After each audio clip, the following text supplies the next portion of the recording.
we're in the fall season, heading towards Halloween this weekend, so you can build up your prize tickets for that, bring it back to your local game store, and pull it out, show everybody how well you did in the side events. That's right. You might have seen the Rapunzel Gifted with Healing playmat on the last slide and thought, well, where's my Cinderella playmat? Well, here you go. It's actually at the prize wall waiting for you, so we'll see you there. There she is. And like we said, Seattle is the last DLC of this season, and it's all of this is leading to our Disney Lorcana challenges. We have the Disney Lorcana Challenge in Europe at Disneyland Paris Resort this coming December 6th through 8th, so be on the lookout for that. All of the players that qualified in the EU Disney Lorcana Challenges have an invite for there. There should be a last chance qualifier as well for the people who haven't qualified. They can go there, try their luck, see if they can make it into the tournament. And then after that, we have the Disney Lorcana Challenge North American Championship at the Disneyland Resort Anaheim later in January 10th through 12th. And the same thing goes there. There's going to be a last chance qualifier. Any of the players that made top 16 at the past Disney Lorcana Challenges in North America already have their invite, but you still have a chance to go in and participate and potentially get your way into the North American Championship as well. And this all leads to the thing we've all been waiting for, Disney Lorcana Challenge World Championship at Walt Disney World. What better place to have the Disney Lorcana World Championship? That's right. Having the World Championship at Walt Disney World is truly a dream. I remember we would almost joke that, oh, well, maybe we'll have Disney Lorcana Worlds at Walt Disney World. And, well, thanks to you guys, it's actually happening. And we are so excited to host it. It's going to be a fantastic time. I hope everyone is either there or watching from home or however you want to enjoy it. Yeah, I'm definitely going to be there. If anything, to go to Disney World, hang out, play some Lorcana with some friends. But that's what all of you have to look forward to, Illumineers. We're going to come back. We're going to pull it back a little bit. And we're going to take a look at the Seattle metagame real quick based on what we saw on day one and what has made it here on day two as well. There's been some things that have been kind of expected, things that have been unexpected. When we take a look here at the Seattle Day 1 metagame, we can see Ruby Sapphire came out heavy, just like it was at Vegas. Honestly, not anything that, or it was something that I was expecting. Emerald Steel made waves in Disney Lorcana Vegas. Ruby Sapphire is one of the decks that has a better matchup into Emerald Steel, so not surprised at all that Ruby Sapphire came in on day one. A lot of people wanted to play it. It's been a popular deck for a long time. And then, surprising to some people, Emerald Steel coming in second, the second most represented deck of Seattle. It wasn't even on the fifth most represented deck in Vegas, but Zayn Saeed and a couple other notable Disney Lorcana Illumineers came in with Emerald Steel, almost came out of nowhere. There were 3 Emerald Steel in the top 4 of Disney Lorcana Vegas as well. So I think a lot of players saw that, saw how strong and powerful the deck is in this format, wanted to bring it today. So second most represented. And then, I like to reference this deck as the hey of Lorcana, Amethyst Ruby. It just never seems to go away. Doesn't matter what the metagame looks like. It's always showing up in the top 3, top 4 most represented decks. It is a consistent deck, one that's been around since set 1, so not surprised at all by those. And it's really great to see all 6 ink colors showed in the top 4 here. You see every single one of them in at least one deck, and in the top 5 you have another amber. So it's really great to know that no matter which ink color is your favorite, you always have an option for that. And so now that we've taken a look at the day 1 metagame, I think we should see how well these decks did going into day 2. So as we take a look here at the Seattle Day 2 metagame, these are the top 64 decks. Ruby Sapphire converting really well, being 21% of the metagame on day 1, increasing the top 25%, 16 Illumineers playing Ruby Sapphire here in the top 64. Emerald Steel also keeping that second spot, converting really well, going from 18 to 22%, almost another fourth of the field being Emerald Steel, a deck that came out explosive in Vegas, like I said. And same thing with Ruby Amethyst. These top 4 decks all converted well and stayed in their order, in the top 4 order, between Ruby Amethyst and Amber Steel here. Yeah, very cool to see that that our Illumineers kind of predicted the field pretty well here, it looks like. So I'm excited to see which deck can come out on top here. Yeah, and then we have Sapphire Steel, one that I think what people were expecting expecting a rise in representation. Sapphire Steel tends to have a pretty decent matchup into Emerald Steel, and I think Emerald Steel was the deck to beat coming into Disney Lorcana Challenge Seattle. We knew Ruby Sapphire was going to be well represented, but Emerald Steel with Diablos and the morphs and the shifts line there, you have to be able to beat that deck because of how powerful it is. So Sapphire Steel being well represented, again, converting really well compared to day one, going from 6% to 8%. Then we have Amethyst Emerald coming in, converting well. Wasn't even on the day one metagame chart. Amethyst Emerald not being there, which is kind of surprising. Amethyst Emerald has been a relatively popular deck. I believe it was number 5 in Vegas as the most represented for day one, and so interested to see what these players have brought with the Amethyst Emerald.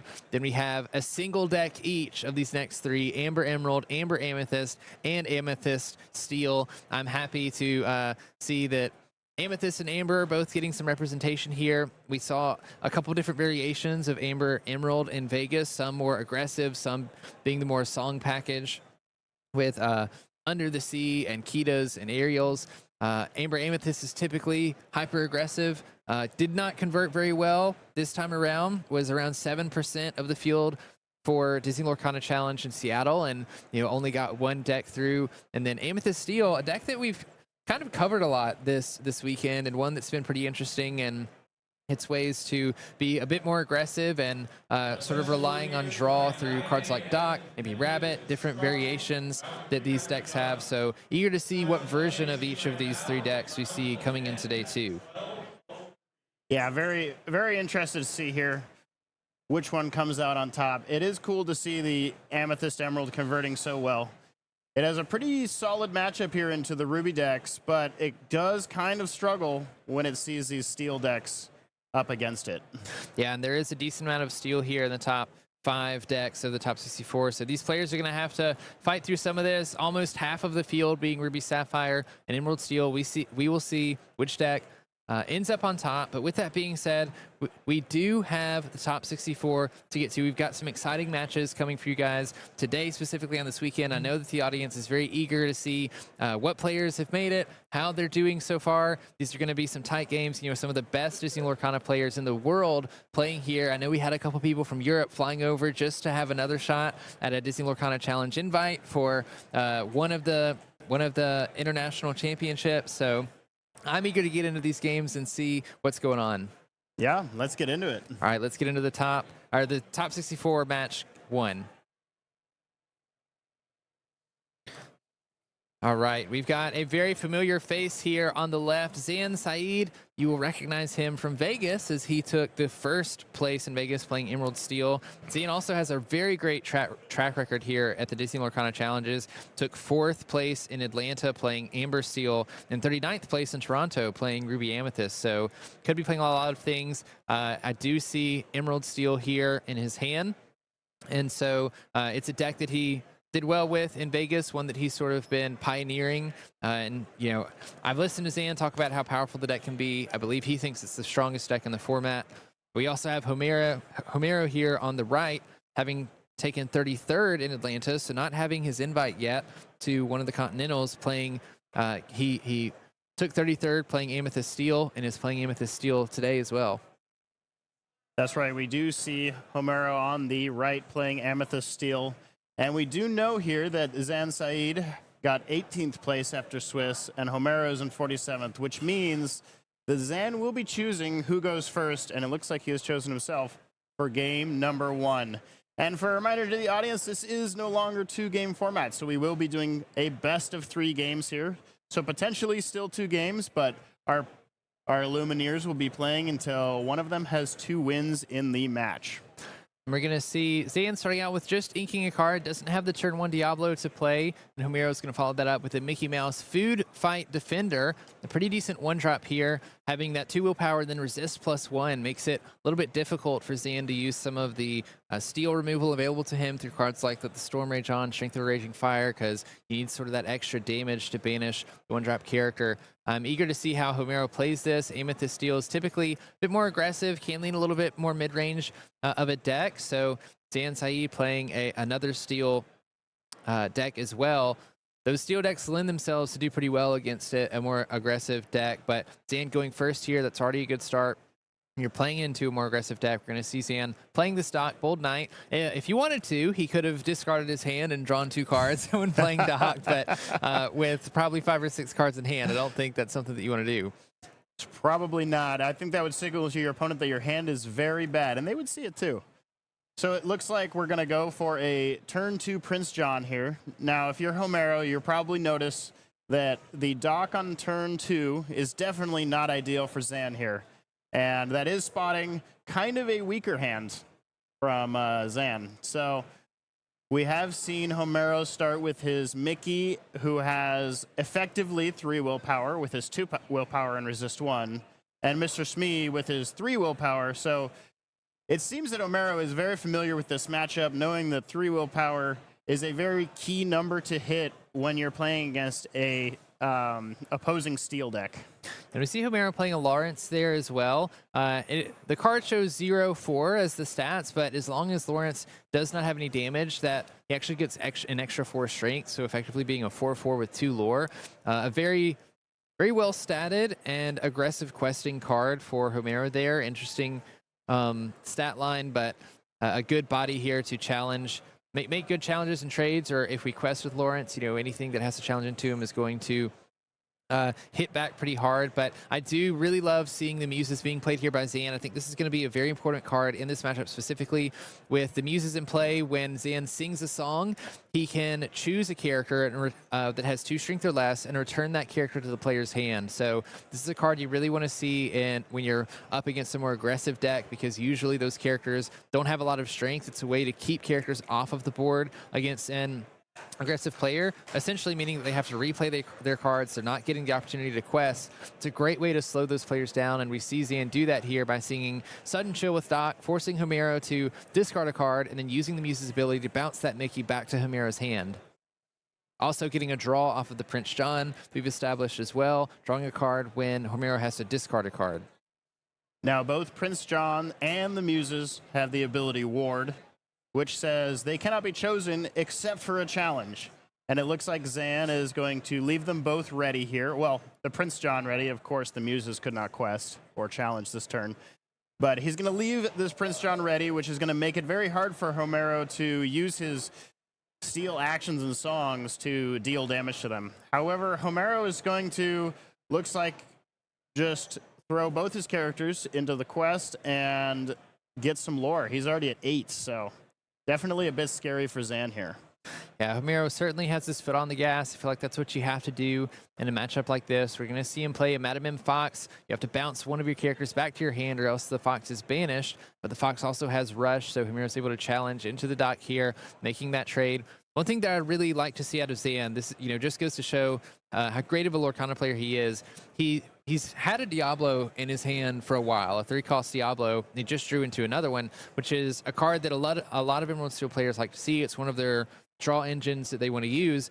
But knowing that you're playing against another Steel player, you don't want to play your Diablo out and then immediately have your Diablo banished to the likes of Fire the Cannons or Boom, let the Storm Rage on. There's a lot of cards in Steel that can get rid of this Diablo, and is instead deciding to play these warded characters like Prince Shawn and the Muses that can't be chosen by Homero, and choosing to gain value and move his game plan towards those.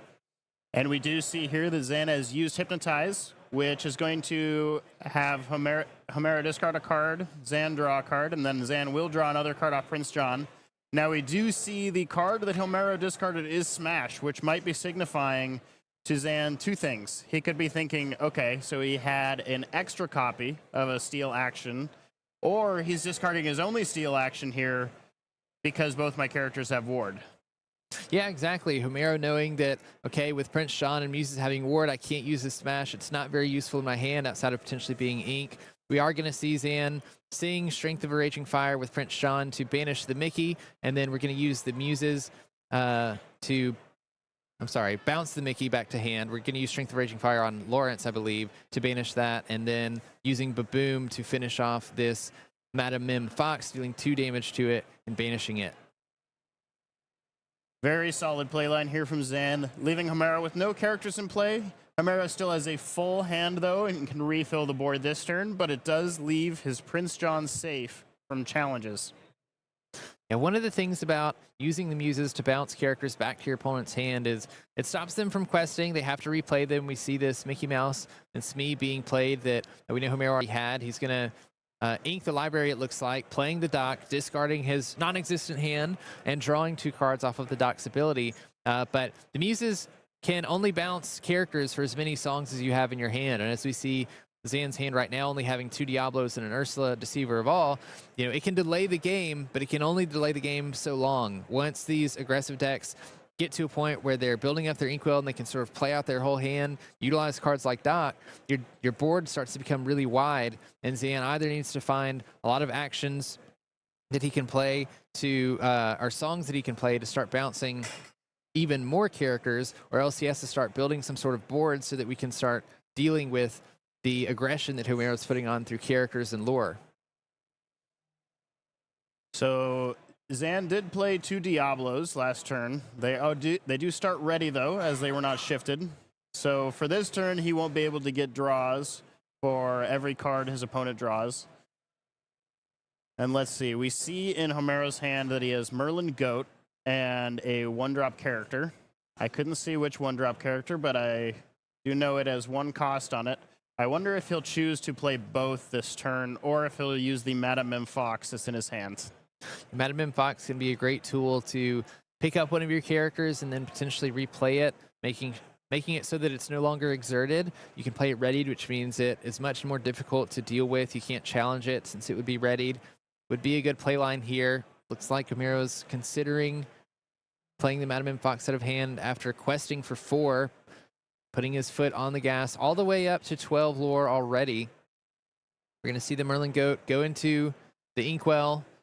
A Magic Broom being played as well for 1 ink after having pick up that dock. We're going to replay that dock now that we don't have any cards in hand again. And we see Homero getting tons of value out of this dock here, having played it this turn and last turn, I believe, being able to use it twice from bouncing it with Madame M. Fox, refilling some cards into his hand. That's right. It looks like Zan has drawn a song here, so this is going to be really good for him. He does have the muses. That's going to provide an additional layer of interruption for this song. And I think the song, I saw it was We Don't Talk About Bruno, which is a card that discards. So we are going to get a draw off of Prince John as well. Yeah, pretty decent card here because it's a song, so you'll be able to trigger your muses if you want to, but it also acts as a form of removal. It's going to put a character back into Homero's hand. He gets to, and then gets randomly discarded out of that. And once that character's discarded, then we're going to trigger our Prince John, which means we get to draw another card as well. So it looks like a Maleficent Biding Her Time is going to be discarded. Zane will draw for turn. Or sorry, not for turn. Draw from the Prince John. All right, and now he is choosing a card here for his muses. Whenever you play a song, return a character with strength 2 or less back to their player's hand. And we see both Diablos getting ready to be exerted here. And it looks like we're going to challenge one at a time into the Mickey Mouse. And because Mickey Mouse has resist 1, he'll take 1 damage each time, taking his willpower or putting damage on him until it exceeds his willpower. And we'll see the Muses actually challenging Mr. Smee here, getting a good trade on that. So our Muses stays in play, but the Mr. Smee is going to go to the discard. This is an interesting thing here. You know, you're having to challenge or exert characters that you don't particularly want to.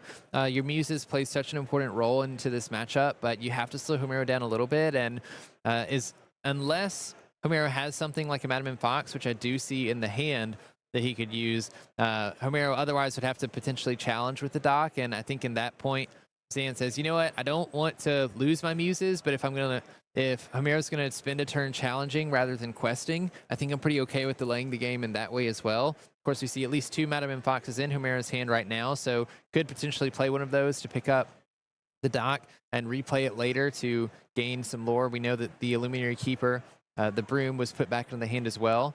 So we are going to use Doc to trade into the Muses here. The Doc won't be banished. We'll only take the 2 damage because Muses has 2 strength. Doc, of course, has 3 willpower. We'll see if we're going to pick this Doc back up. Looks like we are exerting 3 to play Madam M Fox here. Madam M Fox has the ability, Chasing the Rabbit. When you play this character, return a character to your hand or banish her. So we're going to go ahead and return that dock back to the hand. We haven't inked this turn, which is important here, because we might be looking to play a bunch of characters, maybe including this dock. But it looks to me like we actually don't have enough ink to play everything in the dock. Now, a card that I'm eyeing in Homero's hand right now looks like a library, a location card that has 8 willpower, 1 cost to move, and says that when you have a character here, if that character is banished, you get to draw a card. It can be very synergistic with cards like Magic Room, Luminary Keeper. Also, locations historically are a little bit difficult for Emerald Steel to deal with. You know, we look at 2 Diablos on board and the Prince Shawn.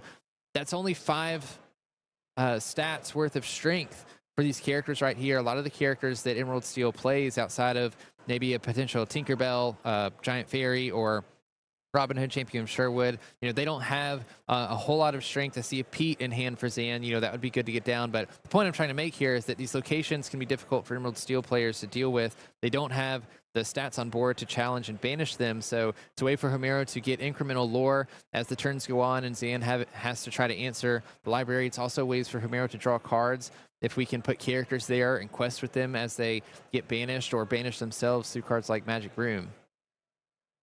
And we did see Homero leave the last card in hand as the dock, which was an easy choice for Zan to make, to go ahead and discard that dock, because he did know it was the last card in hand. It is uninkable. It can't end up in the inkwell, and it was returned to the hand, and there was only 1 card in hand. So easy analysis to make there. Discarded from the hand, so no 2 cards are coming off the top of Homero's deck next turn. Very good play. It looks like we're going to play Pete as well, further locking Homero out of cards off the top of his deck. Hopefully for Homero, the cards are going his way next turn. He doesn't end up with an action. Yeah, Pete's ability, Blow the Whistle, says that when you play this character, your opponent can't play any actions until the start of your next turn, so effectively turning off any potential actions that could be pulled by Homero. I believe he's playing a couple actions that could be relevant here. We see a Fire the Cannons. We saw a Smash earlier in the deck list that we have here. You know, things you might want to use to banish some of these Diablos, or even the Pete, just so that Zan can't put as much damage onto your library. Does look like we're going to challenge with everything into the library, putting 5 on it, or just with the... Looks like we're just challenging with the Diablos right now to put 4 onto the library total. And it looks like we're finally going to quest with our Prince John here. Seeing Homero with no cards left in hand, Zan is comfortable with Homero taking a turn off to go ahead and challenge that Prince John, because he feels it's no longer necessary. Yeah, there comes a point in the Emerald Steel matchup where you spend the beginning and sort of the mid part of the game trying to disrupt your opponent, whether that's through discarding cards from their hand or drawing a bunch of cards through your Diablos. And once you starve your opponent of resources, that's when you sort of have to turn the gas on yourself. You have to start questing with the characters that you've been using to utilize, like Prince John, and start catching up on lore, because Zan hasn't gained any lore this turn outside of the Prince Shawn that just quested. And we see Homero, you know, is getting closer and closer to 20. Playing an Amethyst deck, there's a lot of Amethyst cards that he could use to gain lore immediately through cards like Goat. He's playing 2 Gathering Knowledge and Wisdoms, which would gain 2 lore as soon as it was played. So you don't want Homero to get too close to 20. Zan's realizing that this game, you know, it's not over, but it doesn't have much time left in it before Homero's just going to find the cards that he needs to push himself over the edge. So not only is Homero playing 4 copies of Merlin Goat, like Brandon said, he's also playing the Gathering Knowledge and Wisdom, which is very scary, but he's also playing a very interesting card that not a lot of Illumineers are playing this weekend. He's playing The Boss is on a Roll, which is a song card that lets you organize the top 5 cards of your deck in any way you want, and you gain 1 lore. A very valuable card, because you can also take those 5 cards, any of them, and put them at the bottom of your deck. So if you look at the top of your deck, you see another Bosses on a Roll, you can go ahead and put that to the top. If you don't want the other cards, you can put them to the bottom, and you can slowly gain lore that way in a way that Zan has no way of interacting with, which is very scary for Zan.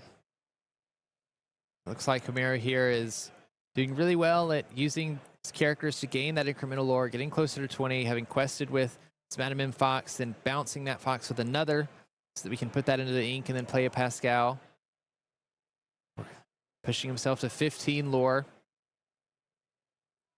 Like we mentioned, Homero has plenty of cards in the deck that can gain lore instantaneously. You only need a couple more characters to survive on board to get you there. And the library's been gaining a lore at the start of every turn as well. We're going to move on over to Zan, and he's going to draw a card. He's got a handful of cards getting to draw every time Homero draws when those Diablos are exerted on Homero's turn. So Zan has a lot of options here. Needs to answer both the location and the characters that are on board, because right now Homero does have game on board between the 5 lore he's presenting. So I think Homero had a very interesting decision last turn. He had this Madam Mim Fox on the board that was just played this turn, but Madam Mim Fox does have the ability Rush, and there was an exerted Prince John. He had the opportunity to challenge this Prince John and take it out, but the downside to that would be exerting his Madam Mim Fox, which leaves him in an awkward state where Zan could use his characters plus some steal actions, maybe a We Don't Talk About Bruno, to take out the rest of his board. So I think it's a very heads-up play here from Homero to leave that Fox ready, so that way Zan has to work even harder to remove all the characters from his board, making his actions that gain him lore even more scary. Yeah, Homero certainly looks like he's played this matchup quite a few times. We see Zan do some great plays here, banishing the location of the library with the Diablos before then singing Let the Storm Rage On to banish the Pascal that was there so that Homero doesn't get an extra draw off of it. Then we do see that We Don't Talk About Bruno being played to force Homero to put the card in the hand, discard a random card. Of course, Homero didn't have any cards in hand, so it was just that one. And then see a Strength of Raging Fire being played to banish the Madam Mim Fox as well. Seeing that with Peak, clearing Homero's board entirely last turn. Homero finds a great card off the top of his deck. Wow, amazing. This is going to let Zan draw 4 cards off the top of his deck. Yes. But still, it gives Homero cards that he can draw to sort of get back into the game, build a little bit of presence. He needs only a couple more lore. Also needs to dig for some of those immediate lore gain cards. But that does give Zan a bunch of extra card advantage. He's got probably 15 cards in his hand right now available to him, and plenty singers. We have seen a Ursula Deceiver of All that's in play that can sing a song twice. So we see cards like Let the Storm Rage On, Strength of a Raging Fire. Looks like we're going to go ahead and sing Strength of a Raging Fire with Ursula Deceiver of All, meaning it gets to be sung twice, banishing both characters that Homero played last turn between the dock and the Chernobog's followers, clearing the board again. And now we just kind of have an open field to play what we want to. We can start questing with our Diablo and our Prince Johns and Pete's, start trying to catch back up to Homero that has a big lore lead. Zan looking at organizing his hand here, really figuring out, what do I need for these next few turns? This is definitely not a time in a tournament where you want to make any mistakes when it comes to inking a card that you might need later. So organizing your hand, even when it's this big, any card could matter. So you definitely want to take the time to make sure that you are making the absolute correct decision. We see Zan start out by playing a Pete Games Referee. Great card for Zan right now, ensuring that if Homero draws an action off the top of his deck next turn, it can't be played. Following that up with a Prince John having Ward, just another character that's difficult to interact with, along with the Diablo that will gain some advantage after knowing that that Diablo is going to survive the turn because of the Pete that was played. Homero finding a Pete of his own, playing that, saying, you've been using these songs to banish my board, so it's the only card we have in hand. We're going to play it. You can't banish this Pete at least for one turn, essentially meaning that anything that gets exerted this turn by Zan, could be susceptible to a challenge from Pete on the turn after. Looks like Zan is organizing his board, so that way we all know which characters can do what this turn. Like Brandon said, we are not using any actions this turn because of Pete.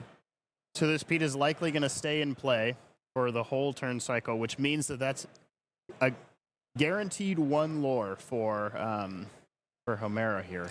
And this is how Emerald Steel comes back from lore deficits like this. You just build up a super wide board like this, and I believe Zan just quested for 9 total lore, catching himself all the way back up to 15 with the 2 Prince Johns having 2 lore, everything else having 1.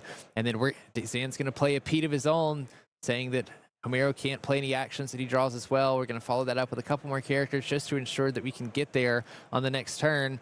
Homero finds a Pete, and that's not going to do it. Zan is going to take game 1 of this best of 3 for the top 64.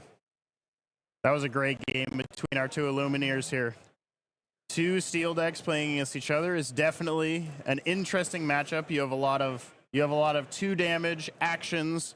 You have a lot of certain thresholds that you're trying to hit with the characters you want to play, and I think our Illuminators played that really well. Yeah, and I mean, we see the value and the importance of cards like Pete, you know, basically ensuring that the cards that you play aren't going to be banished by actions on the next turn. You can keep some of those characters readied so that you can save them for the next turn. It's almost guaranteed lore in a way, just because, you know, there's not that interaction, and we see how Emerald Steel manages to come back from being so behind. You know, their game plan being to disrupt the opponent as much as you can.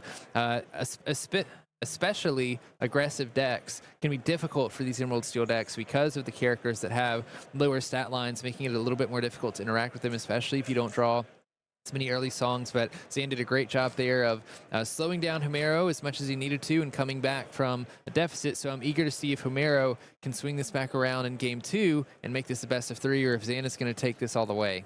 Yep. We're definitely going to see what happens when Homero goes first here in game 2. Let's watch. Let's get into it. We see our two Illuminators laughing as they're drawing their hands. Even in a heated game like this, in the top 64, high-stakes situation, you still want to have fun and have a good time with your fellow Illuminators. It's great to see, honestly, just the sportsmanship going around this weekend, as players are just happy to play against one another, happy to sit down and have a good game, shake hands at the end no matter who wins. Yeah, I mean, we heard from some different Illumineers yesterday that Rebecca was interviewing, and one of the things that kept coming up is how awesome the community was, and I couldn't agree more. You know, it always feels like a fun time sitting across the table from Saudi playing Disney Lorcana. We all know that we're here for the passion of the game, and for most of these challenges, it's been interesting to watch, especially these high-level players, you know, playing for heavy stakes. We're not moving into something like a Nationals invite yet, but you know, you only have to win 2 rounds in a day 2 in this top 64 to get there, and so very fun to see that both Homero and Zan, you know, being good sports about everything while still being competitive and, you know, playing at their best. Yep. Players shuffling up after their altar here. I think I did notice something interesting about Zan's altar. So he started out with no 2-cost or less characters in hand, only mulligan 2, and ended up with none in hand after the altar. Now, I might have missed something, but I think that we are not going to see a play from Zan here for a few turns.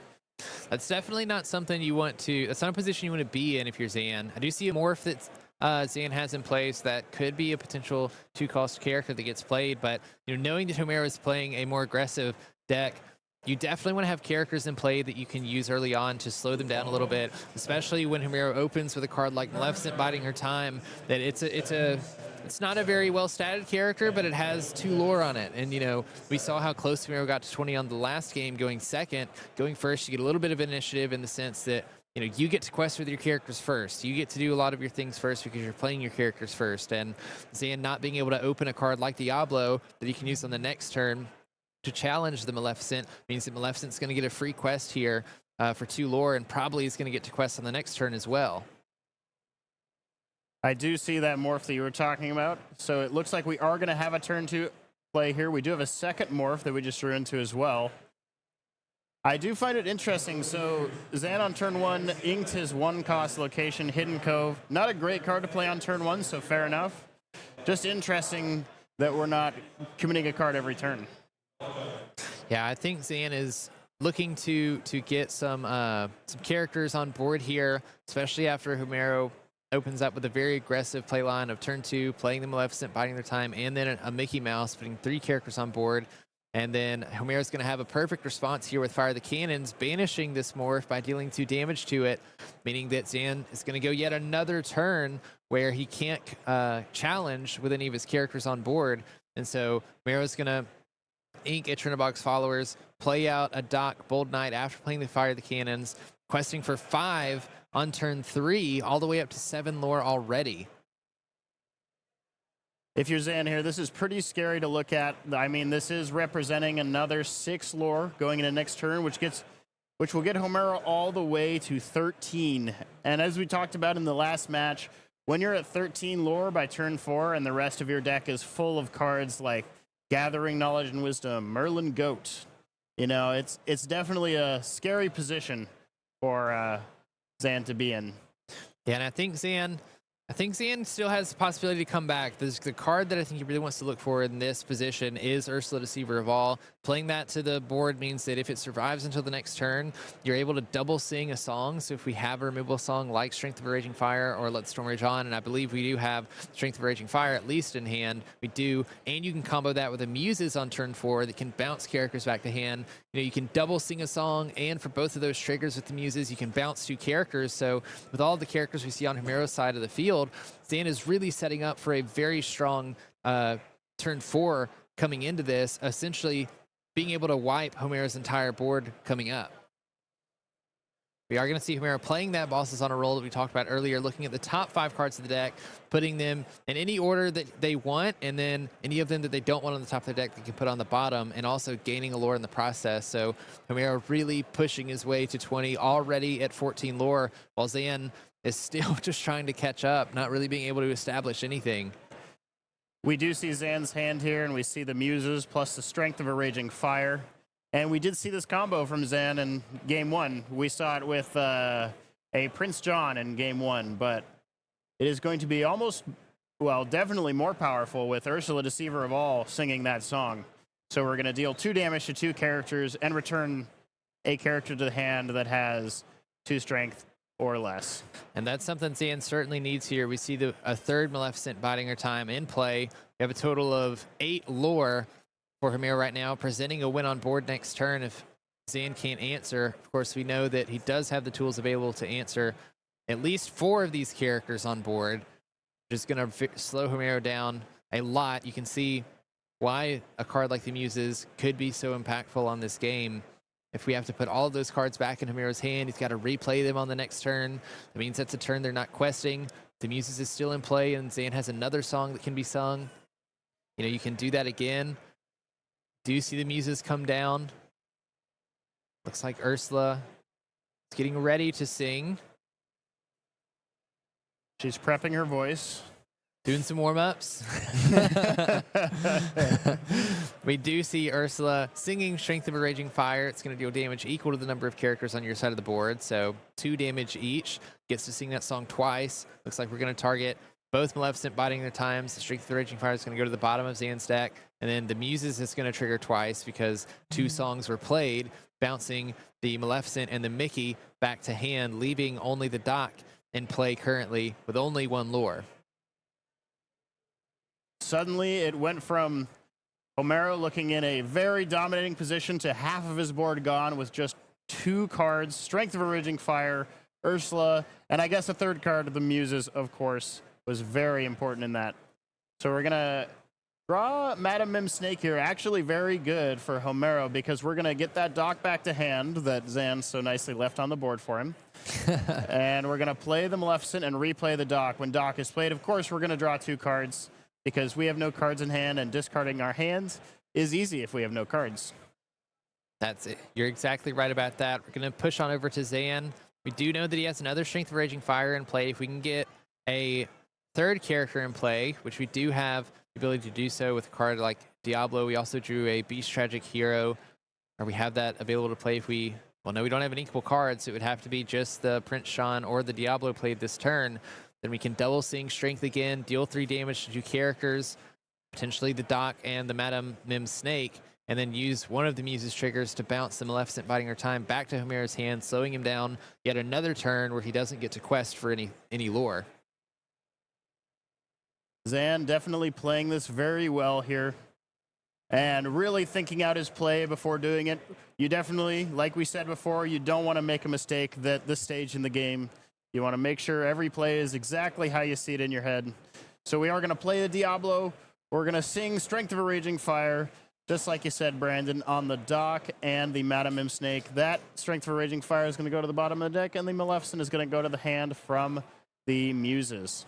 I mean, we see the power that the combo of Ursula and Muses can create here when facing an aggressive deck, just essentially stalling Homero out so that Zan can build up a board, gain a little bit, or stabilize a little bit from how aggressive Homero came out earlier in the game. I think we have some one-cost characters in the location in Homero's hand right now. One of those being the Maleficent we saw. We also have a dock in hand. We're looking at inking this Mickey potentially. We'd have enough ink at that point to play the Maleficent, play out the location, and then play the dock that's in hand, refilling our hand with 2 cards again. The decision Homero is having here, do I want to play this Mickey or do I want to...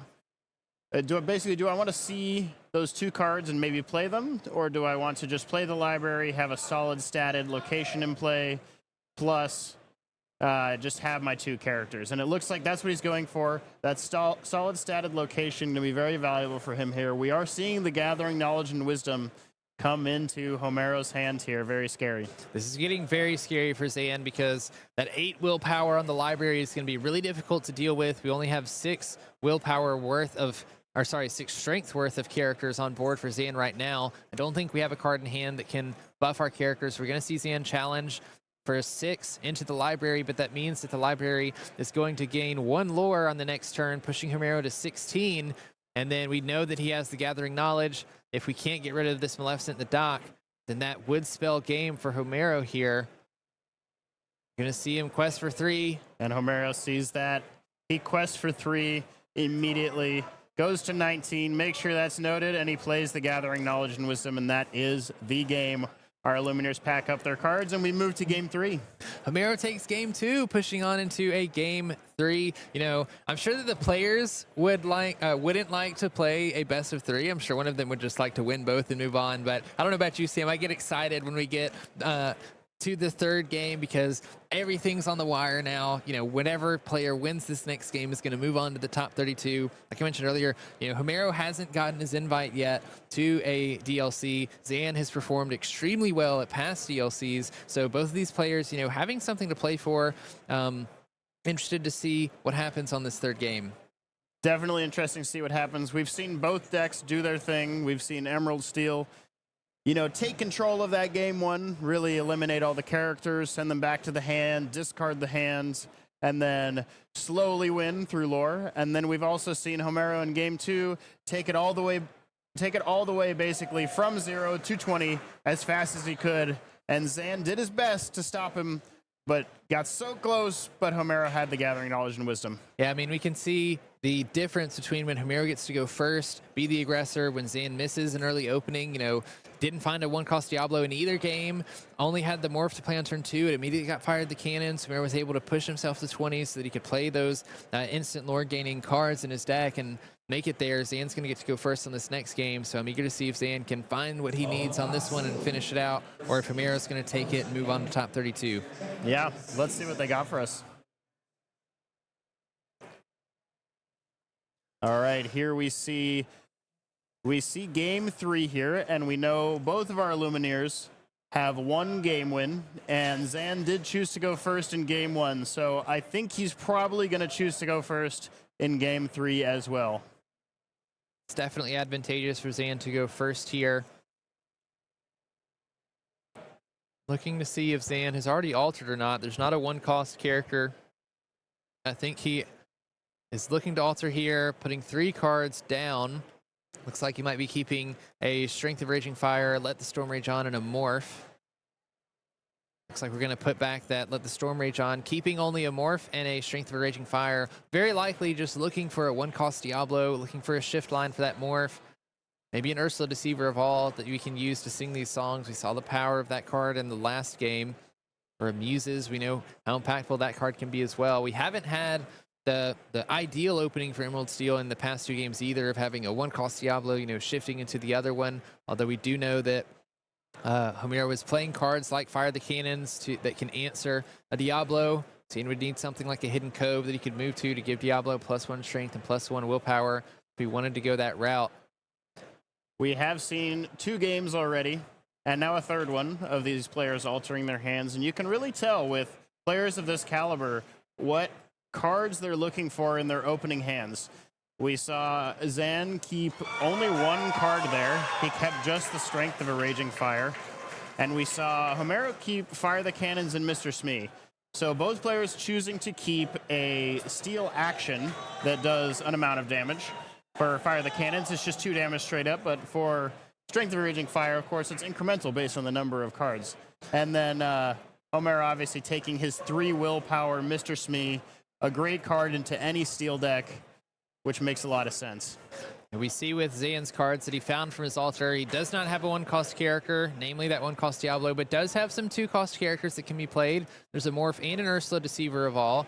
And Ursula Deceiver of All might be able to do some work. Has 3 willpower, which means it's not going to fall to fire the cannons. Zan also has a hand full of removal, having 2 Strength of Raging Fires. See 1 go into the Inkwell, a Let the Storm Rage On, and a Baboom. Baboom basically being fire the cannons, but inkable and 1 cost extra. So we have cards that we can use to answer some of the aggressive, high lore questing characters that we expect Homero to play. See Homero playing that Mickey Food Fight Defender on turn 1. Going to be especially difficult to deal with, especially with the actions, because he has that resist +1. He has 2 willpower, but the Baboom and the Let the Storm Rage On, only does 2 damage. Mickey would only take 1 damage, so Zan, even if we play the Ursula Deceiver of All here, she only has 1 strength. That's not going to deal any damage to Mickey. Do we risk playing a Morph and getting it banished by Fire the Cannons if we really want to deal with it? I think we're looking at inking it instead. We could play this Ursula, take a peek at Homero's hand, potentially discard a song card if there is one. We don't find any songs, but Zan is getting information here, which can be vital in a matchup, especially like this. Zan being able to map out what Homero's next couple turns may look like. Zan, at this point in the tournament, I'm sure, has figured out a good way in his head. There's no note-taking in Lorcana, except for lore. But, of course, if you remember your opponent's entire hand, surely you can map out exactly what their plan is every turn if you just remember what cards they have. So Zan, I'm sure, has gotten very good at looking at his opponent's hand and thinking, okay, so they want to do this and they want to do this. We're going to see Homero inking a Magic Broom here, playing a Mr. Smee. Another pretty decent card in this matchup, given that Mr. Smee is well statted and can quest for 2, so can start building up lore for Homero, but also take challenges and challenge himself for. We do see a bit of an awkward hand here from Zan. We have a lot of damaged songs. We're missing the Ursula Deceiver. We have a Prince John, but we're missing the discard. We're kind of just missing a lot of the different pieces you want for each of the combos you have within your deck. So it looks like we're just going to go with a Pete. I'm assuming that we're playing Pete here, not for the action part of the ability, but more for the 3/3 on his strength and willpower. This will make it so Zan can make a favorable trade maybe into the Mickey next turn, or if he is wanting to, he can have it challenge the Mr. Smee to take it out completely. I think you're totally right. Another thing that Pete is really great for is, it keeps your opponent from playing any actions, especially like removal actions. But then also when it comes back to your turn, Pete's a 3-cost character, so Pete can sing songs as well. Knowing that we have a Prince Shawn in hand, we could potentially play the Prince Shawn and start singing some of these songs like Strength of Raging Fire or Let the Storm Rage On, and start removing some of these characters that Homero is putting out on board. We see him playing another Mr. Smee and a Magic Broom, Luminary Keeper onto the board, just going wide. And Mr. Smee is going to take a damage at the end of Homero's turn because there's no captain in play, and Smee ends the turn exerted. We're going to pass right back to Zan. So I didn't see what Zan drew for turn, but when we saw his hand last, he had a lot of steel actions that do damage. So I think we're going to probably see one of those at one point here. Looks like we're starting off with a song. We start off with the Let the Storm Rage On, putting 2 damage on that Mr. Smee, drawing a card, giving us some options, another card to draw before we commit to anything on spending our ink. Zan's hand is definitely still not ideal. We're missing that ideal. We're missing that that targeted discard. Actually, sorry, we do have a targeted discard, but we're missing that generic discard to work with our Prince John here. And we do have the steel, the Strength of Raging Fires, like we said, but we are still missing the Ursula Deceiver. We have the other Ursula. We have regular Deceiver, but we are missing Deceiver of All. Yeah, and both these players are playing with open deck lists in day 2, so I'm sure Zan has studied what Homero's deck looks like and likely knows that Homero doesn't play very many songs. I think the only 2 songs in his deck are the Bosses on a Roll, so there's a bunch of actions in there. That essentially means that these Ursula Deceivers likely aren't going to hit anything. It's likely much better to just play this Pete because it can stop actions entirely. You know, Homero's playing much more actions than that, playing a total of 10 actions in 2 songs. And so we're establishing a character with lots of stats, but then also keeping Homero from playing any of those. We're going to see Homero playing the library for the turn. We've talked about the importance of locations against Emerald Steel matchup, but with Zan having 2 Petes on board that both have 3 strength, one being traded with Mr. Smee here after being moved to the library so that Homero can draw a card. You know, those Petes can challenge for a lot, making the locations slightly easier to deal with if we can continue to put characters on board. I think the issue here is that now that one Pete's been banished, we can still play a character on board this turn, like a Prince Shawn is one that we have in hand. We drew another action, that being Baboom, but Pete's our only singer right now, our only 3-cost character that can sing Strength of a Raging Fire. So if we want to use our songs to banish some of these characters like Magic Broom or Mickey Mouse, Pete can't challenge this location. The location with that 1 lore is just going to gain a lore at the start of every turn, inching Homero closer to 20. Homero questing with his Mickey Mouse here does signal that he's looking to distract Zan almost from attacking his location. He probably doesn't want Zan to get a free 3 damage into that location, so he says, go ahead and choose. Do you want 3 damage on my location, or do you want to take out my Mickey Mouse? Because you can only do 1 with this current setup you have of characters. We do see that because Zan drew another steel action here, he can actually sing Strength for 3 damage if he plays this Prince John, and then he can also play the Baboom. He might not want to sing Strength, though. Maybe just play the Baboom. Yeah, we have an interesting hand here because, you know, we haven't inked for the turn. If we want to play the Baboom, we have to ink a card, and we have, I believe, 2 Strengths in our hands, so we'd have to ink one of them. I think we may have already seen one being played or inked earlier in the game as well. So that would be a Strength going into the Inkwell. It can be a particularly strong card in that if you can build yourself a whiteboard, you can do a lot of damage. So I'm eager to see if we decide to sing Strength here with Pete, or if we value challenging the library. Looks like we are going to sing Strength, hitting that Mickey. So the library will be relatively safe this turn. We are still going to ink a Strength here, playing the Baboom, banishing the Illuminary Keeper and putting 1 damage on the library, taking it down to 7. But even at 7, next turn we can only deal 5 to it, so I find it very interesting here that Pete did not challenge the Mickey and instead sang a song using a card out of hand to take out the Mickey instead of just challenging with his Strength. Now, this is obviously because Zan knows that there's still a Fire of the Cannons waiting for him, but it just goes to show that Zan is thinking about that even 6 turns later, after seeing that hand, he still has it memorized. Very impressive. yeah, one thing that Zan probably didn't know is that there were 2 Fire of the Cannons in hand. And we see Homero valuing this library a lot, choosing to banish the Pete, having the most strength so that you can only deal 2 damage to the library this turn with Ursula and Prince John, and then immediately playing these Maleficent Biding Their Times, each questing for 2. We are going to find a Beast Tragic Hero that we're going to play for this turn. Pretty decent card if we're being honest. Beast Tragic Hero, if it is left undamaged, lets you draw an extra card at the start of your turn, but if it is damaged, gains +4 strength, giving on your turn, giving Beast 7 strength. Can be really great for challenging locations if Beast ever does get damaged, but also providing Zan an extra card draw for turn, giving him potentially more options to answer this wide board and scary board that Homero is building. And it looks like Homero has drawn Doc for turn. Very good draw for Homero, giving him 2 extra cards, 2 fresh cards from the top of the deck. And it looks like we have drawn a Fire of the Cannons, unless I am missing that. Let's see what we have. Having a tough time seeing what Homero has in hand. Is that a Befuddle? Okay, we're going to ink Lawrence. It is a Befuddle. We're going to pick our dock back up with Befuddle, Wow. replay the dock, Look drawing at that. 2 more cards. Very interesting interaction there. He said, let me do that again. And then we're going to pass on that. Zan gets to draw 2 cards, 1 for turn, 1 for Beast. We do find him uses in a Diablo, Muses would be pretty good right now if we had a song. Fortunately, we don't. And even worse than that, we can't play both of these characters this turn.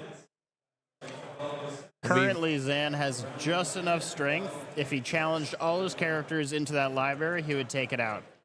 However, this does put Beast in a situation where he is vulnerable, which means that Homero might be able to challenge in. It would also mean that he's not dealing with either of the Maleficents that are staring at him exerted right there. So it looks like he's going to choose the Maleficents. Strong choice, I think. Yeah, this is where we can really see the power of locations in that, you know, locations can't be your top priority, especially when you're playing other threatening characters like Maleficent Biding Their Times. You know, they're gaining 2 lore each. You're forced to challenge both of those with Prince Shawn and Ursula here, meaning that you can't challenge the library. It's going to gain another lore at the start of Homero's turn. You know, I've lost track of how much lore it's gained since it's been played, but it's been a lot. It's been very difficult for Zan to deal with. We are going to see a Diablo being played for Zan at his turn, and then passing after that. Homero having 3 cards in hand, I believe, after the dock from last turn. One of them, I think, is a Gathering Knowledge and Wisdom. And then a Pascal. Looks like another 1-drop character.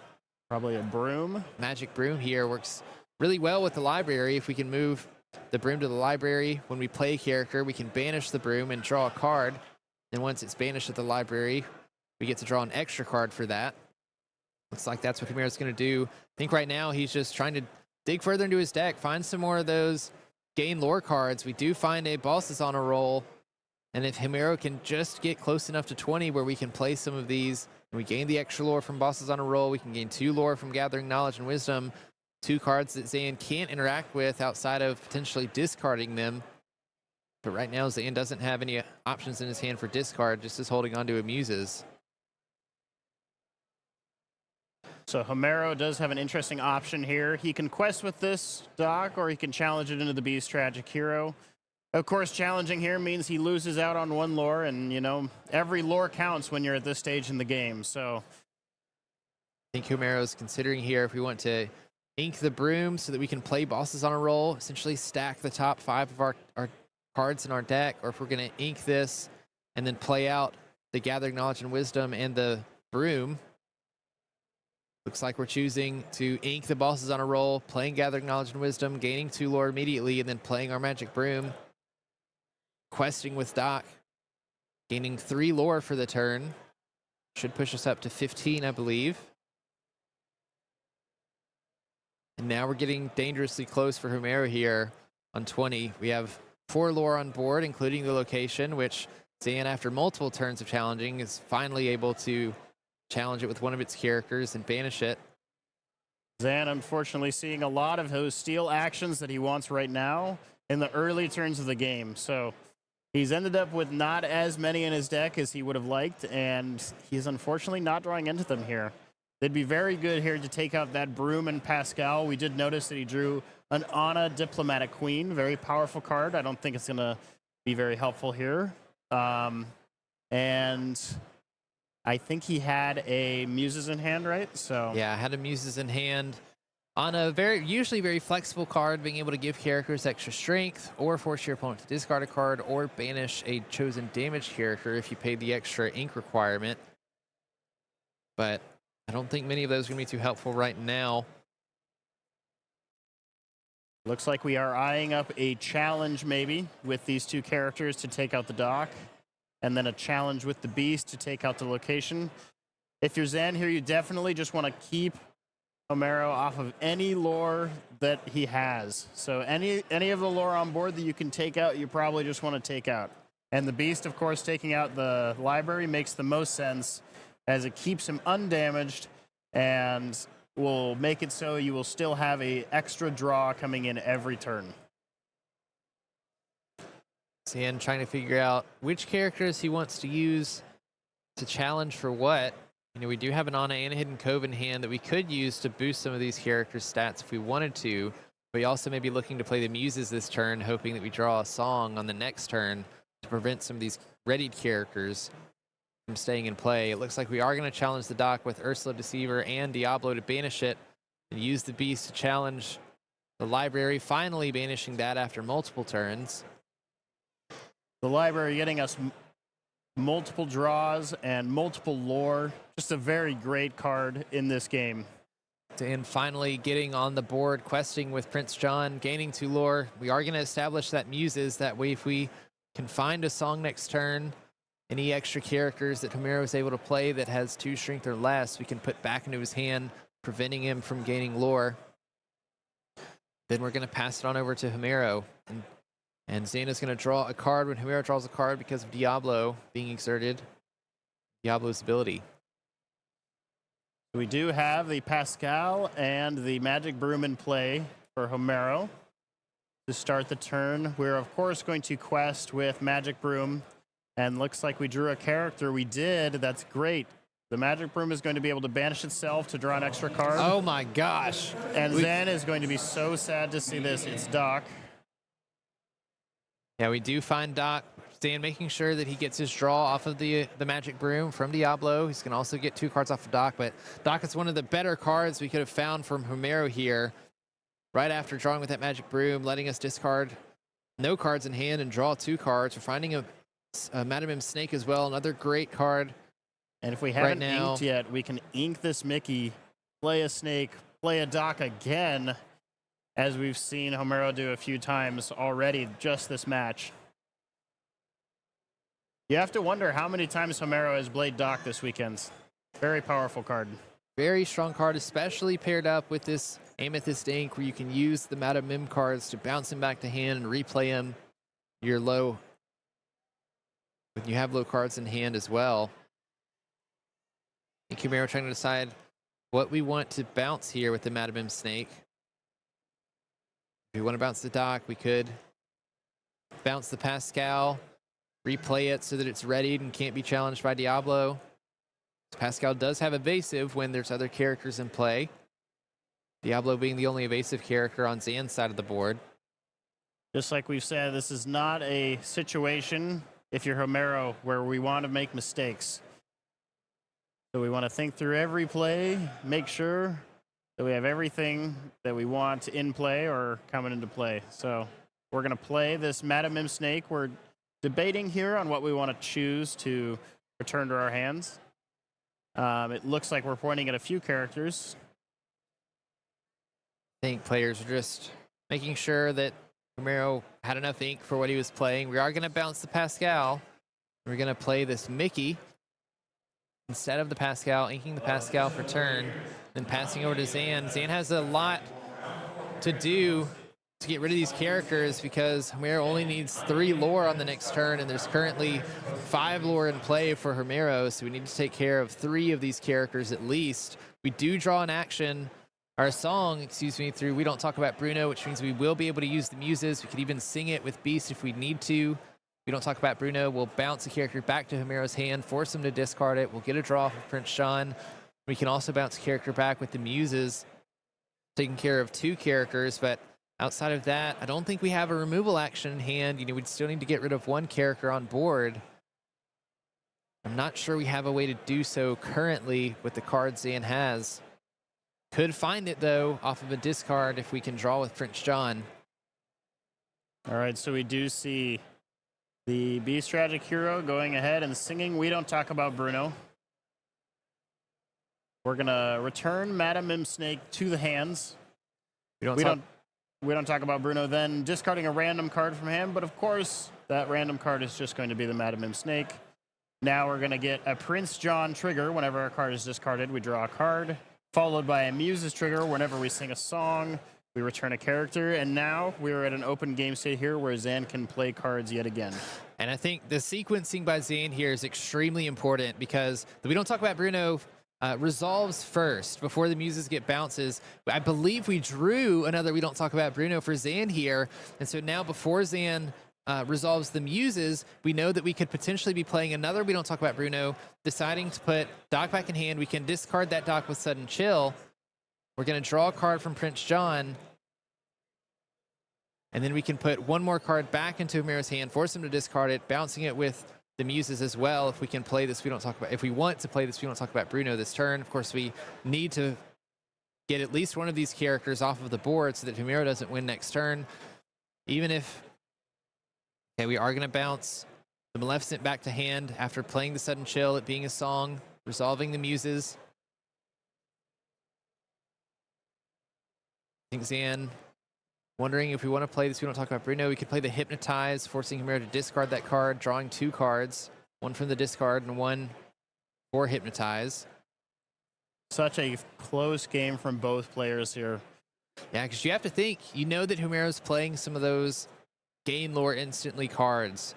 Is Homero playing any Merlin Goats? He is. He's playing 4 copies of Merlin Ghost. We have yet to see it at all over the course of this match, but he is playing it. It is there somewhere. Merlin Goats, Boss is on a roll. I think we've seen 1 Gathering Knowledge and Wisdom already, but any of those cards off the top, you know, can be just enough to push Homero over. Homero probably thinking the same thing to himself. Why haven't I seen a Merlin Goat at all this match? We are going to play that we don't talk about Bruno, pushing Mickey back into the hand. Homero gets to randomly discard a card. It's either going to be the Mickey or the Maleficent that was put back there, I believe. We are going to see the Maleficent being discarded. We're going to draw a card from that discard. And we see a Pete. So we definitely wanted to see some kind of Sudden Chill or something like that to maybe take the last card out of Homero's hand here. But I think we will definitely settle for a Pete. A Pete is a very good card for next turn when we have enough ink to play him. Potentially locking Homero out of drawing cards like Gathering Knowledge and Wisdom and Bosses on a Roll. Cards that are very important for Homero to draw. This game has me at the edge of my seat, Sam, because if Homero finds another character, you know, we can play some characters. All he needs is a couple lore to win. Of course, we find a smash. We're going to use the smash to damage the beast so that Zan doesn't get an extra draw. We're going to replay this Mickey, but we've seen Zan do this in game 1 where he finally stabilizes, catches back up, builds a ginormous board here, and then can use this board to quest, gaining a bunch of lore in 1 turn. We have 8 lore on board right now, so if Zan can just find a way to delay the game 1 or 2 more turns and get quests off with these characters, he can catch up to Homero and steal the game away. So surely we see a Pete come down on the Emerald Steel side here, locking out Homero from the option of drawing something like Doc and then drawing, you know, Gathering Knowledge and Wisdom, something like that. It is unlikely, but it can happen. So you definitely want to cover all your bases in a moment like this. When you have the option, you might as well. So we are going to see that Pete come down, blowing his whistle, saying, no actions for you. Zan understands that he is racing at this point, playing that Let the Storm Rage on, damaging the Mickey, but more importantly, just pushing it back to Homero's hand with the Muses trigger, then discarding it with Hypnotize, drawing some cards. Like you mentioned, Sam, playing the Pete so that Homero can't play any of those actions that could steal the game away, and then just playing the characters that he can to get extra lore on board. We're going to quest out completely with our characters, pushing us up much closer to Homero. Homero is going to find a Pete to play that's going to keep Zan from playing any actions on this turn, and Homero's going to see that Zan has game next turn, can't take it. He's going to take game 3, moving on to the top 32 of DLC Seattle. Zan Saeed, definitely a star player at this DLC. So amazing to see him win, and great job to Homero for pushing so hard and almost getting there in game 3, almost at 20 lore. Amazing. I mean, that was a nail-biter of a match for sure on a couple of those games, but especially that last one. We can see just how powerful of a deck Emerald Steel can be when you finally grind your opponent out of resources, when you can stabilize the game. You've built up a giant board of warded characters and characters that are gaining value like Beast Tragic Hero and Diablo, so that you can find all of those answers that you need to catch back up and finally quest out and steal the game away. Very good games from both of those players. We do have an interview with the winner from that last match, so I'm eager to hear what Zan has to say. Well, I am here with Zan, fresh off his win in top 64, but that was not easy when we went all the way to game 3. How are you feeling right now? I mean, I honestly can't believe I pulled that off. Yeah, now I know that before you've talked about how key that one-drop Diablo is, and you didn't see that card in any of these 3 games. How did that affect the gameplay? I mean, they got to 17, 18, 21. So, I mean, the games become a lot closer. And the Maleficent becomes a lot more dangerous when you don't have anything to deal with it. Yeah, but you did get the win here. If there was any card in your deck that you could say was MVP for you this round, what would it be?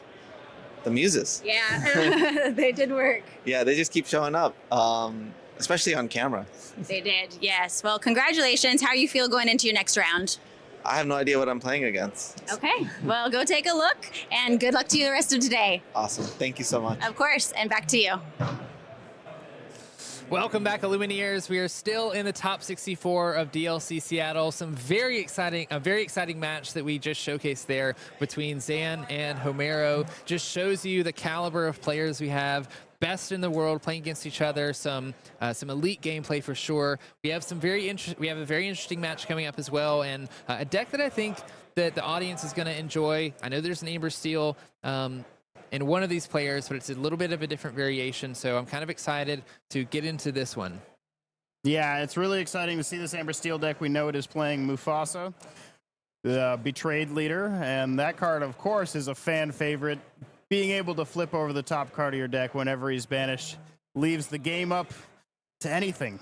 Yeah, it could be anything, so I'm excited to see what we have in store. Let's go on to our next match of the top 64.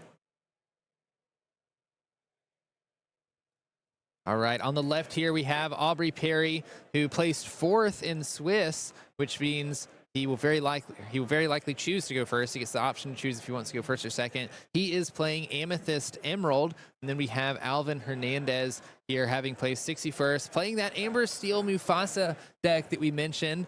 You know, Amber Steel has many variations of decks, and Mufasa is I would say, in the minor leagues of Amber Steel, maybe not minor leagues, but one that you don't see as often for Amber Steel. You know, Amber Steel typically is a song deck, wants to focus on songs, but when playing Mufasa, you don't want to be playing many cards that aren't characters in your deck, so that you can guarantee play something when Mufasa gets banished and you can flip off of it. Now, one thing that is fun to talk about with Aubrey's deck is Amethyst Emerald. One thing that they're very good at doing is bouncing cards from play. You know, we have cards like Cloud Kicker that can bounce characters as well.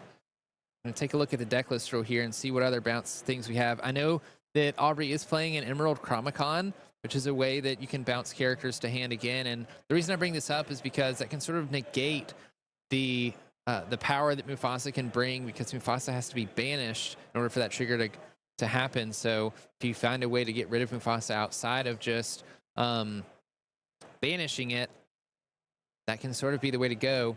Otherwise, Aubrey's deck looks pretty standard as an Amethyst Emerald deck. Now, one very interesting thing about Alvin's deck here is that normally in these Mufasa strategies, you tend to use a very low number of song cards. So we do see in Alvin's deck that he's playing the 1-cost Cinderella, the Ballroom Sensation, and along with her shift, Cinderella Stout-Hearted that we've seen from the prize wall. Oh, and we see right here, actually. But he, along with this Cinderella Ballroom Sensation, he's also playing 6 song cards, those being 4 copies of Let the Storm Rage On and 2 copies of Strength of a Raging Fire to have those turn 1 plays against stuff like Diablo. Yeah, and Alvin may need that here because Aubrey's Amethyst Emerald deck looks to be a very aggressive version. We see him open up with Cursed Merfolk on turn 1, followed by a Bonsai on turn 2. Both characters that can quest for 2. Cursed Merfolk, if you challenge into it, forces you to discard a card. Bonsai, no effects, but a 3/2, a very strong body for a 2-cost character. And so when you're faced with cards like Cursed Merfolk, you're usually looking to banish them outside of ways of challenging so you don't have to discard. But Alvin only playing 6 songs means I haven't gotten a decent look at his hand. I'm not sure if he has any songs in there. You may be forced to just challenge this Cursed Merfolk, take that hit, because you certainly can't let it stay on board after Aubrey on turn 3 plays another Bonsai and Curse Merfolk. Total of 8 lore on board currently. So it looks like he is going to take that hit, discarding the Tinkerbell Generous Fairy. And we do know that Alvin has the Shift Tinkerbell in his strategy, the Giant Fairy, that he can go straight from a Generous Fairy to Giant Fairy to kind of deal with decks like this. We don't see the Giant Fairy in his hand here, but it definitely could come up in this matchup, seeing these 1 and 2 willpower characters that Aubrey is providing on the board. Aubrey is putting on so much aggression here, having the Bonsais and Curse Merfolks, following that up with a Queen's Castle. We've talked about locations and the strength they can have, specifically in scenarios like this, where you're sort of forced to divide your attention across different cards in play. You need to banish these characters so that they can't quest for more lore.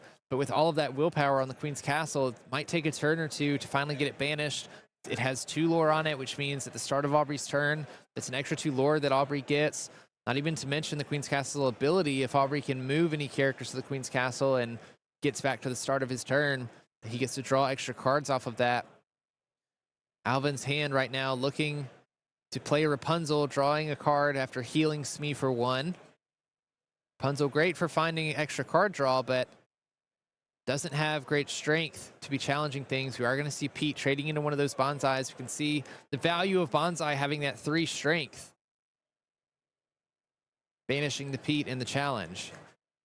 Definitely Bonsai, a fantastic card out of Shimmering Skies for these aggressive Emerald decks. Being able to put a 3-strength character in play against decks that want you to put these lower strength characters in play with their, as we've talked about, 3 willpower is such an important number to be hitting when you're playing these more mid-rangey decks. So Bonsai trades up very well when you play into them with his 3 strength, because when they challenge, they will be banished as well. Aubrey playing a fantastic card in this situation as well. Elsa the 5th Spirit, when played, has rush and evasive, when played, can exert a chosen character, but Elsa having that 5 willpower can banish this Mr. Smee that had 1 damage on it, ensuring that Alvin has as little strength as possible to challenge this Queen's Castle that's going to continue to gain lore. And I mean, Aubrey came out running in this game already at 16 lore. Alvin is in a place where we really need an answer. We're going to play a Mufasa Betrayed Leader just so that we can sing a Strength of a Raging Fire, dealing 2 damage to the Bonsai. Saving ourselves 1 more turn. Aubrey's going to gain 2 lore off of the Queen's Castle. Can quest with 1 for Elsa.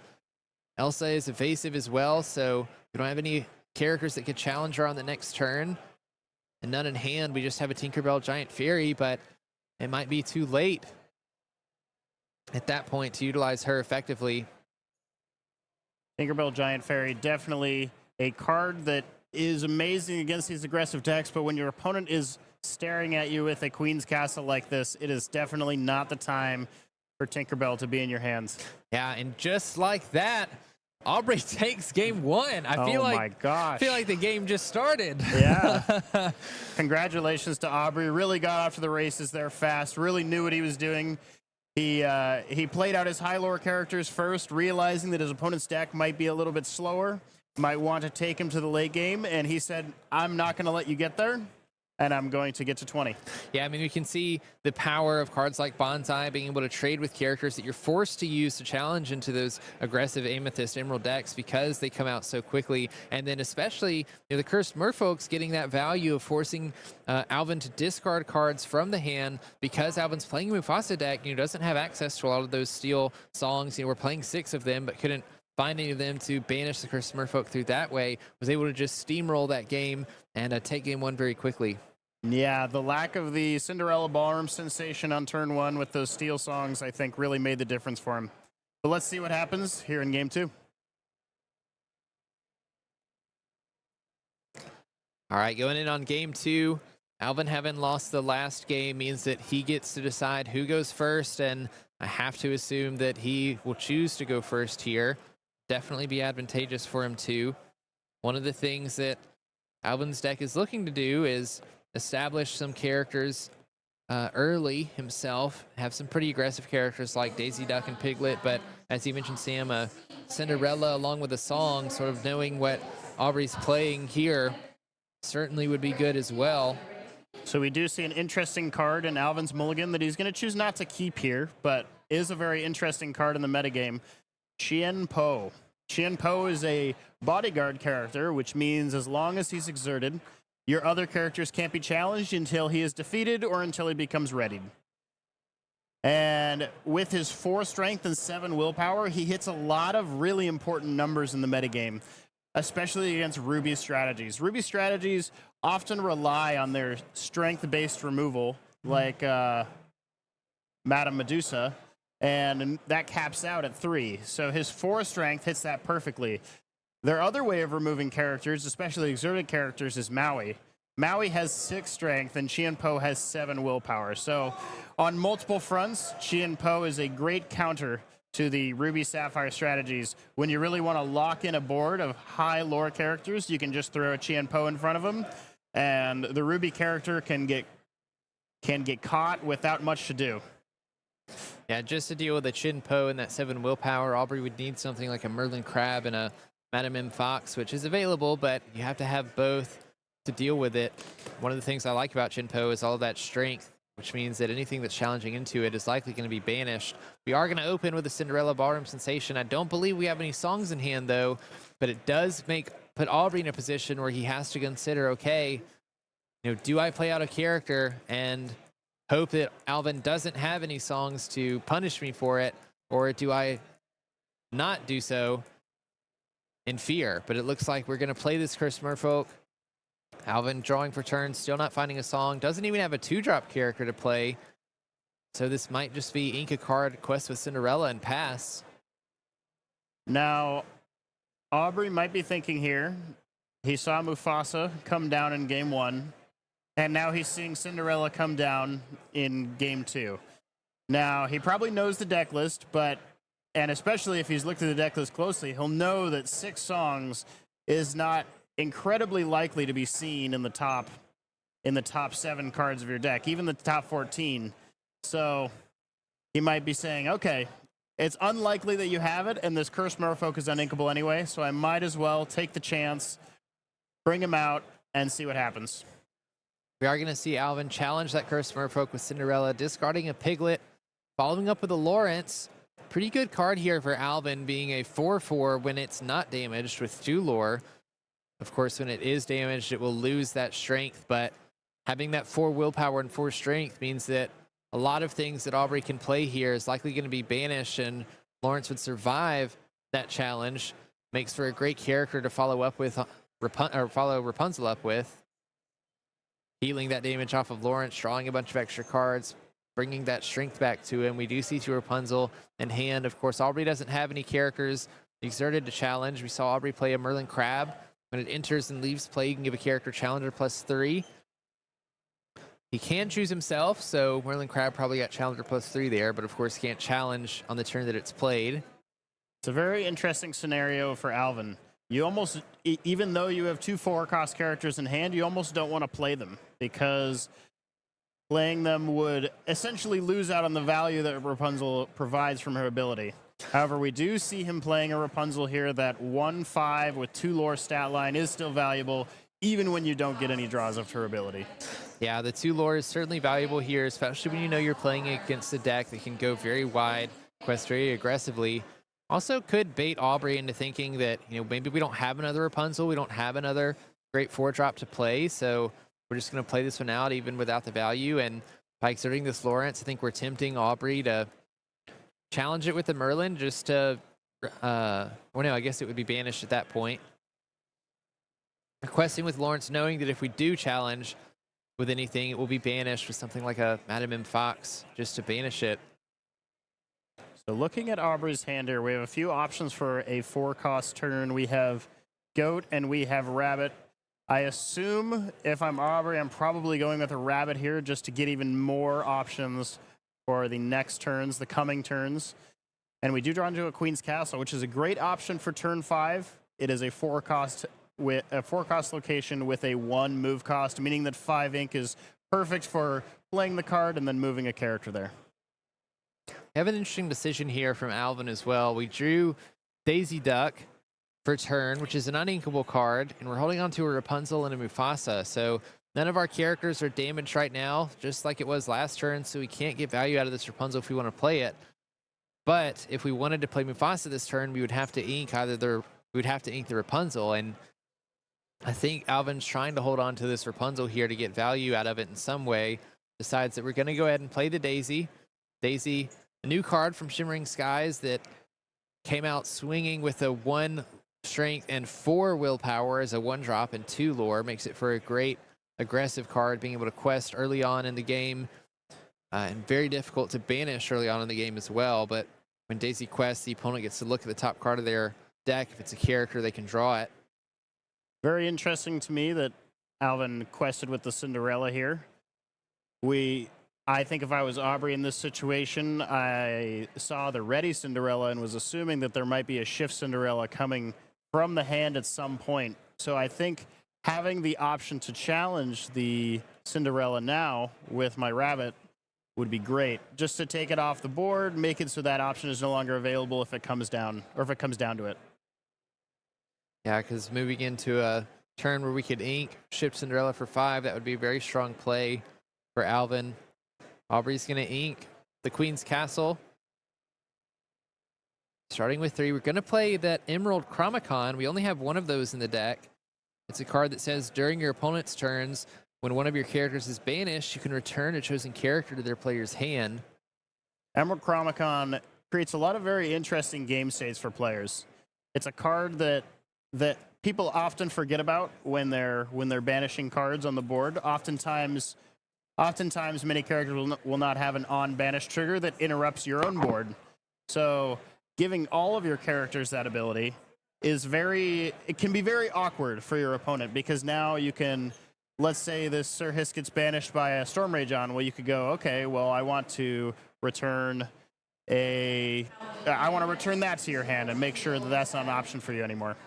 I bet Alvin is happy here that Aubrey did not choose to challenge that Exerted Cinderella, because off the top of the deck, Alvin drew the Cinderella Stouthearted, which means this turn we can ink a card, shift the Cinderella Stouthearted, and that character having resist +2, 5 willpower, and 3 lore makes it extremely difficult for certain decks to banish, just because every time you deal damage to Cinderella, 2 of that damage is going to be removed.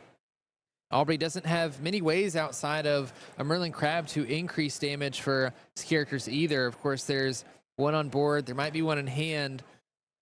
And so it's going to be very difficult to banish the Cinderella Stouthearted with characters on board. You're going to have to build up the strength of one of your characters by a lot in order to do so. And we talked about how important Emerald Chromicon can be in bouncing characters, but unfortunately for Aubrey, that is only on your opponent's turn, not on your turn. So if you challenge with one of your characters and banish it, it does not get that trigger. Something that could be very helpful for Aubrey here is once you get the challenge with your Merlin Crab here, you could return it to hand with the Madame M. Fox we see edging on the side there. And that will give that, and when Merlin Crab leaves play, he can give any character Challenger +3. So we can give our Madame M. Fox Challenger +3, which will let us challenge for 7 damage on the resist to 5 willpower Cinderella, which will take it out exactly. Looks like we're going to start with dealing 2 damage to this Rapunzel with Merlin Rabbit. Makes me wonder if we're going to bounce the Rabbit with the Fox so we can draw a card. It looks like we are. Albert's going to draw a card, and of course we still have enough ink to play the other Crab that we have in hand, Merlin Crab. We can still give Madame Mim that Challenger +3, which will be just enough to banish this Cinderella Stouthearted. Or we could even challenge into, well, if we banish our own Crab, we could still give it, but I doubt we want to do that. We are going to see the Merlin Crab being played, giving Madame Mim Challenger +3. Fox is going to banish that Cinderella Stouthearted. And right here we have a Merlin Crab and a Sir Hiss that can challenge, but it doesn't look like we'll be able to take out 2 characters unless I'm missing something. So this might signal the end of the game. We're going to go ahead and challenge Lawrence with Merlin Crab. Merlin Crab's ability, we're going to give Sir his challenger +3. Yeah, and I think Aubrey's realizing that we need to take out 2 characters here. We can only take out 1. Taking out that Daisy Duck, but Rapunzel and Lawrence both have 2 lore. Alvin only needs 3 more to win the game. We're going to pass to Alvin, Steam Quest, and Alvin is going to take game 2 of this best of 3 for the Disney Lorcana Challenge. That was a great game between our 2 players. We did see that turn 1 Cinderella Ballroom sensation this game. No song in hand, so a little bit sad there. We were hoping to see the Cinderella plus the song to really get on that merfolk right away. Yeah, I mean, we saw Alvin open a relatively strong board state, you know, having a Lawrence pretty early, a character that you don't really want to challenge. It was a little bit difficult for Aubrey to challenge efficiently, couldn't deal that extra damage that you needed to banish the Lawrence. And so Alvin was able to come out strong, build up a board state, keep Aubrey under control so that Aubrey didn't run away. But that does mean that Aubrey's won a game, Alvin's won a game. So we have a game 3 to get to. That's right. We have a game 3. All right, and we'll go right to that.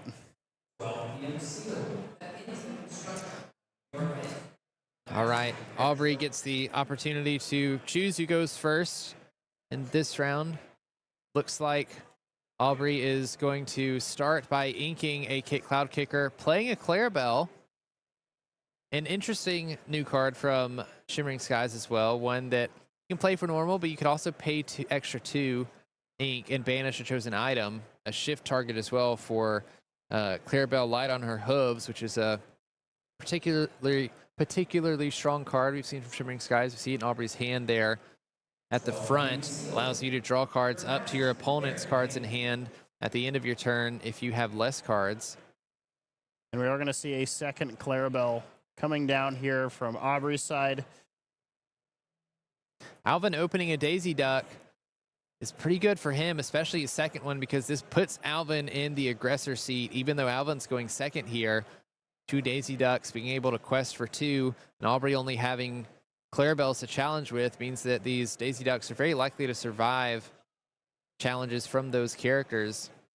So Alvin not questing here with his Daisy Ducks. He doesn't want to give Aubrey any extra tools to work with during this game. He did ask Aubrey how many cards in hand last turn, and was probably thinking, I don't need you to have any more of those. So also might have been avoiding a potential Madame M. Fox play, knowing that Aubrey was going into turn 3, could have quested with one of these Clarabelles, bounced it with Madame M. Fox, and banished a Daisy Duck. Instead, we see Aubrey last turn playing a Kit Cloud Kicker. When Kit Cloud Kicker is played, you can bounce a character back, an opposing character back to their hand with 2 strength or less. Of course, Daisy only having 1 strength means that that character gets bounced. Decent way to deal with it, since it does have that 4 willpower. A little bit easier than challenging. And Alvin, coming from the aggressor's seat, is now put in the respondent. So he has to now respond to what Aubrey has put into play, which is a total of 4 strength, which can take out this Daisy Duck if it chooses to quest. Also 3 separate characters, which is exactly where Emerald Amethyst wants to be on this turn. They want to have a lot of characters in play that they can work with, whether it's with something like Merlin Crab, Madame M. Snake, or Fox, to return those characters to hand to maybe reuse their abilities. Or for, in Clarabelle's case, we want it to have a line to shift onto. We've got some interesting decisions going on for Alvin here too, because we have a couple 3-cost cards we could play. We have Doc Lawrence, let the Storm Rage on. If we play Doc, that means we can set ourselves up to play a 5-cost character on turn 4, which looks like that's what Alvin is planning to do. We have a Mufasa in hand. We also have a Chien Po that we could play as well. Both cards could be pretty decent to use to keep control of Aubrey's side of the board, because if you challenge with Mufasa and he's banished, you very likely get to find a character on the top of your card and have that interplay exerted. Or even using Chien Po. Chien Po just has so many stats behind him, being a 4/7 with Bodyguard. You could likely take quite a few trades with the characters on Aubrey's side of the board and keeping your character safe, and also Chien Po relatively healthy. So Alvin's going to go with that Doc play, setting up for a turn 5 as we move over to Aubrey, immediately questing with this Kit Cloud Kicker. So questing with a Kit Cloud Kicker here kind of signals to Alvin that we plan to do something with a Madam Mim. And it looks like we're going to do it with a Fox, returning that Kit Cloud Kicker to hand to play this Fox out. Basically saying to the... basically saying to Alvin, if you want to quest with that dock, I'm going to take it out. What Aubrey might not know, though, is the Chien-Po might be coming next turn, and that is a pretty solid check to this Madam Mim for now.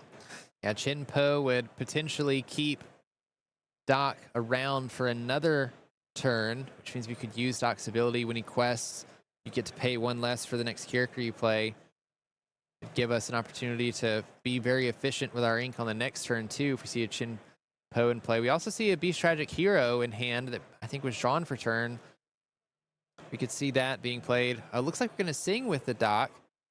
Let the Storm Rage on, banishing that Chernobog's followers. And instead, we're going to pay 3 to play a Lawrence and a Daisy. Paying another ink for that Daisy. Lawrence being a 4/4. Another great statted character used to sort of check other characters on Aubrey's side of the board. Now we take a look at Alvin's hand here. He has some great options for next turn. 3 different 5-cost characters that are all pretty good in their own right. Now let's take a look at what Aubrey has for us this turn. We added that Kit Cloud Kicker back. We had a few copies of Elf of the Fifth Spirit. I know, maybe we inked one. I do see one in hand right now. And we have a few characters in board that we can challenge.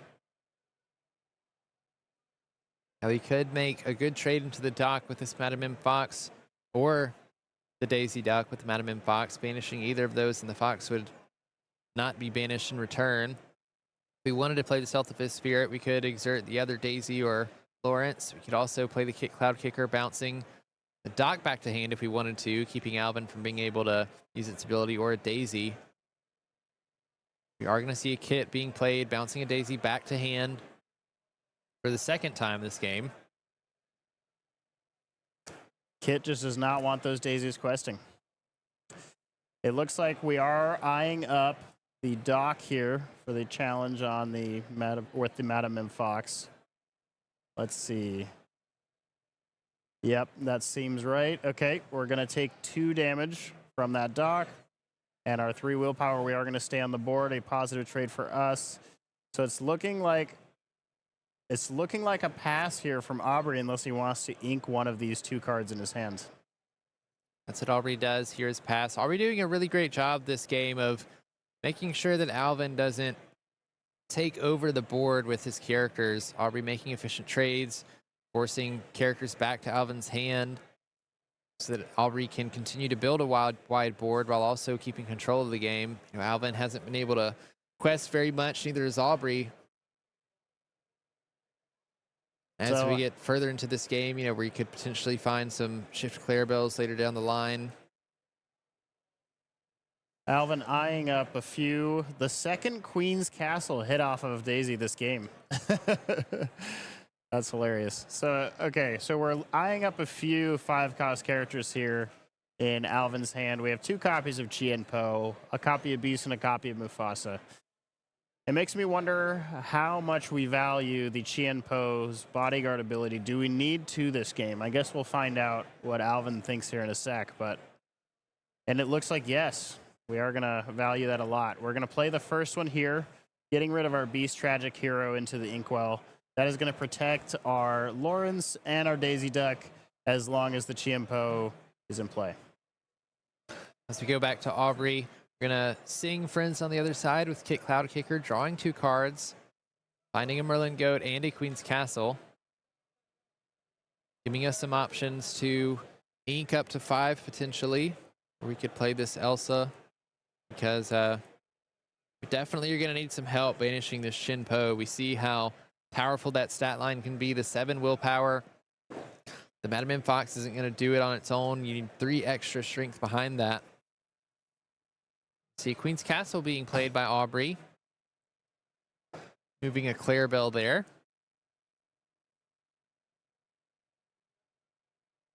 I wonder if this is looking to just be a pass from Aubrey here. because I don't think chat. Okay, we are going to quest with the Clarabelle that's not at the castle. Fair enough. And we're going to go ahead and leave the Madame Mim that is damaged. We're going to go ahead and leave it ready, maybe to challenge into the Qianpo next turn. Yeah, I think we want to draw some extra cards from the Queen's Castle on the next turn. That Clarabelle there, potentially looking for something like a Merlin Crab to help us find cards. We're going to find an Ursula Deceiver off of that Daisy Duck questing. Then it looks like Alvin is going to challenge the Queen's Castle and banish it with Lawrence and Qianpo. Makes quick work of that. Queen's Castle, definitely not something you want sitting on the board for multiple turns in a row. And it looks like we're going to play a second Qianpo here, really showing us how Alvin knows his deck. He's playing his 2 Qianpos, and now Aubrey is definitely in a rough situation here. 1 Qianpo was a lot, even for this turn, and now there's 2. So we'll see how Aubrey responds to this. Yeah, we see Alvin ready to put on the gas here, playing that Daisy Duck for the 3rd time this game, just getting it on board. Protected by those Qianpos, now we can quest with this Lawrence and both Daisies pretty for free, essentially. We are going to see Aubrey play out his hand, knowing that we need to get characters out on board. We're about to have to make a lot of challenges and trades just to get through these Qianpos and start attacking those high lore characters. So it looks like we're going to show 7 willpower in our characters, compare that to Qianpo's willpower, and say, I'll take all these, and challenge them into this Qianpo. And Alvin says, sure. And we banish the Qianpo, banish all 3 of those characters. So as you can see, Qianpo trading with a lot of characters here, really doing the job that he was set out to do. We draw a Tinkerbell Giant Fairy. Not amazing here because we don't have a lot of those 1 willpower characters that Tinkerbell loves to see. Well, there's one. So maybe next turn. Yeah, after the quest from 2 Daisies, Aubrey does find a Curse Merfolk and a 1-drop Clarabelle put into hand. We have a Mufasa and a Tinkerbell that we could potentially play for Alvin here, where I think we're just going to quest out with the rest of our characters, gaining a total of 7 lore this turn, putting us in a position where we can win next turn if nothing else changed.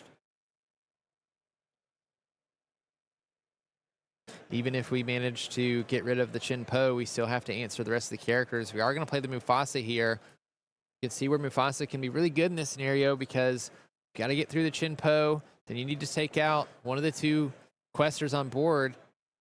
But then if you take out the Mufasa or banish the Mufasa, you get to put another character on board that needs to be answered. And unfortunately for Aubrey, we draw another 1-cost Clarabelle. He's not going to have enough strength on board to get through the Qianpo, much less banish the rest of the characters. I think that means that Alvin is going to take it here. Aubrey is going to quest out for 5, push his lore total up. Get halfway at the very least. Yeah, that Qianpo definitely doing a lot of the heavy lifting here. Smart for Alvin to keep 2 of them. So we're going to go ahead and quest. And that is the game between our 2 Illumineers. You can see smiles all around. Great game between our 2 players. Excellent. Smiles from both players. Alvin is going to progress on to the top 32 playing a Mufasa Amber Steel deck. I know that the Mufasa fans out there are going to be excited about that. They always get happy to see Mufasa making it far into the runs. Mufasa gets a little bit of hate, a card that's not good enough to play in competitive decks. And here you go. What do you say about that? It's in the top 32. Might make it into Continentals. Very strong showing from Alvin and his Amber Steel Mufasa deck. Very impressive strategy. Normally you see Mufasa with Amber and Ruby to hit those high-cost Ruby characters like Maleficent Monstrous Dragon. But Alvin trying something new today, and you can see the power of those steel cards really shining through. That Qianpo, or those 2 Qianpos entirely carried that game 3. Yeah, I mean, Cloud Kicker is a tough guy, but not tougher than those Qianpos are. So congrats to Alvin for making it on to top 32. Congrats to Aubrey for making it to top 64. They both get some awesome prizes there. I believe we have an interview with the winner, so we're going to take a look at that, and then we're going to be back for the top 32. See you there.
I am here with Alvin, who just won his top 64 match. How are you feeling right now? Incredible. No words to describe it besides incredible. I feel amazing. Thanks for asking. And you're on Amber Steel, which you've told me that you've been playing Amber Steel for quite a while, but not this version. This one is a little spicy. Very spicy. For all my spicy lovers out there, this is an Amber Steel Mufasa. I have played Amber Steel since the beginning, set 1, but this time I was like, I'm going to switch it up, play something fun. I didn't come with the expectation of making Day 2 or maybe possibly 128. I just said, I'm going to play something I enjoy and have fun playing, and we're crushing it. You are crushing it. And you are just 2 wins away now from earning an invite to North American Championship. What do you think of it looks like ahead of you? You know what the decks you might face are. How are you feeling? I'm ready. I've been practicing with this deck. I saw the deck list, very spicy. One of them is very spicy, so we'll see what ends up making it. But I'm excited to play the next round, and yeah, I'm having fun. So that's rule number 1. Rule number 1. We did it, yeah. You did. Well, congratulations on making it through top 64, and we'll see you in top 32. Woo, let's go. Back to you.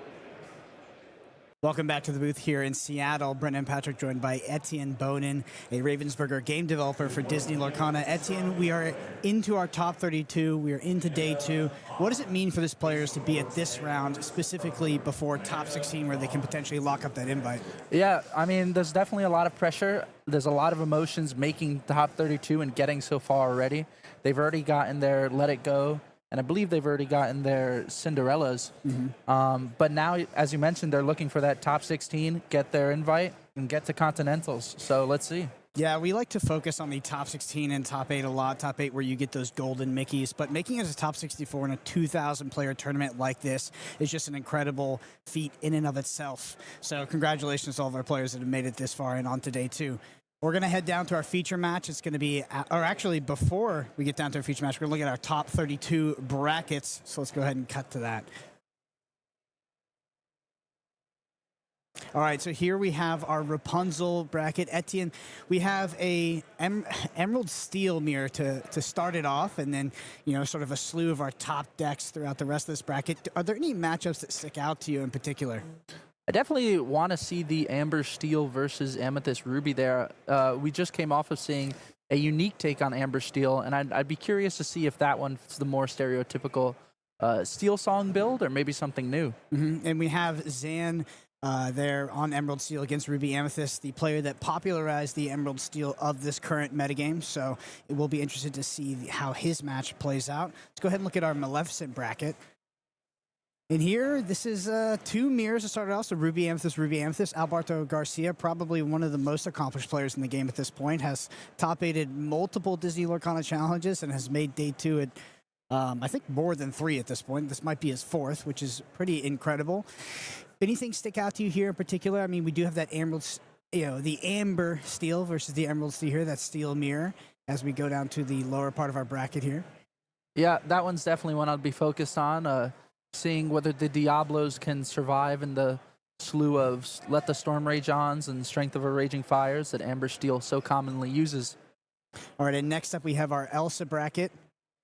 And yep, this is just, we've got a few of our top decks again, a little bit less diverse on this side of the bracket, quite a few Ruby Sapphires. Actually, this is where they kind of all seem to have ended up. We have a lot of Ruby Sapphires in the Elsa bracket here, so that's pretty interesting, the variance in terms of where you end up in the bracket. If you had brought a deck that was particularly well positioned against our most popular deck in the form of Ruby Sapphire, I think this is exactly where you'd want to be. Yeah, especially in those mirror matches. Maybe if you're playing Ruby Sapphire and you expect it to pair against it, it will definitely reward you here. And finally, let's take a look at our Cinderella bracket. This is where our feature match is going to come from, which is going to be this Amber Steel mirror, but calling it a mirror, probably not that accurate. Etienne, do you have a little bit of insider knowledge on how this matchup might go? Yeah, I think Alvaro's on an incredibly interesting list that we haven't seen. So I'm very excited to see how that match goes. Yeah, outside of that, we do have 3 Emerald decks in this bracket, which is particularly interesting, as well as 3 Amber Steels. So those are 2, I guess Emerald Steel ended up as the second most played deck, but Amber Steel was a deck that previously in Las Vegas didn't convert to Day 2 very well, and seems to have converted somewhat okay so far into top 32 here in Seattle. But with that, let's head down to our feature match, which is going to be Alvaro G-Raw versus Alvin Hernandez. All right. All right, the Amber Steel mirror. So you said the Alvaro here might be on a different build. What kind of build are you suspecting? So one of some of our developers' favorite cards types are the location cards, and I think Alvaro's deck has a little more than you might expect. We did see cards like Pride Rock be a card that Steel Song played at the beginning, I believe in Into the Inklands format. But here I think we've got a little more than just that. Yeah. What about locations? What do the developers like about them in particular? We're starting off with the Daisy Duck here for Alvaro. Daisy Duck, a very strong start. But one of our developers has, ever since he's joined, really loved playing location decks. And, they're very popular and usually a super rogue pick. We saw one in, I believe, Vegas, the Ruby Steel Dwarf location deck, and it's just really cool to see this archetype be innovated in different color pairings. Yeah, I remember casting over that match and having to do sort of the subtype check on some of these cards to see if they were knights or not, which was interesting. So the card inked there for Alvaro is actually going to be Fix It Felix Jr. It's a shift 3, 4/5, 5-cost inkable. And it says your location gets +2 willpower. Yeah, being able to keep your locations alive for a little longer, especially into Ruby threats in like Maui and the Amethyst threats of Madam M. Fox, is just a really strong way to make sure they stick around. What's the core of Alvaro's deck? Does it center around that John Silver card like a lot of these other location decks have in the past, particularly some of the Ruby Steel decks that we've seen in previous metagames? So I think based on what I'm looking at, it has a very strong early game start in cards like Daisy, Mr. Shmee, and that John Silver, as you mentioned. And maybe it was expecting a lot of cards like Be Prepared and the Bloodborne Sisu, cards that are very not favored into locations as they stick around and continue getting you that lore. And interestingly enough, I know Amber Steel historically has struggled into locations, particularly that was represented in the Ruby Amethyst matchup for a while, especially as they've cut down on some of the Along Came Zeuses. So they've, it's a deck that has previously had trouble into locations, not even represented nearly as much as they'll be in Alvaro's deck, but in Ruby Amethyst, just with the 4 Queen's Castle, it's always been kind of this card that can be quite good against Amber Steel. So I'm assuming, facing now this Amber Steel mirror where there's almost 30 locations in the opposing deck, it's probably potentially not a great matchup. Yeah, I love to see these rogue decks bring these matchups that these meta decks maybe aren't used to. Being able to play against 28 locations, I believe, is a tough ask. And do you think that Alvaro takes the role of the more aggressive deck in this matchup? I definitely think so. I think based on the game plan, it's going to be playing a fast early game, and then in that mid game, having multiple locations out that are difficult for the opponent to answer. Yeah, speaking of night checks, you see that location pop up in the bottom right hand of the screen here. The 7 Dwarves mine. So during your turn, the first time you move a character, you may deal 1 damage to chosen character. The chosen character was a knight. You deal 2 instead, and there are a couple knights in the list.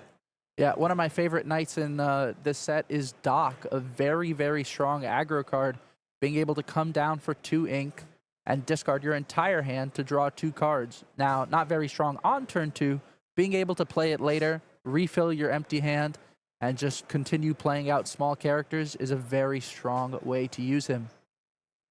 So double Smee plus a Daisy deck for Alvin Hernandez here to answer Alvaro's early aggression.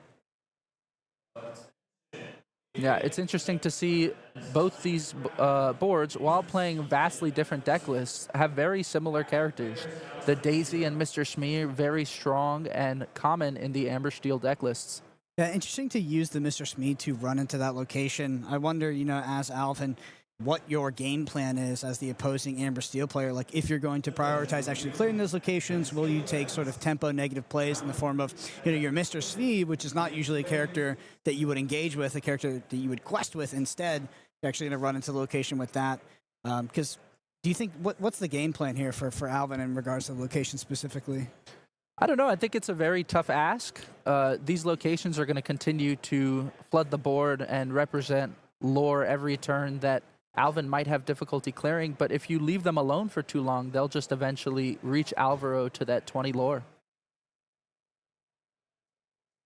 Yeah, I wonder what Alvin's strategy is regarding cards like a Whole New World, potentially. Like, if that's a card that you're going to prioritize and look for in a matchup like this. This is assuming that it's in the deck, because that card is mostly standard to most Amber Steel lists, but I wonder how it feels to play that card against a more aggressive-oriented deck that also is representing Smees, Daisy Ducks, and a lot of these low-cost, low-curve characters. Yeah, I think it's definitely a card that you wish you can get out of your hand.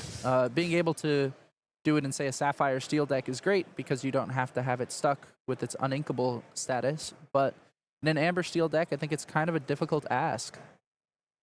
Yeah, I wonder how many players were caught off guard yesterday facing Alvaro in the Swiss rounds when it was closed deckless, when they saw the first couple cards, maybe a Mr. Smee and a Daisy Duck, and then they start seeing all these locations come down.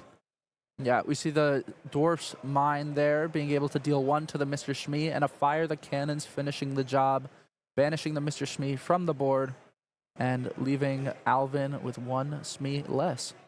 Yeah, this Amber Steel Locations deck has kind of been the talk of the convention as I've been walking around. I've been hearing everybody sort of whisper about it, saying that there was one that made it to top 64, top 32.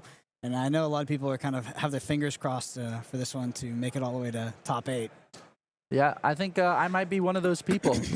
Being able to see these interesting decks pop up and really just surprise everyone at a convention, I think is honestly what excites me the most about working on these cards.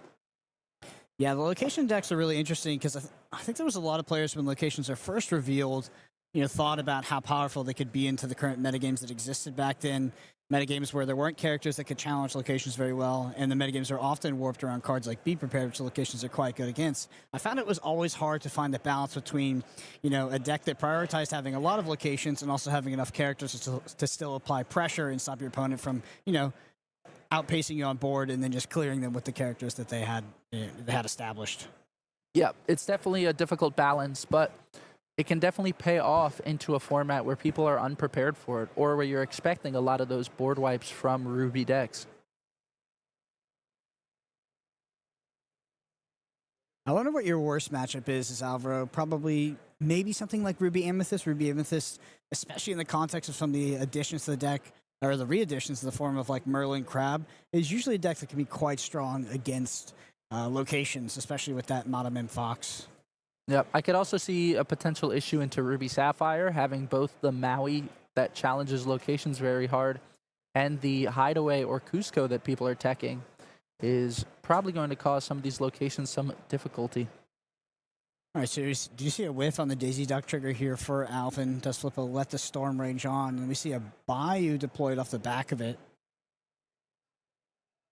Bayou, a pretty interesting location, known primarily for its interaction with the Sheriff of Nottingham and Beast Relentless, as whenever a character here quests, you can draw a card and discard a card, really able to dig for certain key pieces like that dock.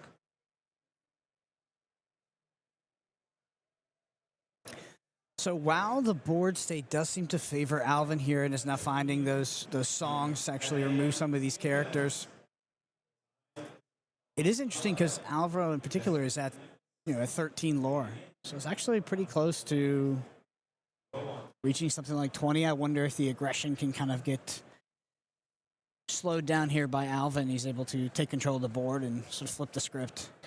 You definitely always feel good when you're able to have your opponent challenge with their Daisy Duck and Smee, really taking away from that 2 lore that they have.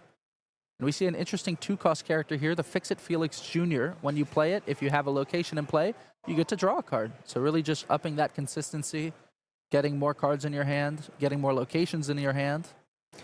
Yeah, I was wondering about the access to card draw specifically for this list. Because historically, location decks have, while they've been very good at removal and actually deploying characters onto the board, historically they have struggled with things like card draw. Once they sort of, play out their hand, if they're able to be slowed down and stopped at all, they have a hard time coming back, which I think that this matchup is right on the precipice, like right on the inflection point of that, where, Alvin is taking control of this game, but Alvaro has progressed his win conditions so far that it's probably going to be too little too late, I would assume.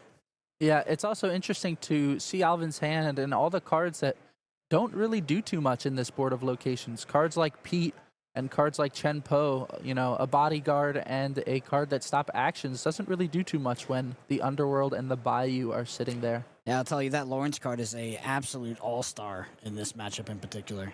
Yeah, being able to challenge with 4 strength, quest for 2, just really all you could ask for in a card that comes out the turn before Rapunzel. I do see a Chernobog in that list as well. It's a card I haven't seen in a while. Speaking of cards I haven't seen in a while, that 4-cost Tinkerbell, Generous Fairy, a Be Our Guest effect on a character is not understated how well it fits into certain Mufasa decks.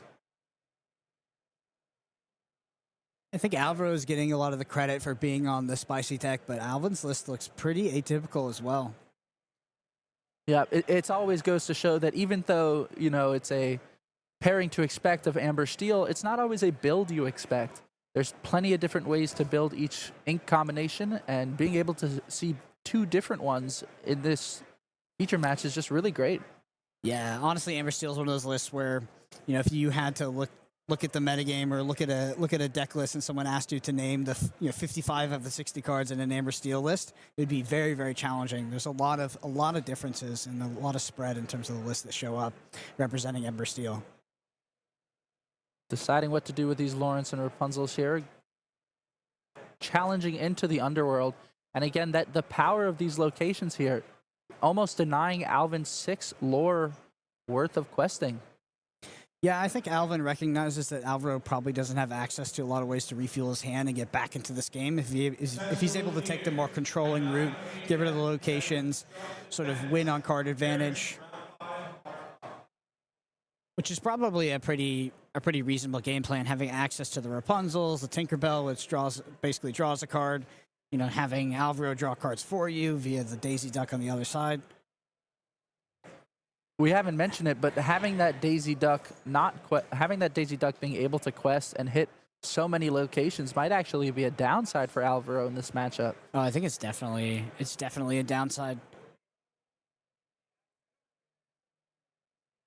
Already at 16 lore, not far off from the 20 needed to win, but Alvin is representing 11 lore on the board currently. Yep, not far off of 20, but Amber Steel is one of those decks that doesn't really gain lore out of nowhere. So if you're able to attrition them out, it's pretty unlikely that they're going to be able to sort of close out the game quickly, especially if you have access to a lot of removal in a traditional Amber Steel Songs deck, which this doesn't seem to be honest. I haven't seen too many songs. It seems more like a character-oriented, low-to-the-ground, aggressive version of Amber Steel. We also haven't seen a single Whole New World.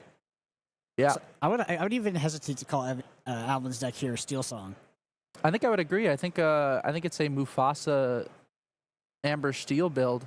And then so we see the John Silver here, unfortunately losing the location of the Bayou, so not having that resist and extra lore, but still strong in that. Oh, there we go. The Tinkerbell challenges it, Fix-It Felix, and banishes it. It's my first time seeing Tinkerbell shifted onto the 4-cost uninkable Tinkerbell. Yep, I always love when we have these characters who share that name and are able to be shifted on that maybe people don't fully expect.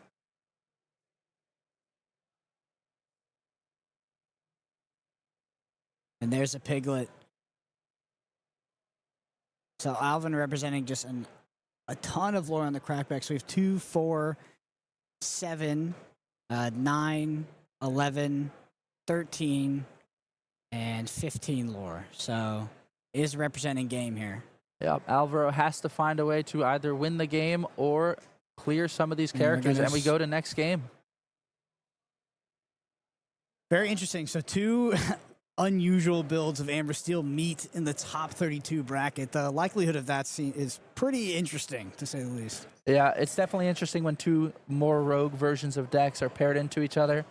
Not always what you like to see, but I like to be able to see them up here and watch all the innovation. Well, let's get back down to the feature match for game 2.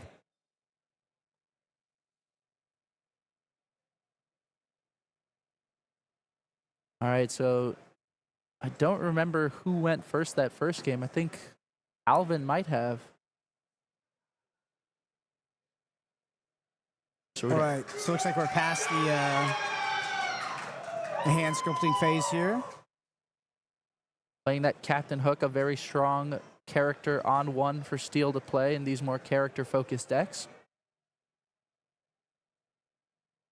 Notably also a captain, so it keeps the Mr. Smee from taking any damage. Yeah, super powerful interaction with Mr. Smee specifically.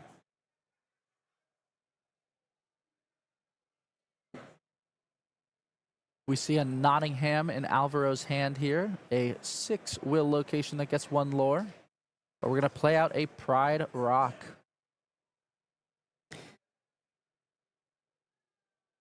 All right. Yeah.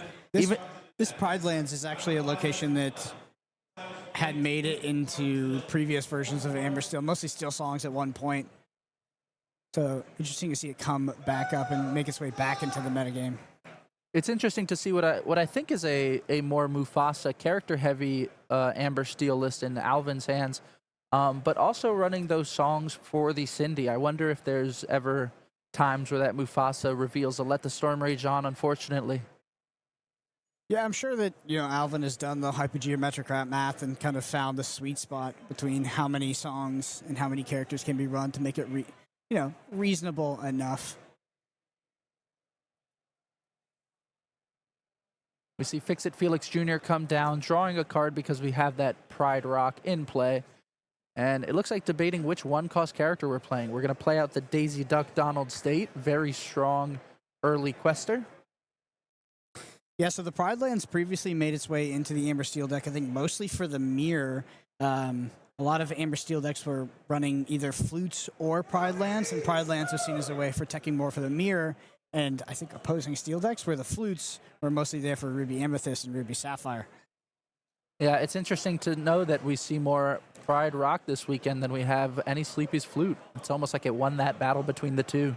Yeah, I think that item location disruption has also kind of come at a cheaper rate nowadays. Not literally cheaper in terms of the cards, but you have these more dynamic and more powerful cards you can put into your deck that can help you deal with items. So you don't have to run sort of these cards that could previously interact with these items that were effectively duds in a lot of other matchups. I'm really looking at Cusco there, which is effectively also just a body that you can play. Yeah. Cusco really shines as a character, I believe, with 2 lore compared to the old answers that people were playing in cards like Rise of the Titans.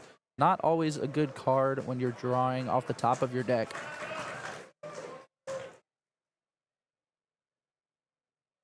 All right, I have to assume that Alvin is on a similar game plan to the previous match, just looking to stabilize, pull ahead in card advantage, remove as much of Alvaro's threats as possible, clear the locations, basically not quest, and then turn the corner and try to win in that sort of 1 to 3 turns range. Yeah, we see the Daisy here questing for 2 and revealing a Rapunzel. Not a bad ad while that Lawrence is in play. This Daisy, while it's a good tempo card for Alvaro, is very likely to provide Alvin with a lot of card advantage here. Due to the nature of it not being a traditional Steel Song list and being a more character-focused Mufasa version. Yeah, but at the same note, because it's a more character-focused version, it's a lot harder to answer these high-will 2-questers that Alvaro is playing down, as well as these locations. Yeah. Honestly, the Lawrence feels like such a good card in this matchup. Yeah, being able to have that 4 strength and challenge those locations without taking any damage back, just being able to retain it. Lawrence, usually pretty good card, but struggles into those more aggressive matchups as once it challenges into one character, unless you have a Rapunzel, you will not be able to do much impact on the rest. Yeah, I feel like anytime we see Alvin target locations with the Smee, it becomes very clear what the core game plan for Alvin is, which is going to be very similar to our previous game. Try to take the more controlling route, out attrition my opponent in regards to card advantage, and then win the game in a few turns once I have, achieved superiority on board and gotten rid of all those pesky locations. Because Alvaro just doesn't really have a way to refill his hand. There are some cards that draw cards depending on if you have the location out, but outside of that, whatever Alvaro represents and whatever cards are in hand, that's pretty much it. There's not a lot of card draw for this deck, that is the historical issue with location-based decks. I mean, particularly what we've seen in the past, mostly in regards to Ruby Steel, but it seems like the same issue is also present for Amber Steel here in regards to the location version of the deck. Yeah, we see that Rapunzel come down, heal the Lawrence for 1, getting him right back up to 4 strength. That synergy between the two of them, so strong. Yeah, and despite being on the play, it feels like Alvin is, despite Alvaro being on the play, it feels like Alvin's in a very, very good spot right now. Very much ahead on cards, so ahead on board, and the threats that exist on the board right now are not too scary. Yeah, Alvaro only at 6 lore, not that big of a jump ahead. Yeah, I think that's one of the few times that this one Cost Cinderella has, engaged in trying to take down a location. Yeah, when you're able to challenge into a location without taking any damage back, challenging with Cinderella is not too bad. And we see the dock here come down, drawing back Alvaro 2 cards. Super strong card when your hand is empty. Yeah, the dock is huge, and I think that's probably one of the cards that came out recently in Set 5 that has actually given this deck the reach it needed to be more competitive. I think on top of that, dock has also seen a lot of play in decks like Amethyst Steel, decks that run very low to the ground and are able to refill their hand on those key turns, and especially being able to be bounced back with cards like Madam M Snake or Fox. Dock was also a crucial card in the Ruby Steel deck that we saw show up to Vegas. Both being this sort of very aggressive card that can help you refill your hand, but also being a knight for some of those locations that actually check for it. I think actually I saw a copy of Doc in Zan's list yesterday, so maybe he's playing that for the mirror match as well. Oh, that'd be super interesting. I haven't seen that list yet. So clearing the Lawrence here, challenging with the Captain Hook to put that 3 damage on, making Lawrence strength go back to 0, and then Daisy will challenge in and take no damage herself. That's a great example of how powerful Lawrence is in this matchup, where Alvaro has chosen to quest with all of his characters on previous turns, actually chooses to take the opportunity cost of not questing and go ahead and remove that Lawrence, with something like a Daisy Duck plus the Captain Hook, the Daisy Duck being the bigger opportunity cost to eat because it's a 2-quester. We talked about the perfect pairing of Lawrence and Rapunzel, but Rapunzel and Mr. Shmee is also very strong. Mr. Shmee putting that damage on top of him if you do not have a captain while he's exerted. Yeah, so Alvaro does have 2 cards in hand because of that dock. So, if he potentially draws into another dock, could be in a decent spot here. Outside of that, it does feel like Alvin is pulling very, very far ahead right now. Yep, definitely agree. That Mr. Shmee with that 3 strength, able to really put a big dent into those locations. Whereas cards like Rapunzel, who is drawing Alvin a decent amount of cards, is not really able to hit them for that much other than that 1 strength.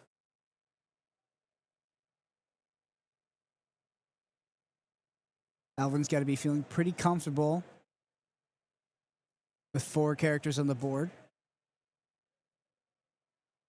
Looking at the discard real quick there. But if the Smee is removed, Alvin not left with a lot of strength here to actually remove those locations, so that passive lore gain is going to be a real threat. Yeah, Fire the Cannons comes down on the Mr. Shmee again, and 2 more locations coming down. Yeah, that's probably... The Pride Lands at Bayou. That's got to be worst case scenario here for Alvin. If we think about, what are Alvin's best outs here? Maybe Mufasa into something, potentially getting something like a Chernabog onto the field here. Or maybe even something like that Beast Tragics here we see in hand, get a damage counter on it, it becomes a location removing machine.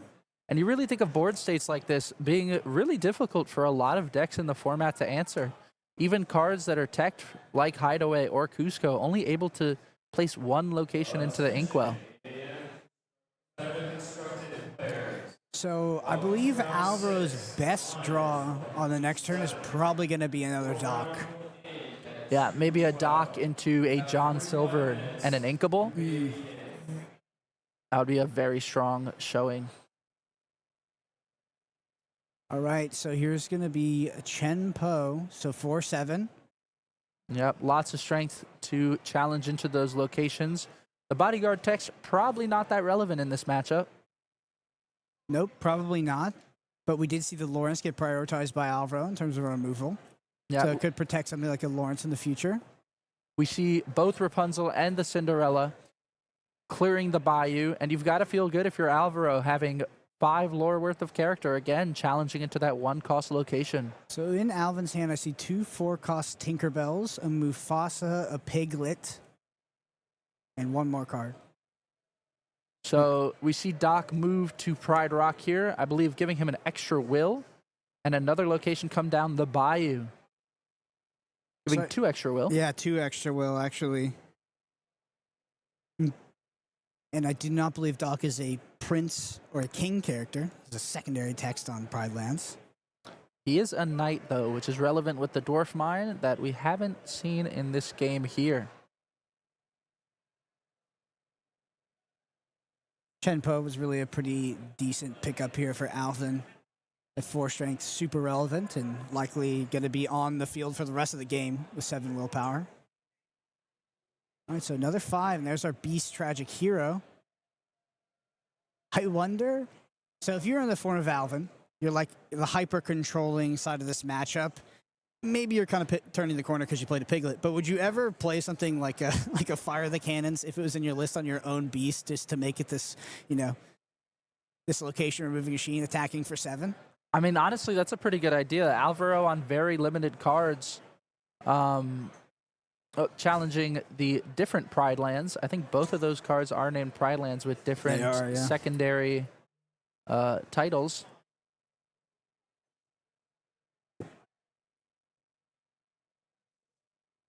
Moving Doc to the Bayou, being able to quest there and draw and discard a card, maybe looking for that John Silver or an extra Doc.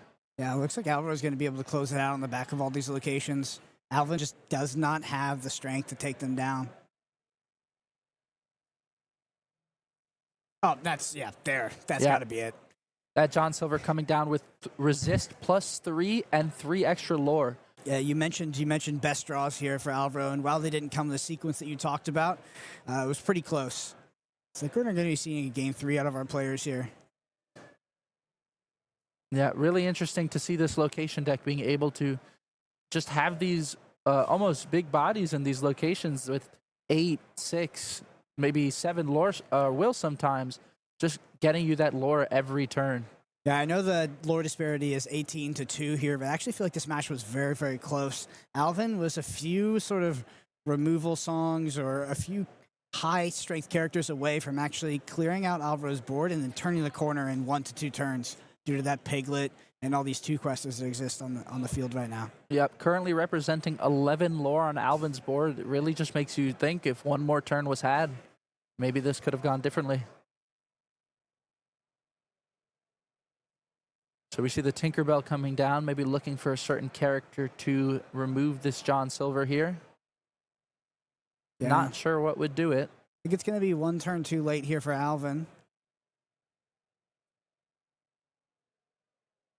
That is kind of the risk you run when you play these Mufasa decks with lots of characters. You're able to keep that card advantage up and have a strong board presence, but you don't have a lot of removal tools. Yeah, I have to assume, especially in the context of the John Silver, this game is over. No way you're going to clear 3 locations. That John Silver, even with 1 location left, is going to represent game. Maybe has the song to remove it, but no. Looks like we're going to go to a game 3 here. Yeah, really exciting to see this match coming up.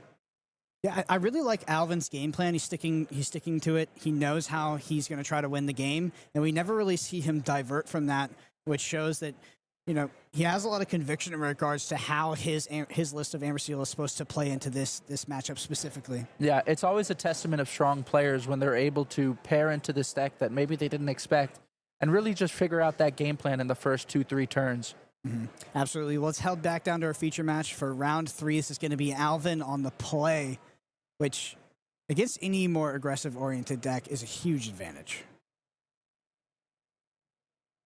It looks like they've altered here, and we're going to see a Daisy Duck. I guess part of the issue with the location deck is you're not able to challenge into these early game characters like Daisy Duck that well. Yeah, Daisy Duck is really interesting. I don't really think we've seen Alvin quest with this Daisy Duck outside of ending the game with it because, Alvin's game plan so far has been to attrition Alvaro out of the game, maintain control of the board. So I wonder what the cost is of refilling Alvaro's hand with all these characters, because that is very conducive to Alvaro's game plan. That being said, Alvaro has tons of whiffs in the deck in terms of locations. Yeah, being able to pick up that Mr. Shmee off that Daisy, almost the perfect turn 2 that you want to see. Really lucky in not hitting a location there. Yeah, and that's what you need in this game 3 on the draw. But we do see a Chernobog in the hand of Alvin. That's Definitely not the card you want to see early in the game here, especially considering that Alvaro's not going to remove any of your characters, most likely throughout the game. That Chernobog is probably just going to be an unplayable card. Oh, the Lawrence does come to hand. That's one character that might actually get removed. Yeah, very strong pickup from the Daisy Duck here. It's almost like you're dodging something when you're not getting the non-character off of the Daisy. Alvaro's going to draw another card as we see a character on the top here with the Daisy Duck trigger. Alvin looking to take that early lore lead into this location deck after seeing its power in Game 2. Yeah, I wonder if that's just kind of how the cards came off the top, or if Alvin believes that he can, beat Alvaro's deck with aggression here on the play. If he goes Smee or Daisy Duck into Smee into another 2-quester into potentially another 2-quester. I don't really see a great turn 4 here for Alvin so far. Does have access to the turn 5 Mufasa. He could potentially sing Let the Storm Rage On in the next turn. Yeah, Alvaro probably looking for a character like that 1-cost Captain Hook, something that enables him to challenge these characters like Daisy or Mr. Smee and slow down that lore gain. And Alvaro looks like choosing to quest here. So not going to be removing any of Alvin's characters. Yeah, matching Alvin at the 6 lore total, but Alvin threatening 6 more on that next turn with that Lawrence. It does feel like the Daisy Duck drawing Alvaro 2 more cards here is going to potentially be a big downside. I'm not saying that there was any other line you could have taken, but not hitting those locations is not great for Alvin here. Yeah, it definitely makes cards like Doc a little worse, though. Having a full hand is maybe something you weren't expecting in this matchup. We see a Mr. Smee and another Daisy. That's a lot. That's a lot to deal with. We do see a big Cinderella picked up here for Alvin off the top. Alvin, I think, still lacking a great turn 4 here.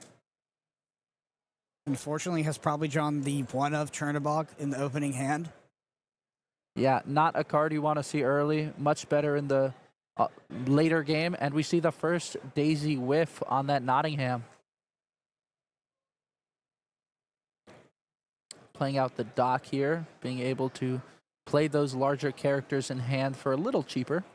I guess probably best case scenario would be something like a Rapunzel coming off the top here, because you could clear a Daisy Duck with the Lawrence on the following turn, heal it up with the Rapunzel, and then do the same. Because you really want that 1-for-1 trade with the Daisy Duck here. Yeah, there's also maybe a world where Lawrence challenges into Mr. Smee to get that maximum value off that potential Rapunzel draw. Yeah, it looked like let the Storm Rage On here, move to the front of the hand. No, but Alvin is just going to quest. So has committed to a much different game plan than we saw in Game 1 and Game 2. Running up to 12, threatening 8 lore on his next turn. Alvaro having to deal with at least one of these characters on Alvin's board, otherwise it is the end of the game. I have to imagine we'll probably run one of those Daisy Ducks into the Mr. Smee. But still, is that just going to be too much of a tempo loss where you're not going to be able to come back into this game potentially? If I was Alvaro, I think I'd really be hoping for something like a Fire the Cannons here. We saw it in the earlier games, but being able to turn off the strength on that Lawrence and then challenge safely might just be what we're looking for. Yeah, it's interesting. You Fire the Cannons. Maybe you get rid of the Smee as well. You quest for 8, so you go up to 14, and then you represent a board that Alvin has to deal with because you represent game on the following turn. But interesting for this 28 location deck, and we see our first location played out here in the form of the Bayou. And our second following right behind it. Okay, so this is so we're sitting at 6. We're threatening 2 from the locations, which is 8, plus another 10, so 18. Definitely a big ask for Alvin to clear, but can he do it?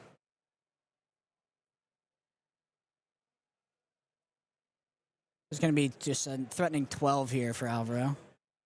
I did the math a bit backwards. That means you have to clear at least 5 lore worth of usually characters, but in this case, locations as well. Let's be real. Like, if you're Alvin, you have to clear 3 characters, right? Yeah. There's no way you're clearing. Like, the locations are just a bad rate. I guess, yeah, they're just a bad rate compared to clearing the characters, which all quest for 2. So you see, we'll let the Storm Rage on, which is, it's a good sort of song to have here. Questing with Doc, interesting here. Playing out the Tinkerbell that does a lot of the work for you. Huge here. Huge. Before we even challenge at all, we're able to clear 2 of those characters that we mentioned before. And I believe there's a damage counter on that Daisy Duck, yeah. Yeah, they caught it perfect. Another benefit to locations, though, is they're not taking any damage from that Tinkerbell. They're fully healed. I think that Tinkerbell was the top deck. It was either that or the Piglet. Tinkerbell could have been drawn on the previous turn, but what a good card to have here right as you get to your Sync's Ink Mark and get that 2-for-1 just off the enter trigger. Yep, probably going to run that Daisy Duck into the Mr. Smee, then potentially run the Lawrence into the other Daisy Duck with the 1 damage counter on it, or does the math on how much questing needs to be done, just takes Alvaro off game, quests, and then forces Alvaro to actually interact with his board. Yeah, and once you've cleared the Mr. Smee and those locations are really not helping you crack back on the threatened game from Alvin. So it's actually interesting because, yeah, if you take Alvaro off of game here by getting rid of the Smee, Alvaro is not clearing any of your characters with 2 Daisy Ducks. So all you really got to do is get rid of the Smee and then represent game, so represent 8 lore, and I think you've kind of locked it up a bit. Well, I think on top of that, I think we didn't count the Doc lore until now, so it's even more characters you'd have to get rid of. Yeah, I think that feels like it's got to be the play. Is you get rid of the Smee, you question your other characters. Yeah, and going up to 16 here. And now Alvaro's got a really tall order. Yep, having to clear at least 3 of these characters from Alvin's board. Daisy could challenge into that Daisy and get rid of one of them. So I think Alvin's at 16, so you do have to clear 3. There's no way, right? Great play from Alvin, though. Navigating his position in the matchup expertly. Knowing that Alvaro's deck pretty much can't do that.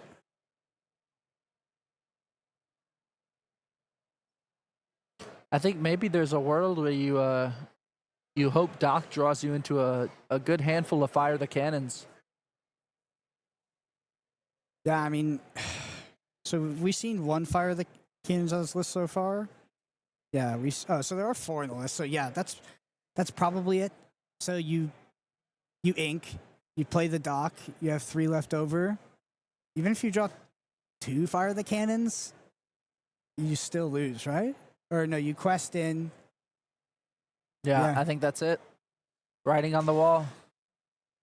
And it would not have been the Fire the Cannons. So yeah, really interesting matchup for our Amber Steel Mirror. 2 Amber Steel lists that probably are not representative of the rest of the room or the rest of the list in the top 32. So unfortunately, one of them has to go in terms of our rogue decks that showed up. But yeah, I thought Alvin played fantastic.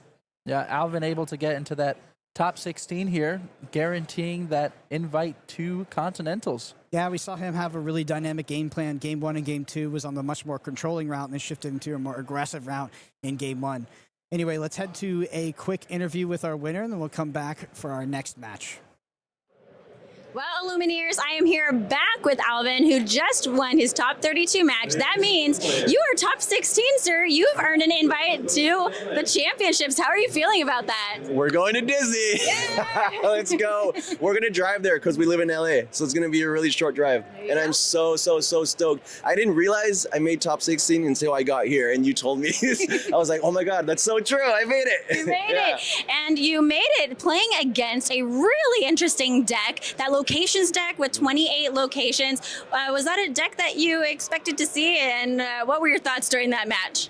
Definitely. I really planned going into this weekend that I was going to see that deck. Not just kidding. No way. There was no way in my brain that I would have thought that would have been a thing. I thought red steel locations would be a thing, but Amber Steel locations, very, very spicy. So shout out to you, man, for building that amazing deck and making it all the way to top 32. Yeah. So yeah, that was amazing. Now, on your side of the board, there's one card in particular you said that did a lot of work, and that is Tinkerbell. Can you talk a little bit about how Tinkerbell came in to help you take this win?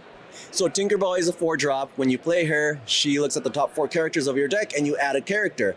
She is also a shift target for Big Tink. So I ended up shifting, dealing damage, challenging, dealing more damage to clear the board, and then we were golden to quest in the next turn for game. Also in game 3, she came in clutch, played her, removed some of the board, so that way they didn't have game for next turn, and we ended up taking it there. So she was amazing. MVP for sure. MVP, like you said, golden. And your next match, you're actually going to be playing for that golden Mickey. So we hope you do well in the next round. Good luck to you, Alvin, and thanks for chatting with me. Thank you so much, and shout out to all of my community. I love you guys. Appreciate all the support, and thanks to Ravensburger Disney for organizing these amazing events, and to you for interviewing everyone and being here and being amazing. Thank you so much. We'll send it on back to you. All right. Yeah, so Alvin speaking to the power of that Tinkerbell, which we saw showcased in that match. Anyway, we're going to head back down to our feature match for our next game. We're going to be coming in for Game 3. This is going to be Alberto Garcia versus Jonathan Ball. All right, here, so I believe that Jonathan is on the play, and I actually know what deck Jonathan is on. This is a Ruby Amethyst mirror, I believe, but once again, not a true mirror because Jonathan Ball is on Ruby Amethyst Burn. Are you aware of this list in terms of the Chromicons, the instant lore gain? I saw a little bit of it before, but we see the first maybe hint of it into the Inkwell, the Goofy, that when it challenges gets you 2 lore. Mm-hmm. So what I understand about this list that Jonathan is playing is that it's actually quite favored into the mirror. It's very, very good into Sapphire lists, and then it has a bad matchup into Emerald Steel. So there was an entire team that brought this, or group of players that brought this, and their whole entire gamble was to try to match into as many Ruby Sapphires as possible. And Ruby Amethyst is also what they consider to be a good matchup or a decent matchup, but really trying to prey onto our most played deck of the tournament, which is Ruby Sapphire. So Jonathan here, making it all the way to top 32 and in a pretty good position to go forward from there. I think it's also very heads up to, one, to get these decks ready, knowing what the meta that you're expecting is going to be. But on top of that, similar to that Amber Steel deck that we just saw a bit ago, if you asked me what cards I would expect in a Ruby Amethyst list, I probably wouldn't list most of these cards. Yeah, so anybody that's played the Ruby Amethyst mirrors knows how powerful the instant lore gain can be in the form of GOAT and bouncing that GOAT back and forth. Jonathan has a lot more access to other instant lore gain in the form of, I gotta even remember some of these card names. I had them pulled up earlier, but A Pirate's Life is one of them. Has the Amethyst Chromicon, which is going to draw more cards, and of course a card we've seen in some Amber Amethyst decks in the form of Gathering Knowledge and Wisdom, the 2-cost unakeable gain 2 lore. Yeah, we always talk in those Ruby Sapphire matchups that, they're able to take you late with that Lucky Dime and Tamatoa and just get all this lore out of nowhere. But with all these cards that gain 2 or maybe make your opponent lose 2 in the case of Pirate's Life, you're able to just equalize that losing matchup. And so Alberto trades off the Flynns. Goes ahead and brawls the Churnbox followers, stopping that draw. Interested to see how quickly Jonathan deploys this Amethyst Chromicon. Amethyst Chromicon, definitely one of the more interesting Chromicons in the suite of them from Shimmering Skies. Able to freely draw both you and your opponent a card each turn. Yeah, Prince Eric, one of the cards that's very, very good against those Sapphire decks, very good against Tamatoa. We see Lady Tremaine in the list of Alberto Garcia here. Not very well placed into this Prince Eric. Maybe Jonathan was expecting this rise of Tremaine that we've been seeing over the weekend. We're going to start off with a Merlin Rabbit. Alberto definitely very, very far ahead in terms of card advantage, and will continue to be as an Amethyst Chromicon is deployed here. But likely, Jonathan, that's part of the game plan, right? Is to utilize tempo instead of card advantage to actually win in the mirror here. Yeah, we see the Prince Eric here questing for 2, a super interesting card from Into the Inklands. Whenever it's banished, you get to banish a chosen character. Okay, so Chromicon is activated. That means both players are going to draw a card. The Brawl is inked, and now we're going to see a library on the follow-up. This This list that Jonathan's playing actually runs 8 locations in the form of library and, of course, the Queen's Castle. Going to go ahead and trade with that Prince Eric. Not a great card against the Merlin Rabbit because it's going to go ahead and trade with that Rabbit and draw Alberto Garcia another card.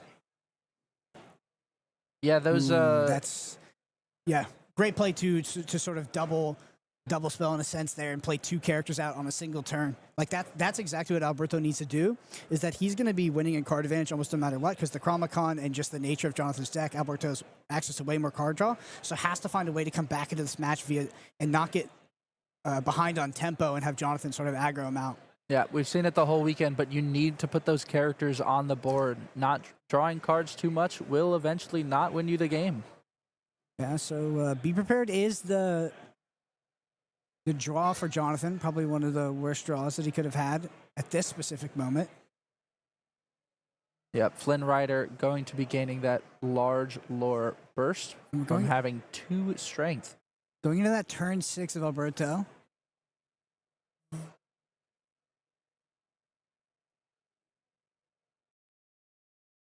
right, so it looks like Alberto going up in lore. What if we're going to see that Lady Tremaine come out? Would draw Jonathan 2 cards, I believe. Yep, and would probably get Be Prepared in the following turn. Big Sisu in hand. Big Sisu was a card that was popularized by Ed recently at one of these Lorcana challenges, at the Dallas Lorcana Challenge. Actually ran that card. It's kind of made its way into Ruby Amethyst list here and there ever since. Using the Flynn Rider to challenge that Cusco. Very interesting. I'm curious to see what Alberto does with his 6 ink unused. Honestly, I think like one of the better things you could have here is Alberto. We know he doesn't have it. Is like actually a Maui, because it would start your Flynn Rider to start triggering, and Maui is exactly what you need to sort of dominate the board and stop these locations from running away with the game. Very heads-up play here to have Flynn Rider clear that Cusco before the Sisu challenges, giving Jonathan 2 extra cards to bump that Sisu strength up. Interestingly, we're going to be going into the Be Prepared turn of Jonathan with double Flynn Rider sitting on here. I can only imagine this is going to be a Be Prepared out of Jonathan. I mean, this definitely puts your opponent on needing to have it, because if they don't play the Be Prepared or a character with more strength than that Sisu, that would represent a huge lore swing for Alberto. So Emerson Chromicon's going to draw for us. Going to ink the Brawl. And here we go. There's the Be Prepared. Yep. Knew it was coming there. And I still think Alberto would like to find something like a Maui here. Madame Medusa, not the best. Jonathan already at 9 lore. Usually not too scary in the Ruby Amethyst mirror, but because he's playing this more burn version, as we've said, it's honestly a little frightening. All right, deploys a castle of his own. You know, Jonathan's not going to have a lot of great ways to deal with this. Probably one of the more powerful things you can do in this matchup in specific is if you can get ahead on, if you can sort of equalize or get ahead on tempo, you deploy your own location. There's no way this opposing deck is actually going to be able to deal with it. It does run 2 Mauis, so there's 2 Mauis in Jonathan's list, but there's no Madame Fox or anything like that, and no crab. Or actually, there's 2 crabs, but no fox to pair with that, which is really where that power of location clearing comes from. Really interesting to see a Ruby Amethyst deck without Madame M. Fox. I never would have thought I could see the day.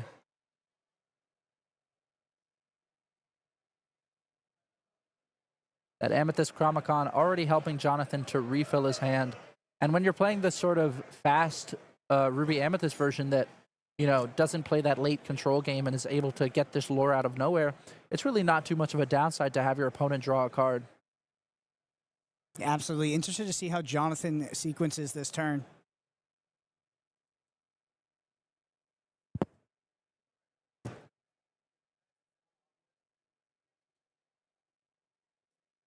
All right, so we're going to play the Goat and the Sisu out here, trying to get some more characters in play.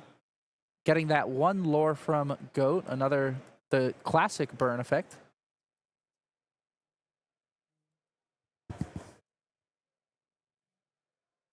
So the Queen's Castle on a draw. Alberto even more cards here.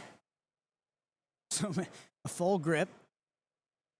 I think really wants to find access to something like a Maui. Get rid of these locations. Take control of the board. Yeah, interesting to see with all this card draw, still not seeing the pieces he's probably looking for. But can we find it? And we don't. Unfortunately, that is the last matchup I cast of Alberto's was in a day 2, and he also was unable to find the one-of card he was looking for. Dug super deep.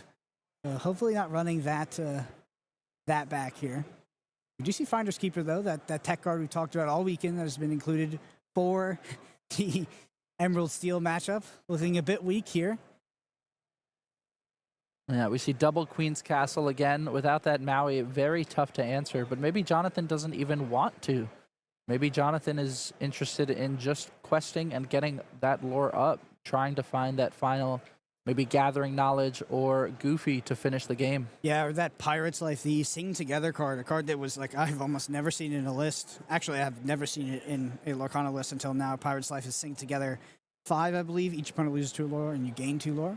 They Sing Together 6. Yeah. Sing Together 6. Yeah, 6 costs inkable as well.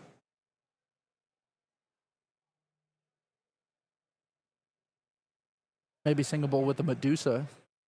Mine, though, as we see a goat on here, the goat's not as threatening as it would be in a normal Ruby Amethyst list. There's no access to any bounce cards in Jonathan's list. Maybe going for the classic Banish the Goat with Be Prepared. We see the Gathering Knowledge and Wisdom come down. Questing with the goat, having those 2 locations in play. Lots of difficulty here. Yeah, I feel like Alberto's in a tough spot. It looks like Jonathan's game here. We can see that recognized, gaining the 2 lore, the 4 up to 10. But even a Be Prepared on this board is not great because you're insulated against the goat. The library's going to draw cards, and you have the library gaining passive lore after that. We're sitting at 17, and we know that Jonathan most likely is going to be able to find some sort of instant lore gain on his turn. Yeah, drawing off the libraries and drawing off that Amethyst Chronicon and drawing for turn. You're really hoping that you'll see one of those cards that say, gain 2 lore. And Alberto doesn't even have the Be Prepared as well. Yeah. So we And see the the hand is gonna be Sisu into extended. next game. So another mirror match, 2 mirror matches during our top 32 here, but both very atypical. You can hardly call them mirror matches. Yeah, it's honestly super exciting to see these diverse takes on maybe familiar ink combinations. And I just love to see it, yeah. Yeah, I really like that list that Jonathan is on. I know a lot of players brought it, and I could see I was actually out there on the convention floor while Jonathan was playing his top 64 match, and just the excitement of the other players that were on this list, the other players that started to hear about this list, like it was palpable. So many people were crowded around. He was sitting at the top table there, actually at table 1, and people were just watching. Everybody was super excited and had a really close match in his top 64, and like the excitement and cheering after he won was it was pretty intense. Yeah, it just goes to show how creative deck building can get you this far. But Yeah, anyway, for let's sure. hop over. Absolutely. Well, we're going to go to a quick break and then come back for our top 16.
with John, who just won his top 32 match. You are top 16. What are you going to do next?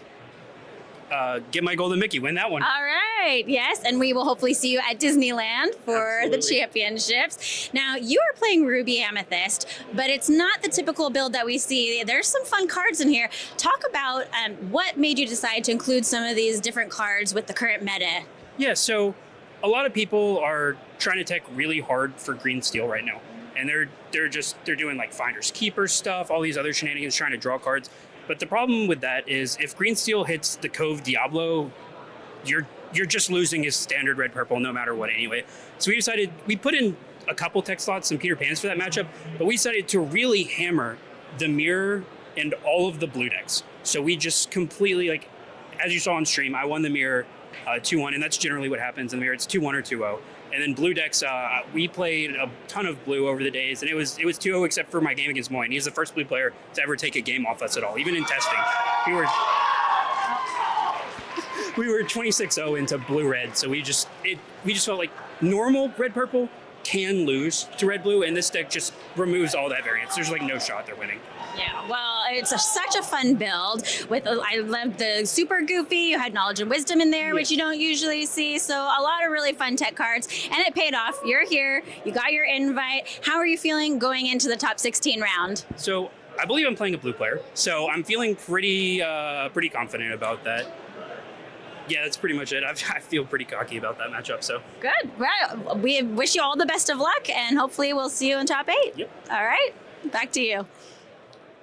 Welcome back, Illumineers, to the Disney Lorcana Challenge here in Seattle, Washington. We're in day 2, moving on to the top 16 matches. It's been very interesting to see how these players who have made it into day 2 have innovated on their decks. We've seen some very interesting different versions of popular ink colors that we might expect to see in the top 64, but not necessarily the lists that we expect to see in the top 64. So I'm excited to see the innovation that's happening here in Shimmering Skies, especially after DLC Vegas. Yeah, the Ruby Amethyst mirror that we saw last round was so cool. We saw the instant lore gain from cards like Gathering Knowledge and Wisdom, Merlin Goat, Pirate's Life, just so many cards like that, and Super Goof too. We had them all in there together. It's so hard when players are so focused on that instant lore gain to stop them from getting there once they get to that. You know, even 12 as a threshold is so hard to stop them. Yeah, you're absolutely right with that, Sam. And speaking of the ways that players are changing up their decks and sort of the way that they approach their deck list, we have another mirror match coming up. We have an Amber Steel mirror match that I'm really excited to get into, so I don't want to waste any more time. I know the audience is excited to do that. Actually, before we do that, I almost forgot, we are going to look at the brackets for how far people have made it here at day 2 for Disney Lorcana Challenge. So we're going to start with the Cinderella bracket here. We can take a look. Alvin Hernandez and Luke Goodwin both making it to the Octo Finals. 2 steel decks, an Amber Steel and an Emerald Steel, while Shawn Keaton and Jesse Garza make it as well, an Amethyst Emerald and Emerald Steel deck list match. And looking here at the Elsa bracket, we have Logan Schneider versus Justin Shaft, a Ruby mirror match. A Amethyst Ruby versus Sapphire Ruby. Generally, you see the Amethyst Ruby kind of outpacing in that, but we'll see what happens. We have Lucas and Jacob down at the bottom here. A Ruby Sapphire mirror match. I'm excited to see how that goes. In a best of 3, it's very interesting to see how the players will play.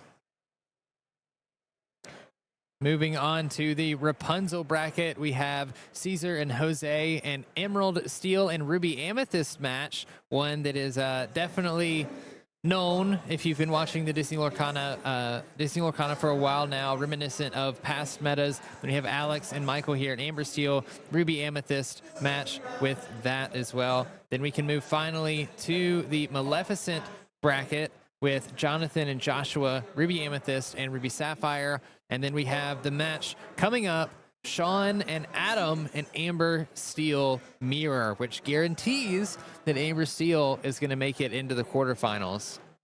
And while we have 2 song decks coming up here, they are vastly different from one another. They're playing a bunch of tech cards that the other is not. I'm very excited to see which one pulls out on top. Yeah, so with that being said, I think we should move on into this next match. I'm excited to see what happens.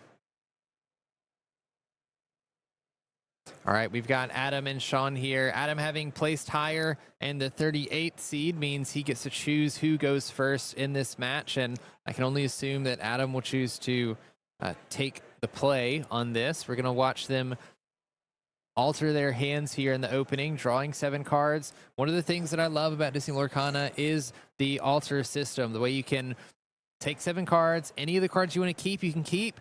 Any of the cards you don't like, you can put back on the bottom of your deck, draw back up to 7, and then, or sorry, put them on the bottom of your deck.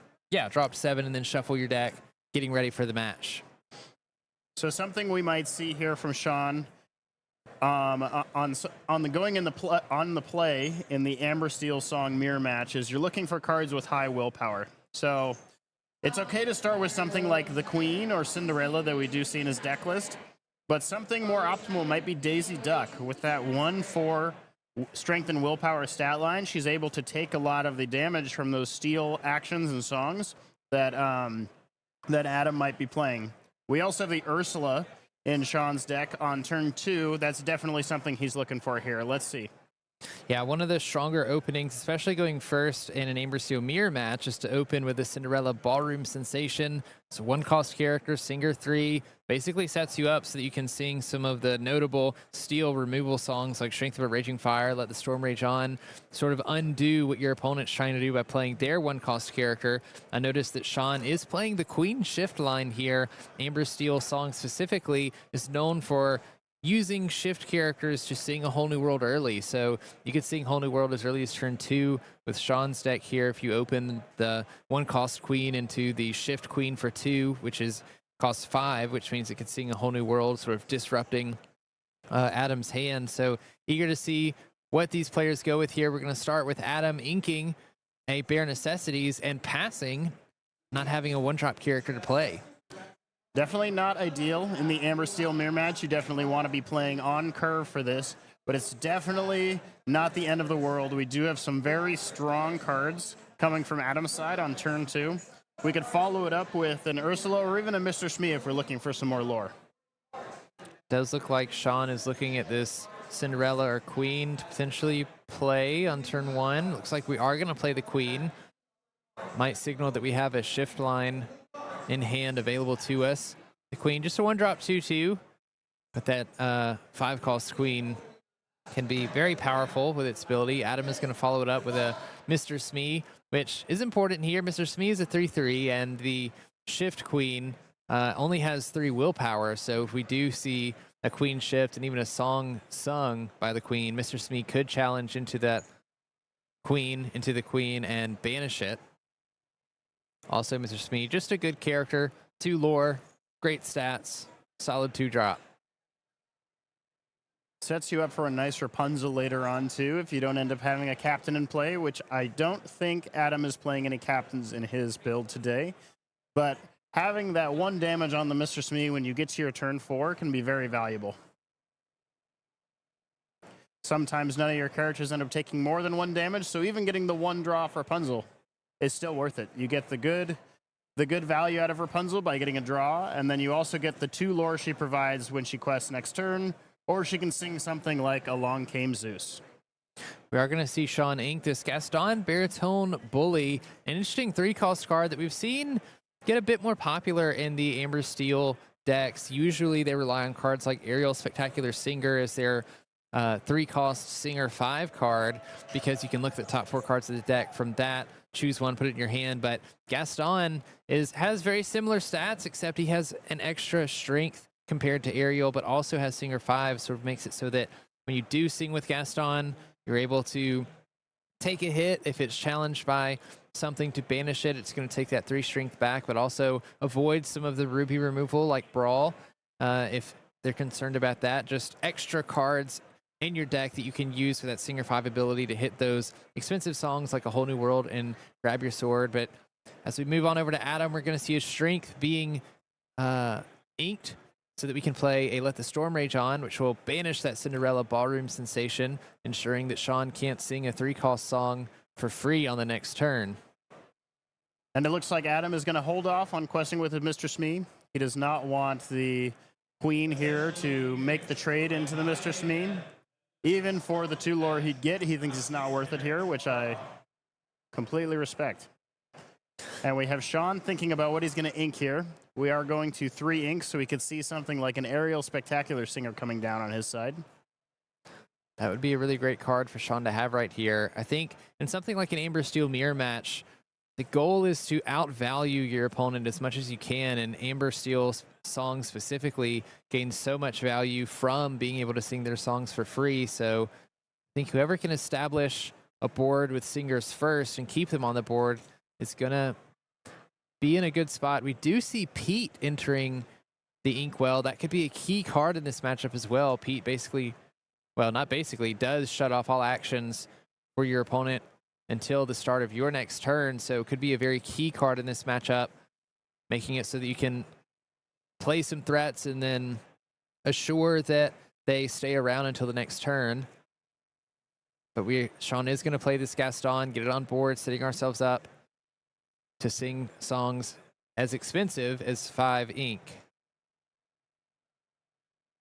Now we are thinking on Adam's side here on what we're going to put into our Inkwell this turn. So for Adam's list, it looks like his options on this turn are just Rapunzel or any of the 3 and less characters, 3 costs and less characters that we've seen so far. Because we're not playing Prince Naveen on Adam's side to sing that whole new world the turn Naveen comes into play.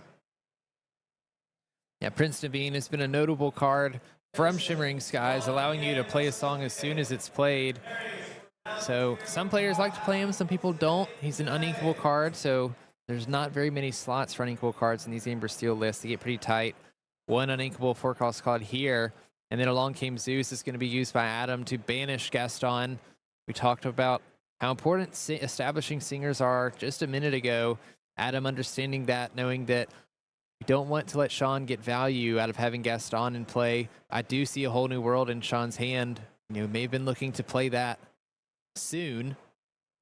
The goal of Amber Steel really is to just get characters onto the board, get most of your cards out of your hand, and then refill it with a whole new world. We're going to see the Queen being shifted to sing Let the Storm Rage On, banishing that Mr. Smee, and then playing a Smee ourselves.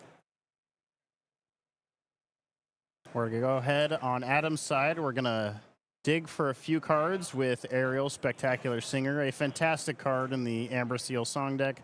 Not only connecting your characters to your songs, but also giving you that Singer 5 in play to sing the songs on the turn after it's been played. So it looks like we're going to grab a Strength of the Raging Fire here. Now we do have an ink for the turn. Looks like we're going to ink Pete, game referee, and we're just going to pass it over. So maybe setting up for a bigger play on the next turn. Could set up for a bigger play. This is where this is a critical turn for an Amber Steel mirror match where your opponent's looking for stuff. They're building cards up in their hand, but if you're able to disrupt that by forcing them to discard them all with a whole new world, they're given a brand new hand. It does look like we're going to sing a whole new world with the Queen, forcing Adam to discard all cards in hand. Same thing with Shawn, and each player is going to draw 7 cards for the turn. We can start to see the power of songs in Disney Lorcana as Shawn has not spent a single ink this turn. Just sings with the Queen here, now has 5 ink total to work with all of these new cards that he's drawn. We're going to start by seeing a Pete, making sure that Adam can't sing any of the songs that he drew on his turn as well. Pete, definitely a valuable card in the mirror match here, shutting off songs, making it so that your opponent will have a harder time of, in this situation especially, coming back and using their songs to clear a bit of your characters so that way they can come back into this game. So we'll see how Adam deals with this. We're going to spend 3 to play Lawrence. Lawrence, a fantastic card in this matchup. A 4/4 for Strength and Willpower with 2 lore. Just lets you challenge a lot of things positively. Get some good value out of it. And then we play a Gaston as well. Gaston being a Singer 5, as we mentioned, is great for next turn. Lots of 5 or less cost songs that he can sing. Going to move on over to Shawn here as he draws a card for turn, readies his character as we saw the value of Pete last turn, making sure that Adam can't banish any of the characters that Shawn had played. And this is where we start to see the value of having singers on board. Ursula being able to sing Along Came Zeus, banish the Ariel, and then the Queen singing another Along Came Zeus. Zeus is coming, people. to banish the Gaston, making sure that Adam doesn't have any singers outside of the Lawrence here.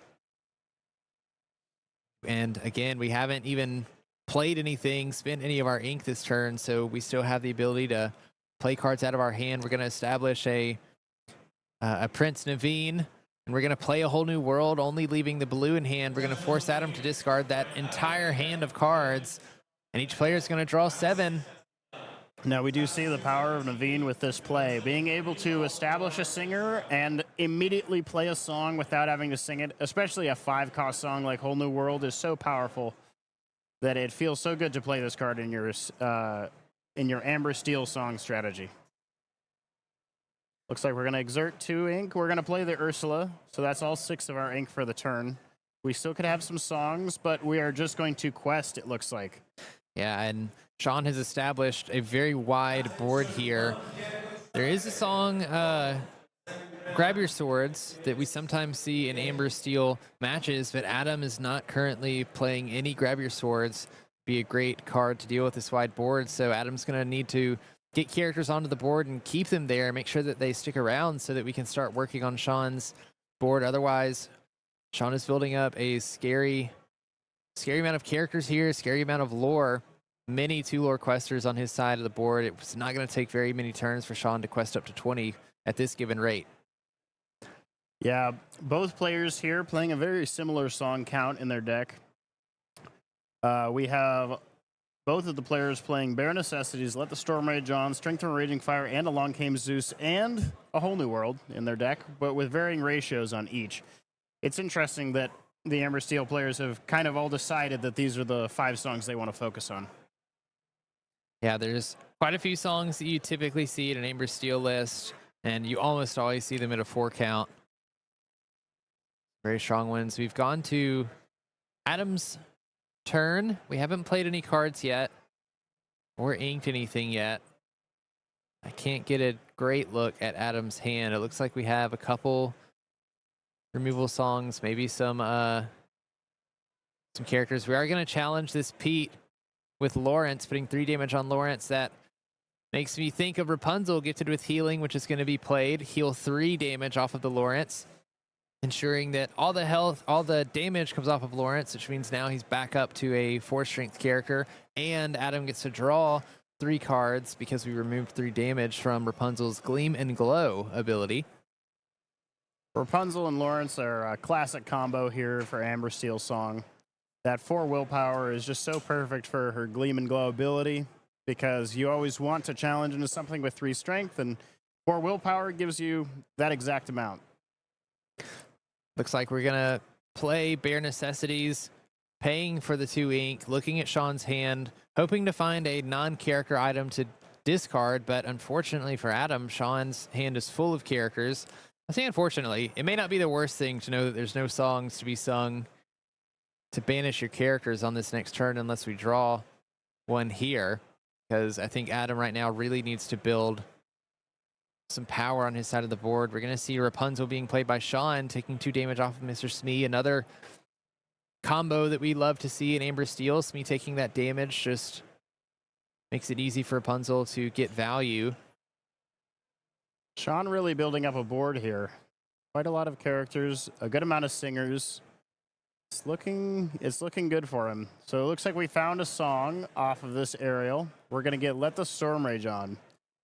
This is pretty good against the Cinderella that was played last turn that Shawn may or may not remember if Adam is playing the Shift Cinderella. But if he does remember, he is not currently playing that card in his Amber Steel list. So let's see what he chooses to do here. We're going to quest with the Queen, commanding presence. We're going to use her ability to -4 strength from Lawrence and give 4 strength to our Ursula so we can challenge it. And then it looks like we sang Let the Storm Rage On, dealing 2 damage to Cinderella, banishing it, drawing a card, and the rest of our characters are just going to quest. Shawn just making sure that he continues to have control of this board, banishing 2 characters off of Adam's board, leaving the Rapunzel. Of course, Rapunzel only has 1 strength, so that's not going to trade very well into any of the characters that are exerted here.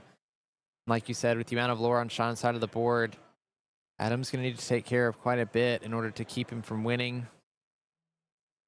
Right now, we have 9 lore exactly on Shawn's side of the board, so need to find something or else Shawn has game next turn.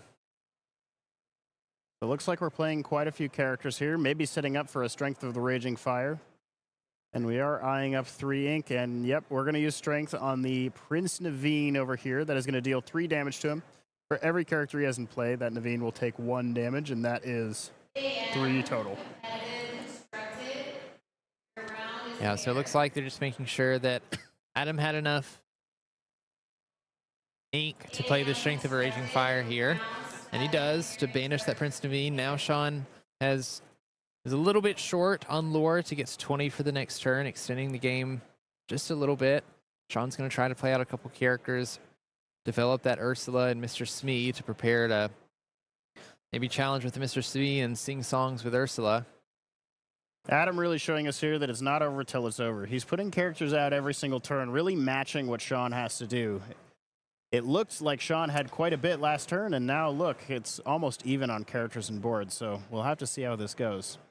Shawn is definitely making it hard for him, though. We see Baloo being played, a bodyguard, 0-3 with 1 lore, but an ability that says when this character is banished, gain 2 lore. After that, Adam knows that the game is over. We can quest close enough to 20 that when we banish this Baloo, Baloo's going to get us there. So it looks like Shawn is going to take game 1.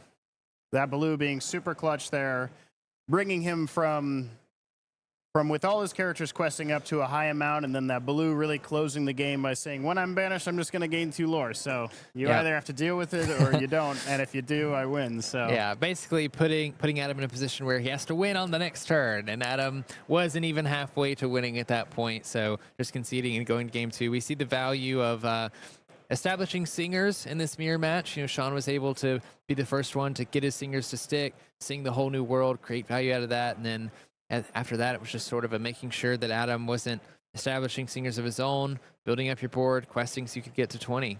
Yeah. Excellent game from those 2. All right, let's see what our Illumineers have for us in game 2. All right, and last time we did see Shawn going first, so this time we expect Adam to go first here. And let's see what he has for us. So he would definitely be mulliganing here, or he would be altering his hand here for a 1-cost character, definitely. We see the Daisy Duck.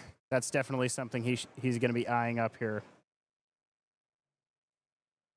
Yeah, Adam has some pretty interesting 1-cost characters, playing a 1 of Nala. I think a Daisy or a Cinderella we would be happy to see. If we establish a Cinderella, we can get some songs off early. Nala being a 0-4, 1 lore. I think this one's new to Shimmering Skies as well. That extra willpower, similar to Daisy, can make it difficult to banish. Of course, Nala doesn't have 2 lore like Daisy does, but sometimes being inkable is all it takes. Yeah. And sometimes you just want a 5th copy of Daisy. It's just that good. Yeah, it is very good. We take a look at Shawn's hand. We do have a pretty decent opening. I think I saw a Cinderella Ballroom Sensation, a Ariel Spectacular Singer, and a Whole New World. I'm not sure what the 4th card was that he kept, but altering 3 here, drawing back up to 7, and shuffling the deck before we start the game. And I think just like last match, Adam is going to really want to establish singers early as he can, hopefully find some songs to use to make sure that Shawn doesn't get very many singers established, and just gain control of the board using a Whole New World to refill your hand, finding those extra songs and getting value out of them. Our players shuffling up here, presenting their decks after the altar, so each player can do the final cut before they look at their opening hands and see what's going on. And we see a fist bump. Great sportsmanship from our 2 Illumineers here. That's awesome to see. All right, so we do see Adam going first here. So we're going to Ink of Bare Necessities, play Daisy Duck, and pass it off. Adam finding a 1-cost card, It's great for Amber Steel. It's certainly something we need to do early. Shawn does have the Cinderella Ballroom Sensation, though, showing Adam that, hey, I might have a song that I could sing on this next turn to banish whatever you play. We're going to see Adam opening with a Mr. Smee after this Daisy, questing for 2 with Daisy. When Daisy quests, your opponent reveals the top card of their deck. If it is a character card, then you can put it on or they can put it in their hand. If it's not, they put it on the bottom. We do see another Cinderella Ballroom Sensation off of Shawn's deck. That's going to go into his hand. And we see Shawn draw for turn here with now a grip of cards with that extra card added by the Daisy Duck here and from going second. Let's see what he inks. So we're going to ink a Mr. Smee. And it looks like might play 2 1-cost characters here. Indeed. Okay. So we play a Daisy Duck and a Cinderella and a Strength of the Raging Fire on the opposing Mr. Smee. Very nice play from Shawn here, knowing that the Mr. Smee challenging the Cinderella would not be great for him, so he's going to go ahead and take that out while he can by just playing some characters. And notably, that Strength of the Raging Fire, I believe, was drawn off of the top of the deck for Shawn that turn, so had he not drawn the Cinderella from the Daisy trigger, maybe hadn't found the Strength of Raging Fire early enough. But we are going to see Adam playing a Gaston, Baritone Bully, trying to establish a singer for himself. I can't tell if he has a whole new world in hand or not behind that Rapunzel and Bare Necessities, but Gaston could sing it if he wanted to. So right now we have a board of Daisy Duck and 2 Cinderella Ballroom Sensation. We're going to ink the third one. We probably don't need 3 on the board to start with. And we're at 3 ink here, so this is an interesting turn. And it looks like we're just going to play a Lawrence, and we're going to sing another Strength of the Raging Fire here. Excellent play. Just taking out every singer that Adam plays, every strong character that Adam plays to make sure that Shawn's singers are staying on board. Yeah, when you ensure that your opponent's deck can't get any value out of the songs that it's built around, it really, really makes Amber Steel stumble a little bit. Forced to pay for the songs you want to play for free. Definitely not where you want to be. Not ideal. So we do see Lawrence now staring down this Daisy. If the Daisy quests, the Lawrence will be able to challenge, and because while he has no damage, he gets +4 strength. He is going to be able to take out that Daisy in one shot.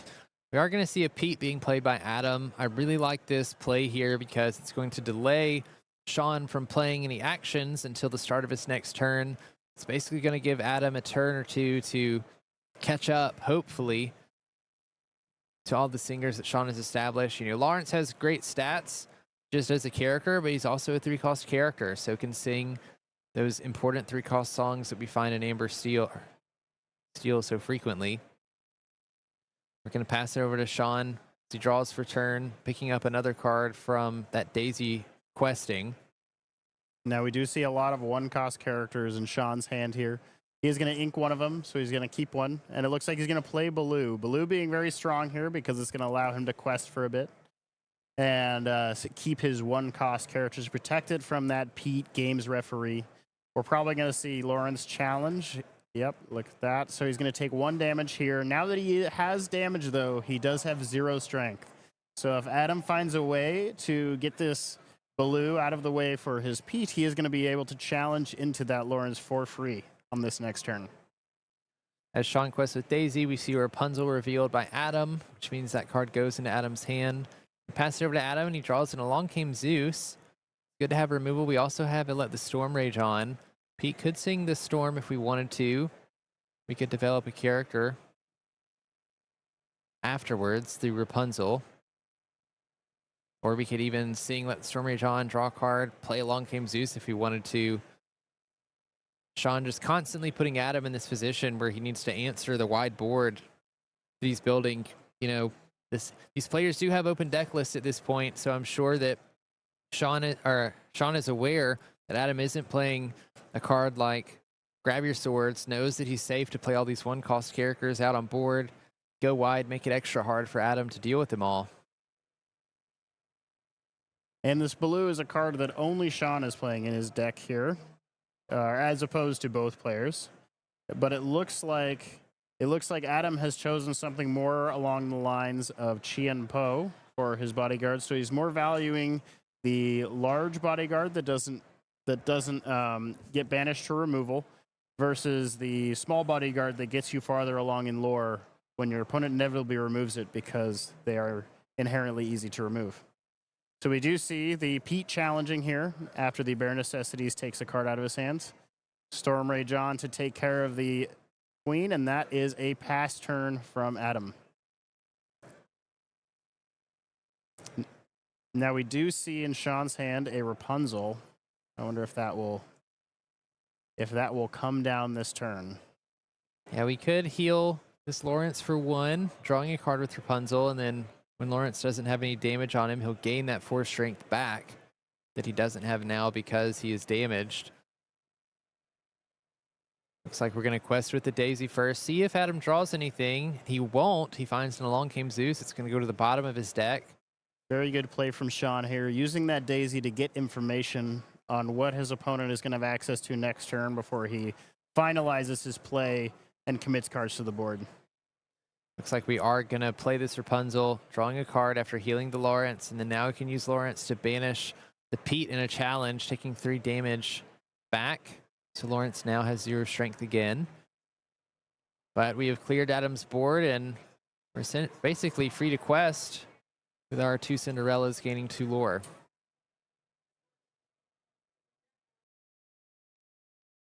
So we can see yet again Shawn with the wide board versus Adam with lacking characters right now. We do see an Along Came Zeus, maybe that can take care of something. But if we do use Along Came Zeus here, that is going to take our only action for turn, as we do not have a card that costs 2 or less to pair with it. Yeah, and we are seeing how important it is to establish those singers for that reason. When you have to pay for the songs that you're playing, cost ink, you're not able to establish characters to board. The strength of Amber Steel is that you can develop your board and sing songs at the same time, keeping board control, gaining tempo. Shawn certainly knows that, has kept Adam from being able to do that both this game and last game. Looks like Adam is considering playing the Gaston versus the Lawrence here. Gaston would allow Adam to sing Along Came Zeus next turn if Gaston stuck around. But Lawrence is a big body. Being is that Shawn actually has enough lore on board to quest into 20 next turn. You're right. I missed that. So we had to take a character out. We're forced to play Along Came Zeus, banishing the Rapunzel, getting rid of 2 lore. Shawn now having 6 lore on board, can quest up to 19, and it looks like Adam is going to concede, give the fist bump, shake hands. Wow. What a great game, honestly. what a great game. Shawn takes game 2, takes the match. Shawn now goes to the top 8. Both of these players have earned their Continentals invite. I'm sure both of them are happy about that. But now this means that Shawn is going to move on, get his golden Mickey that I know a lot of these players are excited to get. So exciting. Yeah, and Adam says, you know what? I'll meet you at Disneyland. Yeah. We'll have a rematch after that. We'll meet at Disneyland with our Rapunzel playmats, and we'll have a rematch right there. Yeah, exactly. So congrats to both of those players for their Rapunzel playmats and their Continentals invite. We'll see how far Shawn makes it past this, but we do have an interview with. Oh, I'm sorry. I'm hearing we do not have an interview for the winner, which means that we get to move on to the next match, which is an interesting, I believe it is a Ruby Sapphire mirror match we have going on here. So, okay. Sorry. I'm also hearing that we're going to start in game 3 for that as well. So let's go ahead and get into that one, see what these players have done so far. So it looks like we have Jacob Schmidt versus Lucas Hammer. And we are in game 3, like we said. We're not sure who won game 2, so going first here will be a mystery to us, and we'll find out right now. Well, it looks like Lucas is going first, as he is going to play that popsicle right away and get that card drawn. Very standard opening for a Sapphire player. One thing that I thought was very interesting about Jacob's Ruby Sapphire deck is he's not playing any Lucky Dimes, I don't think, which is nearly unheard of for Ruby Sapphire players. Has a very interesting build here. We do see a standard opening with Popsicle, though. These Ruby Sapphire mirror matches can be very grindy, both players leaning heavily on their late game cards like Maleficent, Monstrous Dragon, Be Prepared, Sisu. Now, we do see from Jacob's side, both of his inks this game have been Donald Duck, the Detective Donald, that when you play him, you get to take the top card of your deck and put it into your inkwell. Now, that's a very interesting card to see from these Ruby Sapphire strategies. We don't often see it. He costs 5, but he does have 2 lore, so that is very valuable, and I'm sure he is looking to play one of those later on. One thing that's important in these Ruby Sapphire matchups is being able to ramp, or at least keeping up with your opponent in ramping. So you see Jacob here playing Fishbone Quill, a 3-cost item that allows you to exert it. Then you can take a card from your hand, put it into your inkwell face down, and exert it. Trying to keep up with Lucas here after playing that Tipo, which lets him ramp as well.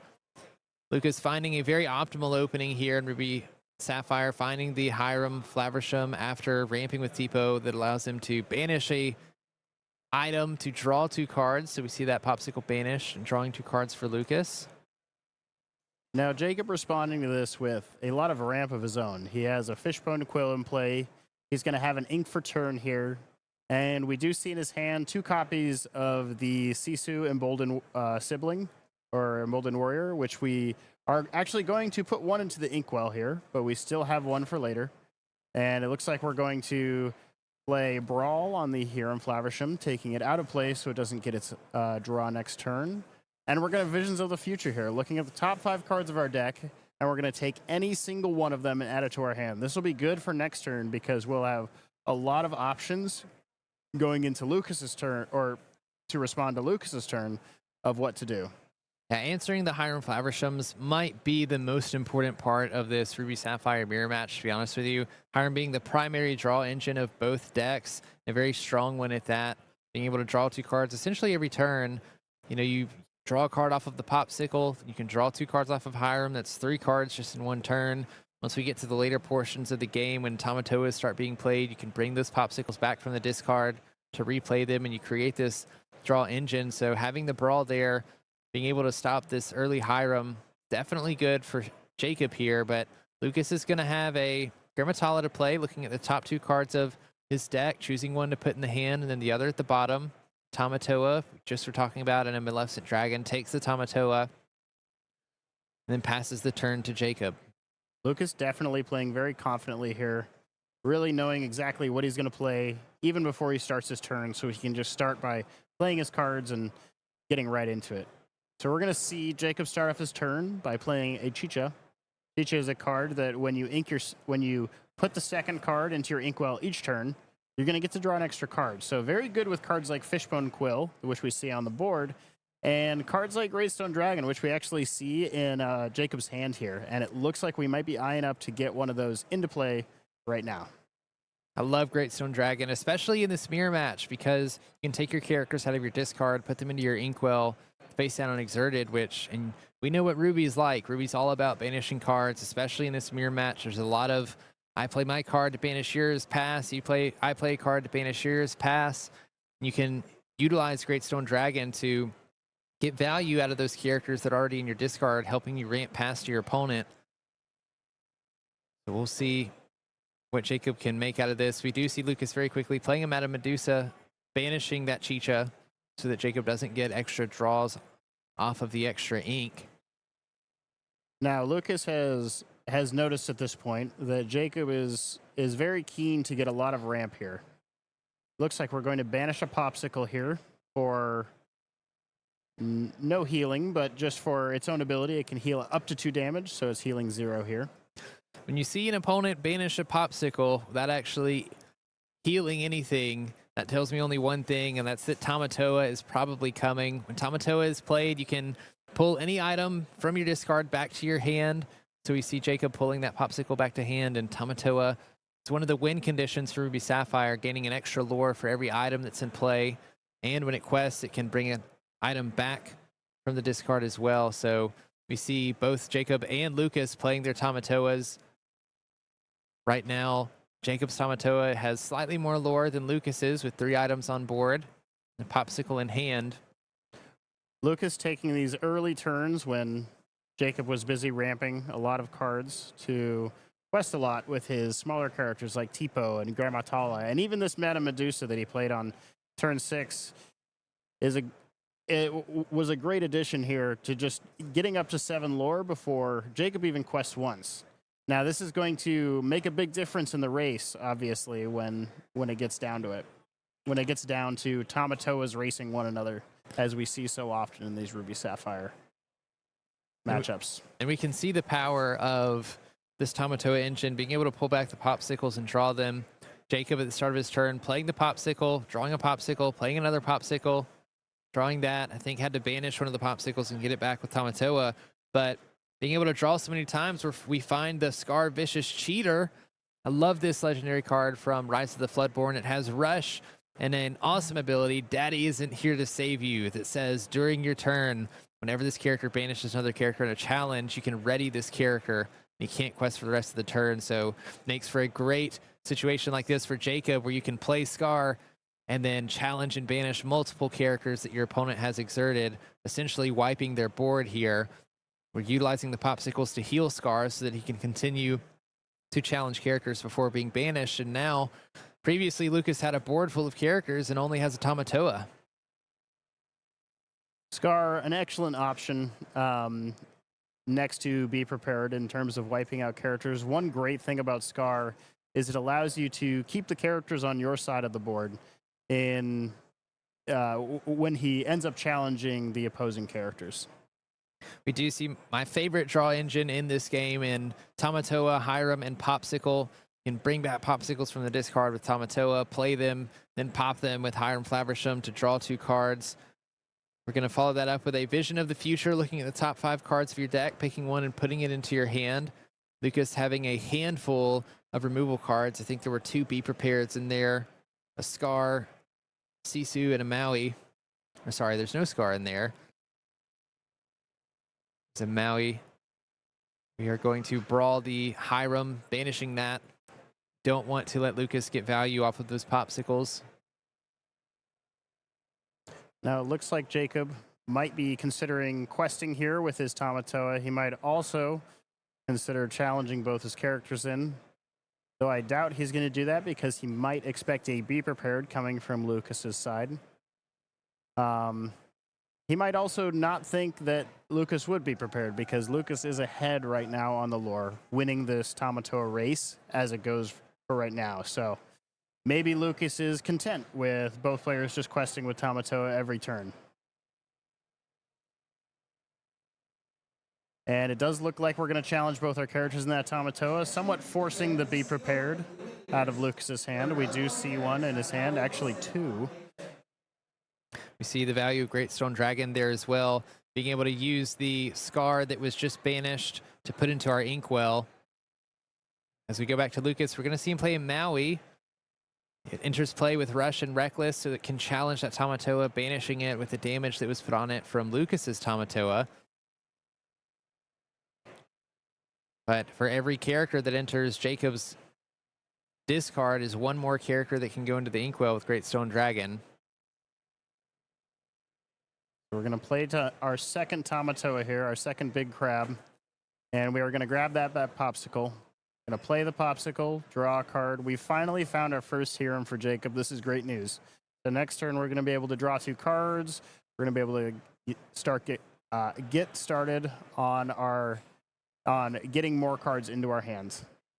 We're going to see Be Prepared coming down from Lucas. He is now forced to do it just in case Jacob has a lucky dime next turn. He doesn't want a bunch of lore coming out of nowhere and kind of sealing the game almost. We are going to see that Hiram Flaversham being played, banishing a popsicle, drawing 2 cards. We find another Tamatoa. 2, 3, 4, 5, 6. Maybe 7 ink in the Inkwell. We can definitely get to 8 to play this Tamatoa if we want to. We do see Jacob holding 2 copies of Hideaway in his hand right now. He's a bit He's hiding them away, wouldn't you say? And a reason to hide them here might be because he is expecting to snipe a lucky dime if Lucas tries to go for the play where you play dime and then afterwards play Tamatoa to get the lore with most decks not being able to respond to it. But Jacob is ready for that and is holding those hideaways for then. It's really changed the mirror match, Hideaway being a new card coming into Disney Lorcana with Shimmering Skies, because in these Ruby Sapphire mirror matches, the first person to get a dime down basically never had to worry about it being banished. But with the likes of Hideaway and Cusco, now you can't just play your dime out, because you can get your dime back from the discard if it gets discarded with Tamatoa, but when it's in the inkwell, there's no getting it back. It was almost the perfect answer that they needed. So we see Scar coming down here as a 2 lore threat for next turn to discourage Lucas from questing with that Sisu, or even put on some pressure, because when this Scar goes to the discard pile, we are going to get another ink off of our Greatstone Dragon. As you can see, Greatstone Dragon's so good in these mirror matches, just going so long, so many turns. The Greatstone Dragon every turn getting you an ink off of your already used character. We see Lucas doing something that Ruby Sapphire is great at doing, which is filtering through their deck, playing 2 Gramatalas each one, allowing him to look at the top 2, pick one, put it into his hand. Just filtering for those cards that he knows he's going to need. Yeah, Sapphire decks are excellent at card selection rather than card quantity. They love to choose from the top card of their deck rather than draw a bunch of cards at once. All right, so we draw for turn. We see a Sisu off the top here for Jacob. Now, currently we don't have anything to banish with this Sisu, but we are going to go ahead and play a Tamatoa. We can pull back a Popsicle from our discard, potentially play it and draw another card.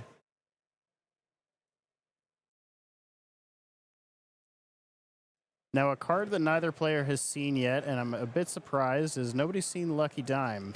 I know we're holding 2 copies. We're holding 2 copies of Hideaway here just for the Lucky Dime, but that's why I'm extremely interested in Jacob's deck list, because Jacob isn't. I don't think Jacob's playing any Lucky Dimes, at least not at what we're looking at, which is kind of unheard of in Ruby Sapphire. I'm not sure if Lucas is playing any.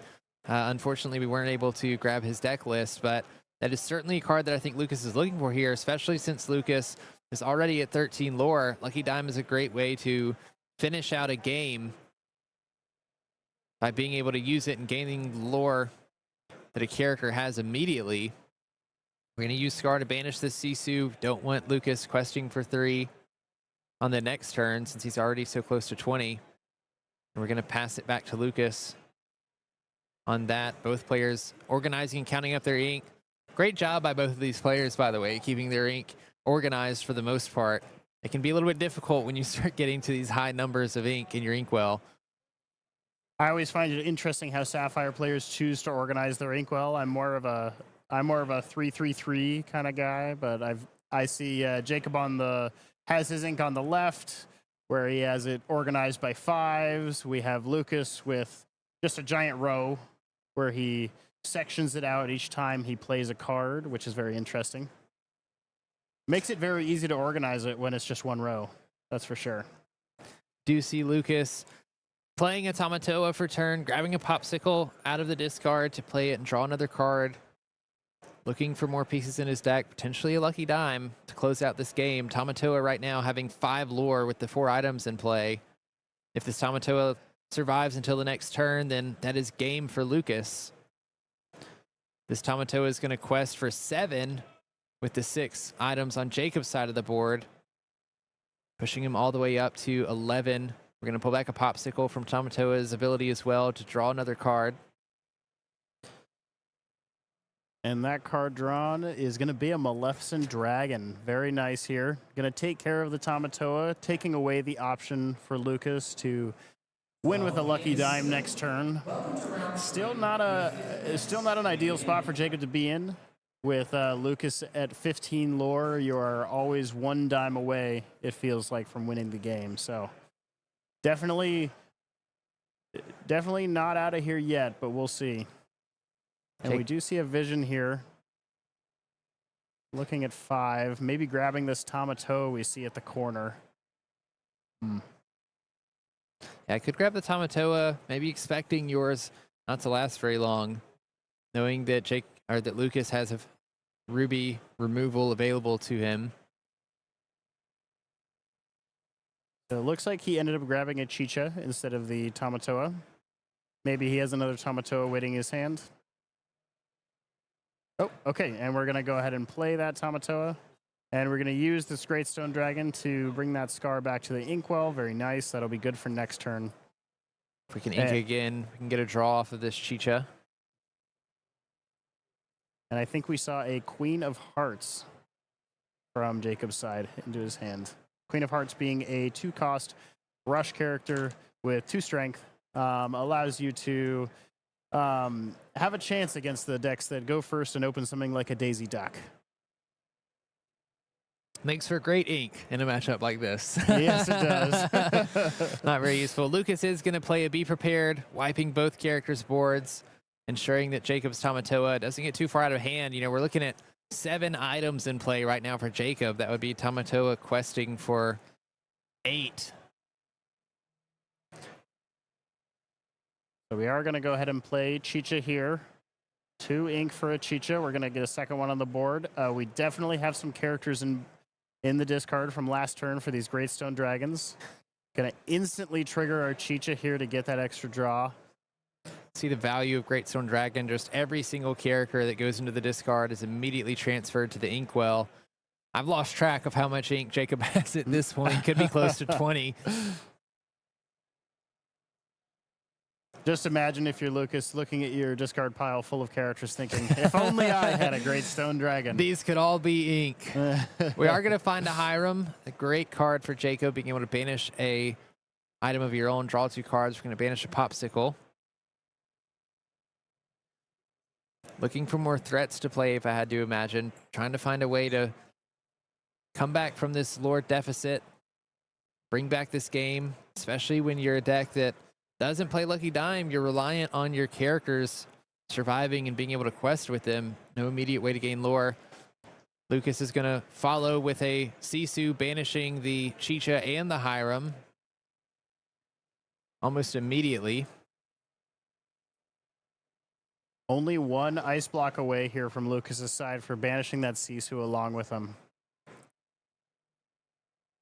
All right, so we're going to draw here. This is going to be an important 3 lore for Jacob. He needs to get back up there to match Lucas's 15.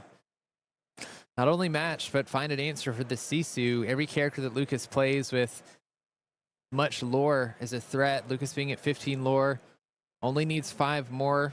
We're going to see another Maleficent Monstrous Dragon banishing Sisu. Dragon versus Dragon here. Maleficent winning this battle. And it looks like we are going to make use of the Queen of Hearts here.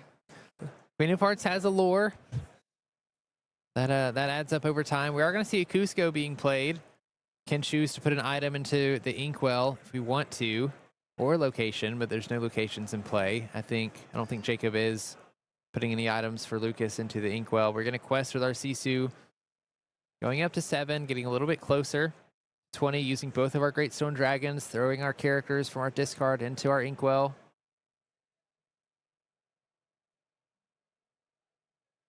I think I counted 21 ink for Jacob there as he was counting it out.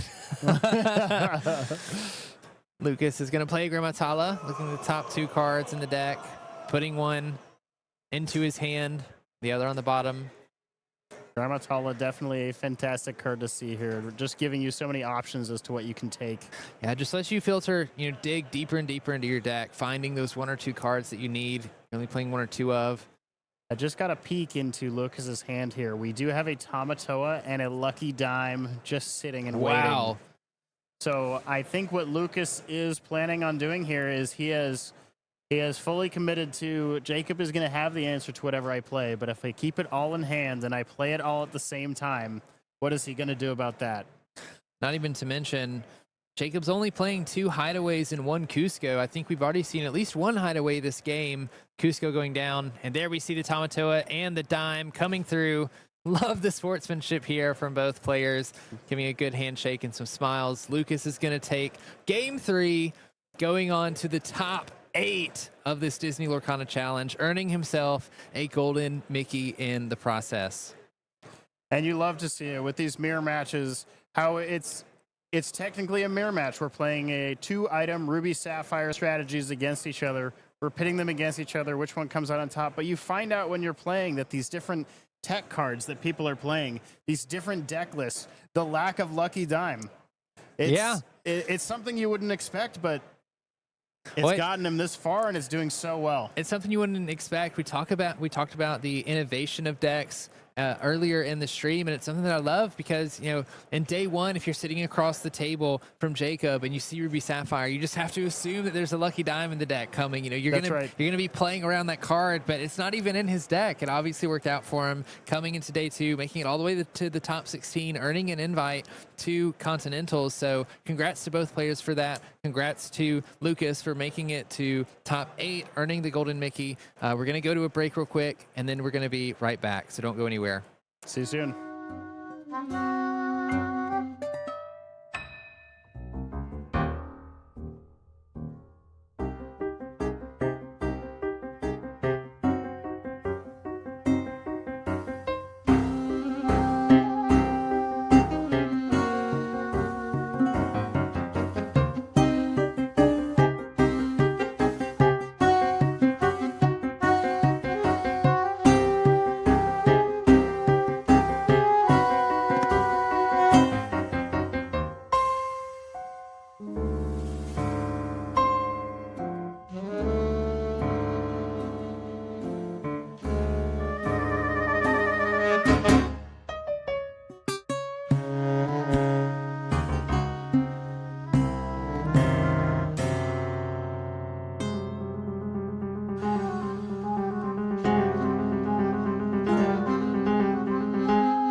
Welcome back to the booth here in Seattle. I'm Brendan Patrick, joined by Etienne Bonin. Etienne, we're into our top 8. Almost 2,000 players showed up to the tournament here in Seattle. And it all comes down to this. The Golden Mickey is secured, but the one true prize is left, and that's the champion of the Disney Lorcana Challenge here in Seattle. What does it mean for the players that have made it to the top 8? I mean, it's so amazing to get that Golden Mickey. For some players, it's their first. For some, it's more than one. But just having that card, and I got to see it, it looks so great. And I'd really love for all of them to be excited about it. Absolutely. Well, let's take a look at our bracket for our top 8 here. And there we go. This is coming from our top 32, I believe. Here you see our first round, our octafinals, now our quarterfinals, and it's going to be Logan Schneider versus Jacob Schmidt for our first match. Ruby Amethyst versus Ruby Sapphire. Traditionally, a Ruby Amethyst favored matchup now with the additions of the Flynn and the Sisus. But let's hear from the players. We have 2 interviews from them prior to our match. Let's go over to them. Illumineers, I am here with Logan, who just earned himself a Golden Mickey. How are you feeling right now? I feel great, but the job's not done yet. Yes. You have a few matches ahead of you. What do you expect to see the rest of the day? Hopefully red-blue. Yeah. You feel good about that matchup? I feel 100% about that matchup. I on a win rate of 100 games, I've won 100 games on that matchup. So we'll find out. We'll see. I don't know what I'm playing next round, but, like I said, that's it. If it's another color, it's great. But, I always say, you reap what you sow. You put the time in. Yes, and you have put your time in with this deck. You were telling me earlier that you kind of picked Ruby Amethyst at the beginning of this set, and you've stuck with it. Talk about that process and your reasoning behind doing that. I think I come from other card games, and I think this card game, you have to respect the process. So, being my 3rd DLC and learning the process of the 2.0 format and then going about that, I think that you need to accumulate enough games, like the 10,000 hour rule of playing cards, that if you keep changing, you're never going to be able to implement what you need to in certain situations. You're never going to get that gameplay.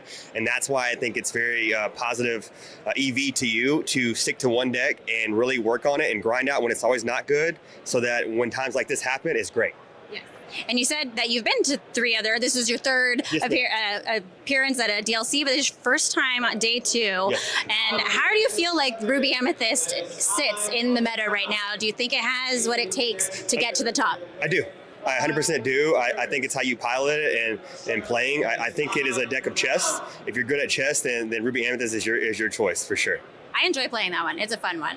Well, congratulations. We'll see you in January at Disneyland, of course. I appreciate that. Yes, and congrats on your Golden Mickey. Thank you. And good luck on your rest of your game. I appreciate it. May I say?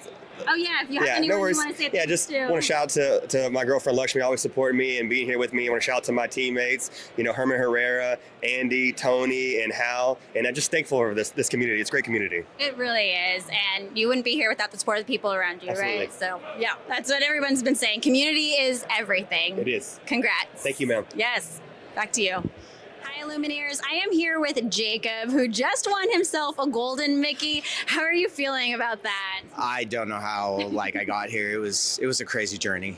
It's been a journey. Now, you were telling me that you attended the Vegas challenge and you brought the same deck, similar, Sapphire and Ruby, but you've made some changes. Can you talk about the changes that you made to your deck between Vegas and now? Yeah, so at Vegas, my matchup's really extreme. So I 2-0'd a lot of people, but I got 0-2'd twice, and I timed out once. And we wanted to be very proactive in the mirror. So we had 3 Cuscos, we went down to 1, but we added Hideaway. Yeah. So that allows me to play Hideaway and a body if I need to. We also added 2 of the Stumping Crossbows, which is insane in the mirror. In one of my ladders, I had it in play. I blew up their dragon, Maleficent Dragon, Tamatoa'd, brought it back into play and blew up their Sisu.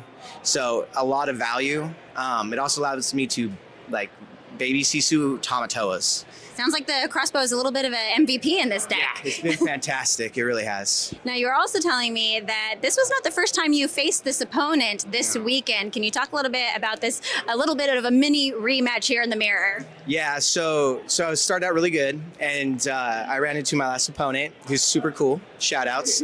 Very cool dude. And he 0-2'd me. So then I was like, oh my gosh. And then we ended up playing again, and we went I went 2-1. I just drew really bad the first game, and he's just a very strong player. So. Yeah. As are you. You're here. So congratulations again on not just the Golden Mickey, but also the invite to the championships in January. We hope to see you in Disneyland, yes? Yes, I'm very excited. Thank you. Well, congratulations and good luck the rest of the day. Do you mind if I shout out? Go ahead, yeah. So I want to shout out my best friend for helping me playtest this deck. We've been friends and playing card games forever. My team and my wife and boys, because I've always supported me, and my wife's going to school. And I'm working to go to school, so our life is chaotic. And the fact that she not allows me, but encourages me to go out and have fun and do these things, like she's my best friend. So that's awesome. Yeah. Yay. I mean, you wouldn't be here without the support of the people around you. Exactly. For sure. Yeah, thanks to the community too. Yeah, of course. All right, back to you. All right, Logan Schneider versus Jacob Schmidt. Ruby Amethyst versus Ruby Sapphire. This is the top 8 of the Disney Lorcana Challenge here in Seattle. Let's head down to our feature match. All right, here we go. We saw in Logan's interview the confidence against Ruby Sapphire, maybe even one of the reasons to bring a deck like Ruby Amethyst to the tournament. How do you feel like this matchup plays out at team? I mean, we've seen a lot over this weekend. Ruby Amethyst, if it knows its game plan going into this matchup, sees that Flynn, sees that one cost, maybe even sees a second Flynn, is just able to take such an early lead. And I think Logan is probably looking for that with this altar here. Logan also altered a singular card, so keen to see what sort of hand he has going here. You always feel a little extra nervous when your opponent alters just one or maybe no cards in hand. You're like, man, they probably have everything they need, and you just have to kind of play around that best you can.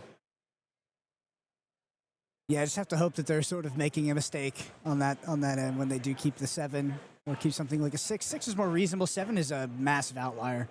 There's almost no scenarios where you should keep 7 in Lorcana. All right, so have to assume that Logan has access to the Flynn Sisu line here. Ideally, a castle to back it up as well. See something like the library there. I do see the Flynn in hand. I do believe I see the Sisu as well. So that is the opener. Ruby Amethyst wants against Ruby Sapphire. It's going to be Jacob Schmidt on the play. We see a Queen here, a card that recently hasn't seen a lot of play. Very interesting. Okay, we're going to have to get used to that. So it looks like the ink is on the bottom of the screen here. Yeah, the Queen of Hearts, a very strong rush character into those aggro matchups, being able to challenge those 1/1s that quest for 2. And funny enough, it's actually pretty good against Flynn as well, because assuming there's no Sisu follow-up, it can actually blank that Flynn trigger for a while. Looks like it's going to be a Chicha, so assuming there's going to be a turn 3 followed with the Quill, Chicha Quill value is just absolutely crazy. I also see the 3-cost uninkable Sisu in Jacob's hand, which is going to be quite good with those ice blocks in terms of getting rid of this Flynn here. Yeah. So Logan does have the ideal opener for Ruby Amethyst, but it looks like Jacob Schmidt might have a pretty good answer on the side of Ruby Sapphire here. I do love these games where both players see the cards they want, and we get a really exciting back and forth between the two. Yeah, it's pretty tough to play against Ruby Sapphire's Ruby Amethyst and not answer that Chicha as soon as possible. It just accrues so much value so quickly, especially if you see that turn 3 Quill. Something a lot of people sleep on with this Chicha is the support. With locations mattering so much in this metagame, cards like Queen's Castle and the Library, being able to use Chicha and support a Maui to take out those locations comes up more than you would think. Yeah, Chicha is a 2-cost. It also blanks the Flynn on the turn it comes down. It's quite good, you know, much opposed to its counterpart in the form of something like Tipo. It could have been the turn 2 play here. And inks the Quill. And is going to go ahead and, you know, ice block Sisu. Interesting play, choosing not to get the draw off Chicha, preferring the Hiram in hand. Yeah, which makes for next turn. Which makes sense, right? I do think that the Sisu coming down, get rid of the Flynn is probably the correct play. But I was wondering if we would still keep the Fishbone Quill as well. But Hiram's going to draw us a bunch of cards, and I know why. It's because we have all uninkables pretty much outside of the Hiram. You don't want to ink that Hiram. You are really putting yourself on drawing into an inkable card here to get that Hiram down on the pivotal turn 4, though. Yeah, so this is actually a very risky play out of Jacob. So what you could have done is ink the Hiram, play the Fishbone Quill, activate the Fishbone Quill, draw a card off the Chicha. But then you could be in a little bit of trouble if Logan on the next turn does something like Brawl your Chicha or something like that. And we see an inkable card. Perfect. I wonder if you play the hero.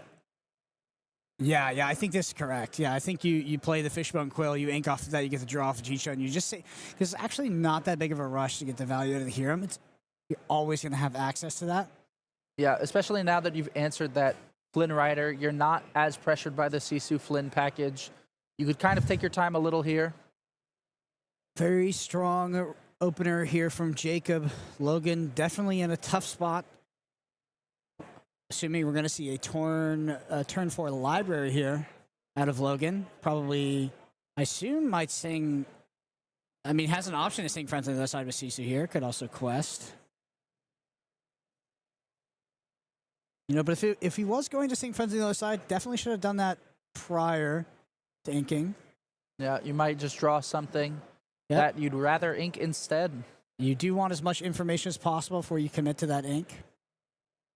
That being said, Flynn, not a great card at this moment in the game. Potentially. Using the library and moving the Sisu over. In case it gets banished, you will draw a card. And then also getting you that passive lore every turn. So it looks like Jacob Smith is going to have a turn 4 or turn 5 Hiram here, which is going to be immediately answered. Or not immediately answered, because actually, since Jacob is on the play, we're going to go to Logan's next turn. It's going to be a turn 5. Logan does not have access to that Madame Medusa yet, so we're going to get 2 instances of value out of this Hiram, which is very, very significant. And also, we're just turbo drawing off of the Chicha while inking a bunch of cards in our hand. Jacob's in a great spot. Yeah, being able to play around that Sisu's strength on Logan's side by using Fishbone Quill to empty out your hand faster than expected is just a really heads-up play as well. And there can be no debate. Ruby Sapphire is a better mid and especially late-game control deck than Ruby Amethyst. And if this game goes late, it is going to be in favor of Jacob. Logan not pressing too much of an advantage right now. Only sitting at 2 lore, the board at parity. Elsa Fifth Spirit here coming down, exerting that Chicha, which usually never turns sideways, and being able also to clear the little Sisu. This Elsa Fifth Spirit having a lot of value in the Ruby Amethyst deck as of late. Has a backup Chicha, though, and we're going to be able to banish another item with this Hiram. And we'll lose access to our ice blocks, which are relevant. Greystone Dragon off the top, a card that has made its way into the Ruby Sapphire list, mostly for the prevalence of Green Steel, which has surged in popularity since the Disney Lorcana Challenge there in Las Vegas. And there goes our ice block. We're going to draw 2 more cards. Likely, I can only assume, deploy Chicha off the back of this and go Fishbone Quill as well. Pick up a Brawl here. Interesting answer to that Elsa Fifth Spirit. Brawl and a 3-cost Sisu. I would assume that 3-cost Sisu is actually going to be the ink here off of the Fishbone Quill if we do end up playing out that Chicha. It's not doing much on this board, and it's probably not going to do much for a bit. I think actually the ice block may have chosen the Elsa. I suppose not. We see the Chicha draw picking up the other Brawl. Yeah. And that makes sense. That 3-cost Sisu is not going to do much on this board, considering we've gotten rid of both of our ice blocks. We're not getting those back until we slam a Tamatoa here. 8-cost Sisu in hand. See the Greystone Dragon come down, being able to get those characters from the discard into Jacob's Inkwell, starting next turn as it enters play exerted. If Jacob is able to keep this draw engine online, not going to keep the Hiram. Surely that's going to be gone this turn. But we'll have access to the Chicha. With the draw engine plus the Greystone Dragon, turning those characters into ink, I have to imagine that Jacob is very, very, very far ahead right now. Doesn't have a lot of cards in hand. Medusa coming down, able to banish either character. Most likely the Hiram. Yep, there he goes. And singing Friends to refill that hand. Interesting sequence on the Friends.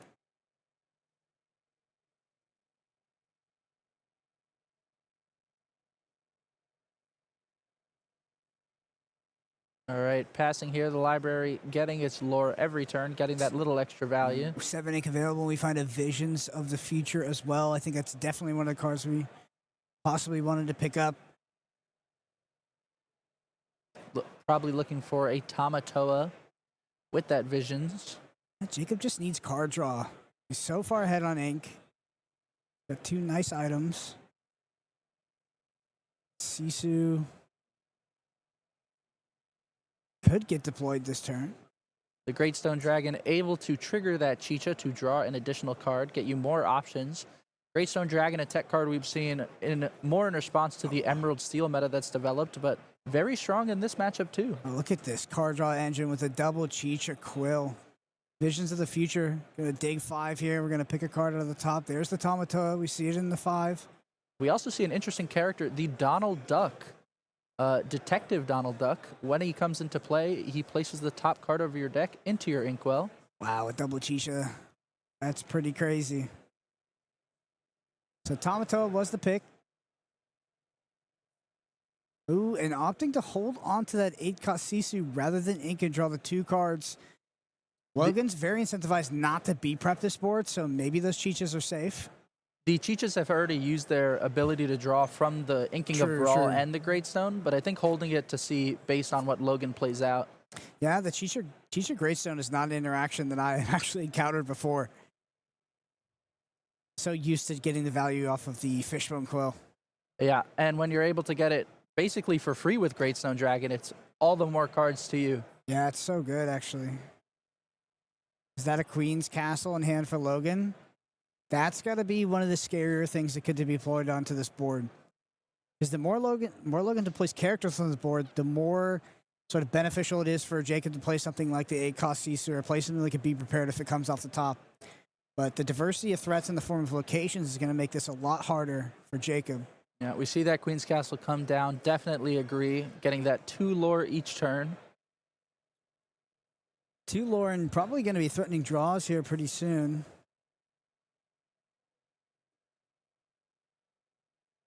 This Sisu, such a strong card, able to quest for 2, gain that strength, keep that Flynn Rider combo going in the early game.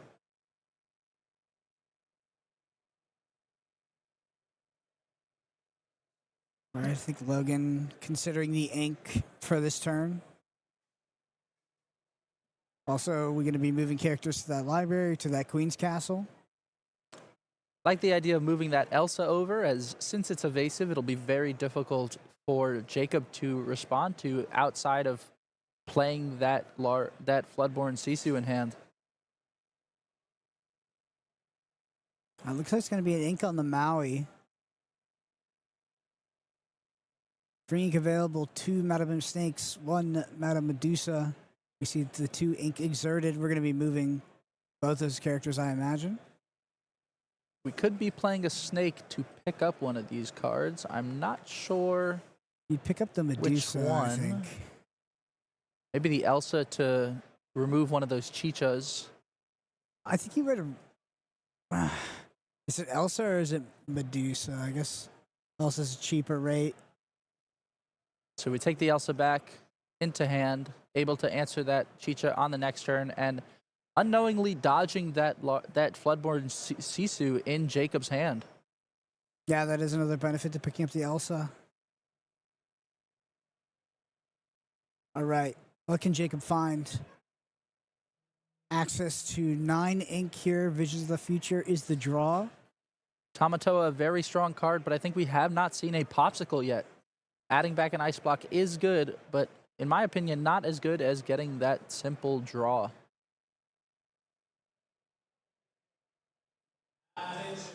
Feels like if you Tamatoa here, you're actually in a really tough spot, because if we pass over to Logan's turn and Logan gains 3 lore off the locations, your quest for maybe 3 more is all the way up to 16, and there's 2 locations that you really can't deal with as a Ruby Sapphire player, that's a bad spot to be in.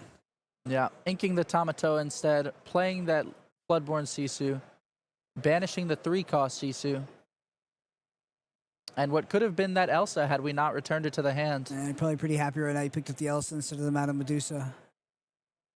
Great Stone Dragon, we're going to see... Drawing 2 off these Chichas.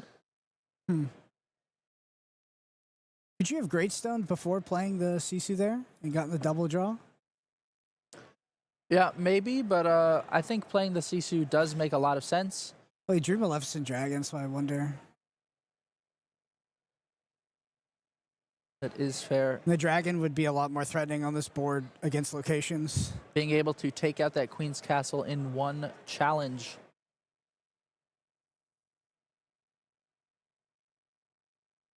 Yeah, well, potentially have access to support here. Yep. The support coming up here. Chicha being able to support another copy of herself. Challenging into that Medusa and taking a pretty good trade.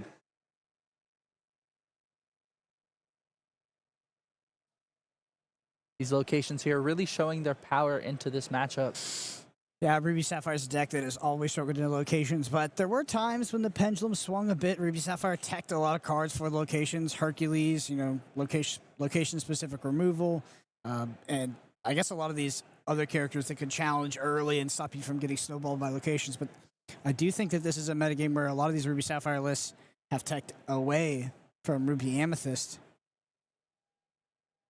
And we have also seen Ruby Sapphire in the past play some locations themselves. Cards like McDuck Manor serving a similar role to the Queen's Castle without that card draw.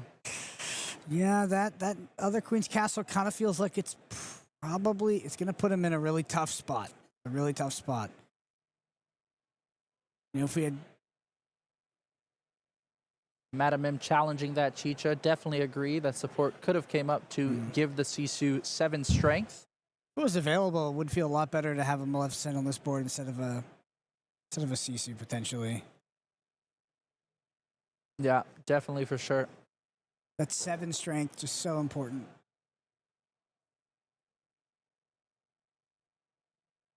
We see 11 ink available to Jacob on his side. Lots of options for Ruby Sapphire to do a lot of things with that amount. Yeah, it kind of feels like this is it. That Logan's probably going to pull it out here. Logan's gaining 5 lore, and there's pretty much nothing Jacob can do about it. I guess can play a Hiram, banish that item, find a Maui, but still going to be gaining 3 lore. Maybe looking for something like a Hideaway or a Cusco if Jacob plays them. I think it's Visions of the Future and Fish. And Popsicle. Popsicle, okay. Tough decision here. You can get the draw one for Popsicle, or you can do Visions to look for your specific answer. Probably looking for Maui with that amount of ink, I would assume. Oh, it's Scar. Finds the Scar and the Hideaway, takes the Hideaway. Yeah, doesn't have the ink for the Scar. I think a really heads-up play from Logan to have Madam M Snake in the library over the Queen's Castle, because if your opponent has a card like Hideaway, they get a lot more value banishing the location of the Queen's Castle, as it has 2 lore, rather than the library, as it only has that Chooses one. library over Queen's Castle. Talk to me about that. Why would you choose the library when the Queen's Castle's 2 lore per turn? I think maybe Jacob's trying to avoid a scenario where the Madam M Snake is able to maybe see a Merlin Crab, trade with that Sisu, draw a card, and just get additional advantage there. Yeah, but it's tough because Logan's now at 18 lore, right? He's going to quest with the Snake, and then he's actually just a goat away from winning. Yeah, definitely a difficult position these locations have put Jacob in.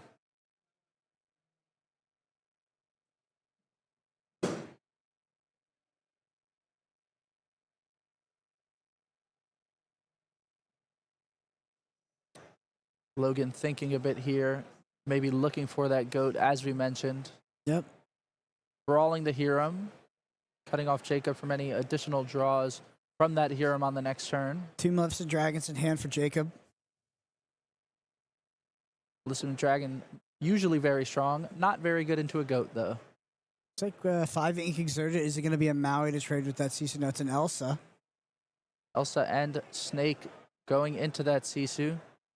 And passing here, Jacob has to find a Maui or some way to remove one of these Queen's Castles. Needs the Hideaway plus the Maui.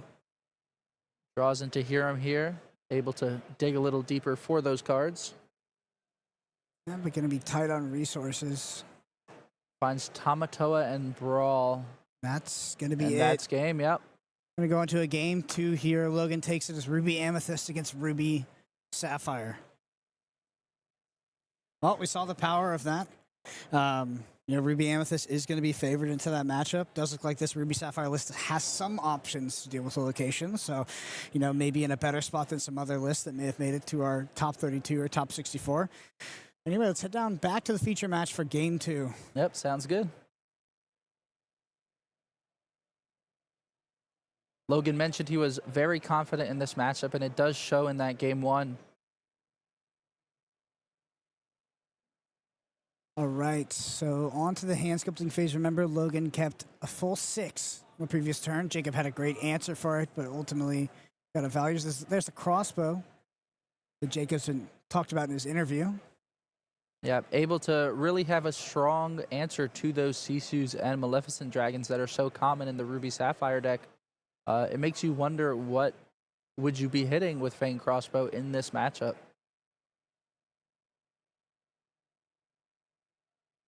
All right, looks like it's potentially 2 back here for Logan.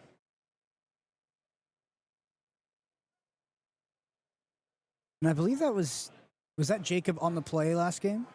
I believe Jacob was on the play last game, yeah. Not the one that you want to lose as the Ruby Sapphire player. The play draw differential can be pretty significant just because of that curve. Flynn, Sisu, Queen's Castle. Very hard to deal with on the draw. Yeah, Logan definitely looking for some of those pieces here, hoping to have a strong open into Jacob.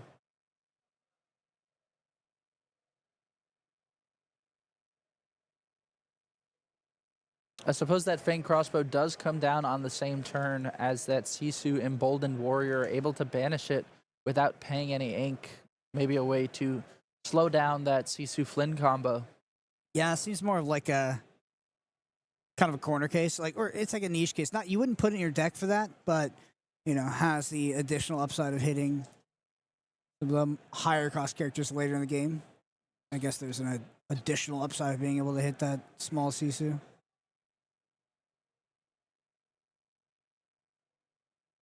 All right, we're off.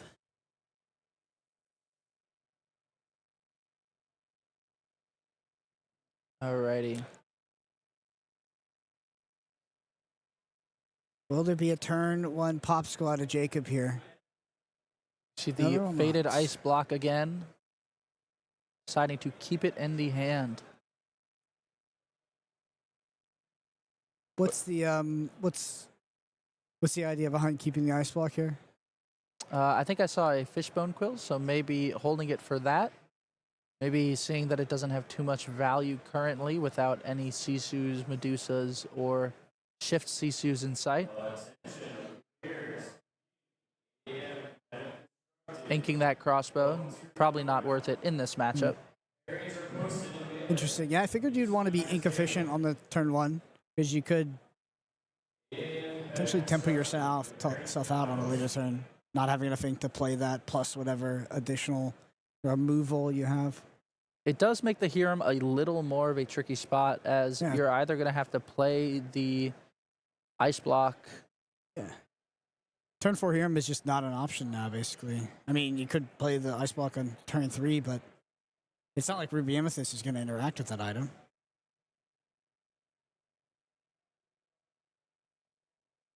Quill, probably the turn 3 play here out of Jacob. And there's the Flynn.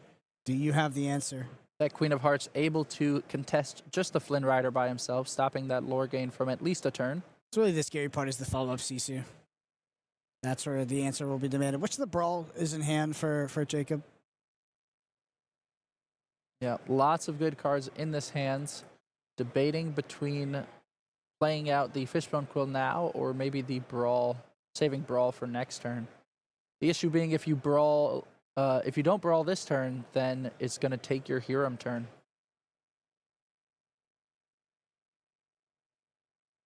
We see the Fishbone Quill come down, deciding what to use for his additional ink. Are we going to see that ice block inked? Potentially getting rid of the hideaway here, and that is going to be it.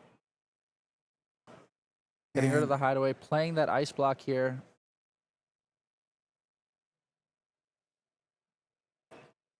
Losing the hideaway is definitely risky, as any Queen's Castle or Library is definitely going to start putting Jacob in a tough position. So no Sisu on the follow-up, so the play to hold back the brawl here is going to play out for Jacob. So it looks like it's Flynn, but then there's no follow-up Sisu, so the Queen of Hearts here is going to blank that. What kind of turn 3 are we going to see out of Logan? Inking the Maui. I think I saw a crab at the end of the hand. Mm. Yeah. Yep. Just get that 3/3 body on there. A way to turn that Flynn Rider on, being able to get that lore if you have the most strength. Oh, yeah, that's funny. I think the follow-up for Jacob here, you'd want to be looking for like something like a Grandma Tala. Yeah, unfortunately, we see the Hirams there. Using the brawl on Flynn. No Hiram for this turn. So I didn't spot that crab in the hand, but yeah, that really doesn't play out well for Jacob here. Interesting.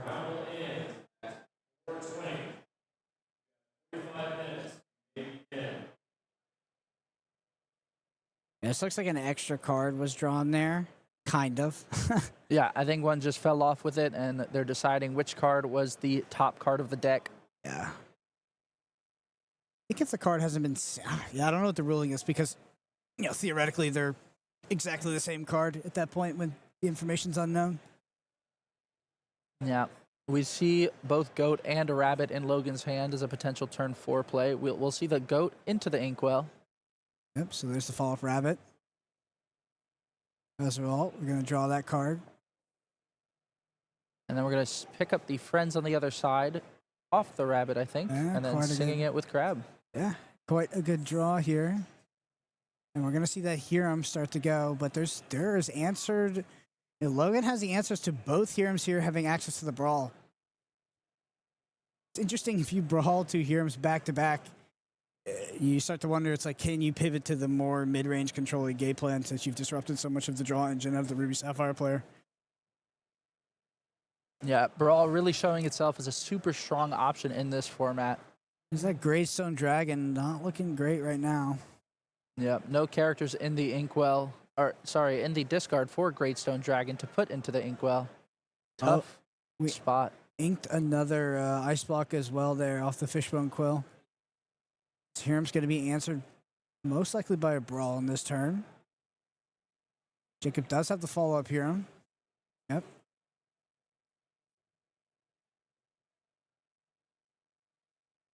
Jacob really looking for those powerful top-end cards that Ruby Sapphire is known for, but these brawls cutting him off.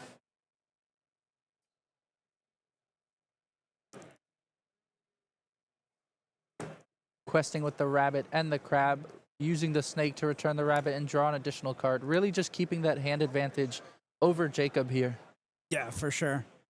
It's definitely the outlier of games where the Ruby Amethyst deck can pivot to being the more controlling card advantage based deck, but it happens. Especially when these Ruby Sapphire decks maybe don't have the best starts and they start to stumble a bit. And we see the Scar come down here, challenging into that Merlin Crab, readying himself so that Snake cannot challenge him on the crackback. That 5 ink here for Logan.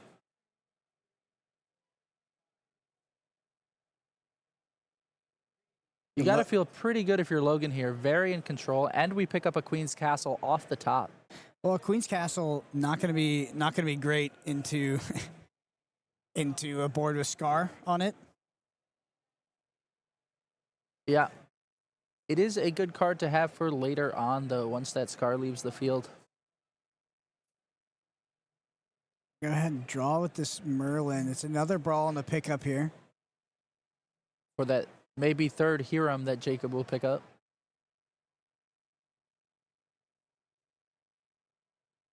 You're going to see it inked. You feel pretty safe considering you have that other brawl in your hand. And a simple quest with the Snake. So while it feels good to be Logan and to be far ahead and for Jacob to be stumbling, there's still always the threat of extending the game against a Ruby Sapphire player. So we see the Donald Duck come down, placing the top card of Jacob's deck into his Inkwell, putting him up to 8 ink, pivotal ink count for Ruby Sapphire. Yep, but it's going to be a pass over to Logan here. I'm starting to wonder if Logan's going to potentially B-prep this board. Also has access to the brawl. Inking the brawl here. 7 ink for Logan. Questing with both. I think if you played against Ruby Amethyst, you know this. You're like, I've seen this before. Yeah. Yep, the Be Prepared coming down. And when they just like slam quest with both characters and they have 7 ink, you're like, okay, just put it in the discard already. Picking up that draw off Merlin Rabbit, getting a Flynn Rider. Jacob, I believe the last card in hand is a Hiram, right? So, yeah, that's one way. It's a Hiram and a Tamatoa, so it's going to be Tamatoa here. We could get that draw engine started again. Not seeing a Popsicle is really unfortunate here. Yeah, I kind of feel like, does Logan just have to run out the Be Prepared into the single Tamatoa right now? He doesn't. He's in a really bad... I mean, he just needs a way to deal with the Tamatoa ASAP. Because if that Tamatoa is able to start recurring items with the Hiram in hand, Jacob has found a way back into this game. I don't feel as bad to trade 1-for-1 on Be Prepared for Tamatoa, but if you're a Ruby Amethyst player and you're playing a 4-0 split on Madame Mazus at Tremaine, you don't have the B Kings because you have a more updated list. Interesting. We see the castle come down. Potentially considering the B prep on the next turn. So you're gonna have that Hiram come down. I just think that Logan's about to get. Sorry, Jacob's about to get a ton of value here. Logan obviously doesn't know that the Hiram is the other card in hand, but this engine is about to start rolling. We pick up a Scar here. Very good draw, able to challenge into that Queen's Castle with the Tamatoa. Just make sure that you get it away from that board when that Be Prepared comes down. All right, so there goes the Queen's Castle. Scar also a interesting addition to the deck that is probably somewhat included for Ruby Amethyst because it can clear up characters and help clear the locations. Yeah, just another way to board clear, but without being a song, to avoid that Ursula Deceiver, on top of being able to really handle the aggro matchup very strongly. So up to 7 here for Logan. Gonna be a Merlin Rabbit. Also, this Tamatoa is going to live another turn. I see another B prep, or maybe I think that was just the B prep for in the hand. I think he drew one off of the Rabbit Magic Broom combo. I think there's 2 currently in hand. Yeah. This Tamatoa is going to be able to get rolling with this Flaversham here. We're going to ink the goat there. That's our second goat into the inkwell. It's actually a really good idea to prioritize. I mean, if you don't B-prep this turn, the last thing you want to do is Logan is deploy a bunch of characters to board because Scar, Tamatoa, you're B-prepping that board. Maybe you don't do it this turn, but you are definitely B-preparing that board because both those characters pretty much own everything in your deck. Playing out the ice block here. Hopefully a target for the Hiram. Yep, that's exactly what it's going to be. Tamatoa's going to go ahead and get that back after. Logan, or Jacob here, needs to find gas off this Hiram draw because needs a way to refill after Logan hits this board with a Be Prepared. Yeah, missing out on those popsicles is very brutal in this matchup. All right, there's the Hiram. And it's another Hiram. So Tamatoa is going to quest, get that ice block back. Maybe 3 lore, up to 3. Yep, having this Fang crossbow in play, not committing another character to the board, seeing that Be Prepared on the wall.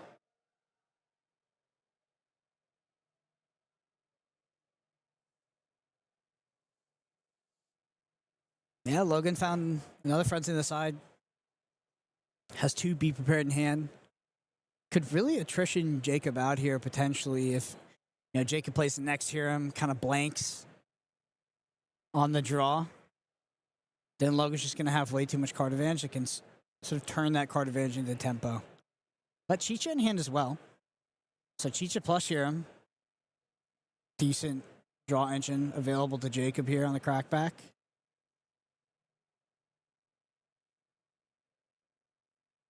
Playing that friends on the other side, keeping that hand very full into this match, wanting to keep those answers when we need them. There's the popsicle. A little late in the game, but we will take it. Yeah, I think it's going to be enough here, at least to get this rolling.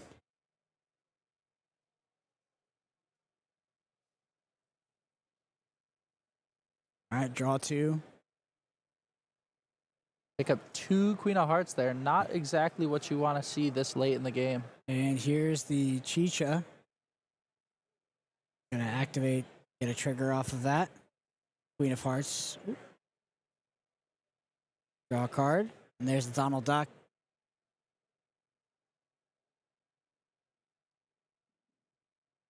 So is Logan going to hit another Be Prepared here? Or play something like a Madame Medusa, which I think is more reasonable.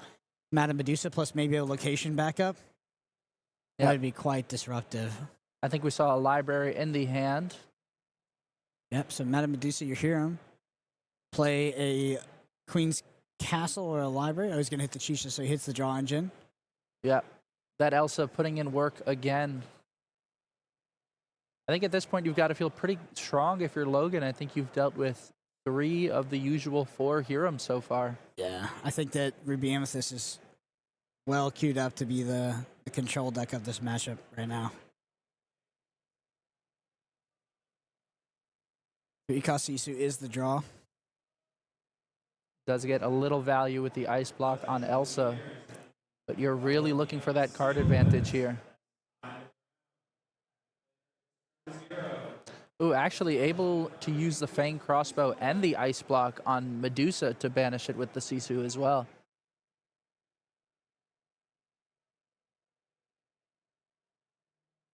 All right. There it is. He's going to hit that Medusa. Yeah, that Fang crossbow in combination with the 3-cost Sisu, able to hit characters that usually you wouldn't expect to. The Donald Duck coming down. So did I believe choosing not to place the top card of his deck into the Inkwell. Why? Maybe trying to not put a Tamatoa. Maybe he's seen a lot of his early game that he's really hoping that the rest of his deck is a lot of his late game strong cards. Well, huh?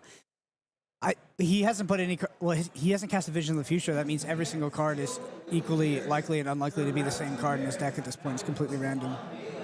That's an unusual choice. Yeah, and we see the slew of locations coming down here, with Jacob only having 4 strength represented on the board. Even with the Shift Sisu, you would only get up to 8, only enough to clear 1 castle or 1 library. And some Maleficent Dragon off the top. Maleficent, one of the better draws, but yep, able to clear that Elsa, and on the next turn, challenge in and clear one of those castles. But is it too late? yeah, it's pretty close to too late. 5 lore up to 14. Logan's going to have access to the Be Prepared, and I genuinely do think it is too late due to the context of Logan's hand here.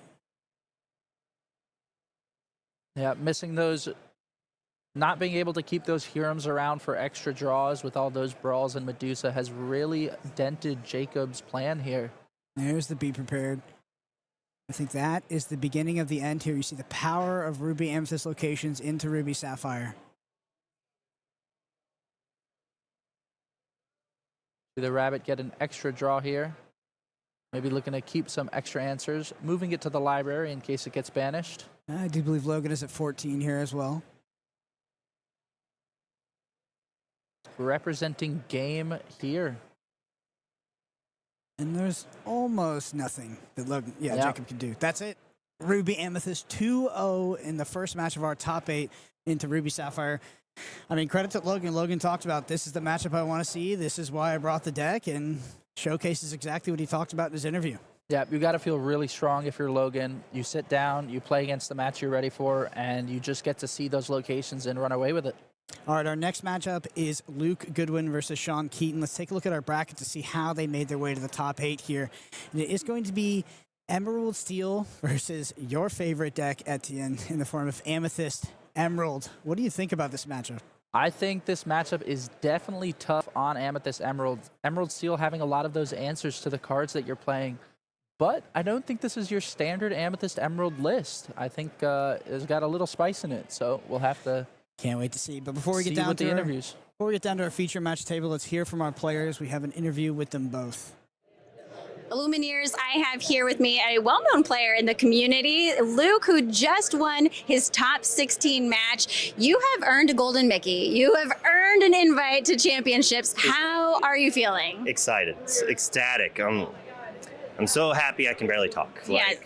Now, you've been to all 6 Disney Lorcana challenges, and you've made it to top 32 twice before. So how did you feel coming into today? It's very stressful, very stressed. Like, it's the last chance, right? Outside of the last chance qualifiers, last DLC, I bubbled out in Vegas, so it's like a lot of pressure put on me. All my teammates are like, hey, look at me, we're amazing. We already have our like Mickeys and invites, so it feels good to join the club. Yes, and you did with that Emerald Steel deck. Yeah. Now, what was the decision in choosing to play that deck in the current meta? Well, I've been playing a lot of Doc aggressive decks recently, having a lot of fun beating up on red-blue with it, but I can't beat green steel. So I tried Amber Steel. Shout out to Wochuk, was trying one of his lists, very fun. But then my teammate Sailor was like, well, you can't beat red-blue. And so he beat me like 10 games in a row, basically. And I was like, fine, I'll play green steel. And then I just copied my buddy Banable's list, card for card. He bubbled out. He lost his win and didn't get there. But like, it was great. Like the few changes from Zan's list last month are like good against the mirror, adding the babooms. And then the one of Doc, because the card's amazing, people are sleeping on it hard. Yeah, I love that card. Such a great card. Another card that did a lot of work today was that Tinkerbell. Can you talk about that moment when Tink came down? Yeah, like I didn't have a 1-drop in game 2. I'm on the draw, but I have a Morph, and then I play an Ursula. He starts with a Smee into Lawrence, and then Pete's me the turn after I play Ursula. It's like, oh, this is terrible, but he quested with both his characters. And so I just shifted down Tinkerbell, put damage on everything. Lawrence has like damage on it, has no power. The Smee had 2 damage already from questing, just instantly went out, challenged into the Lawrence, and then shot down the Pete. There's no characters in play, and I have an active Ursula and a Tinkerbell, and it was basically over at that point. Amazing. Well, congratulations again. Congrats on the invite. We'll see you at Disneyland in January. Yeah. Super happy. Yeah, and we're excited to hand you a golden Mickey later today. Can't wait. Thank you very much. All right, back to you. Hello, Lumineers. I am here with Shawn, who just won his Mickey match. You have earned yourself not just an invitation to the championships, but a golden Mickey. How are you feeling right now after that last match? Yeah, pretty surreal. During the match, I don't even know what I'm like, just focused. I don't even know what I'm playing for anymore. And then towards the end, I was just thinking, don't mess up, because I think I got it. So, yeah. And you did get it, but we went to game 3. That first game, how were you feeling going into game 2? Yeah, game 1, I got crushed. Like, I think I scooped when I had no cards in hand and only 4 ink. So, then going into game 2, I knew it was on the play, so it was much better. Then game 3, I guess it was karma because he bricked. So, and that's just how the game goes. Yeah. And you were telling me earlier that one of the reasons why you got into Disney Lorcana is because you have a little one at home. How do you think that your wife and son are going to react to being able to go to Disneyland now with you? Yeah, he's about to turn 3, so hopefully he remembers when we take him to Disney in January. Well, we're looking forward to seeing you there. Congratulations on this win. And how are you feeling about your next matchup? I don't even know what the next matchup is, but I'm top 8, so I'm just going to play some Lorcana. Yeah. Play some Lorcana. Have fun. And we're going to go back to you. All right, Luke Goodwin versus Shawn Keaton, top 8 of the Disney Lorcana Challenge here in Seattle. Let's head down to our feature match. We're going to be skipping game 1, which Luke won, and heading straight to game 2. All right, so Shawn going to be on the play here, and Shawn is going to be our Emerald Amethyst player. You were talking to me about some spice at the end. Do you want to go into a little bit more detail? Yeah, so I saw that Shawn was playing a almost Beauty and the Beast package. There's the Bell, I believe, Accomplished Mystic, which when it's played can move up to 3 damage from chosen character to chosen opposing character. That card has seen some play in and out of Emerald Amethyst lists. But more interesting, we see the Beast Relentless, the Emerald Legendary from Rise of the Floodborn, who's able to ready himself whenever damage is dealt to an opposing character. And then to tie that package together, I believe it's Mystical Rose here. It's a 2-cost item. It's able to banish it and give Beast +2 lore. Tons of value with that Beast Relentless being able to ready itself continuously.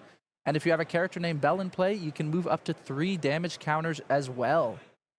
This is a combo that I have not seen play out before, so I'm keen to see Shawn try and execute it. Made it all the way to top 8, so clearly there's something to it. The Bell is going to be the ink there for Shawn. Unfortunately, no 1-cost character to pair with that turn 1. Luke did send back 5 cards.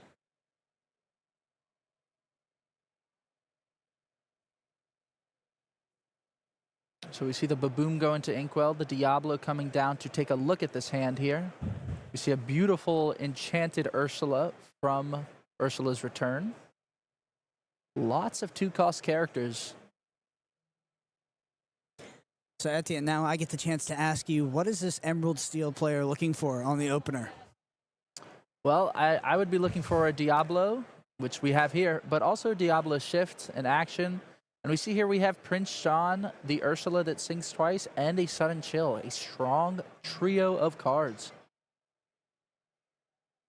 So Ursula Deceiver going to come down for Shawn Keaton and grab that Sudden Chill. Yep, you've got to feel a little bad about seeing 2 Sudden Chill, but you do have the 2 Ursula Deceiver. Yep, you see 2 Sudden Chill, as well as you see the Prince Shawn in combination with, yes, because Diablo knows he's going to go ahead and ink that Sudden Chill, but it's in combination with the Ursula Singer, which is going to come down on 3.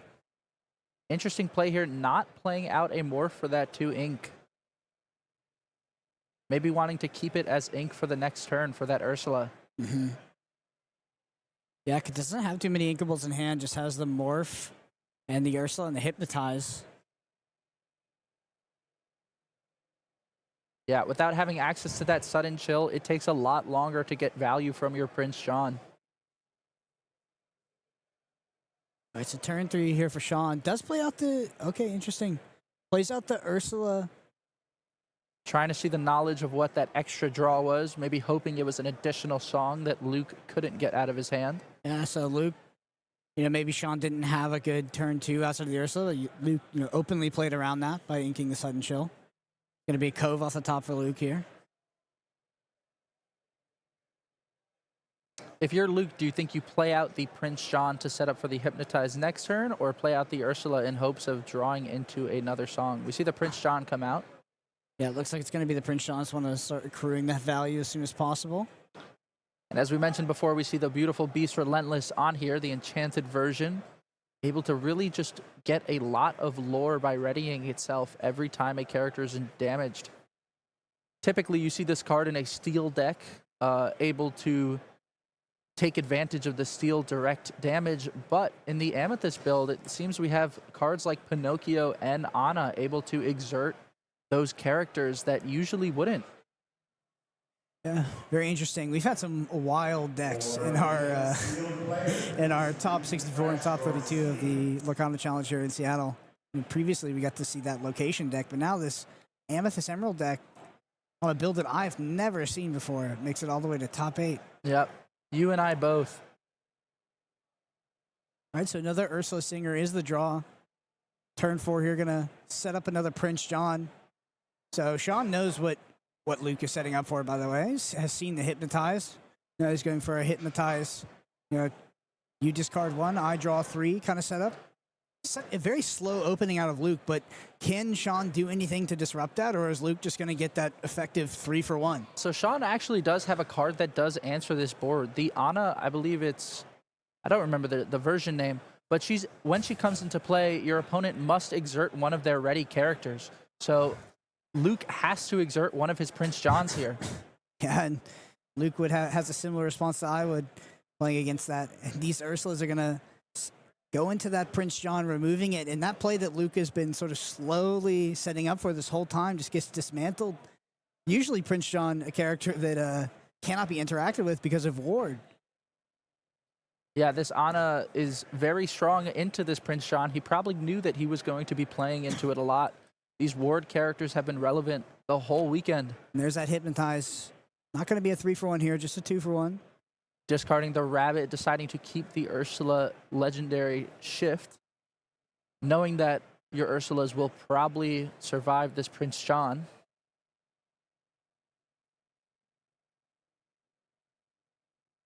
I wonder how many other deck lists Anna showed up in this weekend. I can't imagine very many, but what would you say the chances that Shawn has the only copies in the deck, like in the room of 2,000 players? I think it's actually possible. it could be possible. And honestly, I love seeing those super fringe tech cards pop up, even at a top 8. Yeah, it might win him this top 8 match. Because if that Hypnotizer drawn another card, that's serious value that Luke would have gotten here.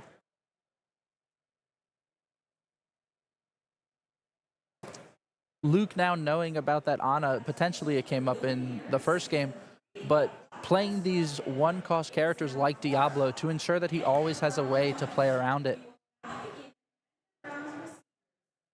All right, so the Shift Diablo's in hand, no action though. Yeah, very slow open for an Emerald Steel deck here. So potentially has access to shifting that Ursula here. Looks like that's going to be the play. Sea Witch Queen here, able to on quest exert an opposing character. He's going to target that Diablo. Yeah, not able to choose the Prince Shawn due to the ward, but able to make it so Prince Shawn is the only character in play. So another Ana could potentially tap him down. Ward really is such a powerful mechanic in Lorcana, especially on these cheap characters. Yeah, definitely a reason, I'm sure, why we saw much more Lady Tremaines in the Ruby Amethyst deck. This Ana serving as a way for a deck that doesn't have Ruby access to interact with the Prince Shawn.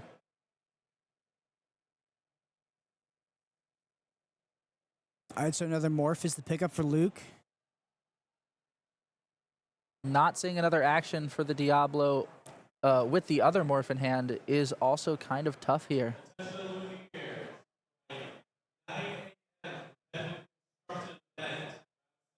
Wonder if Luke is going to go ahead and just run out the Diablo here. But it would just get... Does Shawn have a way to deal with it?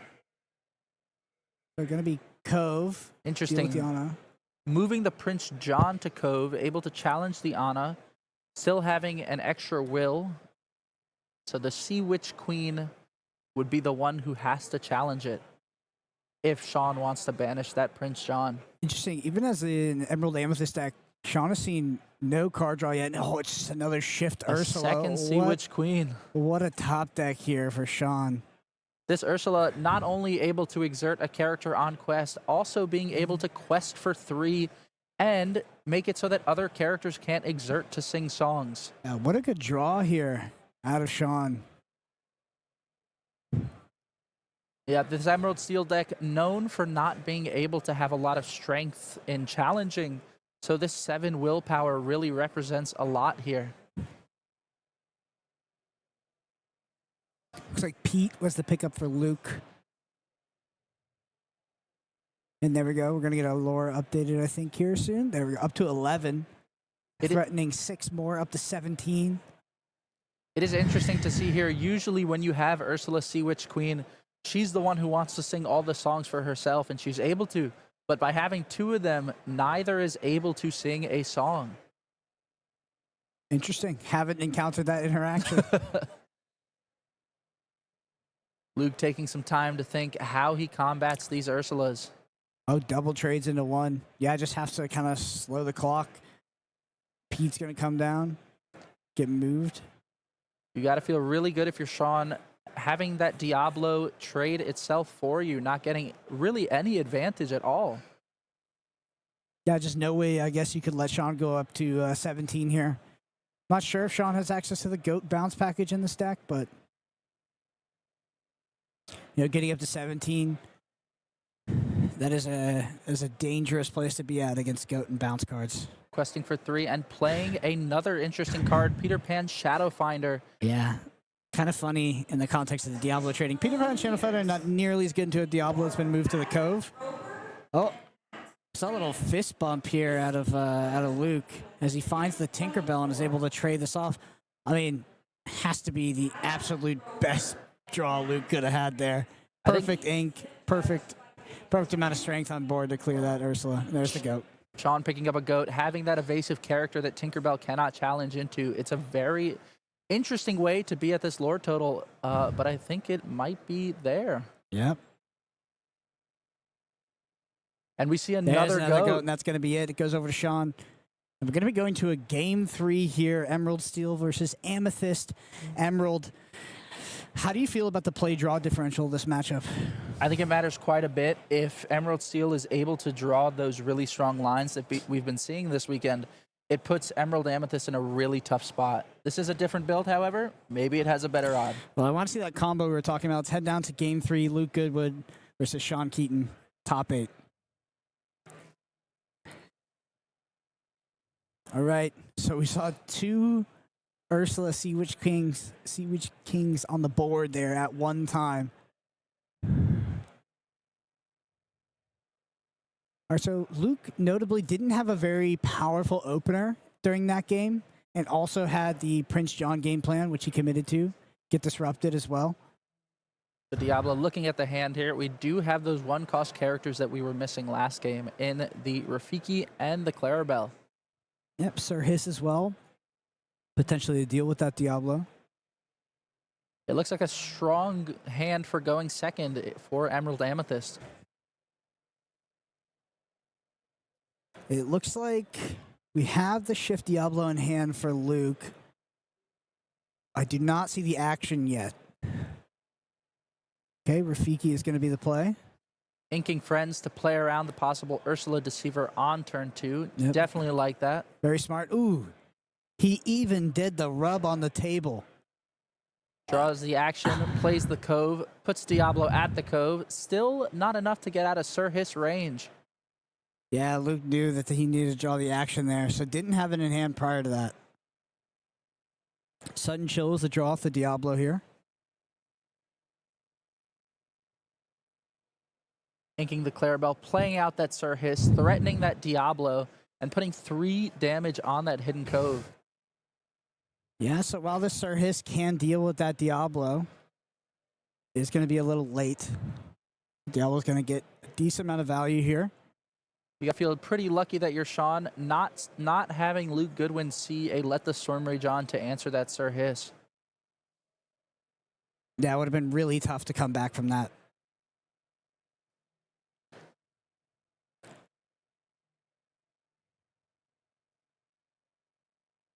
All right. Another Sudden Chills to pick up pretty good off the back of Prince John being deployed on the turn before. Yep, 3 cards in Luke's hand, hoping to refill it with those Prince John draws. One of which being the combo, some of the combo pieces you were talking about earlier. Yeah, we see the Rose Lantern, not super applicable at this moment. All right. Ursula Deceiver's going to snag one of those Sudden Chills.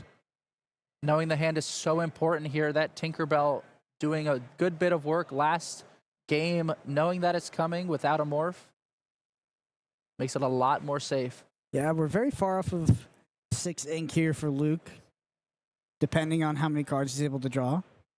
So Sir Hiss going to trade into the Diablo here.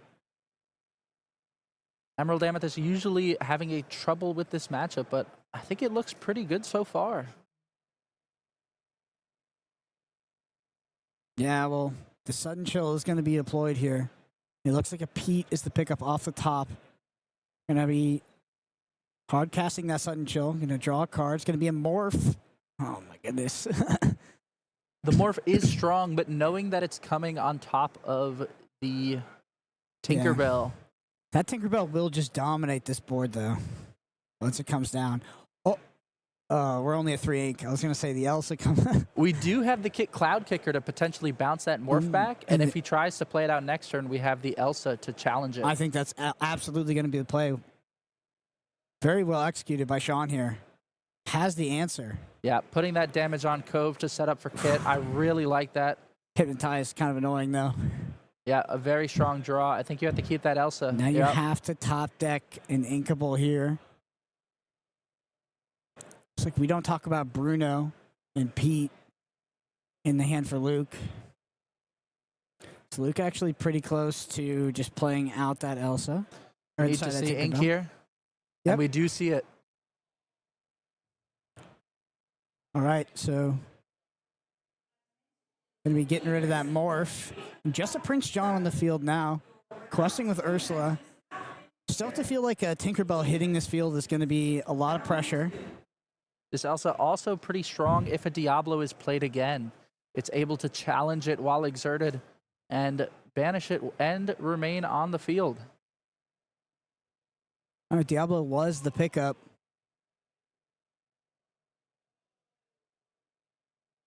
We're gonna we don't talk about Bruno. Send that Elsa back to hand. It's gonna be discarded, and a sudden chill is the pick. Oh man, we're seeing the power of Prince John. Just such a frustrating card to deal with on the other side. Ursula, Deceiver. Almost hoping we could see that Ana again. So strong last time when the Prince John is alone on the board. Do you just ink this Ursula as Shawn? I mean, I think at 5 ink, you're in a difficult position. You're playing these cards like the Beast that cost 6, and you don't want to be keeping cards in hand against Emerald Steel. Yeah. I think you ink it over playing it. Yep, and that's going to be it. So getting up to 6 there. We know Tinkerbell likely to be the play here unless we draw another discard spell, but it's not. It's Another Tinkerbell.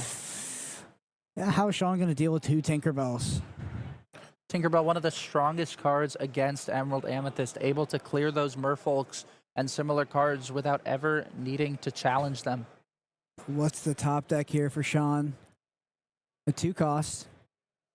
That Mystical Rose, not seeing a Bell or Beast here. And this kind of starting to look like the beginning of the end here for Shawn.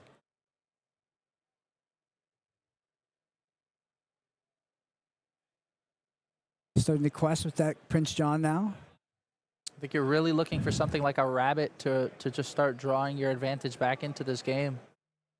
I was wondering if you're looking at the Shift Ursula as well. All right, back over to Luke. It's going to be the 3-cost Singer Ursula. Diablo. Yep. Diablo and Singer Ursula. And we're going to start questing, getting into the red zone there for Luke. And Shawn has a lot of pressure. This top deck is very important. So we have 2, 4, 6, 7, 8 sitting at 11. Not necessarily game quite yet, but effectively. Emerald Steel not having a way traditionally to gain anything. That's the match there. Everyone knows it's locked. So Luke Goodwin, our Emerald Steel player, will take it. And Shawn Keaton will be knocked out of the top 8. But credit to Shawn for taking an Emerald Amethyst list that nobody was expecting. One of our least represented decks in the metagame. And I'm sure that his list was even less representative than the other Emerald Amethyst list that showed up. I mean, that's a build that I have never seen. Yeah, me neither. And I'm a fan of the deck, but I definitely have to try it now. All right. Our next matchup is going to be Caesar versus Michael. Let's take a look at our bracket and see how they made it here to the top 8. Actually, before that, we have something pretty special. Etienne, what do we have? All right. We get to talk about a brand new card coming in, Azurite Sea. Let's take a look.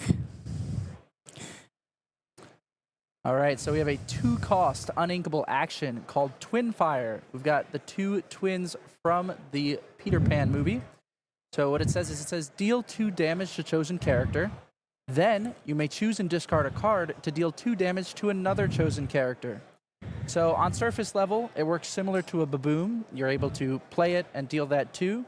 But in matchups where it matters, you're able to extend even further, discarding a card and choosing another character for that 2 damage.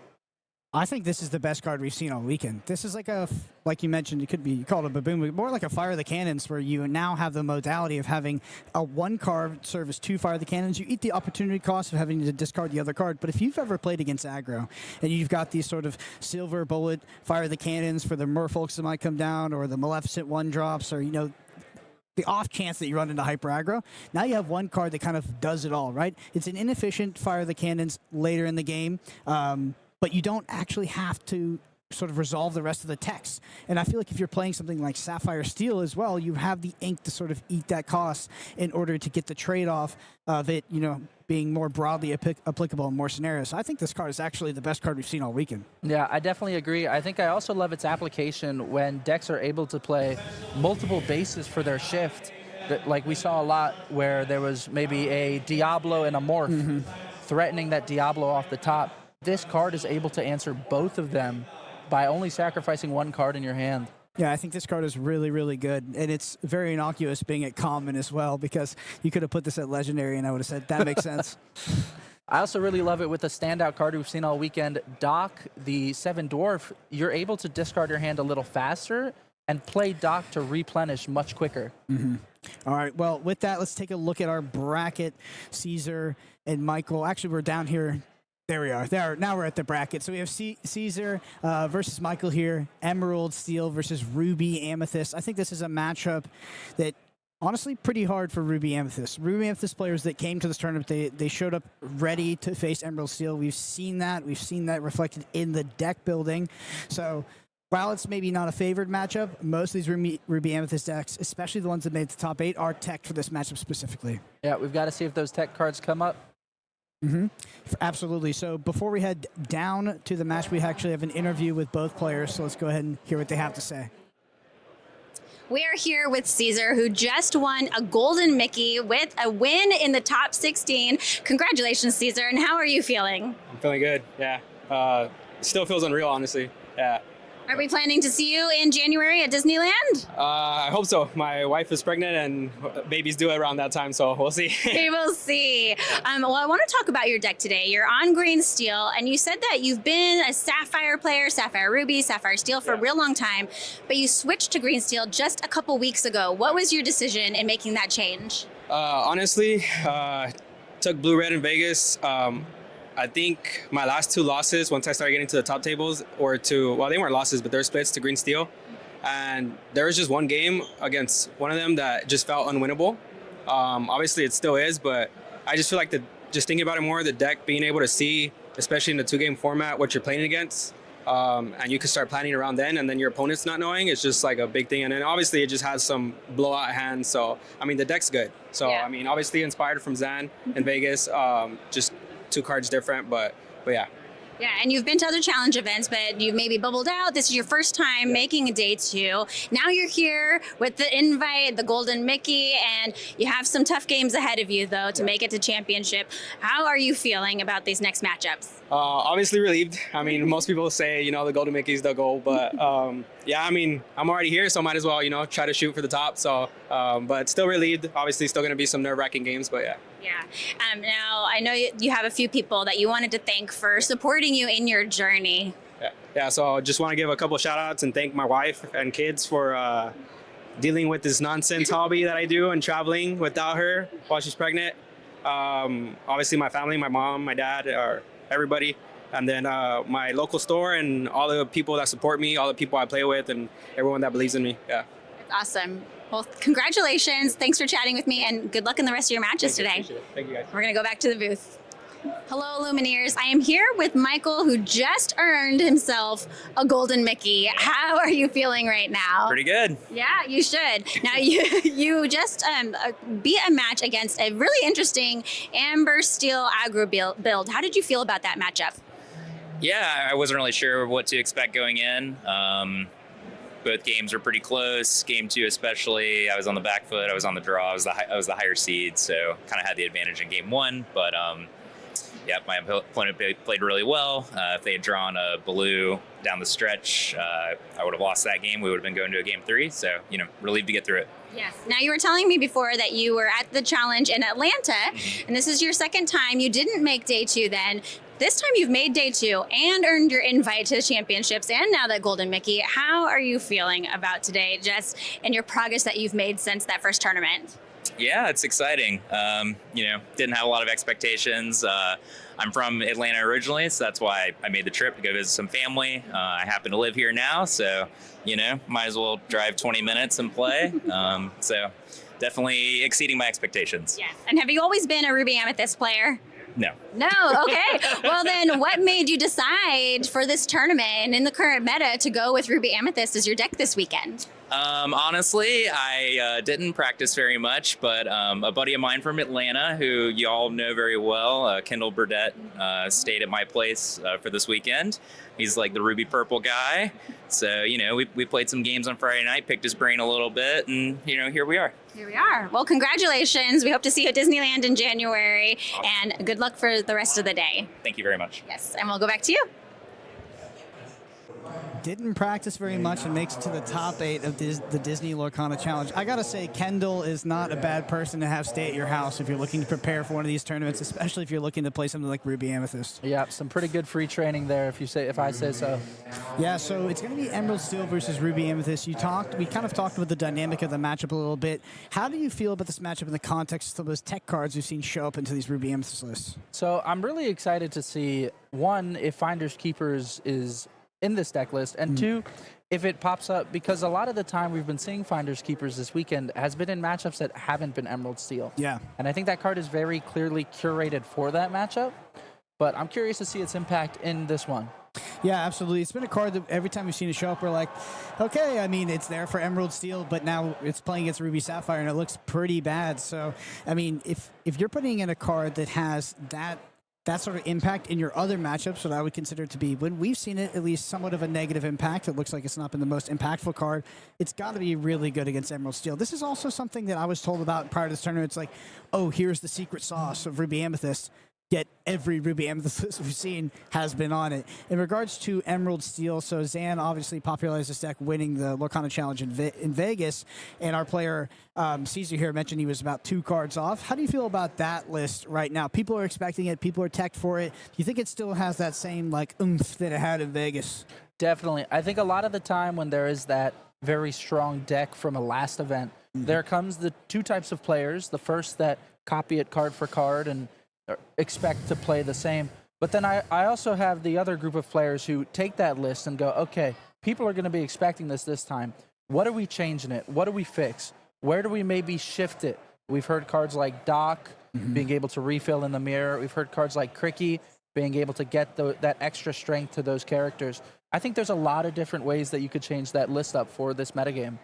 Yeah, and it does seem like a lot of players ended up quite similar to Zan's list. I think it speaks to just how powerful that originating list was. And I know a few players did play it into the Vegas Challenge. And I remember that deck was not even our like top 5 or top 6 most played decks. And it just dominated in Day2 and obviously won the tournament. So the re-rise of Emerald Steel, something that I know a lot of us thought was going to somewhat, it was going to maybe take a little time on the bench with the errata of Bucky, but no, it's right back here. Anyway, let's get down to our feature match. We're going straight to game 2. This is Caesar Acuna versus Michael Major, Emerald Steel versus Ruby Amethyst. All right, let's get started.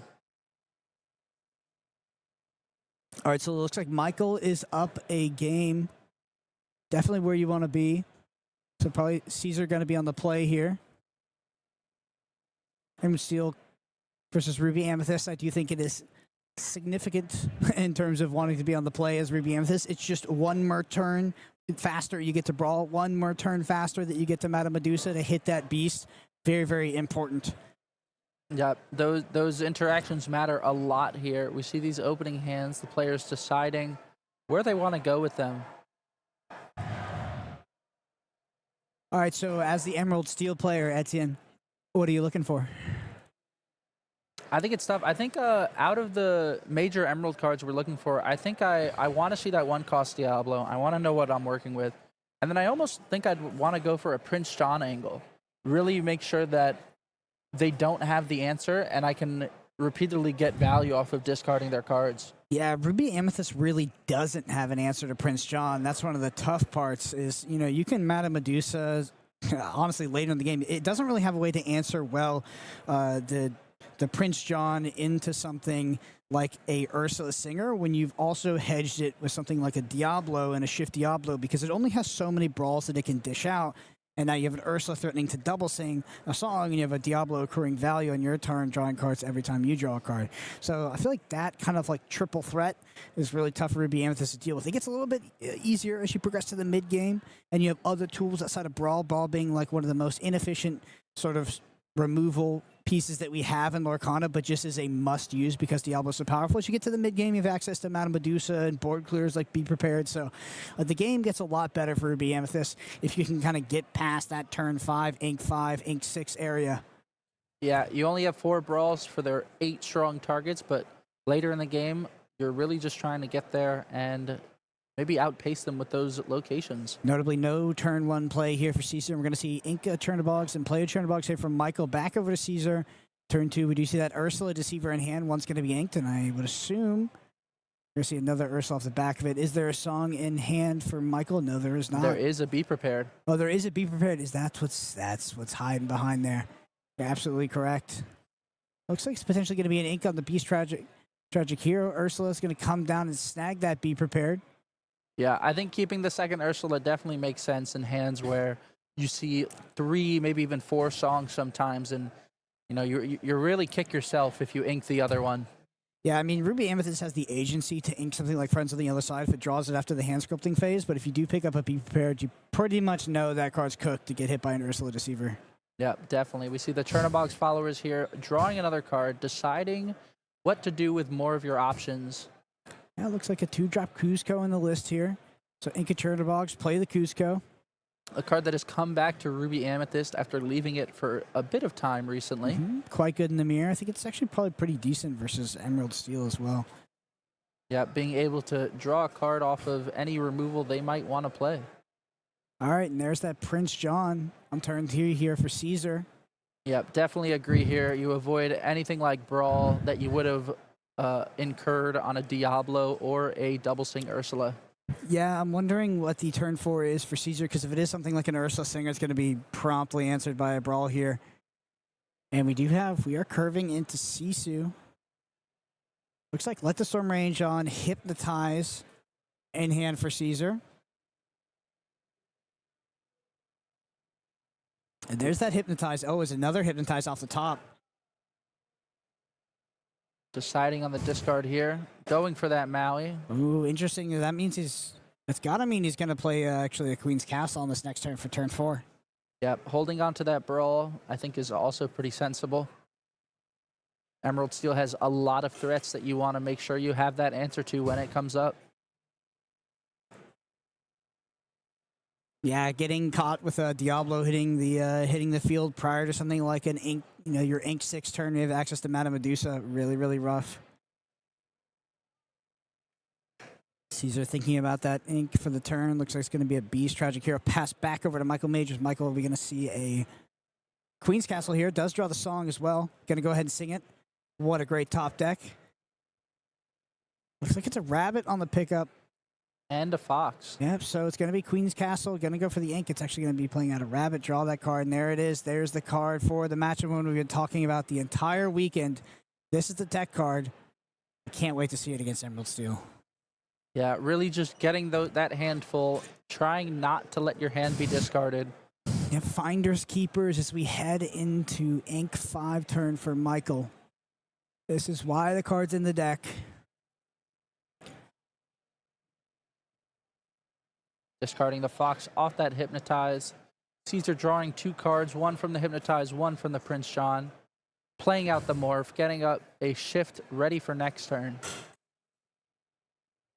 If you're Michael here, do you brawl this Morph for fear of a Beast or Tinkerbell, or do you think you hold it for a bigger threat? So Tinkerbell, I think, is not threatening. Beast is a bit more threatening, but I think on turn 5, I'd rather play Finders Keepers. You can shift the Beast on turn 5. Good for you. I'm going into my ink 6 turn, and I'm going to hit you with a Madame Medusa. So I don't think I'm brawling this Morph. And also, if he morphs Diablo, I think I'm fine trading with the Diablo after it's been morphed, because we kind of trade even on cards at that point. Yeah, definitely agree. Ruby Amethyst, you're wanting to keep all those answers in your hand, keeping a nice full hand. And without a deck that's playing Whole New World, you're never at risk, really, of losing it all in one go. Are we going to see the Finders Keepers here? So Flynn going to be the ink. Oh, looks like it's going to be a Queen's Castle. Going to flip the script, start applying pressure. Queen's Castle, the move of Merlin to that castle. And Caesar's not going to have a way to answer this.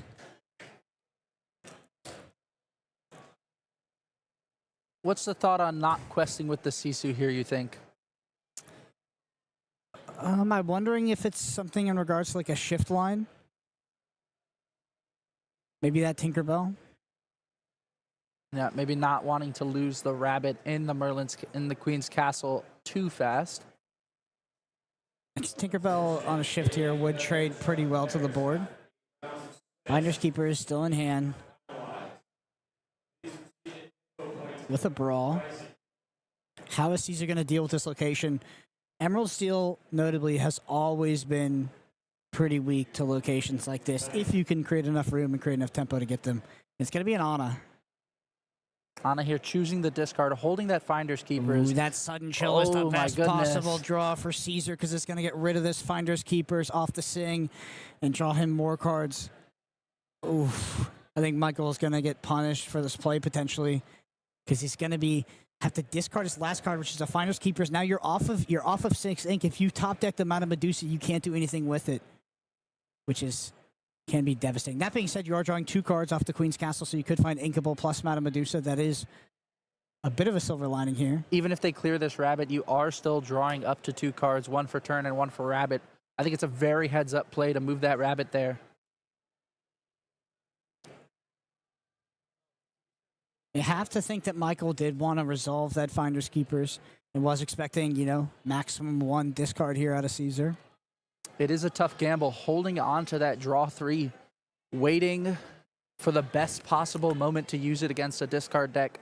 Yeah, but who knows? Maybe this Queen's Castle just runs away with the game here. But we are so far off of Be Prepared. There's the Diablo on the shift. Caesar starting to take hold of this game again. It's actually going to be a Sing, it looks like, on the friends on the other side, hitting that rabbit. He's going to draw a card. Didn't get to see what it was there. No, I think it was Ruby. But there's another... Yeah, probably going to pass here. Another sudden chill in hand for what it's worth, but not going to exert that, Prince John. All right, so draws a card. It's actually a rabbit, and so another Finders Keepers. Are you playing the rabbit and moving it again? There's definitely a tough situation to be in here. Emerald Steel still not able to answer that Queen's Castle. 4 characters on board and not 7 strength. Yeah, drawing cards not looking great in the face of a Diablo, so I think you have to play the Merlin Rabbit. And I don't think you're at the stage of the game where you can potentially not draw off the rabbit too. Yeah, we see the Tremaine here, a card that's popped up into a lot of Ruby Amethyst deck lists. Tremaine is really, really bad here. But whatever card you would have kept probably would have gotten eaten anyway off of a discard, I guess. Moving both characters that have on banish effects into the Queen's Castle. Being able to get your advantage either from Castle or from some other means if they manage to clear them. Yeah, Queen's Castle, really the only thing keeping Michael in this game at this point. This Emerald Steel deck just has no efficient way to deal with it.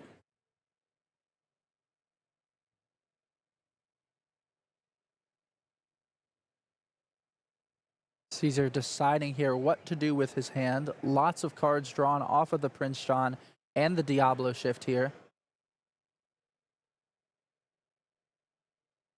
Only 1 card in hand. We see the Sudden Chill come down, discarding that Lady Tremaine and drawing a card off the Prince Shawn. Yeah, it's going to be Strength off the top. All right, a Cove. We're going to move everything.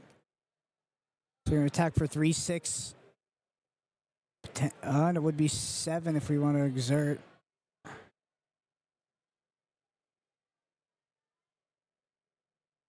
It's really tough as well because even if you clear the Queen's Castle, Ruby Amethyst has plenty of characters that are able to crack back and answer those cards like Prince Shawn, cards like Maui. Yeah, so we are going to clear the Queen's Castle. So Kuzco and Rabbit on the field with the Sisu, 1 damage counter. We're at 6 ink. We're going to be passing over to Michael here. Diablo's going to trigger, draw Caesar, another card. What are you hoping to draw here if you're Michael? I think if Caesar commits much more to this board after this, you're getting close to be prepared range. But that's obviously 2 draws. That's Inkable plus be prepared. Looks like Caesar does have the backup Diablo as well. And the 1 cost. Take a look at that non-existent hand. Yeah, that's exactly what you like to see. Almost rubbing it in. Best case scenario, seeing nothing off the Diablo. Madam Snake. Not a terrible draw here. Merlin Rabbit is able to take out that Prince John and then be returned with Snake, potentially drawing another card, but giving Diablo. Yeah. Yeah, it's just going to be tough because Caesar's just going to be matching in terms of card advantage. All right, going to hit the Prince John. Clearing the Cove with Sisu and Cusco. I think your hand is forced. You need to find more options.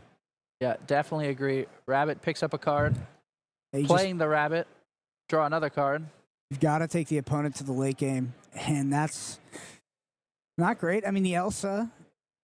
The Elsa will answer this Diablo next turn. Assuming you can keep 2 cards in hand, which, I mean, it seems likely, but it's not guaranteed whatsoever. Picking up that Sudden Chill off the draw for turn from Caesar. Yeah, it does need 2 discard here, though. Elsa could be a nice answer to this Diablo. It's a little late, but it's something. Sudden Chill no longer allowing Caesar to draw a card as a Prince John has been banished.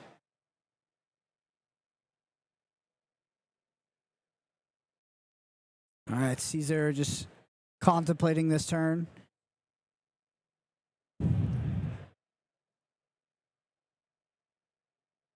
Kind of seeing the resilience of Ruby Amethyst here. You know, despite what looks to be a good draw out of Emerald Steel. We see the 3-cost Ursula come down. Yeah, that's one of the scarier ones. We do know Caesar has both, I believe, a Sudden Chill and a Let the Storm Rage on. Both super powerful cards to sing with that Ursula. Yeah, especially that Let the Storm Rage on.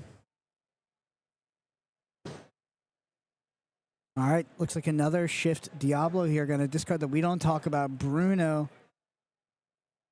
Set up for a double trigger here on the next turn.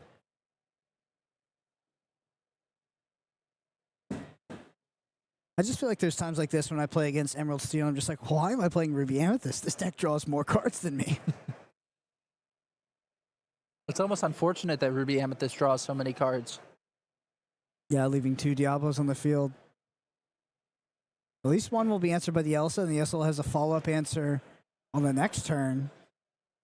If Caesar's not able to deal with it, could deal with both Diablos, theoretically. Elsa also able to tap down that Ursula, exerting it for something like Madam M Snake to banish it. You're right. That's actually really, really good. I totally forgot about that, but that's critical. 2 cards here drawn for Caesar. That Elsa Fifth Spirit showing time and time again how strong it is of a new card in the Ruby Amethyst deck. And just like you said, taps down the Ursula, clears the Diablo, decides to go for the enchanted one. I should have kept that one around. Madam M Snake trades with the Ursula, and now the board has started to swing in the favor of Ruby Amethyst. Caesar still has a ton of cards in hand, but it feels like Michael has room now. Ooh, nice Chernobog's followers as well. Yeah, nice draw. Empty out your hand there, not letting the discard cards have any value. Ruby Amethyst, I feel, has taken this game back a little bit here. Yeah, I think absolutely. Caesar's got a full grip, but Michael has access to a lot of card draw on his own turn, right? So he's got his draw for turn, he's got access to Cusco, Merlin, plus the Chernobog's followers. There's the Pete. Pete potentially stopping a Finders Keepers off the top. Yep, also Friends on the other side, which would be a nice top deck here from Michael.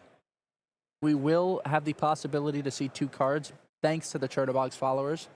And probably doing that after Elsa vanishes that Diablo, assuming it quests. Assuming it quests.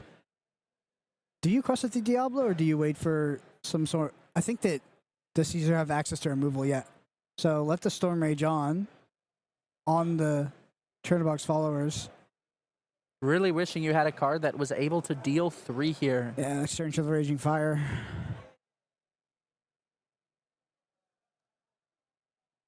All right, the Muses. Talked about inspiration from Zan's list in Las Vegas, and we saw there is the strength of Raging Fire as well. I think that's absolutely critical here. Going to take out that Elsa, going to clear the way for the Diablo. What a back and forth game. If we had an advantage bar, I feel like it would be every turn just bouncing back and forth. And the Muses just returned a card to hand for Caesar. I don't think I caught which one. Ana. It's the Ana. Super good value there. All right, Michael questing. Potentially, could you have like a follow Queen's Castle here? That would be nasty. No, it's actually just Playing a Sisu. 3-cost Sisu. This Sisu having a lot of advantage, having so much strength due to Caesar's large hand that it is not interactable with the Muses. And Michael's committed. He's locked in. He's locked into being the aggressor of this matchup now. 14 lore representing 7 on board. Caesar has to answer a lot of this. The ball is in Caesar's court to answer the board presented by Michael and to stop him from closing this game out. And then cards like Merlin Rabbit and Cusco are so good in this matchup because while you're forced to answer them and they're drawing cards, Diablo will not be drawing for them as it is on your turn. There's the Ana.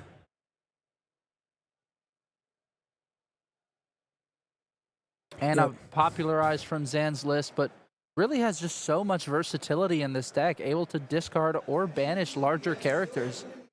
Let the Storm Rage on here. Should trigger draw. There we go. Another Muses is picked up. Gonna Adding that return the Ana Ana back. Yeah, Ana goes back. Still threatening 4 lore here for Michael. Playing the Pete, stopping Michael from playing any actions on his next turn. All right, so there's going to be a 3 lore on the quest here. Would put Michael 217. Even something that's usually good like Castle is not that strong into these Petes here with 3 strength apiece. Big top deck moment for Michael. Still, he's got a long game ahead of him. And at any moment, if we get up that 16-17 range for Michael, Caesar's going to need 2 to 3 turns to close out this game. Michael could just top deck a goat at any given point. So I think Michael's still quite favored onto this board, even though Caesar's kind of swung it back.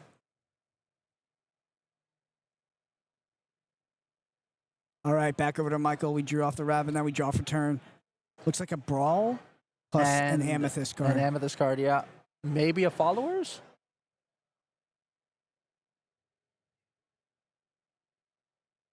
The Brawl, unable to be played because of Pete last turn. Really unfortunate. Would have been a perfect answer to that Diablo. I think it's a Snake.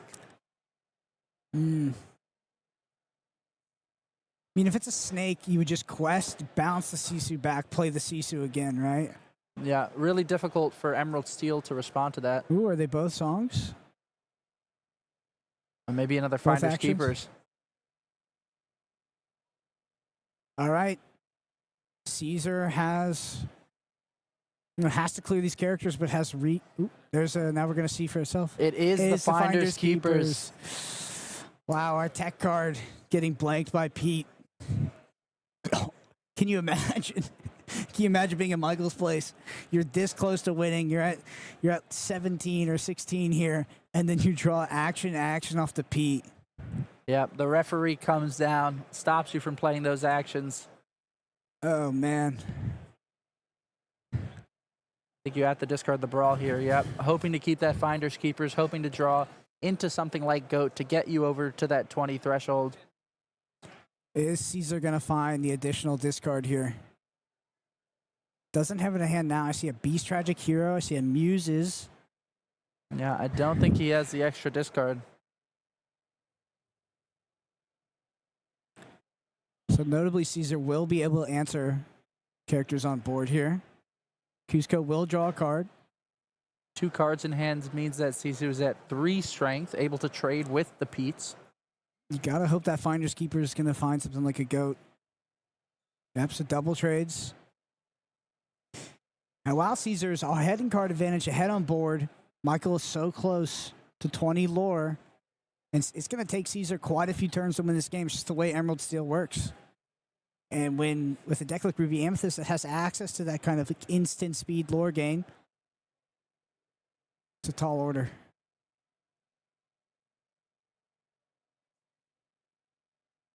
Little bit of math issues on that Sisu. Got it cleared up here. That Diablo almost able to perfectly counter that Finders Keepers by drawing the 3 that you just drew without having to pay 5 ink for it. Yeah, I totally kind of blanked on the additional downside of this Diablo still existing. Is it a Be Prepared? That was a Be Prepared. That's the best draw. Not even close. Oh my goodness. Not even close. That is the best top deck possible. Michael is still in this game. 17 lore to 3. We're heading back over to Caesar. Michael holding that Finders Keepers is the only card. If it stays in hand and is able to resolve, it's such a strong play. Hypnotize. Oh my gosh. And Caesar, did Caesar draw off that hypnotize? Oh my god, the Medusa for the beast. Yep. That's what you got to find. We don't talk about Bruno. That thing's gone. This back and forth now with the Diablo's gone is so fast paced. It's tough. It's going to take Caesar like 5-6 turns to win this game. And all Michael has to do is find like a goat plus a bounce. And I don't know. Michael just has a lot of room. It's going to be a Cusco. That Cusco's very threatening. That's honestly one of the better characters in the deck. Yeah. Can't remove it. Can't let it quest. We see an Enchanted Tink come down, only doing 1 to that Cusco. If it sticks around, it is able to get Michael to that 18 lore, threatening a goat. All right. What was that? I think it was a fox. All right, get a quest for 1 here, up to 18. We're going to Fox, bounce it back, replay it, and now we're threatening game at 18. Over to you, Caesar. Do you have the removal? Can you get rid of this? So critical to actually... Edge of my seat here.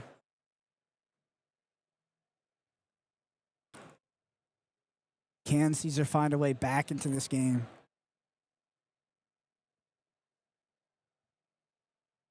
There's 3. Strength of a Raging Fire. Does clear the Cusco on this board, but lets Michael draw a card. Oh, that means... Lucifer coming down, discarding the card of Flynn Rider. Oh, I like that. I like that that sequencing there. That was really nice by Caesar. But, here's a Maui. Drawing a Maui. That's actually... It's fine, he gets rid of the tank, but you'd rather any character that quests here.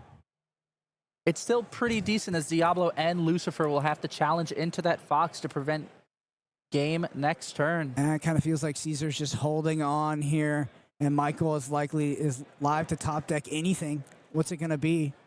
Any character with lore. It's a snake to bounce the Maui. Yep, Replay Maui. And it's just an Ursula. And that is game. Yeah, 2-0 for Michael Majors. Ruby Amethyst taking it over Emerald Steel. Very interesting. How'd you feel about our tech cards there? Well, they got discarded.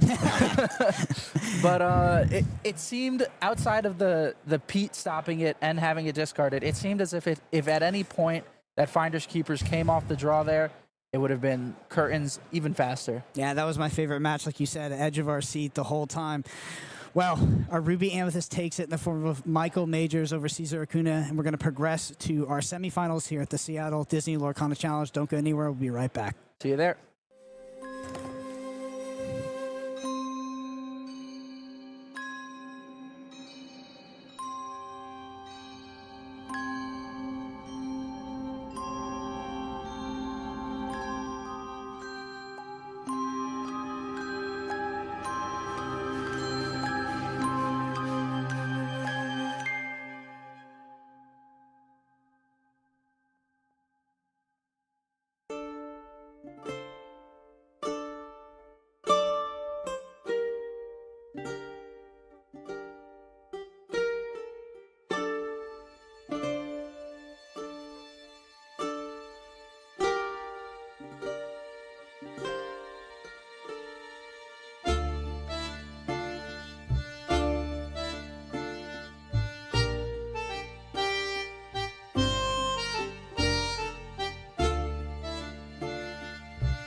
Welcome back, Illumineers, to the Disney Lorcana Challenge here in Seattle, Washington. We are so close to that final game.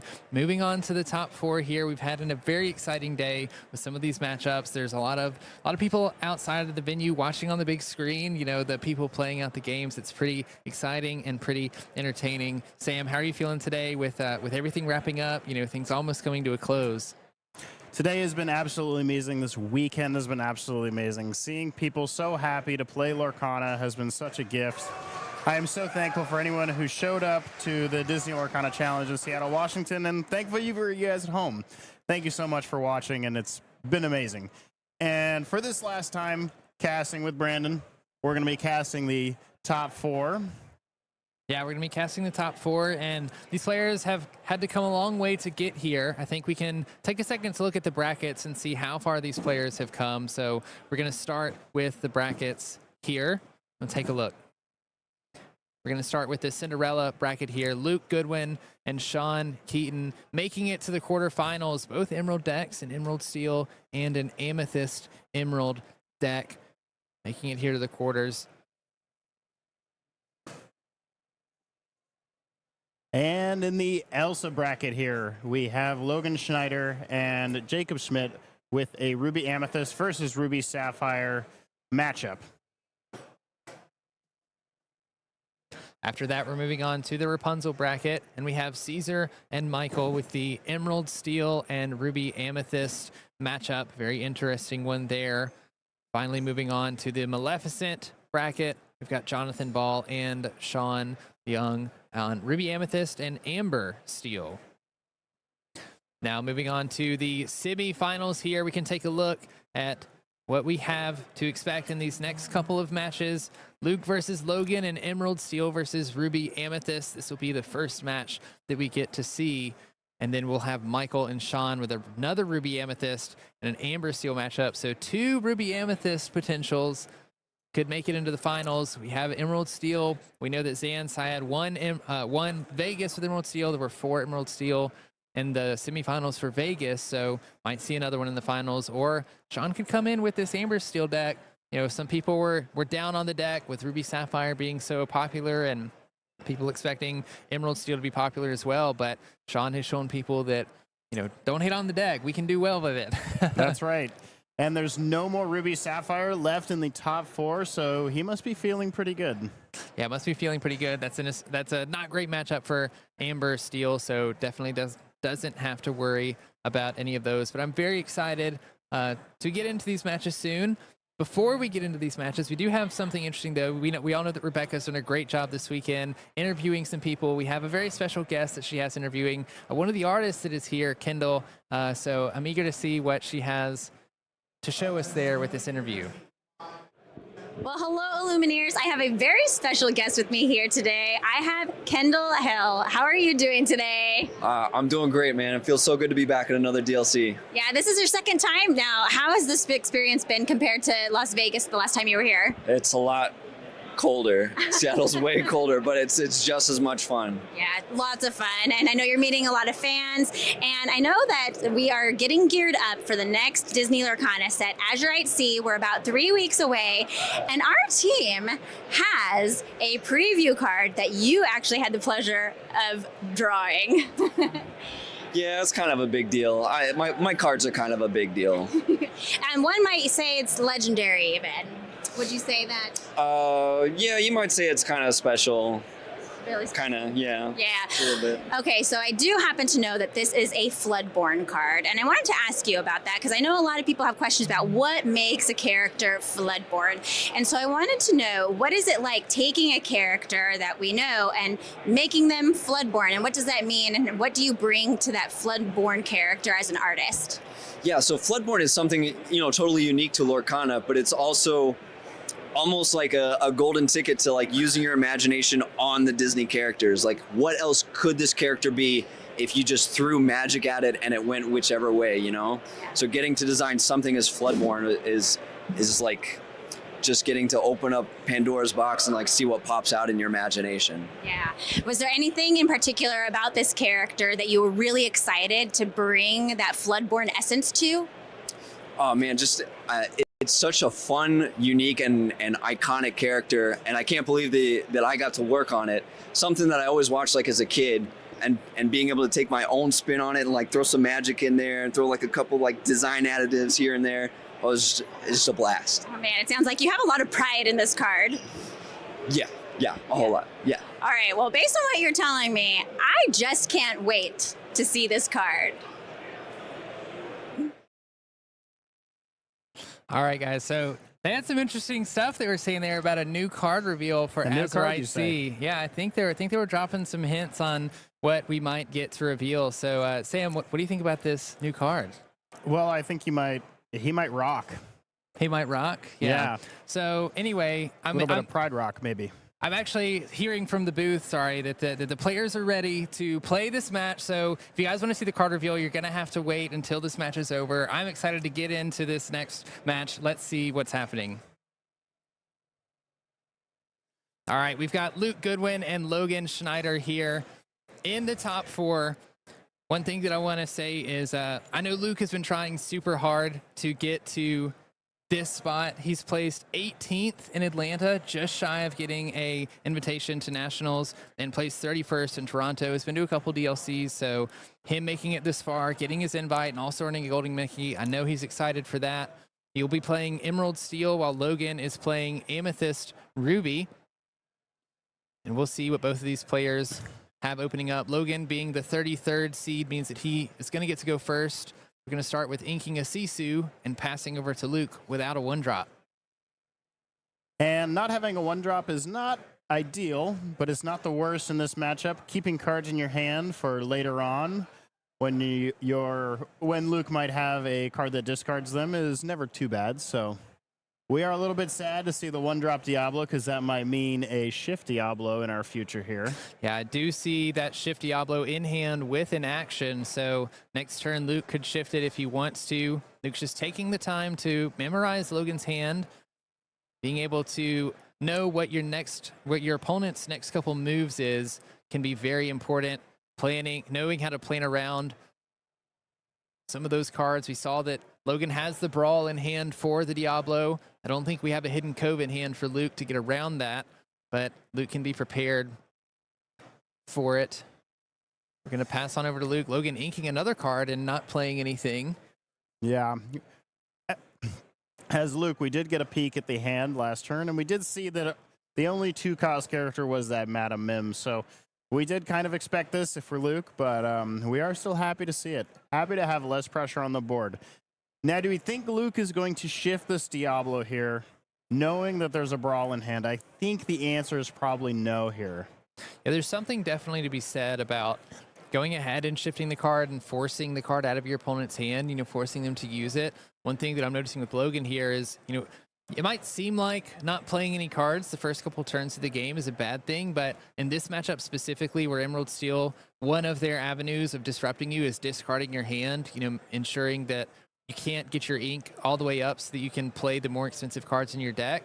It's not actually the most terrible thing for Logan here, that since he's not inking a card and playing a card every turn, that means that only one card is exiting his hand every turn, and then of course you're drawing a card for turn, so we're staying pretty net positive here. It's going to make it extra hard for Luke to lean into that discard package if he wants to, and I think it's going to be vital for Logan in this matchup specifically to get up to 7 ink so that when we start drawing those Be Prepareds, I'm going to take a look at the deck list real quick. We're not running any big Sisus, so the most expensive card in his deck is going to be Prepared. You just want to ensure that you can play some of those high uninkable cost cards like Lady Tremaine and Madame Medusa as well. So we're going to see Luke not shift the Diablo and instead play an Ursula Deceiver, get another look at Logan's hand, not finding a song to discard, but being able to see what Logan drew and what he's working with. So now he does know that there is a Merlin Rabbit sitting there. That was not there last turn, but now we do have access to that information. He's definitely thinking here about whether or not he wants to just end his turn on this or shift to get the draw and force the Brawl. See, one thing forcing the Brawl does is it forces, of course, the action out of hand, but it also makes it so Logan doesn't get to play Sisu this turn, which isn't bad because Sisu does have a lot of strength. It has 2 lore. And 4 willpower is nothing to scoff at, especially for the stat lines of Emerald characters not being that high. Right, most of these Emerald characters that we see being played in Emerald Steel decks have relatively low strength, so that extra willpower is going to be helpful, and Sisu gets an extra strength for every card in the opponent's hand, so Luke has quite a few cards in hand, which means that Sisu is going to be particularly strong. Also, being a 2-lore quester means that Logan can quest with Sisu and ensure that you can get decent value out of it. We're going to see Luke go ahead and shift Diablo by discarding a Sudden Chill and then singing Let the Storm Rage on with that Diablo, putting 2 damage on the Sisu and drawing a card. We do find a Strength of a Raging Fire. We haven't spent any ink this turn or inked, so if we wanted to get rid of the Sisu this turn, we could ink a card, play Strength of a Raging Fire for its cost of 3 ink just to banish the Sisu. If we go for that play, we do lose out on 2 cards in our hand. It's not the worst, and it does force the Brawl next turn, so we're looking at a few free turns for us. But it looks like we're going to set up this Ursula for the turn after this. We do have the strength, like you said, and that'll be very good with this Ursula to deal 2 damage to the Sisu and also 2 to another character that may or may not enter the board as well. This is one of the things that Emerald Steel excels at, in my opinion, is presenting multiple threats to board. We have the Diablo, we have the Ursula Deceiver of All, and now Logan's put in a position where you really want to get rid of both of these, but if we're going to play Brawl this turn, we can only Brawl one of them. And so you kind of have to wonder, is it more valuable to Brawl this Diablo, ensuring that Luke doesn't draw extra cards off of the card? Or is it better to Brawl this Ursula, wondering if Luke has any songs in hand that Ursula could double sing on the next turn?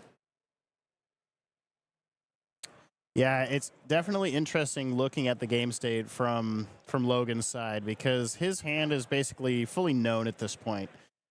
Luke has seen it twice. He's probably memorized every single card in it, save for maybe the 2 draws that he's missed. But, you know, I think even the Queen's Castle is a new card into his Inkwell, and that could give away that he might have drawn a second one. So Luke having perfect information here while Logan does not is a very interesting position for Logan to be in. It looks like we're using 3 ink here, and that could be for the Brawl, which is what we probably assume is going to happen here to take out that Diablo. Definitely a card you want to get rid of if you're playing Ruby Amethyst. I think one of the things Logan might be wondering here is if, you know, the Diablo is an obvious threat. We don't want Luke to continue to draw cards off of Diablo as we draw cards.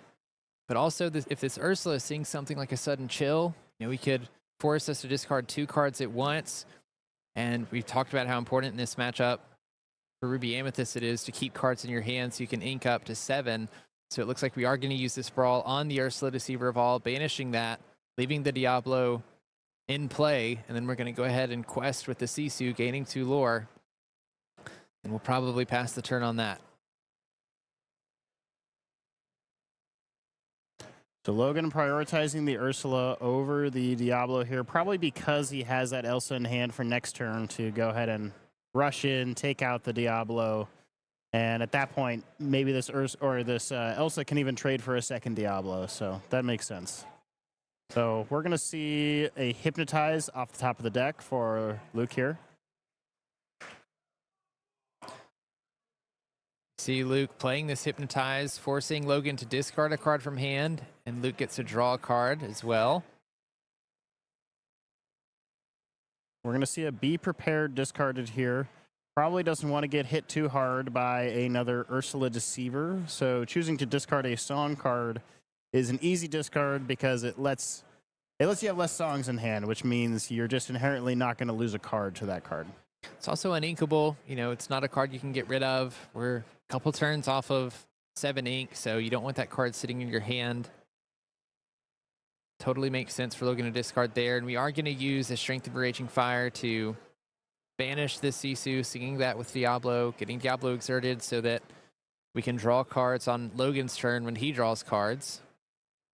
Luke trying to decide what we ink for this turn. I think we don't talk about Bruno that he's considering putting into the Inkwell right now. Maybe looking to get this beast in play on the next turn. Luke definitely using his perfect information here on the hand to make a meticulous decision on what he wants to ink. making sure that everything he inks is not something he wants for the rest of the game. It's very important here to, when you're in these top 4 scenarios, to really think about your plays and, make the right choice. We're going to see Logan inking the Queen's Castle, playing that Elsa 5th Spirit that you mentioned a couple turns earlier, Sam, doing exactly what we thought it would. Elsa has Rush and Evasive, so being able to challenge that Diablo as soon as it enters play, can also exert a character when Elsa enters play, but of course the target here is Diablo. Luke did draw Diablo on Logan's turn. We might see another one redeployed, but we also have that Beast Tragic Hero in hand, which is another draw engine for this deck. If Beast is left undamaged at the start of your turn, you get to draw an extra card. If he is damaged, then he gains extra strength, 4 extra strength to be exact, on your turn. So it looks like we're eyeing up a Hidden Cove or a Diablo to ink here. I see our 2 lines of play are probably, ink Strength of a Raging Fire and play this Diablo in the Hidden Cove, move, the Diablo to the Cove. That's exactly 5 ink. It looks like we're going to do not that play. We're going to ink the Hidden Cove, say we don't need that, and we're going to go ahead and just play the Beast. Yeah, it's an interesting decision here because since Logan was able to go first in this game, that means on next turn, Logan could get up to 6 ink. We know that Logan doesn't have anything like a Madame Medusa in hand, but we know that Logan's definitely playing Madame Medusa, and so playing out the Beast is susceptible to being banished by Madame Medusa. If we have kept the Hidden Cove, we could potentially move Beast into that, taking it out of range. But then, of course, we know that Ruby players are usually also playing Maui. Logan's playing 3 of them. Maui's a Rush Reckless character that can deal 6 damage, which is exactly enough to take out the Cove. I think Luke is deciding that Cove is not going to serve us very well at this point in the game. Putting that into the Inkwell, and we're just going to try to establish this Beast and see if it sticks. Both of these players are very experienced in this matchup. Having had played it probably multiple times this weekend already, I'm sure they're very used to the lines of play and the maybe mannerisms of opponents that have, had similar things. So I definitely trust their judgment on this one. Let's see. Oh, and we do see that Madame Medusa here. So this could come as a surprise to Luke next turn on his Beast if the Medusa stays in hand. But if I'm remembering correctly, I don't think we had any discard cards currently. And we're only seeing 2 new cards, so this may not be, he may not be able to discard all the cards in his hand this turn. And we'll see what Luke draws at the start of the turn. We get another Diablo and a Baboom, so no ways to discard that Madame Medusa out of the hand, but potentially ways that we can get rid of some of these characters in play. We're going to start by inking a Baboom, playing 2 Diablos with our 6 ink, and then just questing for 1 with Ursula and passing the turn. Diablo Devoted Herald, definitely a card you do not want to see in 2s when you're Logan here. We drew a Sisu for turn, so that's probably hitting the Inkwell here. We're probably going to keep the Fox and the Library for later. Go ahead and take care of that Beast. Madame Medusa being played, banishing a character with 3 strength or less. Beast having only 3 strength, and we're going to use Elsa and Rabbit to banish the Ursula Deceiver, excuse me. That Ursula Deceiver probably got in 3 lore before it was banished, so very, very good card there. Oh, and it looks like we have drawn a Morph for turn, and we are going to see at least 2 new cards before our draw for turn here, so the likelihood of us seeing a shift line is pretty high. This Morph could be very game-changing here. Yeah, when we look at Luke's deck list, he is playing 4 Beast Tragic Heroes and 2 Tinkerbell Giant Fairies as the shift lines. We, of course, have Diablos as well to shift, but definitely need to be on the lookout for any of those characters that could shift onto Morph in the next turn. Logan's going to start by playing a Madame M. Fox, bouncing the Rabbit to draw a card. Fortunately, Madame M. Fox won't be able to rush into any characters because both Diablos are evasive, which means they can only be challenged by evasive characters. And of course, every card that Logan draws, Luke gets to draw 2 of them. So Luke just got an extra 2 cards off of that Rabbit being bounced. That's 4 cards that Luke has drawn before the start of his turn here. Yeah, definitely a very scary situation for Logan.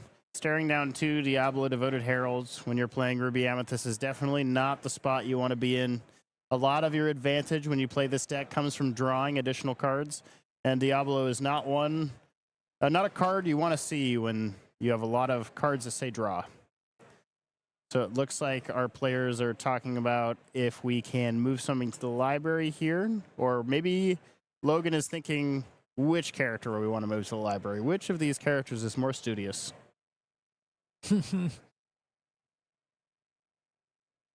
Logan taking time to think about this before we pass the turn. You know, these players have high stakes here, being in the top 4. They want to have plenty of time to make sure they're not making any misplays. It could cost them a spot in the finals. Logan is going to decide to move the Madam Fox to the library before passing it back over to Luke, who's going to draw a card for turn. And we ended our turn with 0 cards in hand and starting our turn with 5 cards in hand. Seems good to me. We did find some shift characters with 2 Beast Tragic Heroes that we could shift out for 3 onto this morph if we wanted to. Also finding the likes of Muses, and I think we don't talk about Bruno, another removal card by Let the Storm Rage On. We're going to sing that, deal 2 damage to Madame Medusa, and draw a card. Now we have seen a lot of players using the Muses to their advantage this weekend. Very powerful card that whenever you play a character, you get to return something to hand with 2 or less strength, and that can be anywhere on the board, which is a pretty fun application of that card. Now, in this particular matchup, maybe it's not so good. It might be a card that finds its way to the Inkwell. Maybe it's a card that we use mostly for its ward ability to maybe prevent our opponent from banishing it with an effect that chooses. Looks like Luke is going to play this Sudden Chill for 2 ink, forcing Logan to discard one of the 2 cards out of hand, either Rabbit or the Queen's Castle. Logan doing a little bit of math, trying to make sure he doesn't discard the wrong card at this point. Deciding to discard the Rabbit, likely because these Diablos on board. You know, Rabbit can be an extremely good card for card advantage. Every time it enters and leaves play, you get to draw a card. But when Diablo's on the other side of the field, especially 2 of them, you're also giving your opponent cards. You're actually giving your opponent more cards than you are. So we see how much of an advantage that gives a player just from this turn. Luke having multiple options after the last turn with no cards in hand. We're going to ink the Muses this turn. It looks like we're eyeing up this We Don't Talk About Bruno. And Madam Mim is going to be returned to the hand with the effect of We Don't Talk About Bruno, which it returns a character to hand and then discards a card randomly. So it looks like we rolled a die here to achieve a random result, and it chose the Queen's Castle. So that's the card that Logan decided to keep off of the discarded for Sudden Chill. So I'm sure he is not happy to see that one go. As we go back to Logan here, we use the Diablo to challenge the library, putting 2 damage on it. You know, we've talked all weekend about how difficult some of these locations can be to answer for Emerald Steel players if these Amethyst players can gain some board control. But as Logan starts and draws this card for turn, Luke is going to draw 2. And it looks like that Merlin Crab is going to go right back to hand, even though he was just played by the effect of Madam Mim Fox. And it looks like it's going to make its way to the Inkwell as well. It looks like we had a little bit of technical difficulties there with the camera, so we're coming back to the booth real quickly, but I think things are getting figured out, and we should be back here in just a minute. Luke's looking to set himself up pretty good here, so I'm hearing that I think we're pretty good now, so I think we can go back to... Okay, and we're good to go. All right, so we figured it out. There is now So we're back to where we were, and there's a beast on the board. There's a lot of cards in hand. Okay, so it looks like we've moved forward just a little bit. And the library. Okay, so Diablo's going to take out the library here. We're going to Sudden Chill. Logan's going to discard a card, discarding the Madam Mim Fox. So it looks like right now this is not a very favorable position for Logan at all. He has no cards in hand that I can see, and his opponent has, well, enough for both of them if they want. So, yeah, Luke certainly has plenty of options to work with here, and a pretty scary board at that. 3 of your draw engines in play with the Prince Shawn, the Beast, and Diablo. Again, just highlighting how great Diablo is, and that every time Logan draws cards, Luke gets to draw cards as well. You can see Logan playing Prince on the other side, digging for some answers. Luke drawing along with Logan. We're going to see 2 Mauis in hand. Unfortunately, Maui is not evasive, unless you have his fish hook. So we will not be able to challenge that Diablo with these Mauis. Luke has drawn so many cards at this point in the game that I think he's counting his deck to make sure that we're not getting too close to decking out, which you can lose a game of Lorcana if you don't have any cards left in your deck that you can draw when you need to draw for turn. Suffering from success. Luke having many, many options here in his hand and lots of ink to work with. Let's see, we have 7. I don't think we've inked yet for turn on Luke's side. When you have this many cards in hand, it can be very hard to decide what to ink, what not to ink. Do I ink? Do I need these cards? Should I keep a card? So I totally understand Luke, going through his options here, making sure that he's got the right play before he commits his cards to the board in a meaningful way. I do like seeing this Pete being played as well. Essentially keeps Logan from playing any actions on his turn coming next, so Luke can go pretty wide on this board without fear of a Be Prepared being played or Logan finding a Prince on the other side to dig for any answers. Keeps his characters relatively safe.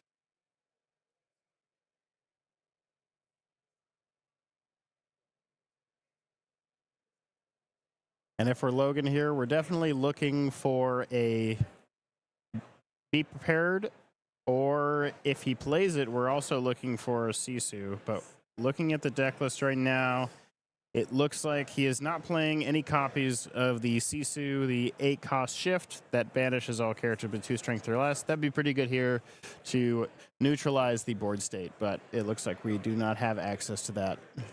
Yeah, this is why we see how powerful Pete can play, especially at this point in the game where you're trying to build up your threatening board, ensure that you can basically get another turn out of these cards. Because Ruby Amethyst players like to rely on cards like Be Prepared, and Be Prepared would be a great answer to this board right now, given all of the threats that are there between the Diablo, the Beast, and the Prince Shawn. The more threatening a shift character that could come down, like Tinkerbell, another Beast, or Diablo. Looks like our players are discussing something just between them, maybe about the amount of ink exerted right now. Or maybe they're just making dinner plans. They definitely could be. Luke has so many cards in hand. I think you reach a point where there's a little bit of decision fatigue. There's so many possibilities, so many play lines that you could go through here. Could take a little bit of time to figure out what the most optimal play line is in this situation. Yeah, so far this turn, because it's been a second here since we played the Pete. I think we've just played the Pete. And I think at one point we were singing Let the Storm Rage On. But I think now it's back in hand. Maybe that's what we're discussing. Maybe we're discussing that we didn't actually want to do that. And we're doing something else now. Yeah, I think Luke's considering singing that song, potentially banishing the Magic Broom, Luminary Keeper, that if it comes back to Logan's turn, you could use, when you play a character, you can banish the Magic Broom and draw an extra card. Luke plays Let the Storm Rage On to the Magic Broom, then just denying Logan that option to dig a little deeper. Yeah, as much as as much as Luke has been liking Logan drawing cards, I think he's done with it now.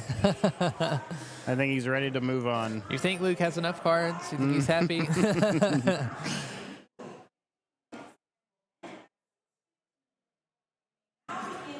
All right, so going up in lore here would definitely be advantageous for Luke. Just trying to close the game out before Logan can see before Logan has an out. Because right now we have Pete active. We're blowing the whistle. We're saying no more actions. Stop doing all that. And but that's only for one turn. So yeah, and unless Luke has another Pete in hand, Logan really needs to find something like a Be Prepared. We mentioned that he's not playing the 8-cost Sisu, so Be Prepared is the only board wipe available to him. But even if we do find that, Luke has so many cards in his hand that he should just be able to redeploy more threats, especially with the amount of ink. We should be pretty free to ink a card this turn based on the amount of resources we have in hand. So I think Luke is setting up for a pretty dangerous turn. If we can afford to quest with some of these characters and build up lore, it does make them a little bit vulnerable. But again, we just have we have other options that we can play from our hand for this. So looks like Luke's just figuring this out. This is why these matches are untimed, because we are in a very high stakes situation here.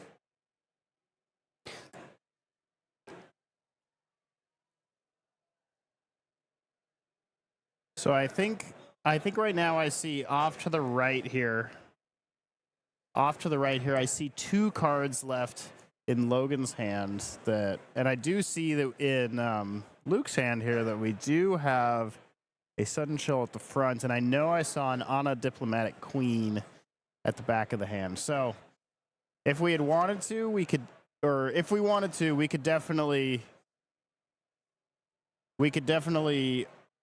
also get rid of the cards in hand as well. So it looks like I'm noticing now Logan, I think, is talking to someone off to his right, maybe a judge, came over to clear some rules confusion. Lorcana is an easy game to learn, but when you really get into it, there are some complicated rulings and, situations that players can find themselves in. Especially at this point in the tournament, being in the top 4, both of these players are playing for their spot in the finals where they could potentially become champions at DLC Seattle. You want to make sure that all the players are playing to as close to the rules as possible, making sure that everybody's playing fairly, ensuring that we have a good and fair winner here.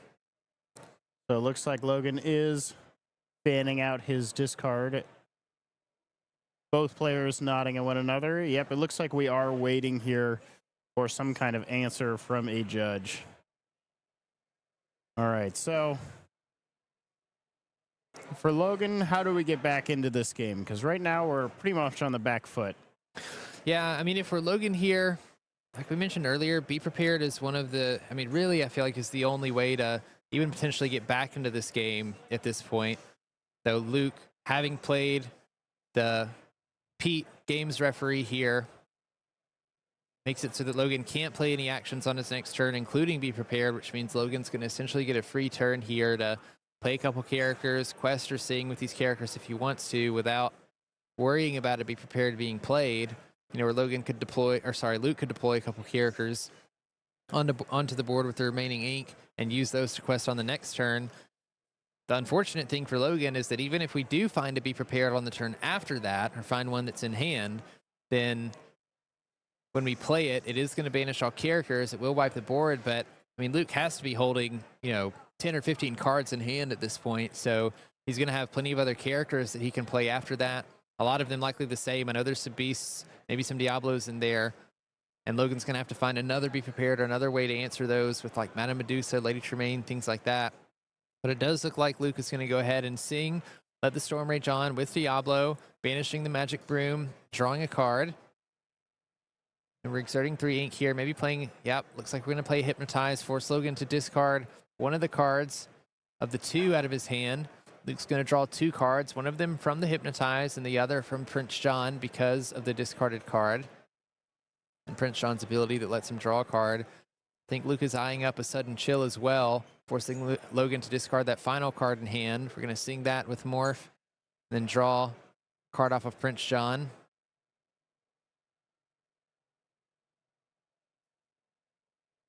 All right, so we're going to go ahead and ink this Ursula. So we had not inked yet for turn. Makes sense. We have a lot of cards in hand here. And we're going to go ahead and use Prince John, an excellent singer, to sing Strength of a Raging Fire, which is going to leave us with 2 ready ink here. Now, we could commit another character.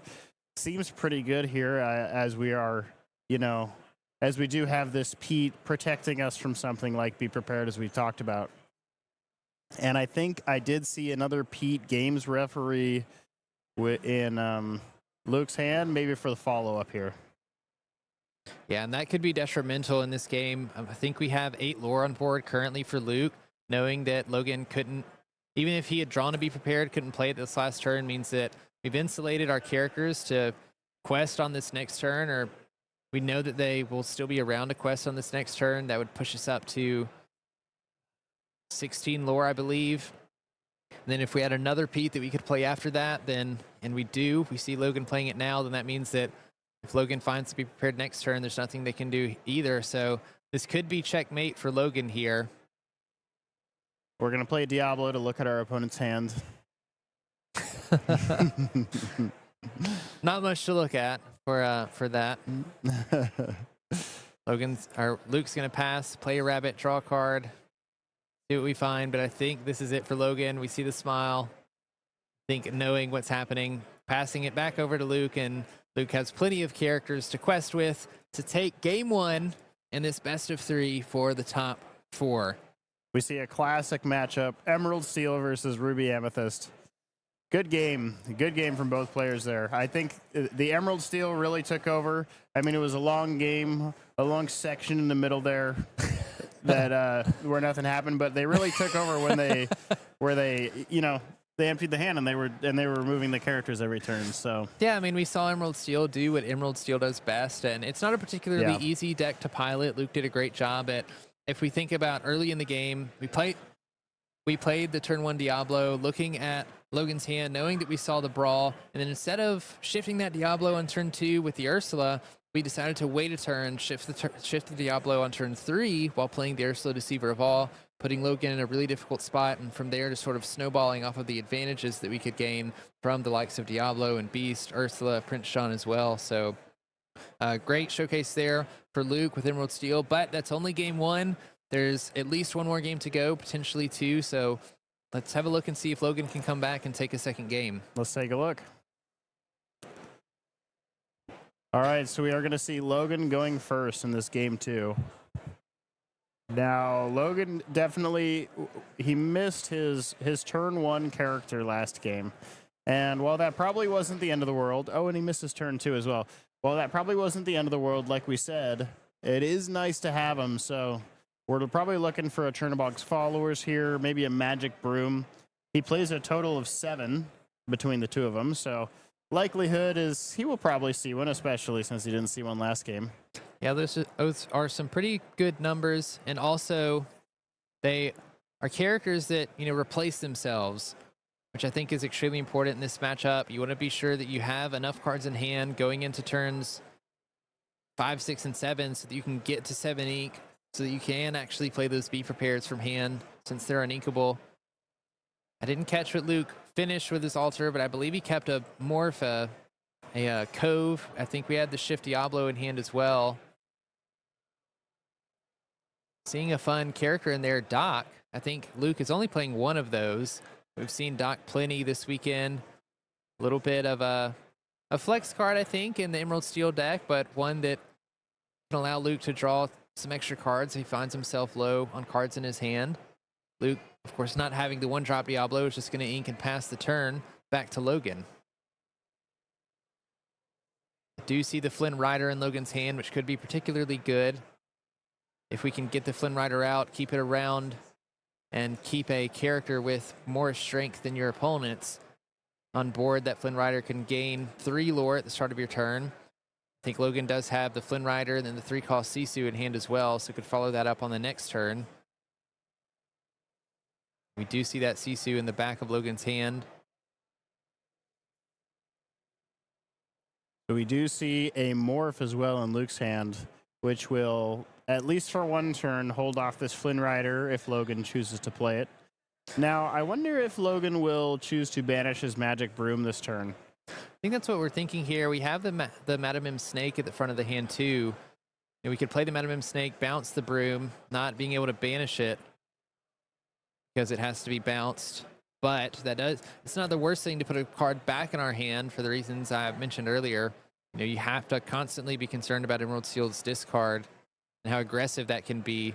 So we are going to decide to play the Madamim Snake, which when you play Madamim Snake, you have to choose one of your characters to put back in your hand, or else Madamim Snake is banished. So we're going to choose our Magic Broom. Could use it as ink for the next turn. Could use it as a filter card to play and then play another character just to banish and draw. We do see a Morph lined up for this turn. We see a Hidden Cove in the back there. Behind the Hidden Cove, I think that might be a foil card, maybe a Diablo.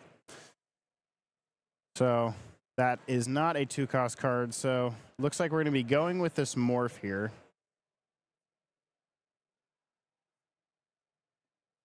Morph, a very powerful card, allowing us to play the Beast Tragic Hero on curve on turn 3, giving us that extra draw every turn. That can be an especially strong play against Ruby decks too, because Beast having 3 strength means that something like Brawl isn't going to take care of it. And so if you can get Beast Tragic Hero out as early as turn 3, you're basically guaranteed 2 or 3 card draws off of it if you don't quest with it and keep it undamaged, because Ruby just doesn't have any cards to interact with it that early. You could, as early as turn 5, play an Elsa 5th Spirit just to damage it, but it's a very, very inefficient way to get damage on the Beast. We are going to see the Sisu being played by Logan on turn 3, and we will see that Beast shifted on turn 3 from Logan here. Very strong start for him. Very good from Logan's part here, playing a lot of characters that have more than 2 willpower, making it very hard for Luke to get those easy snipes with a card like Let the Storm Rage on, or even a Strength of a Raging Fire, or a Fire of the Cannons Baboom, something along those lines. Like this play from Logan here too. We're going to play Queen's Castle, which is putting Luke in an interesting situation where Queen's Castle having 2 lore on it means that Logan's going to gain 2 lore at the start of his turn as long as the Queen's Castle is in play. And so it really incentivizes Luke to need to challenge and banish this location. But of course, Beast Tragic Hero, you don't want to be exerting Beast so that it can be challenged and damaged, because you want to keep Beast undamaged so you can draw an extra card at the start of your turn. And you definitely don't want to exert any characters while you have this many cards in your hand versus a Sisu. That Sisu right now has 8 strength. So in order for it to not have enough strength to take out the Beast, Luke would have to empty 4 cards out of his hand, which actually, even then, that would not be enough. He would have to empty 5 cards out of his hands here. And he can only get up to 4 ink this turn, Yeah. so I definitely don't think that's happening. I mean, I get, like, if he really wanted to, he could play this dock. He could play the dock, discard his hand, and then draw 2 cards, and that would do it. But I don't think we'll see Luke doing that this I time. have a feeling Luke is not going to go with that play line here. So it sounds like this Queen's Castle here is going to go uncontested, but the Beast will be singing. We don't talk about Bruno. I almost said along came Bruno. Along came Bruno. It's okay. We don't like to talk about him anyway. So we're gonna roll for a random card to be discarded out of Logan's hand after that Sisu was sent back to hand. Sam bringing up a good point about why you want that Sisu off of the board when Beast is exerted, because we certainly don't want the Beast banished. There is a silver lining here, though. If Logan does challenge and damage the Beast, then the Beast will have enough strength to challenge and banish the Queen's Castle in return. So unless Logan has a way to banish the Beast on the next turn, I did see a Madam M Fox, but we need at least 1 extra strength. 1 extra strength. 1 extra damage to put on the Beast to banish it there. Luke's going to decide to play this Diablo from hand. The dice definitely on Luke's side here with that roll of a 3 that sniped the Maui out of Logan's hands. I bet Logan is a little bit sad right now that Maui was, because I'm sure he would love it right here to just play for 5 ink. I mean, he's going to 5 right now. He's at 4. And use all 5 of those ink to play that Maui. Maui with rush, 6 strength, 5 willpower. You know, those are some really good stats to beat up on a Beast Tragic hero that your opponent has left exerted for you. Yeah, definitely might have been one of the best, the best card to discard out of Logan's hand in this specific scenario. Scenario. Just so that your beast at least survives until the next turn. Passing back to Logan, have a couple options for our turn 4. We have a Merlin Rabbit in here, Merlin Goat. We could bounce a card with Fox or try to replay our Sisu and establish some board presence. And like you've been saying, Brandon, Emerald Steel doing a great job of presenting multiple threats to Logan here. We have both a Beast Tragic Hero, drawing us an extra card every turn, and a Diablo Devoted Herald, which even worse for us, will draw whenever we draw. So for the Ruby Amethyst deck, that's just a nightmare. So yeah, and I think we see Logan understanding that here, deciding to play the Rabbit on this turn while the Diablo is readied, so that we can get the card draw off of it without giving Luke an extra card here, getting us closer. We did draw a Be Prepared off of that, so we're 2 turns out from that. But if we can avoid an Ursula Deceiver. An interesting scenario Logan is presented with. He could have his Madam Mim Snake challenge the Beast Tragic Hero, which would take away the draw, and it looks like he will be doing that. But now the Beast Tragic Hero, his hidden second ability that not many people remember, is that when he has damage at the start of your turn, instead of drawing, he'll be gaining 4 strength. And guess what? 4 strength is a perfect amount of strength to have when you're challenging the Queen's Castle. I think I have to mention something for good sportsmanship here. I think Luke just pointed out that Logan had an extra ink return that he could move the Rabbit to the Queen's Castle if he wanted to. Might just be because he knew he was going to take the Queen's Castle out here with the Beast, but that's true. That's true. At this point in the tournament, saying stuff like that is a very kind thing to do from Luke's end. Luke is going to play Hypnotize after banishing the Queen's Castle, forcing Logan to discard a card and drawing a card for himself. We're going to see Logan discard that Sisu. Figuring out how we want to exert Diablo here. I think we're looking at let the Storm Rage on, or if we want to sing that or just quest. Oh no, we're going to sudden chill. Force Logan to discard another card. I think Logan's really holding on to this Be Prepared here, hoping that Luke doesn't sniff it out. If we can last 2 more turns, then we might be able to actually play it. We're looking at Luke's hand right now. We do have 1 more Hypnotize. Well, of course, we have the Morph and the Let the Storm Rage on as well. But the 1 Hypnotize won't be enough to take out this Be Prepared next turn. If Logan does just ink and then just pass here, which is honestly a real play for Logan to go for. It would put Logan in an interesting scenario, though, even if we do play the Hypnotize, because we're going to draw a card for turn here, going up to 3 cards. We need to ink a card so that we can go up to 6.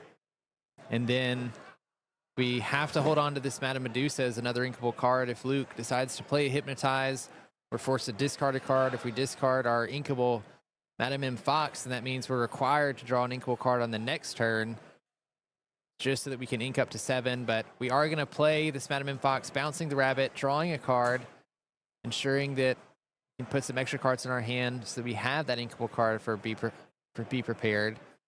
Luke is going to get a draw off of Diablo for that, and then we're going to use Madame M. Fox to banish the Beast Tragic Hero and send it back over to Luke. And from the top of our deck, we do find 2 copies of Ursula Deceiver. I hate seeing that for Logan.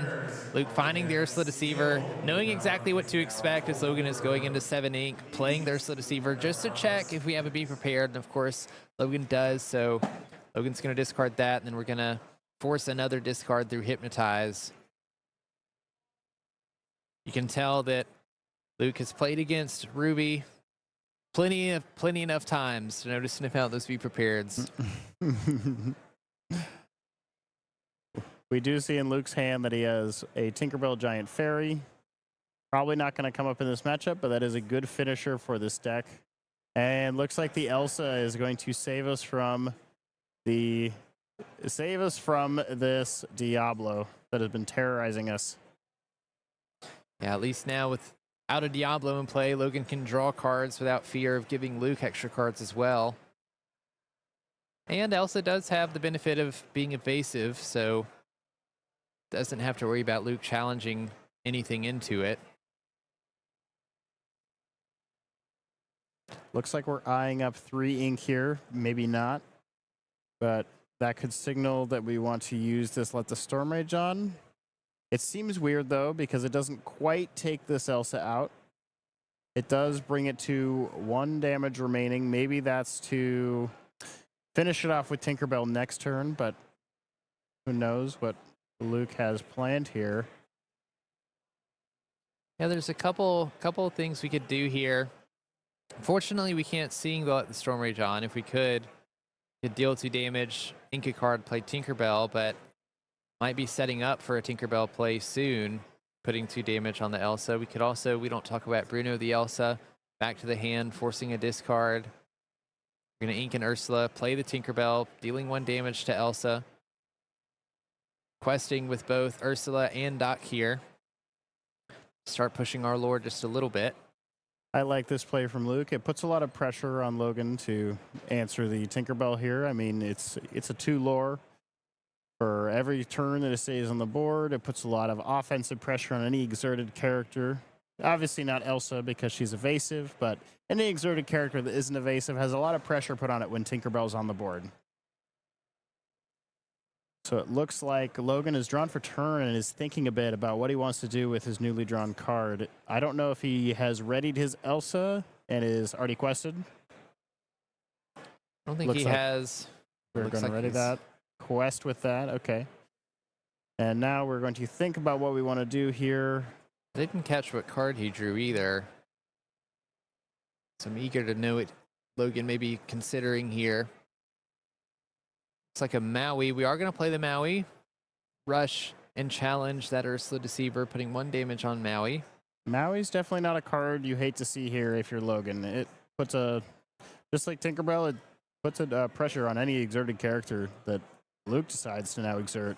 Yeah, I think Logan was considering playing this because Luke can still challenge Maui with the Tinkerbell, banish it, then deal 2 damage to the Elsa, banishing that, but Tinkerbell does get banished in the process, so maybe weighing the value of playing the Maui and it being banished by the Tinkerbell here and also losing your Elsa. Of course, we know that Luke has other answers that he could play as well. We are going to see him play the Muses. So I wonder if Luke is going to go for a play here where he's going to return his own Dock to his hand. I think that's a very interesting line that we haven't seen yet today with the Muses specifically. We did see it a lot with Madam Mim and Befuddle. We certainly have. It's an interesting thing because Dock is not a card that we usually see being played in Emerald Steel list. I think Luke is only playing a single copy of Dock as well, but it might be just for this combination available to you. The Muses is a very critical card in these Emerald Steel lists for various reasons, both being able to bounce your characters back to your hand and your opponent's characters when you play a song card, at least characters with 2 strength or less. But it might be a way just to recycle your docks so that if you don't have access to one of your draw engines like Prince Shawn or Beast or Diablo, you at least have your dock that you can use to play and bounce, discarding your hand, drawing 2 cards, and keep yourself at least back in the game. So Logan has drawn for turn here, and we are thinking about what we want to do with our new card. We're going to keep it in hand here. Maybe it is something that is not good at the moment. Maybe it's a Madame Medusa. I could see that, but because that is also a card we can't ink, so worth keeping at the very least. I mean, Luke probably has a way to discard it, but if he does, you know, it's kind of like a better have it scenario. Okay, looks like it's a Madame M. Fox. Fair enough. Another fun thing about the Muses, you know, we can bounce this Ursula back to hand and reuse it to check what Logan has in hand if we wanted to, but we're going to go and play the dock. We're going to then use Strength of a Raging Fire to banish the Maui. It'll deal 4 damage because there's 4 characters on board. And then we're going to use the Muse's ability to bounce the dock back to hand. Purely using the dock there to get us to that 4 character limit for Strength of the Raging Fire to banish the Maui. A very cool way to use dock. Definitely a very cool way. We see we've drawn a Flynn here for turn, which is going to allow us to go Flynn, Mim, and then play the Flynn again if we want to. So we are going to be able to play our whole hand, have 2 characters on board. To play the Metamim Fox and banish this Muses here. The Fox will survive, only taking 2 damage. Logan deciding to ink the Flynn so that we don't give Luke a free discard from our hand. Yeah, I guess playing the Flynn here, if we plan on challenging the Muses, which makes a lot of sense, is probably not worth it, as the Tinkerbell would swing in. It would banish the Metamim because, of course, in a challenge, banish it with your damage, and then it would use its Puny Pirate ability to do that 2 damage to the Flynn Rider and banish it as well. Looks like Luke is going to play Diablo after banishing that Metamim Fox with the Ursula Deceiver. And then we're going to play another Muses that we found. Just Emerald Steel doing the same thing, being able to play threat after threat, thing that you have to deal with constantly. Logan with no ways to draw cards, only playing off the top of his deck. Not in a great spot. He was definitely looking for a Merlin Rabbit or something like that before this turn, but now that Diablo is going to be in rotation, it's going to be difficult to come back into this game without giving Luke a little bit more cards in the process. So, yeah, Luke doing a fantastic job of taking the control player's role in this game, just making sure that Logan doesn't have any advantage, any value at all. Every character that gets played is going to be banished, or any card in hand is going to be discarded. Ensuring that we can keep our wide board and slowly quest up to 20. I say slowly, we just push all the way up to 14 for Luke. Well, we have at least one more turn here. We only have 5 represented on board. We're going to go ahead and play Anna, and with her ability, you can pay 2 extra ink and choose one of 3 abilities, and the ability that he chooses is discard a card. And it looks like Luke is going to take this match, I should say, 2-0. Yeah, Luke is going to take game 2, earning his way to the finals. Yeah, congratulations, Luke.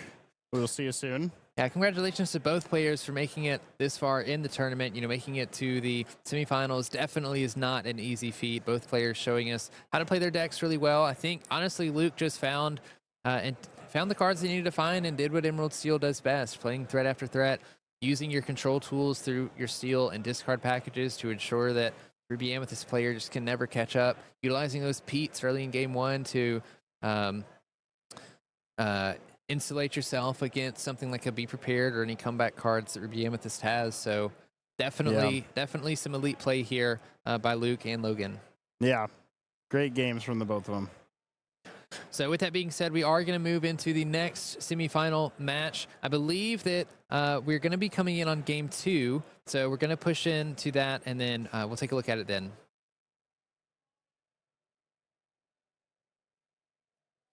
So with this game 2, it looks like Shawn has won game 1, and we see that up at the top right here. And we're going to be going right into game 2 here, where Michael Majors is likely going to be choosing to go first. Let's see what happens. It looks like Michael has kept a Brawl in his mulligan. That makes sense. A Crab and a Kuzco as well. Kuzco and Crab make a lot of sense in this matchup to keep because, you know, the Crab just has a great stat line for the steel actions and songs, and the Kuzco is not a card that Shawn is going to be looking to remove from the board. It's kind of, you know, I mean, sure, he'll take it, but it's not great for him. He gets to draw a card at the very least, so No, I mean, Ruby Amethyst does a fantastic job at playing characters like Cusco, like Chernobog's followers and Magic Broom that, can replace themselves either when banished or, after questing, banishing themselves or playing a character. So it looks like Michael is going to be going first, inking a Flynn Rider, not having a 1-drop to play and passing it on to Shawn. So Shawn here is definitely looking for a 1-drop in his Steel Song strategy. Steel Song is a deck that definitely wants to play on curve here, looking to play out singers every single turn or shift lines to, really get their powerful songs out early. And that's kind of how this deck is designed to win. It wants to play its songs, its powerful songs, before their opponent has a chance to set up and kind of overwhelm them with that advantage. Yeah, I think that's why we see Michael inking something like the Flynn Rider, because that Flynn Rider is very likely not going to survive after the turn he's played, especially when you see when we didn't know the Cinderella was going to be played, but you can sort of expect that opening out of a Steel Song player. We do have a pretty aggressive hand, though, for Shawn with a Daisy Duck and a Queen. We're going to go ahead and ink this Queen here. Looks like we're going to sing Let the Storm Rage On, banishing that Cusco. Shawn's going to draw a card from Let the Storm Rage On. Michael's going to draw a card because Cusco is banished. Now we do see a Mr. Shmee coming out from Shawn here. Very nice for him because it looks like Michael had a Brawl lined up for this turn, and now his plans might have to change here. Looks like we're going to go with the Merlin. The Merlin Crab is coming down. Merlin Crab has a very solid stat line. Like we said, the 3/3 is a difficult stat line for Shawn to deal with on both an offensive and a defensive. So let's see what he does to respond here. We're going to play a Gaston. Gaston, very interesting card in Amber Steel, one picking up in popularity. Typically we see in this 3-cost slot an Aerial Spectacular Singer, which we do see in Shawn's hand, but we play this Gaston because we could potentially on turn 4 play an Aerial Spectacular Singer, look at the top 4 cards in our deck, draw one of those cards, and then immediately sing it with Gaston that's already in play. Also, Gaston has slightly better stats than Ariel does, so can better survive a challenge or avoid a brawl. Michael playing a Merlin Rabbit for his turn, drawing a card when it enters play. Going back to Shawn here, drawing a 5-cost Queen. I think we're going to start with this Aerial Spectacular Singer here. See if we can find any songs. Shawn has this Gaston in play with Singer 5, giving access to any song in his deck. So any song that he finds here is live if we want to use it. Now, something like Whole New World is not super ideal here. We do have a lot of cards in our hand as well, so we're not exactly getting a lot out of it if we a Whole New World here, but maybe that is something we will choose to do. I don't actually see a Whole New World in Shawn's hand. No, we don't have a Whole New World yet, but we did find an Along Came Zeus there from the Aerial. So if we wanted to, we could sing with Gaston to play Along Came Zeus and banish this rabbit, dealing 5 damage through this song. It would give Michael another draw, but it would keep Michael from being able to bounce the rabbit with, say, a Madam M Fox or a Madam M Snake to draw another card and potentially play the rabbit later to continue to draw. It looks like that's what we're going to do. Banishing this rabbit here, singing with Gaston before we move on with our turn. Still haven't inked for the turn, so we could ink and play this Daisy Duck in hand if we wanted to. I think we have a Lawrence and a Queen in hand. We're going to go ahead and quest out with Cinderella and the Mr. Smee, pushing our lore lead. I think Shawn understands that in this Amber Steel matchup versus Ruby Amethyst has better cards in the late game than you do. We have Be Prepared, Lady Tremaines, Madame Medusas, potentially some Sisus. You want to try to end this game sooner rather than later, especially when we can't find a Whole New World to disrupt their hand. Michael holding 2 Be Prepareds. I think Shawn would be happy to send both of those to the discard. So Maui is going to go right into that Cinderella here. Maybe Michael is thinking about a potential Cinderella shift on the following turn here. I would be a little bit scared here if I was Michael of maybe the Rapunzel coming down on turn 4 to heal this 2 damage. but maybe he's predicting that that is not the case because it did not come down last turn. So let's see what Shawn decides to do. It looks like he's eyeing up this queen to put into his inkwell, and that will give him exactly 4 ink to play the Daisy Duck and the Lawrence that are in his hand. That'll give him 4 lore represented on board for the next turn. Very powerful. Let's see. So maybe we play this Daisy as well. Maybe we're thinking we hold back a bit since we haven't seen Whole New World yet, so we might want a few, or we might want to keep a few cards just in case there is a sweeper in our future. Yeah, Shawn's going to have to walk a tightrope here because Michael, going into his next turn, can ink up to 7, which isn't quite enough for Be Prepared, but the next turn definitely could play it. Michael has plenty of cards in hands to do it, and Shawn has not been able to find much of his draw. He is playing for Rapunzel, Gifted with Healings, playing for Whole New Worlds, and just can't find anything to give him a little more gas. If he puts too many characters out onto the board, doesn't get a big enough lead, then that's just prime time for Michael to play one of these Be Prepared, swipe the board, and start coming back with the game. We are going to see Madame Medusa being played by Michael after singing Friends on the Other Side with Maui here. We're going to choose the Gaston to banish with the Madame Medusa and then pass it back over to Shawn, drawing a Let the Storm Rage On off the top. Could sing that with Ariel or Lawrence here to deal 2 damage to something and draw a card. We're not going to banish anything. We're going to first quest with Daisy. Michael's going to look at the top card of his deck. If it's a character, puts it in his hand. We see the Madame M Snake. Shawn getting some information there before committing to any play this turn. Now we do see 2 Be Prepareds in Michael's hand here. Those are potentially coming down next turn if we don't draw something here. Okay, we didn't draw anything huge here. The small queen does match with the big queen. However, we are inking to 5, which makes it almost unnecessary to shift. So maybe we ink the small queen. And if we do play this big queen here, we are... Okay, so looks like we're going to ink the small queen. We're going to quest with those, and we're just going to pass it back to Michael. Oh, okay. And right, Mr. Smee, no captain, so he is going to take his 3rd damage. Yeah, now we're in a position where Michael can ink and play this Be Prepared. Shawn only having 1 card in hand.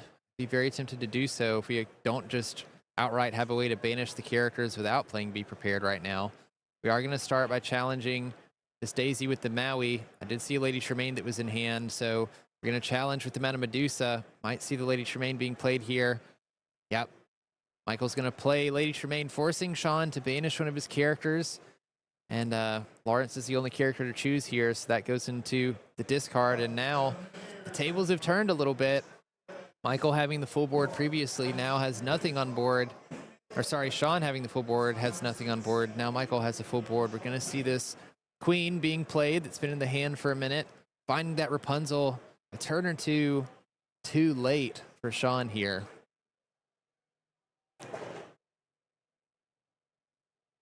Michael's going to start off by questing with Lady Tremaine and Madame Medusa, gaining 3 lore. Do see a Finder's Keepers in Michael's hand.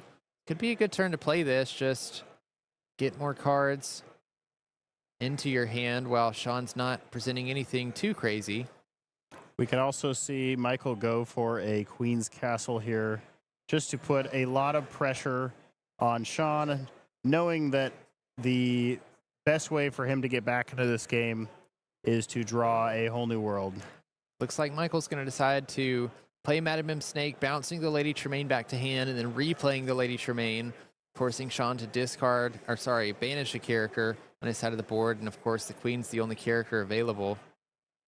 So that is going to be banished here. We see the value that the Madame M package can bring to a game like this, being able to reuse your Ruby characters that can be so punishing. Shawn's going to play this Rapunzel onto an empty board past the turn.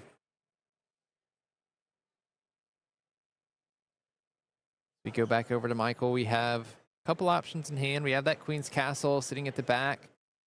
Be a pretty good play here. Also have an Elsa, the 5th Spirit. We could force Rapunzel to be exerted if we wanted to.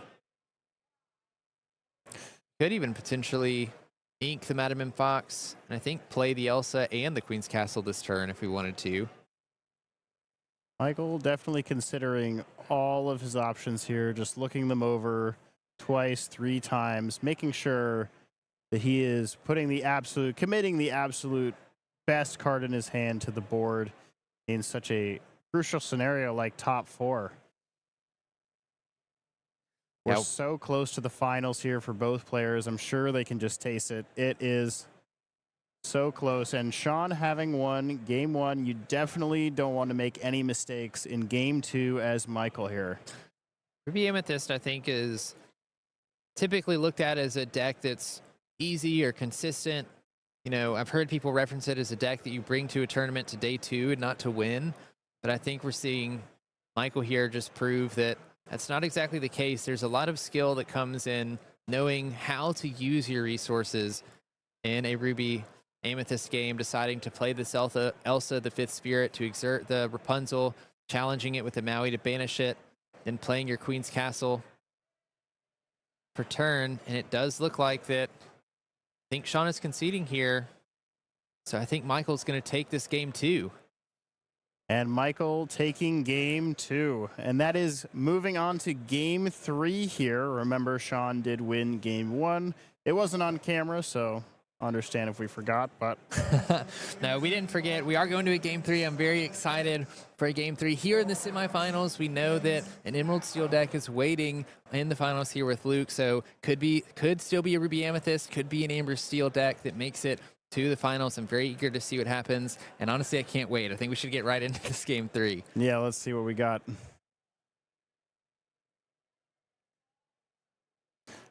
All right, and we have our players drawing up for game 3 here. Shawn, having lost game 2 here, a close game 2, is probably choosing to go first now in game 3 as Steel Song. And Shawn has the ability to open a pretty aggressive opening if we want to, with the likes of Daisy and Mr. Smee. You could also find characters like Cinderella, Ballroom Sensation, and if we have a song, we could have that ready for a potential Chernobog's followers or Magic Broom that Michael might play on turn 1. Eager to see which direction he goes here, considering that we're playing into a matchup that we know is very aggressive. You know, I think part of Shawn's downfall last game was simply just not finding the cards that he needed to refill his hand, and finding the Rapunzel too late, couldn't find a whole new world. So we're going to see Shawn alter 5 cards away, drawing 5 new ones and shuffling his deck up. Getting ready to play here, and I think if we're Michael, we're just looking for ways to slow Shawn down early in the game, gaining control of the board like we did on the last game. Playing around a whole new world as fast as we can. I did see for Michael's altar here that he kept a copy of Maui Hero to All and a copy of Madam M Fox. Very smart, I think, for Michael here. Amber Steel Song tends to leave a lot of their characters exerted. They tend to, obviously be singing a lot of songs. So having characters with Rush is a very valuable resource here. I do see a Cinderella, Ballroom Sensation in Shawn's hand, along with a 1-drop Queen. So we have options to play on this turn 1 if we want to. Shawn taking his time to figure out what he wants to ink. One of the things I love about Disney Lorcana is the skill that comes into this game regarding the cards that you ink. As early as turn 1 can affect the outcome of this game. If you ink the wrong card and you need it later, could be your downfall. We are going to see Shawn inking the 1-drop Queen to play a Cinderella, Ballroom Sensation. We do have some songs in hand that we can sing with it. Michael's not going to play anything out to the board, though. Michael not presenting a character here that would be easy for Shawn to sing Let the Storm Rage On. A very good play for Shawn if he's able to do it. I mean, he gets to banish a character, he gets to draw a card, so anything with 2 willpower or less is probably inadvised into a Cinderella Ballroom Sensation if you can possibly help it. Going to see Shawn ink and Mr. Smee and play an Ursula Vanessa here, another strong singer card, singer 4 with 4 willpower, so little bit difficult to get rid of through challenging and steal removal, but can sing the likes of Along Came Zeus and all the other 3-cost songs that we know Steel likes to rely on. I see Strength of a Raging Fire in hand there for Shawn. Just setting himself up to be able to answer anything that Michael plays. We see Michael playing a Flynn Rider here, which currently has the highest strength. If Flynn Rider still has the highest strength on board when it comes back to Michael's turn, he can gain 3 lore, but I imagine we might see this Ariel or Lawrence played this turn, which has equal or more strength than Flynn Rider. I also imagine we'll see the Strength of a Raging Fire come down on this Flynn. We're going to play Ariel here. Look at the top 4 cards of Shawn's deck. If we find a song, we can reveal it and put it onto our hands. We find to let the Storm Rage on. I think this is a really great find because I think this is even better to sing on this Flynn Rider than Strength of a Raging Fire is currently. We get to deal 2 damage, banish the Flynn Rider, and draw a card. Draw into another Let the Storm Rage on that I'm sure we'll save for another character. And we'll go ahead and quest with the Ursula Vanessa here, pushing Shawn up to 2 lore. Now in Michael's hand, we are looking at a few uninkable cards here, 2 Rabbit and a Be Prepared, kind of making it awkward as to what he is going to ink here. He does have 4 cards at his disposal and 3 cards that are 3 cost or less. It looks like he is looking to ink a Sisu so he can brawl that Ariel. He says he does not want a Whole New World coming down next turn, which is totally reasonable. We do have some very reactionary cards in Michael's hand with the 2 Mauis, Madam M. Fox, and Be Prepared. We also have the Rabbits, so could set up for some interesting next couple turns. You know, could play a Rabbit on the next turn, draw a card, and a Maui after that, or Madam M. Fox pull the Rabbit back. The interesting thing about this matchup, though, is you got to really toe the line between too many cards in hand and enough cards in hand because of that constant threat of a Whole New World being played. We have Shawn playing Ariel here, again, searching for songs. We don't find a Whole New World on that one, though. We're going to ink a Strength of the Raging Fire. Quest for 2. Pass the turn back to Michael. Michael, having drawn another copy of Madam M. Fox here, he is going to ink the extra copy and play Merlin Rabbit to just gain him an extra card. Very simple play. We saw it in game 2 as well. Very good play. So we come back to Shawn. We do draw a Gaston, I believe, for turn. Setting ourselves up for an interesting scenario. We've only got 2 inkable cards with the Rapunzel and the Gaston. But we do have songs that we can sing. Can sing this Along Came Zeus to banish the Merlin Rabbit, ensuring that Michael can't bounce it with something like a Merlin Fox or Madam M. Snake to gain even more advantage by drawing extra cards. Those cards can make the difference in a game like this. You know, we saw Michael using his answers through cards like Madame Medusa, Lady Tremaine here towards the middle and the late game. So denying Michael that extra card draw could be all the difference. We're going to see an interesting play here. Shawn singing Let the Storm Rage On, dealing 2 damage to his own Ursula and drawing a card just so that we can play this Rapunzel, healing the Ursula for 2 and drawing 2 extra cards, drawing us 3 cards per turn. And we do find that Whole New World after doing so. We do have a lot of cards in hand, though, so we'll see if Shawn wants to sing that this turn. We are going to sing Along Came Zeus, banishing that Rabbit, forcing Michael to draw a card here. We're not forcing, but Michael does draw a card here. And it looks like we are thinking about which one we want to ink and which one to go to our discard. We're probably going to play this Cinderella, and we're going to sing A Whole New World, and we're going to put our hand to the discard. Amber Steel doing what it does best, which is gaining value out of these songs, singing them for free, emptying your hand, and then singing A Whole New World to discard as few cards as possible, having a very big board, and then starting your turn with 7 fresh cards while disrupting your opponent's entire hand. Michael discarding all of those cards that he drew before, drawing a new set of 7. Do have a Maui in hand that we can play this turn, which looks like we are going to do after inking a Finder's Keepers, challenging this Ariel, ensuring that there's no 5-cost characters that can sing. I definitely want to keep Shawn on as little characters as possible here, trying to keep as little lore pressure off the board as possible, and taking out that Singer 5 is definitely valuable here for Michael. On the next turn, we can definitely follow up with the Maui again. If it lives, it will be able to challenge again. Looks like we're going to deal 2 damage to it with Let the Storm Rage on. That's going to draw us a card. It won't quite take out the Maui, but sometimes that card is just as valuable. And we're going to have our Cinderella challenge the Maui, taking out both.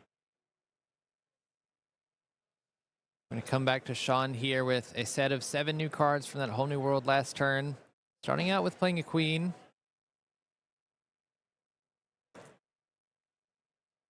Considering what we're going to play next. Looking to ink this Ursula, maybe. Inking this Ursula to give us 5 ink to work with. Looks like we're going to play a Queen. Queen has a very strong ability. When she quests, you can remove Force Strength from an opposing character and put an extra Force Strength on a chosen character of yours, making it so that you can make very efficient trades. Now, taking out the Maui was critical for Shawn this turn. It's going to help protect his cards that it can sing the Whole New World for this next turn. It looks to me that there is no direct answer to this Queen that Shawn has presented. So the Whole New World is probably getting sang, though Michael doesn't know that it's happening yet, so maybe he won't quite play around it. Yeah, it's something you constantly have to be concerned of as a Ruby Amethyst player, partially because so much of your deck is revolved around drawing cards between your Chernobog's Followers, Finders Keepers, Merlin Rabbits, Magic Brooms. You don't want to draw too many cards where an Amber Steel player can take advantage of that, emptying their hand and then forcing you to discard them all. So I think Michael's going to want to play to the board here, needs to find a way to start doing some damage to these characters. We do see an unfortunate 3 copies of Whole New World in Shawn's hand. I originally thought it was only 2, but it is 3 copies of that card. And that is definitely a card that you only want to see one at a time. Yeah, that's certainly something that Michael might be happy to see if Shawn does eventually sing this, because once you see the 4 Whole New Worlds, at that point, you don't have to worry about them at all. You can start doing the things that Amethyst Ruby likes to do, which is drawing those cards, finding the removal pieces, those control pieces, and we are reaching the point in the game where we could see the flip by Michael. On this turn, he could ink up to 6. Then on the next turn, ink up to 7, and at that point, all of our Be Prepareds are online. Taking a look real quick at the deck list, and it does look like Michael is not playing any Sisus, so Be Prepared is our only board wipe, and against an Amber Steel deck specifically, they like to go wide. They like to put their hand out on the table before singing Whole New World, so we are going to ink a card, playing this Chernobog's Followers, and then passing. Play Finders Keepers first, drawing 3 cards, and then inking a card and playing the Chernobog's Followers. Looks like as Shawn here, we're going to sing Bare Necessities. We're going to see what's going on in that hand before we choose to use our last Whole New World. Very smart play, I think, from Shawn here. Basically analyzing the situation. Do I want to make you discard this hand, or can I just let you keep it? Because the Finders Keepers does definitely signal maybe a weaker hand, maybe a hand that I can just let you keep. So yeah, and I mean, Shawn, knowing that Michael is at 6 ink right now, potentially could be at 7, doing a great job of just checking to see, if we need to be scared of this Be Prepared next turn. Finding a Be Prepared, of course, discarding it from Bare Necessities, because there's multiple Be Prepareds in hand. Maybe we're forced to sing our Whole New World, which at this point I think we don't want to do until we have to, since we have all 3 of them in our hand. We don't want to reveal that we're stuck with all of those in our hand. Right now, Shawn looking through Michael's discard, taking card counts, likely seeing how many of those Be Prepareds we've seen so far, how many of the removal options we've seen or that have been discarded. Be Prepared, of course, being an extremely strong song from set 1, banishing all characters when played. We can see how that would be to Michael's advantage here. Shawn having 6 characters in play at the moment after playing this Mr. Smee to Michael's 1. All right, so it looks like we are eyeing up maybe shifting our queen here. Yep, okay. And then we're probably still thinking if we want a whole new world here or just quest. So it looks like the last 3 cards in hand are those 3 whole new worlds. And yeah, we're going to sing. Singing Whole New World, discarding our hand, discarding both players' hands, and each one drawing 7 cards. Michael discarding a 6-card hand there. Now, we do see a Pete drawn from Shawn's side. I think if we ink a card here, we'll definitely just be able to slap that Pete onto the board, and that is going to be very good for us as Shawn turning off any Be Prepareds that might have come off the top of the deck here. Now, looking at Michael's hand, I actually don't see any, but if one comes off the top or off the Chernobog's followers, we're still safe. Yeah, I didn't catch any Be Prepareds, but that Pete is the perfect card to find here after a Whole New World for the reasons you just said, Sam. Insulating this board against a board wipe through Be Prepared as an action. We know that Michael's not playing any Sisus, the 8-cost board wipe, so we're really only concerned about Be Prepareds here. And we've built up such a big board from Shawn that I believe we have enough lore on board that next turn Shawn can quest out and take this. Unless Michael can banish quite a few characters. We have 12 lore on board for Shawn here, so we need to get that down to 7 at most, getting rid of 5 lore. Michael definitely analyzing all of his options here, doing all the math with his Chernobog, and maybe looking at his hand to see what rush characters he might have, or a lady in red that he could play to banish maybe the Rapunzel. Does that change any of the math here? Because we are representing 1, 2, 3, 4, 5, 6, 7, 8, 9, 10, 11 lore from Shawn here. That is more than enough to win the game when he is already at 12. It's definitely an uphill battle here. Yeah, I think Shawn is just doing some calculations in his head, figuring out, how much ink I have to work with and which characters I can work with here. Can I sequence together a play that gets rid of enough lore on board to survive one more turn? So all we need is one more turn and a board wipe to stay in this game, I believe.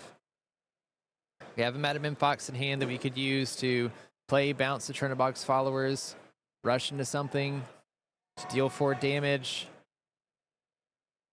Not sure that we have many other rush options in hand. I think we have a Maui in hand as well. I don't think we have any other Mims to pick cards back up, though. Looks like we're counting out a few ink here.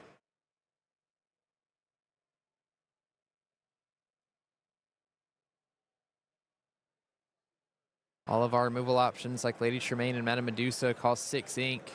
Only effectively took out 1 character. We do have a Brawl there we could use to banish something like a Rapunzel that would be questing for 2.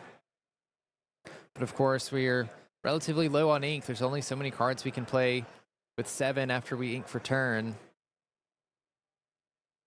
Michael doing all of the math that he can, making sure that we're not missing a play where we can save this game. We're going to quest with our Chernobog's followers and banish it just to draw an extra card, see if we can find anything useful. We find a Merlin Rabbit. That's not going to do it, so Michael's going to concede. Shawn is going to take game 3 in this top 4. Going on to the finals. It's going to be an Emerald Steel versus Amber Steel finals here. An exciting thing. 2 steel decks, 2 song decks, notably. Some of the more powerful functions, not the right word, things in Lorcana that you can do. Thank you, mechanics that you can do. So exciting for that. Be sure that you guys stick around for the finals. But we did tease a card reveal. We did before these matches. So anybody that stuck around, you will be rewarded for that because we have something very interesting to show you guys.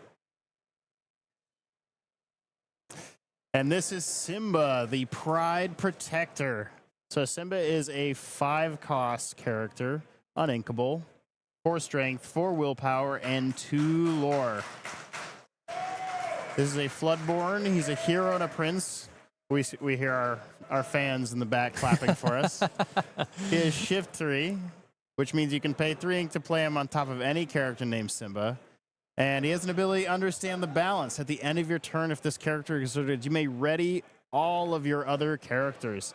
So this is really cool. First of all, Kendall Hale, amazing job drawing this card. Like he said, he put every inch of magic into this card. You can see all these like amber signs on him, almost lighting up like his tattoos in the movie. I think this is my favorite card of Azurite Sea so far. I am a huge Amber fan just in general. I love the art on this card for that reason. Having those amber lines, we've heard about how the artists implement some of the line work that is represented between some of the inks here on Simba, sort of like tattoos. I think this isn't the first time that we've seen a card in Lorcana where Simba sort of has line work like that on his body with sort of a tattoo like thing. And I mean, look at how crazy Simba is in this picture, lunging at something in the water here, being the Pride Protector, a little bit of a more grown Simba here. And I think this ability is pretty strong as well. One of the things that Amber loves to do, we saw Shawn in the last game do it so well, is sing songs. They like to use their characters, exert them, sing songs for free, gaining value out of that. And Simba, being a shift character, can interplay and exert himself either by questing, challenging, or singing as well. And so you can combo this with other Simba cards that are in steel or Simba cards that are already in amber to utilize his effect, playing the Simba, singing a whole new world with it. He costs 5, and at the very end of your turn, when Simba is exerted, you get to ready all those characters, essentially keeping them safe, protecting them. Very, very thematic here for the card. Definitely legendary worthy. And like I said, potentially my favorite card that we've seen coming out of Azurite Sea so far. And one of the best things about shift characters in general is always, always, always when you see a new shift, what's the first thing you want to do? You want to find out, what can I shift this onto?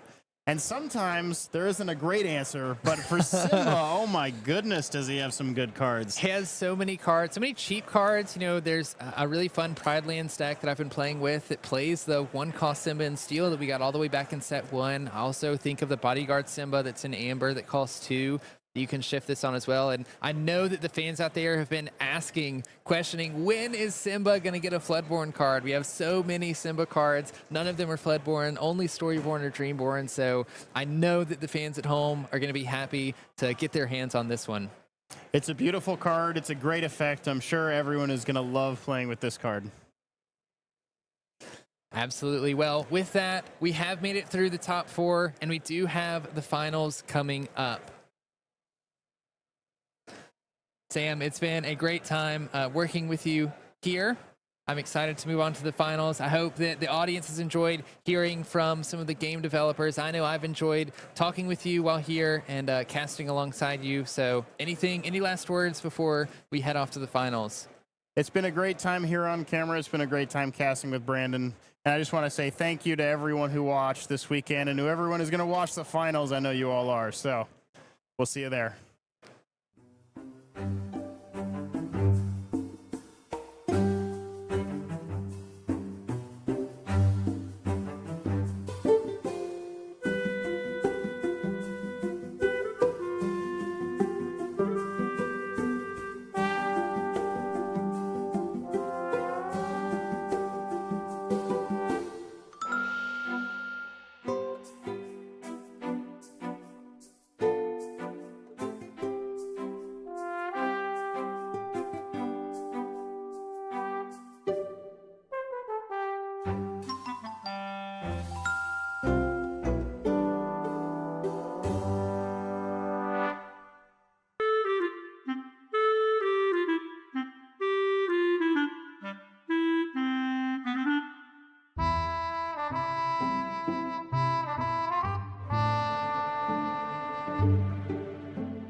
Welcome back, Illumineers, to the finals of the Disney Lorcana Challenge here in Seattle. We've been leading up to this all weekend long, seeing players doing their best. We've got world-class players here working to get to this spot. We know we have Luke and Shawn, Luke on Emerald Steel, Shawn on Amber Steel.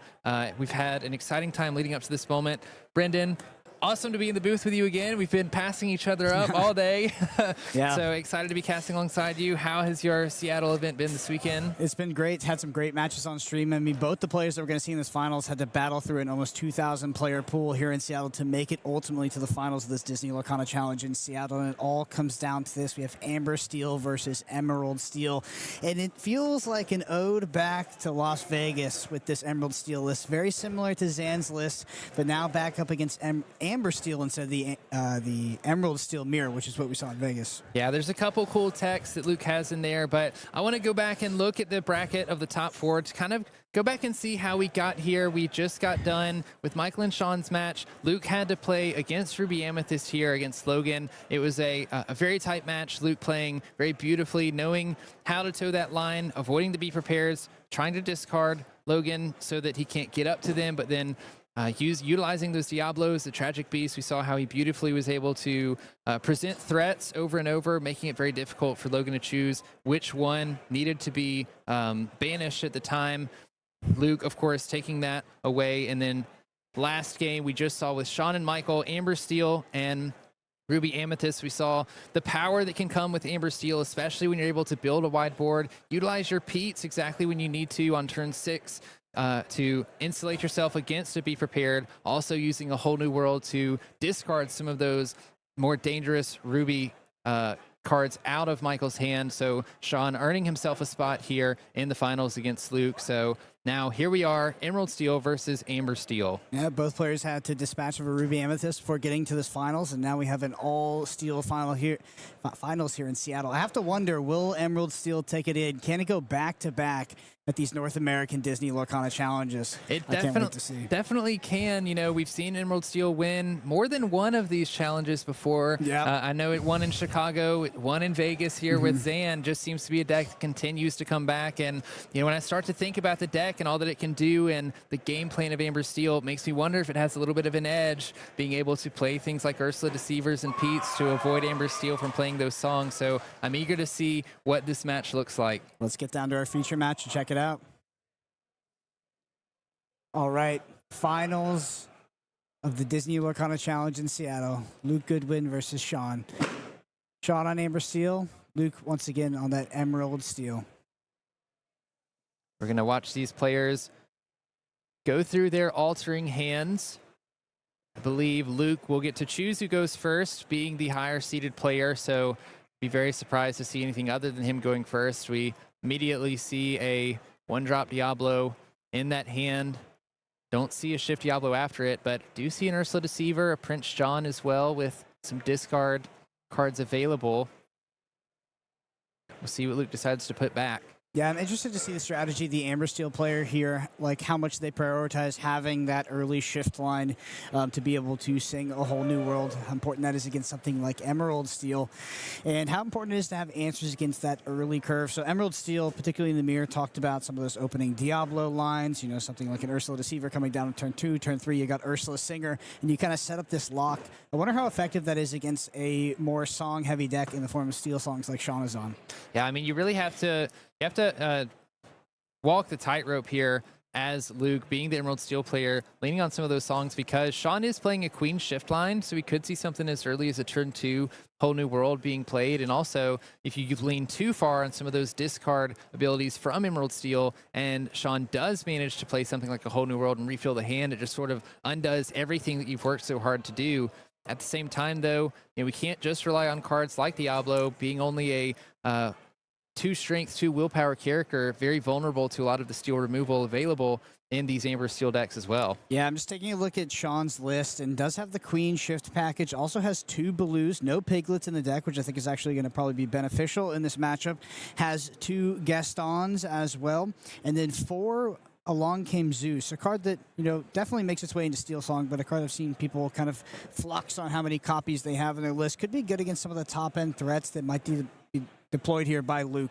Yeah, I mean, when we think about Emerald Steel, one of the things that it can do really well is deploy multiple threats at a time, forcing the opponent to be stuck between a rock and a hard place, having to choose which one they value more. We have cards like Beast Tragic Hero, Diablo, Ursula Deceiver of All is a card that comes to mind for a matchup like this, being able to sing songs twice, gaining a ton of value out of those. Along Came Zeus is a card that can answer all of those if needed, but we are going to start this match with Luke inking a card, playing a one-cost Diablo, getting a good look at Shawn's hand. Shawn making sure to not have any songs in there in case we do see an Ursula Deceiver coming down on turn 2, but looking pretty decent with 2 aerials in hand, being able to search through your deck later on in the game for songs, probably Shawn wanting to set up something like those Ursula Vanessas so that we can sing those songs when we find them. So notably no one drop, no shift line as well available, but does have, ways to accrue card advantage. After that has the Smee likely on turn 2, and then something into those Ariels starting on turn 3. We're going to go ahead and ink our Queen here and pass back to Luke. We'll see what Luke has in store for us after deploying that turn 1 Diablo. That Ursula Deceiver not looking as good after seeing the hand with the Diablo. I think we may have 2 or 3 Ursula Deceivers in hand as well. No Diablo shift line, no Hidden Cove either. No turn 2 Hidden Cove, shift into Diablo, move it there. Could be a pretty decent opening against a steel deck, but not one available to us here. I do see a Pete in hand though. Might be useful coming into a turn 3. Yeah, this looks like a pretty weak opening hand from Luke. Definitely not what you want to see, and I think that's why we saw the sort of head shake from him when looking at Shawn's hand here and seeing that there was no songs with all those Ursulas ready to go. Going to move on over to Shawn. He's going to draw a 1-drop Queen for turn. We have a couple 2-drop characters that we can play here. Ursula Vanessa being a Singer 4, or that Mr. Smee having 2 lore and a 3/3 body. Pretty decent stats just for a 2-cost card. Going to ink this Queen, play out this Ursula. I think setting up for one of the 3 aerial spectacular singers I believe we have in our hand.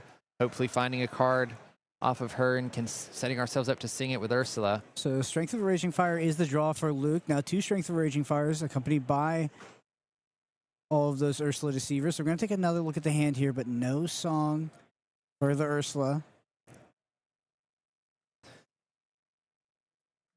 So as Shawn, you got to be feeling pretty good about this. Can kind of smell that Luke doesn't really have a particularly powerful hand. You're not getting that explosive start that you usually worry about when facing down an Emerald Steel player. Yeah, I think you're definitely right. Not really seeing any of the scarier cards that we could be looking for, like a Shift Diablo or potentially a Morph coming down, threatening to shift something early. Also, missing on those Ursula Deceivers feels pretty good as well. Not getting any value out of those. We do draw a Strength of a Raging Fire for turn here for Shawn. See if we can play something, and if he decides to use that to potentially banish this Diablo. Have to imagine we're going to be playing out that Ariel on this turn. Could imagine that some of the better draws would be something like Strength of Raging Fire, allowing you to remove that Diablo, get rid of the shift threat, as well as draw an additional card. Don't really feel like I would want to expend my Strength of Raging Fire on that card quite yet. Maybe we could pick up a whole new world for some kind of later shift line or later game plan, but ultimately I feel like one of our better draws off this Ariel is going to be that Let the Storm Rage On. Yeah, I definitely think that's the ideal card here. We do find 2 Along Came Zeus in that 4 cards at the top of the deck. We're going to take one of them, put the other 3 at the bottom of our deck. A little bit unfortunate knowing that you have one of those Along Came Zeus that you're probably not going to see again this game, but at least it's another answer we have in hand. Shawn deciding not to sing it this turn, though, and passing it over to Luke. Yeah, and I think that's correct. I really like Along Came Zeus in this matchup in particular. Kind of negates a lot of the scarier top-end threats that Luke could deploy onto this board to try to come back to, and especially when he stumbles in the early game, something like a Beast Tragic Hero going unanswered could bring Luke back. But having that clean response in the form of Along Came Zeus, Shawn's got to be feeling pretty comfortable here. We see Luke respecting the Along Came Zeus in hand, playing a Pete, ensuring that Shawn isn't going to be able to play any actions on this turn if he finds any. Again, I just don't think that the board state for Luke is looking too great. One of the good things about Pete, though, is he is a 3-cost character. He also has 3 strength and 3 willpower, so can sing 3-cost songs. If we do find this aerial exerted on this turn, singing a song, or I guess we can't sing a song, but if we find a 3 willpower character exerted, Pete can trade into it pretty efficiently down the line.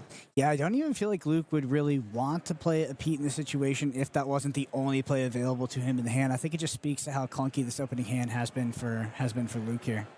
We are going to see Shawn playing a Lawrence here. Very greatly statted body, being a 4/4 with 2 lore until damage is put on it. Then he loses that 4 strength and becomes a 0/4, but makes for very efficient trades. Also sets up very nicely for Rapunzel's. We can challenge into something that can deal 3 strength back, then heal it back. We do have Rapunzel in hand. If Luke decides to exert any of his cards this turn, sets us up for playing that and drawing some extra cards.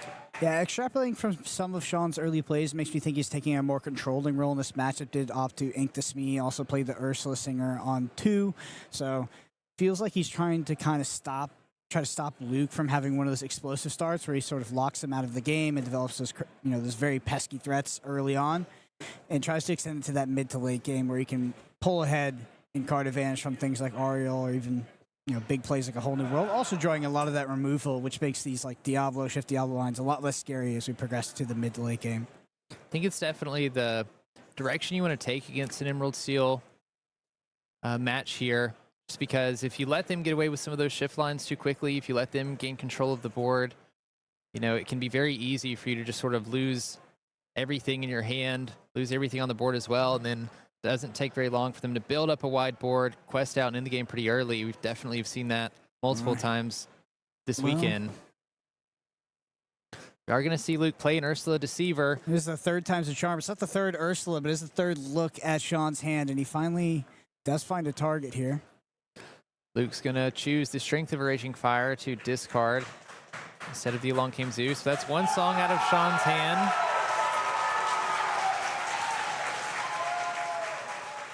One song that Shawn can't use to gain a little bit of control here in this match.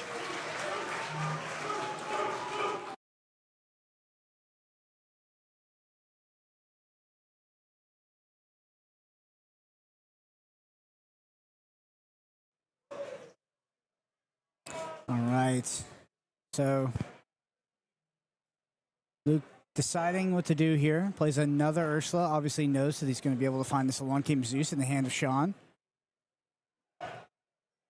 Getting decent value out of those Ursulas after kind of seeing a lot of blanks in the hand to start off with. While not the opening line that Luke wants, at least getting something for his troubles with those Ursulas. Also building up a relatively wide board with decently statted characters in that most of them have 3 willpower, so being able to answer this Lawrence here, singing Strength of a Raging Fire with Pete, means that even if we do draw into a song or 2 next turn, we would need to draw into something like Along Came Zeus's or Strength of a Raging Fires and playing other cards along with it to even banish some of these characters. I don't think Shawn is playing cards like Grab Your Swords either, so if Luke's able to build a wide board and get some value out of this, it could be looking good for him. Yeah, so the problem with the board state right now on the side of Luke is he doesn't really have access to any card draw, and then if we look at Shawn's side, has access to 2 Ariels as well as a Rapunzel. So a lot of ways for Shawn, if he can kind of keep the board stable in a sense, to get back in this game and pull ahead in terms of drawing way more cards than Luke.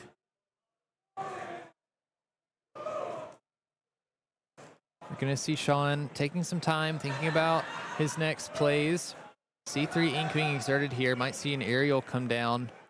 Going to look at the top 4 cards of our deck. Try to find a song card that we can put into our hand. We do find a Whole New World. It looks like a Whole New World is the only target there. Seeing Blue, Daisy Duck, and Pete as well, which will go to the bottom here. If we wanted to, we could use this Ariel already in play to sing a Whole New World, but as you mentioned, Brendan, Luke doesn't have great card draw options, and so you have to question if giving him a hand of 7 new cards is worth it for you, especially with another Ariel in hand and Rapunzel for yourself. Yeah, I can maybe utilize that Whole New World later after effectively drawing Luke a card with something like Daisy Duck, and then equalize that card advantage with something like a Whole New World, making Luke discard those cards on Shawn's turn, kind of minimizing the parity in that card. Double Let the Storm Rage On here for Luke. A little bit unfortunate in that we only have Pete that can sing this. We could also just pay for one with 3 ink, but None of the characters on Shawn's side of the board have 2 willpower, so we're going to put 2 damage on an aerial.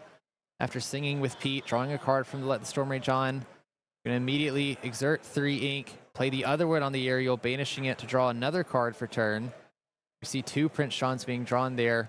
Can't ink any of those or play them for this turn. We're going to go ahead and quest for 3 with our 3 Ursula Deceivers, pushing Luke up to 6 lore.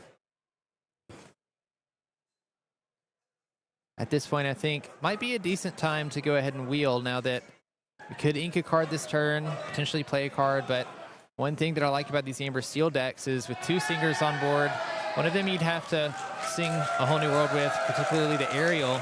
You could use the Ursula Vanessa to sing any cards that you drew into. Could also play this aerial spectacular, 3rd aerial spectacular singer out of hand first. Try to find removal cards there before committing to A Whole New World. Yep, Shawn, despite being behind on board, is still in a pretty decent spot here. I think Shawn for a second was considering questing with Daisy here, seeing what Luke draws off of the top of the deck before committing to anything. We are going to challenge the Pete here with Ursula Vanessa, taking 3 damage so that we can play the Rapunzel, healing 3 damage off of Ursula Vanessa and drawing 3 cards. Yeah. The Whole New World definitely doesn't really feel like it's in the books right now. I was going to note that Shawn doesn't have many characters in the deck that can engage well with Luke's board. Outside of something like the Shift Queen, just in this Lawrence, of course, but doesn't have that like top-end Cinderella like we see in some other Steel Song lists. Are going to see Shawn singing Let the Storm Rage On to banish that Pete. After finding that from the Rapunzel, we're going to play a Cinderella Ballroom Sensation after inking a Cinderella and then passing the turn to Luke. Catching up a little bit on board here, building a wider board for Shawn. Previously, Luke had the larger one, but Luke doesn't really have a particularly great hand here with a 1-cost Diablo and 2 Prince Shawns, no discards in hand. Yeah, all of Luke's characters on board and in hand only have 1 strength. So you have to wonder, Shawn, is there a point where you can just start turning things sideways and Luke just can't do anything about it? It's one of the places that I find Emerald Steel struggles a little bit is those areas and stats. Many of the characters in this deck only have 1 or 2 strength, so you're met with a wide board where there's a lot of willpower, or you're met with locations with a lot of willpower. If you're forced to challenge into those, it can be a real struggle. Luke is going to play this Diablo to get a peek at Shawn's hand, see what Shawn's working with. Likely taking note of the aerial in hand that could potentially find songs on the next turn, but not a lot that he can do about it. Decides to play the Prince Shawn and pass. Make sure to see how Shawn turns the corner here. Because, while Luke is at 10 lore, has 6 characters on board, it does feel like there's going to be an inflection point when Shawn sort of, rounds that corner and just starts questing himself. Especially given his ability to find song cards in his deck with the likes of Ariel Spectacular Singer. Do find to Let the Storm Rage On off of that. We can use to banish a Diablo or put 2 damage on an Ursula and challenge if we wanted to thin Luke's board out here, but looks like we're going to sing this with the Cinderella we played last turn. All right. Goes for the Ursula here. Going to draw another 5-cost Queen off of the top from the Let the Storm Rage On. Yeah, that Queen, getting a Queen to his board would help a lot due to the support. Yeah, Queen would definitely help in some of these trades, just ensuring that we're not taking much damage. And I did misspeak. Queen technically doesn't have support. It just has a ability that's very similar to support. Considering inking a Queen here now that we have 2 in hand, putting us 3 ink available so that we can play out this Gaston card that I've seen increasing in popularity for these Amber Steel lists. Card that was released back in set 2, saw a little bit of testing and play back then, and then sort of exited the meta, but I find it's a pretty decent singer in these Amber Steel lists. So I'm wondering now if Shawn just starts trading with all the characters that have 1 strength and one quest for 1 lore, and starts questing with all the characters that quest for 2. Just to kind of, be somewhere in the middle of keeping I don't know, keeping Luke's board from getting out of control and keeping Luke from, effectively winning the game by just turning all these things sideways while also progressing his own win condition. Yeah, because Shawn's definitely set up. Oh, no, he traded with he's bringing the Daisy Duck into this as well. Knowing that Luke hasn't found much of a card draw engine here, we do have the Prince John, so if we draw a discard card that Luke can use, Shawn does have cards at hand. We could maybe start getting that ball rolling, but it does make sense from Shawn's angle, just reducing this board state so that we can get to a point where we can quest out for all of the lore on the board currently. Does draw a Beast Tragic Hero, by the way. Doesn't have enough ink to play it. So Shawn took a little bit of a hybrid route of what I talked about, where he technically did that, where he decided to trade with the 1 questing characters and quest with the 2 quest character, but he opted to not do it with the Daisy Duck because he knows that Luke's struggling on cards right now. And that Daisy Duck trigger actually would have drawn Luke the Beast Tragic Hero, and maybe the next card off the top of the deck would have been Inkable. Inkable, yeah. Could have played the Beast.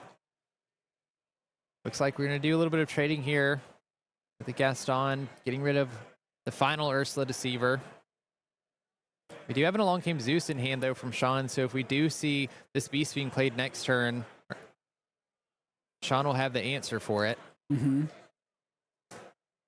Which feels like it really cements Shawn's lead in this game right now. Yeah, if Luke can't establish some card draw in some form here, definitely feels like this game doesn't have too much longer. We have 1, 2, 3, 4, I think 9 lore on board for Shawn right now.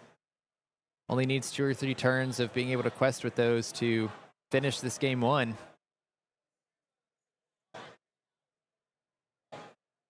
Thinning down Luke's board here. Yeah, it feels like if we try to think about Luke's outs, it's hard to think of something outside of Shawn making the mistake of casting a whole new world. Yeah, because even if we find something like Tinkerbell Giant Fury, we don't have the ink to play it for another 2 turns. Of course, there's those Along Came Zeuses that can just banish it as well if it's played. We know that if Luke plays the Beast this turn, it's not going to survive. There's just not a lot that Luke can do from this situation, I don't think. All right, looks like we're going to go ahead and deploy that Queen here. Just another 2 quester. Also, because of that ability, can make for very favorable trades or sing expensive songs like Whole New World if we wanted to. So we have plenty of options for that with 2 aerials on board. We are going to see a Pete drawn from the Daisy trigger, which will go to Luke's hand.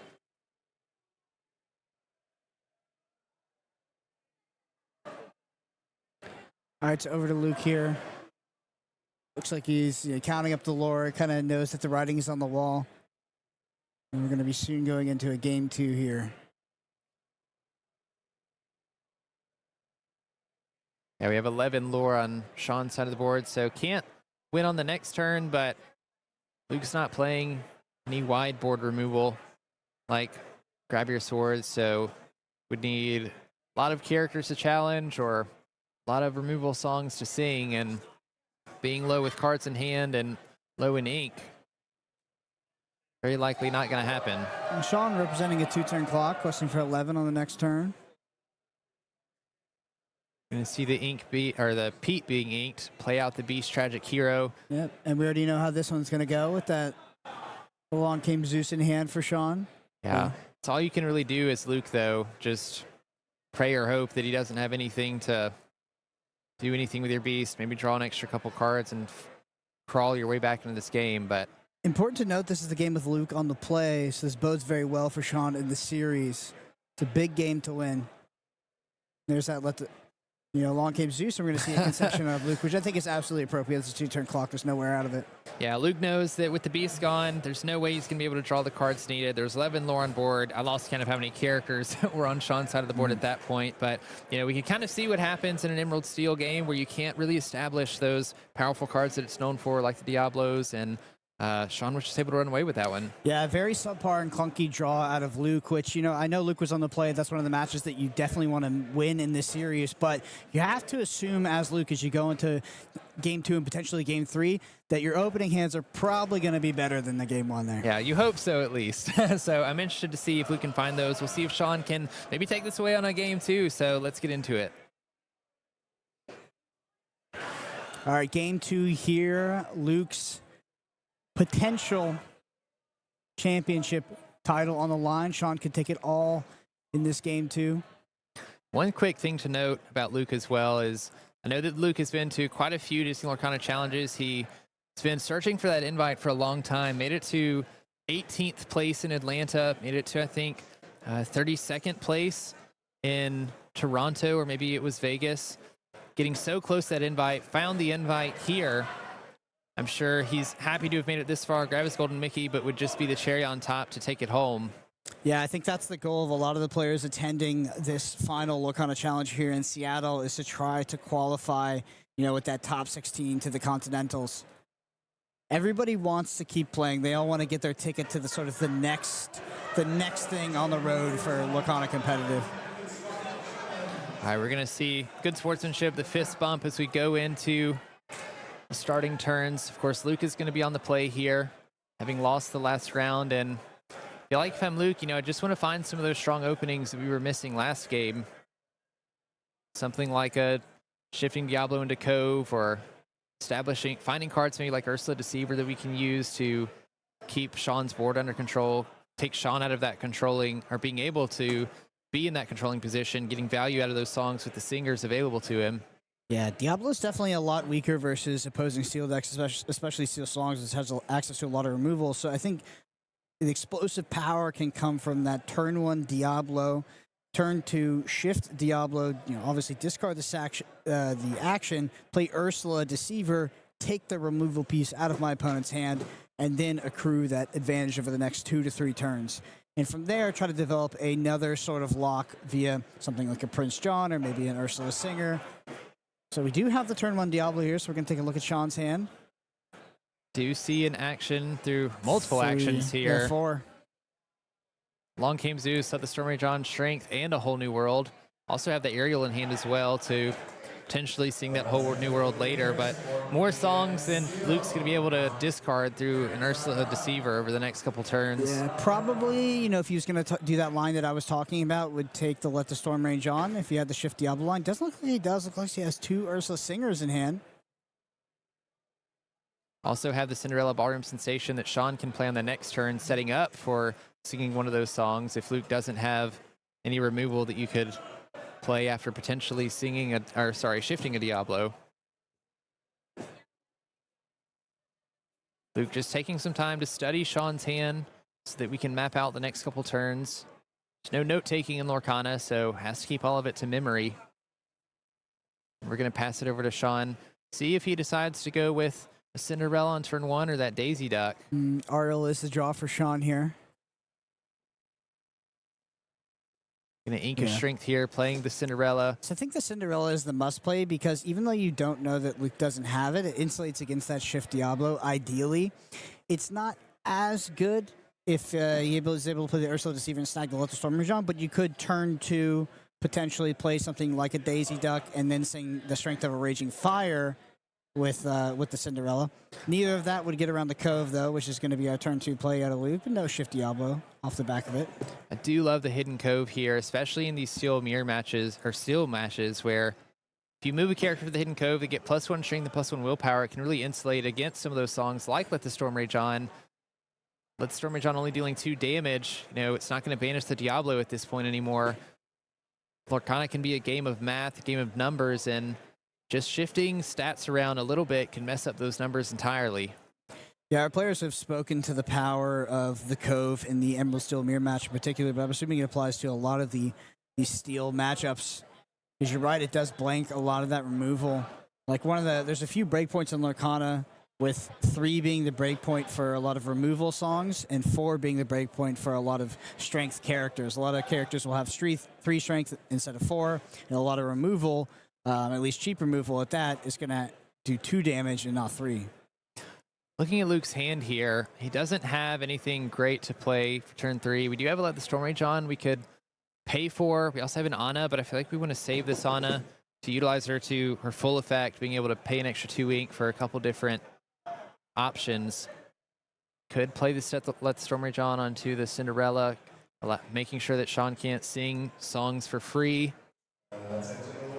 Yeah, I was thinking we were going to see one of those Ursula singers come out, so we get rid of the Cinderella. Oh, actually, we're going to go ahead and just, yeah, play that out. That makes sense, because if you do play an Ursula singer here, we can see the turn 3, something like an Ariel, and then Shawn could sing that Strength of a Raging Fire and get rid of that Ursula.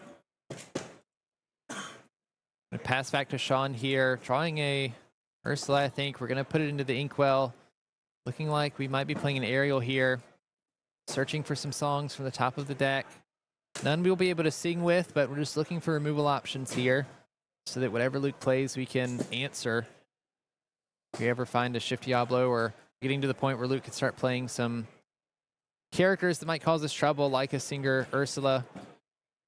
Yeah, still so far looking like a subpar draw here for Luke. You know, having to exert 3 ink to play that Let the Storm Rage On. Never ideal, and there's our Ursula singer.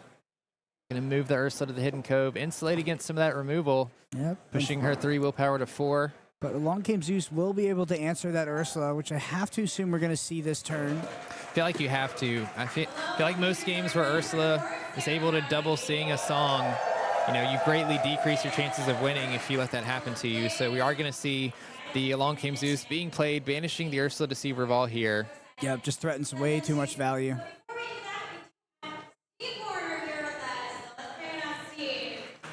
We have a blue and another Ariel available to play here for Shawn. I had to imagine we're going to play the Ariel. Look for some more songs. Look at the top 4. If we can find anything. Do find A Whole New World. I think that's not what we want to see here, actually. It seems like A Whole New World is just not a preferred card to play, especially on the draw as the Amber Steel player in this matchup. No, it's definitely an odd card in an Emerald Steel matchup. You know, we don't see any of the more powerful draw engines like Prince Shawn or the Shift Diablo in play right now for Luke. But you know, when you think of A Whole New World, you're discarding cards, you're drawing cards. 2 things that Emerald Steel, you know, wants you to do in general, can sort of give your opponent extra card advantage when you use it. You're going to see a Sudden Chill being inked here. All right, up to 5 ink, so Anna's modal ability is going to be available for Luke here. Might be considering challenging this Ariel, using one of Anna's abilities to banish a damaged character for paying 2 extra ink. Yep, looks like that's going to be exactly what's going to happen here. Just Luke trying to keep Shawn off of as many singers as possible here, understanding the value that comes from being able to play those cards for free, draw. essentially.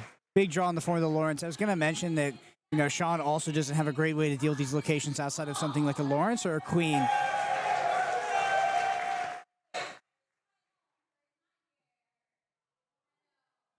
think Shawn's considering singing. Probably let the Storm Rage on here with this Ariel. Maybe banishing the Diablo on the Cove to draw a card, get some information before we commit to spending any ink on anything. All right, looks like we're going to go ahead and get rid of that Diablo.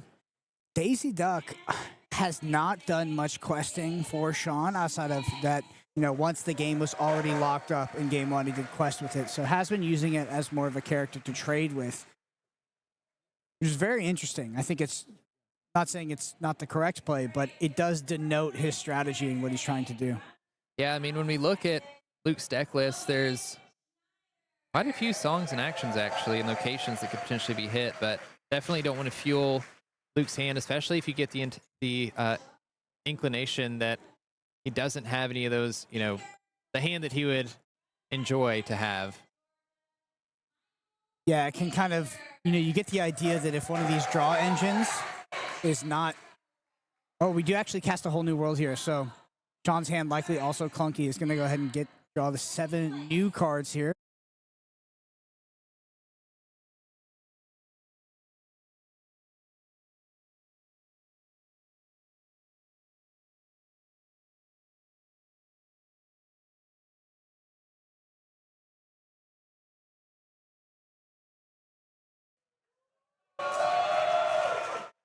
All right, we're going to pass it back over to Luke here. Shawn, after seeing A Whole New World, both players have 7 new cards in hand.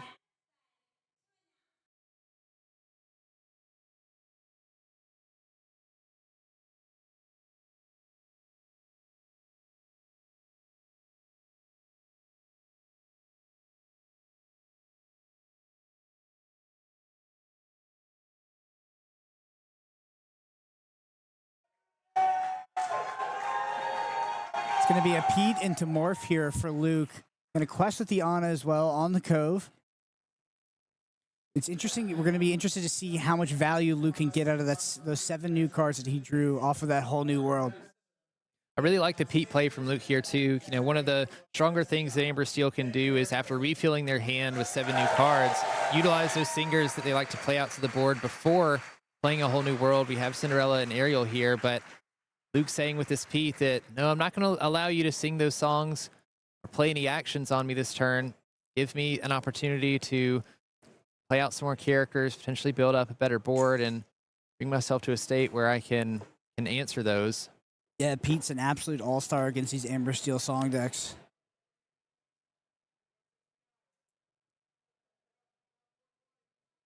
When we're looking at Shawn's hand, he's flipping through. He has a whole new world, Strength of Raging Fire, and an Ariel, and outside of that, just a Gaston and I think a Queen. So, you know, a lot of characters, a lot of cards that could utilize songs as well. You know, essentially turning those off. I think Luke trying to decide here what we want to do with the rest of our turn. We're singing Strength of Raging Fire with Ana, banishing the Cinderella, and passing it over to Shawn. Interesting. So, talk to me about the targeting the Cinderella here. That Strength of Raging Fire.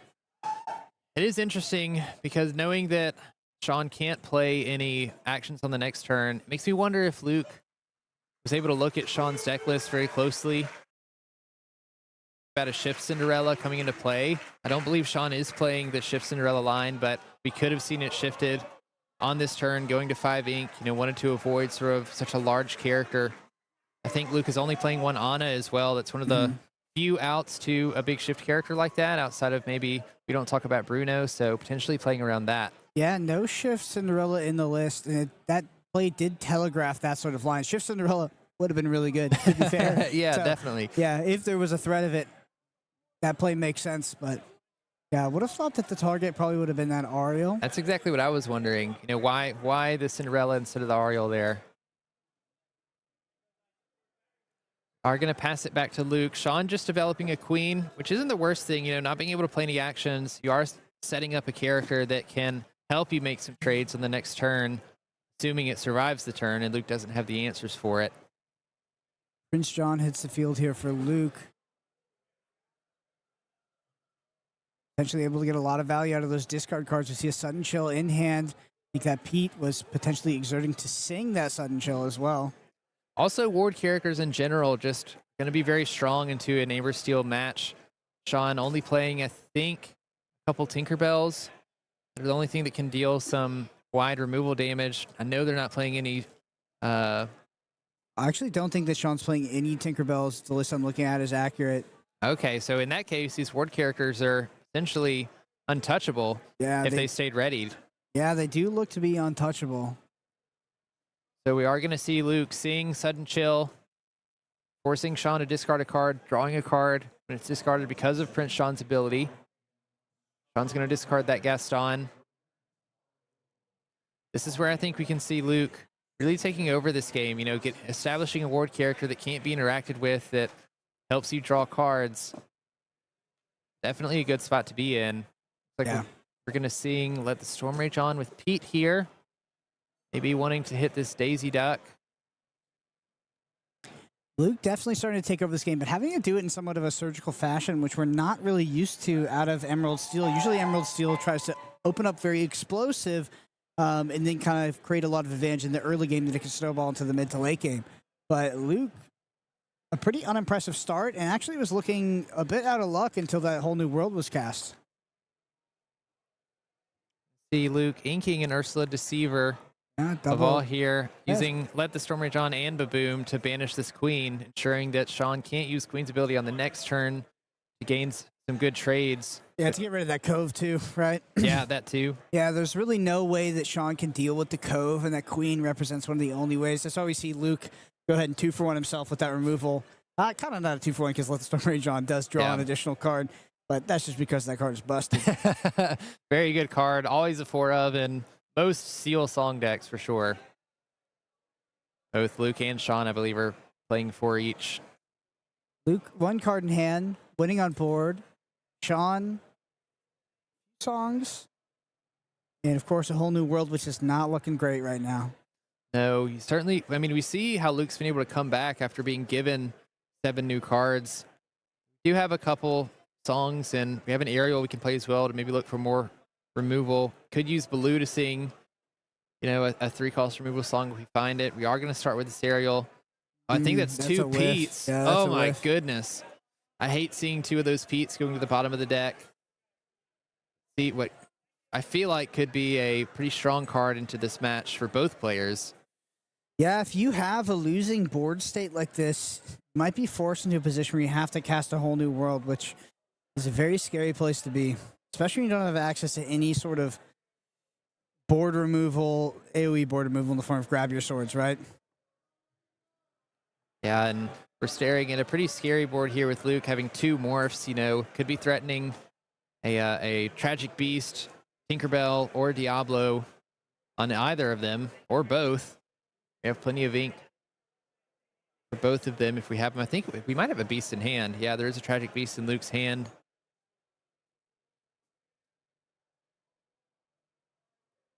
I think Shawn trying to decide what we want to do here, if we want to sing Whole New World or if we want to start singing some of these removal songs. Yeah, really tough spot for Shawn here. Definitely trying to pick the lesser of 2 evils. I think we're going to start it off with, 4 damage out of Strength of Raging Fire.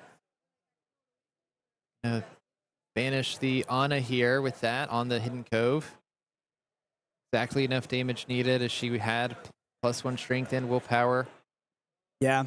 I actually saw in another Emerald Steel matchup, the Muses get played and then watch the Emerald Steel player sort of recur that Ana back and forth. Play it over and over and again for the 5-cost ink. I think Muses would be an incredible card for Luke to find here, just in general against Chamber of Steel. So many of those characters have 2 strength or less, and sort of denying them from establishing singing characters with your Muses, but also being able to pull back your useful characters like Ana, even Ursula Deceiver. Of course, we know 3 of those are in the discard for Luke, I think. Yeah, I think that if Shawn had been able to stick that queen, we'd be looking at a very different game here. That Cove is just so hard go up against when you have these characters that only have 2 strength. I mean, Smee, definitely a bit of an outlier, has 3 strength. That's nice. But how do we deal with this board right now? And then, of course, that Prince John is just threatening to get so much value over the course of this game. Even if we do sing with this Along Came Zeus here, it makes one of our aerials vulnerable, and you just have to imagine that Luke is not going to let that sit there, likely be banished. We do see a Tinkerbell drawn off the top and shifted. Shift Tinkerbell is so strong, and you gotta start thinking. I think this is Luke's game to win. Is that Tinkerbell's gonna trade with that blue? There's gonna be a trigger gonna target the Ariel, and now it's 3 characters on the side of Luke to 1 on Shawn, 1 damage counter on all of Shawn's characters. That Tinkerbell is just gonna be a force to be reckoned with. We do have the answer in hand unless a Pete is deployed. But we're going to move that Tinkerbell to the Hidden Cove. It is not the answer. Talk about these breakpoints. 5 being another breakpoint in 6. I remember there's been some characters in the past, vanilla characters have been played because 6 is just such a breakpoint sometimes. And, 6 willpower is just so much harder to deal with than 5. And we see, draws another. Along Came Zeus. If we really wanted to this turn, we could sing it Along Came Zeus, put 5 damage on the Hidden Cove, finish it off with Mr. Smee, and then pay for the other one and banish the Tinkerbell, but not extremely efficient. Is there any other play that is available for Shawn, though? Shawn is definitely in a losing position. So he needs to find the line that gives him the out to win, even if it's unlikely. So maybe he needs to take some risky plays here. Or we're going to be looking to split this game 1-1 and go to a 3rd match. Yeah, I mean, for the championship, so Luke has to fight everything he can to take this win. Same thing for Shawn. Shawn is just thinking of his options here. Do we want to take the risk of singing a Whole New World? Maybe redeploying a board, but you're also giving Luke 7 cards. Do so. Cove has just been the absolute all-star of this game. Completely warping the entire gameplay.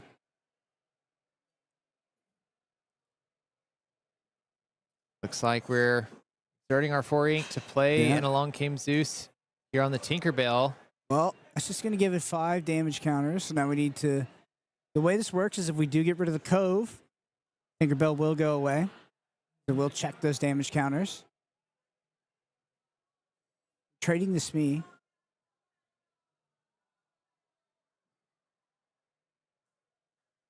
Interesting. So instead of getting rid of the Cove, goes for the 2-for-1 with the Smee plus Zeus. We're going to sing Along Came Zeus and get rid of that Pete. And there's a Beast, Tragic Hero, just to salt in the wound here. Pretty much nothing Shawn can do. Shawn's going to have to exert all of his ink, basically play a whole new world, and then, yeah, this game is going to be over. Yeah, when you have to pay for a whole new world, it feels especially bad. Can't get any value out of those 7 cards that you just drew.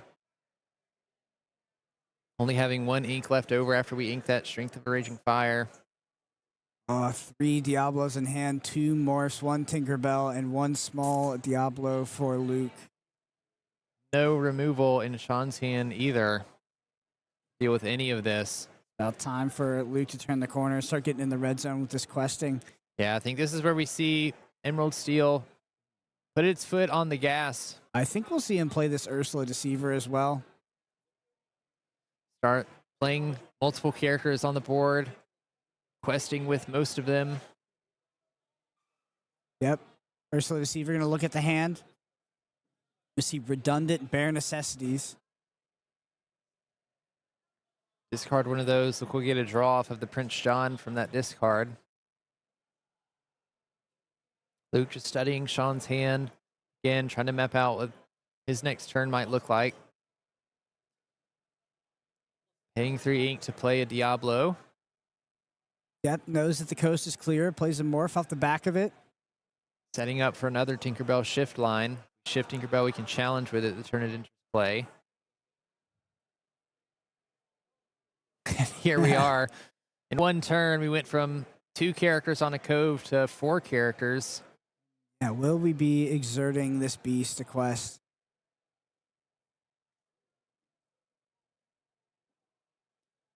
Luke presenting 8 lore on board total. Could quest with 4 of it right now, pushing him up to 8 lore. Doesn't give him a 2-turn clock. Still 3-turn.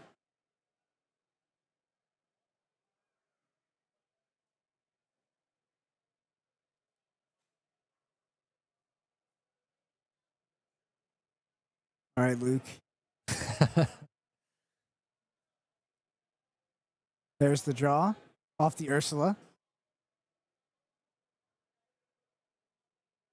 And now Exciting. Is going to quest. So now we've hit that point. Well, I think. maybe. I can't decide. I do think he will end up questing. I do too. I think you're putting your opponent, on a 2-turn clock here. I think at this point in the game, it doesn't matter as much if you get the draw off the Beast. Your opponent's spinning the turn, challenging a Daisy Duck into your Beast just to remove the draw. That's still probably pretty good for you. Well, is it a 2-turn clock? So we go up to 8.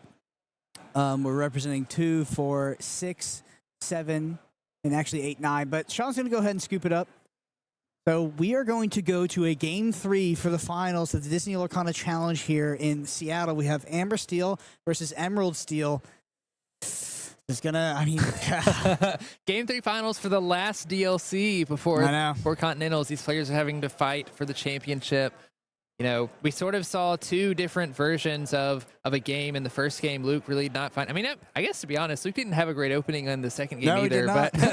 But the Cove, though. I was about to say, with the Cove, at least finding a better opening, sort of taking more control over the game, so we can see the power of Emerald Steel when it finds some of those pieces. All right, let's get back down to the feature match table for Game 3. It all comes down to this: Luke Goodwin, Logan Schneider. Actually, it's Shawn. Shawn. Sorry, that was the previous. That was the previous card.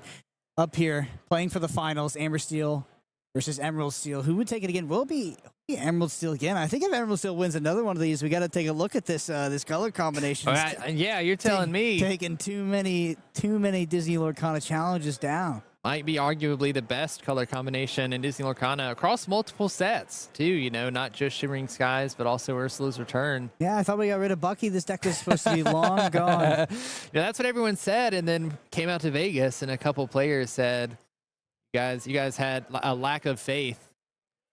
Showed us what the works are. So when we look at Luke's hand here, we are missing that one-drop Diablo, but we do see an Ursula Deceiver, some discard options. I think that Luke kept an Ursula Deceiver plus a Diablo here. Gonna alter 5 for Luke. I think Shawn is altering 4, shuffling up. Shawn's gonna get to go first this game as he lost last game. Good for Shawn to be on the play. You know, I think Amber Steel definitely in the place you want to be. I mean, most decks is where you want to be, but especially with Amber Steel getting the initiative of being able to play your characters first, sing your songs first, try to keep Luke off of some of those stronger openings.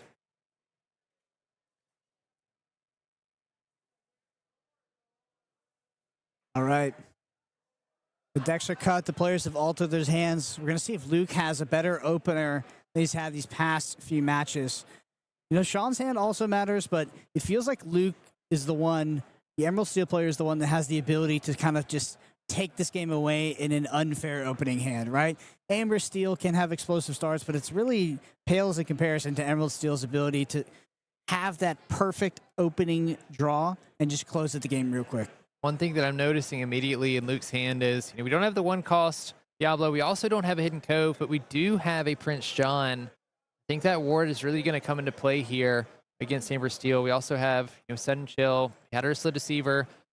Could open like a turn 2 Ursula Deceiver, play a Prince John on turn 3, sing Sun Chill. I said we didn't have the Hidden Cove. I was about to say that Luke's hand looks pretty bad once again. It just looks slow and kind of clunky, but Ursula Deceiver on 2, and now we have the access to the Hidden Cove as well to potentially play on turn 1 here. We saw how powerful that card can be, and here's the Exerted Ink in front of the Hypnotize. Oh, will play the Cove, will he not? Also have access to potentially something like a Morph. It does, and has the action as well, so it has access to the Shift Diablo.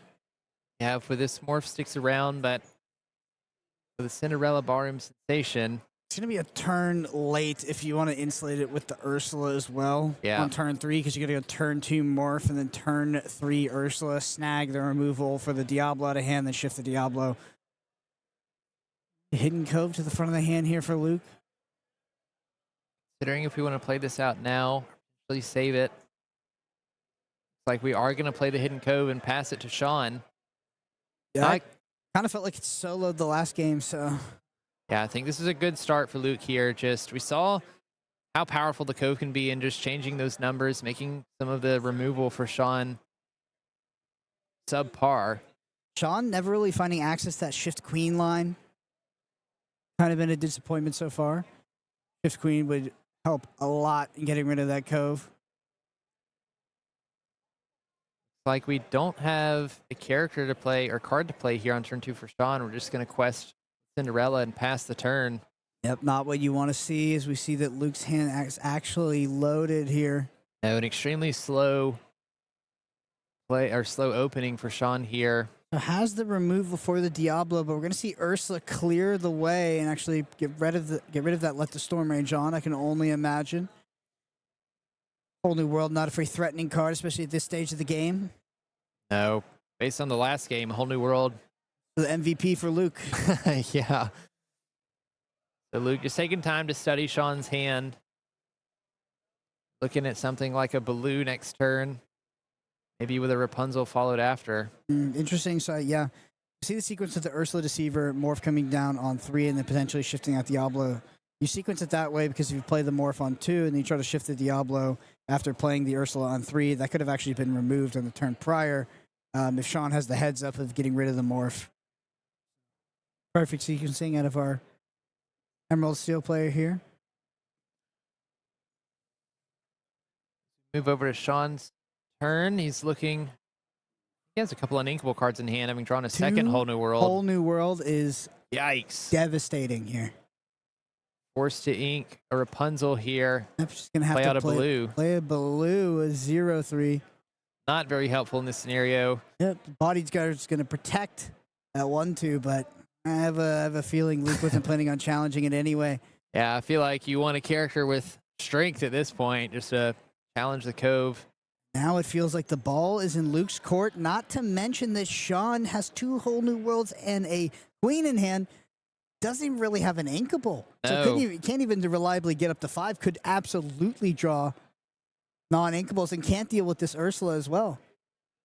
Yeah, nothing to play this turn except for the Cinderella here. But thinking about, we want to ink this queen, play the Cinderella. You know, we saw how definitely don't want to pay 5 ink to play these whole new worlds if you can help it. You want to sing it if you can, but something tells me that even if we do get to the point where this queen can be on board, it's not going to stick around long enough to sing. Yeah, it feels like you're so all in on the queen, and then Luke's got the Ursula Singer deployed, can just kind of smell that, knows that your hand is very clunky, and just removes your entire board by double singing with that Ursula. Also, not to mention, if Shawn ends up stumbling here, Luke has access to that Tinkerbell, which is going to really take over that board. Shawn really hoping to not draw something like a oof, and now it starts. Yeah, this is rough for Shawn here. Playing the Prince Shawn, having Ward, drawing a card when Shawn discards a card. We're going to immediately double sing Sudden Chill, forcing Shawn to discard 2 cards from hand. Oh, and gets rid of the queen, so the whole new world has to top deck the Inkable. Knows that whole new world is probably not gonna win him the game, but turn 5 queen definitely is not gonna win him the game. No. So he's gonna actually go to find the Inkable, take the risk, play the whole new world. I don't think it's gonna pan out, but the way it looks, the other line would definitely not pan out. This line probably won't pan out. Yeah, I mean, Shawn's only way back into this game is to finding an Inkable, playing this whole new world, and hoping that we draw into a decent hand. Looks like Luke's going to spin an ink to move that Ursula Deceiver Ball to the Hidden Cove. Seeing the value that comes with singing songs twice. We do find the Inkable here. We've got to play the whole new world. And Luke just has a smile on his face, I'm sure, as Shawn basically skips his turn to draw Luke 7 new cards. Especially with an Ursula Deceiver here on board. And double sing any songs we find. We do have a Storm Rage on and a Sudden Chill that Ursula could sing. Fresh new hand of cards. We have some Diablos to even look at Shawn's hand if we wanted to.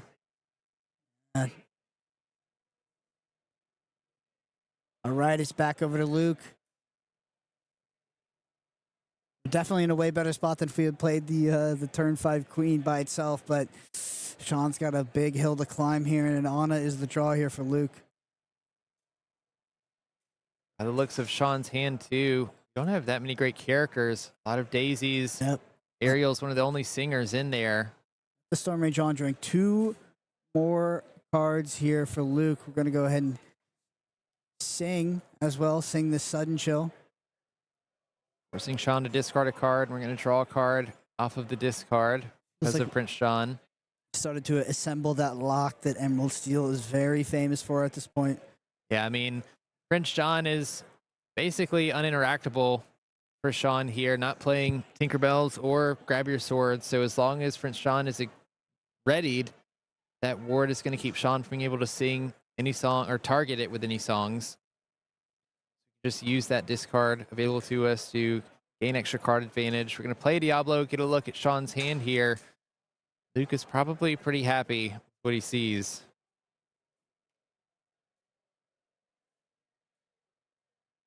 Knowing that Shawn can't do much on the next turn, we could sing Strength of a Raging Fire with Blue. Wanted to banish a single card if we can develop some characters. Outside of that, Ariel's really the only other singer we could look to as well. Be a long hill up battle for Shawn at this point. Luke having established some great threats here between the Prince Shawn and the Ursula, and still has ink available to deploy some more. Could see another Ursula Deceiver of all being played. Right. 33 ink. Are we going to play that? Nope, it's going to be another Ursula Singer. Very threatening. No way that Shawn can deal with both of them, especially with one sitting at the Cove. And we're going to go ahead and move the other one to the Cove as well. So both 3/4s at this point. Talked about those critical break points for willpower just being so hard, these steel decks to deal with. Especially scary. I mean, Shawn needs to establish some characters on board here so we can start either singing songs or challenging and banishing Luke's board, but with those Ursulas being able to double sing removal options, it's very likely that a lot of those characters you develop are just going to be banished. We are going to start with 2 Daisy Ducks. 4 willpower makes it a little bit tougher to get rid of, but Daisy being only a 1-cost character isn't going to be able to sing any songs. Only having 1 strength means it's not going to be able to challenge for very much either.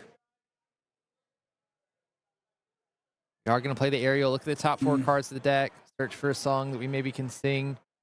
Funny because the Cove actually ended up protecting both those Ursulas as well. It's going to be a whole new world. 3rd one for Shawn.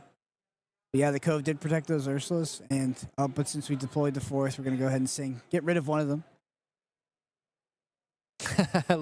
Luke asking if Shawn wants to target the Diablo here. Shawn says, no, I think I want to hit one of those Ursulas. Well, the upside of having 2 is that you've got the backup one here. Yep. Really, we're going to see something like a Let the Storm Rain John get sung twice. But, could it get... That's the ink for... I think we're inking that for the turn. Would have been nice to be able to sing that one and snag. Oof. Sudden Chill off the top. Could see another double sing for Sudden Chill here. Discarding Shawn's 3-card hand, I believe. And Muse is coming to play too.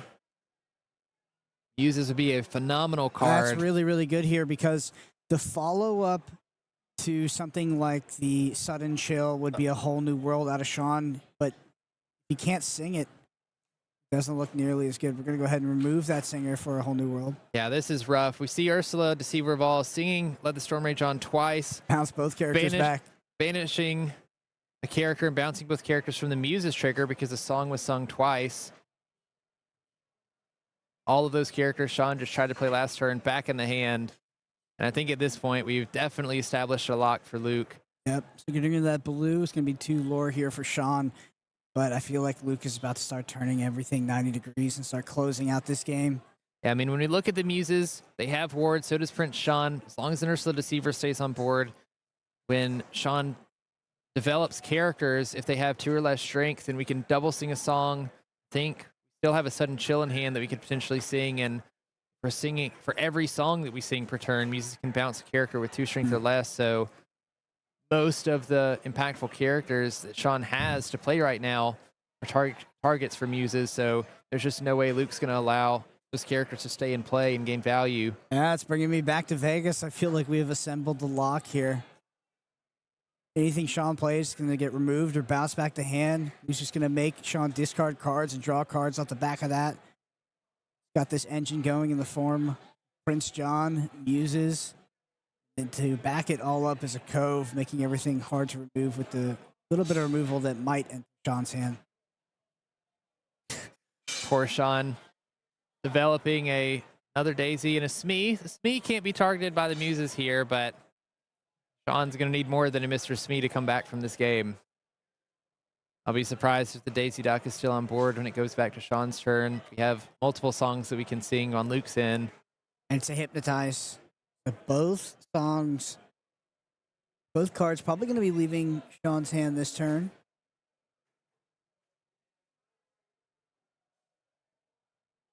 And then Shawn has no way back into this game. You can basically fully lock him out of the game.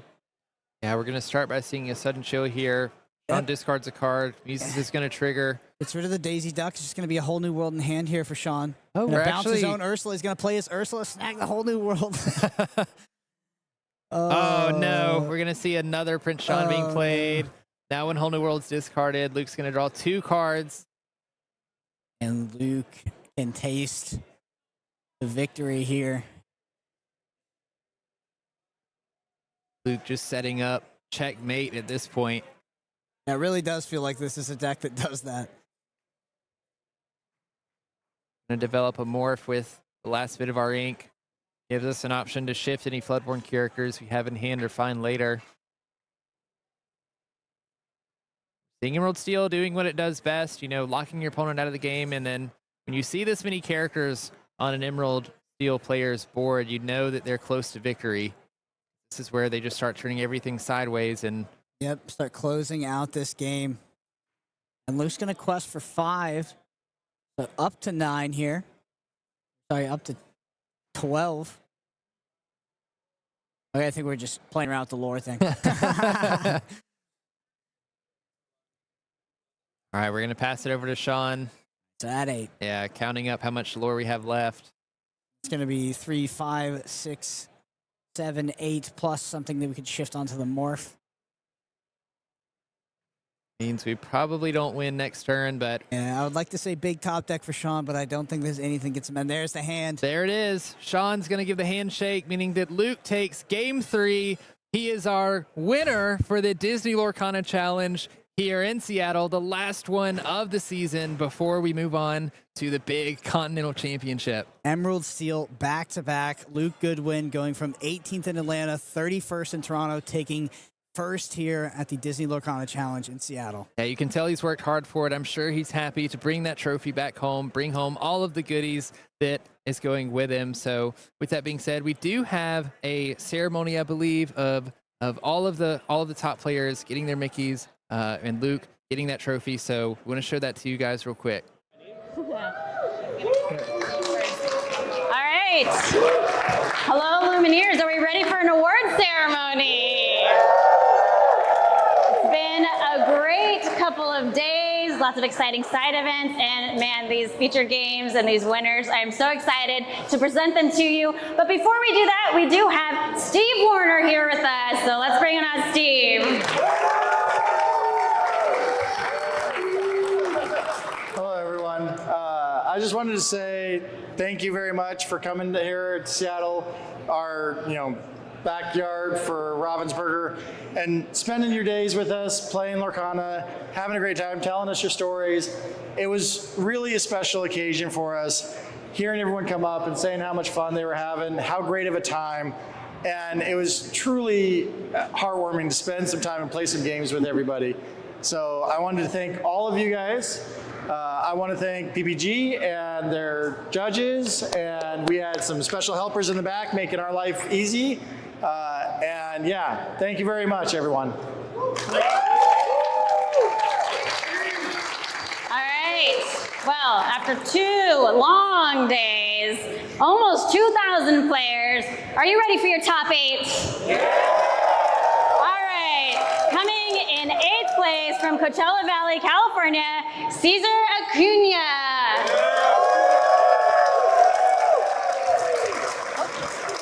Cesar, come on up here. Oh, come here. Come up here. Get your golden Mickey.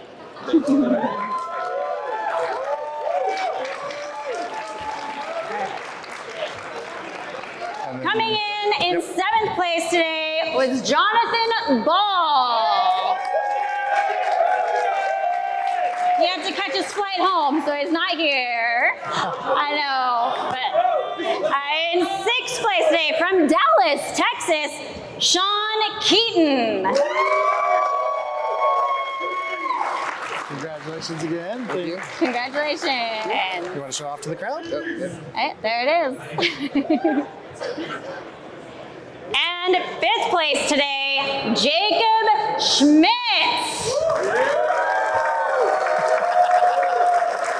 Congratulations. Congrats.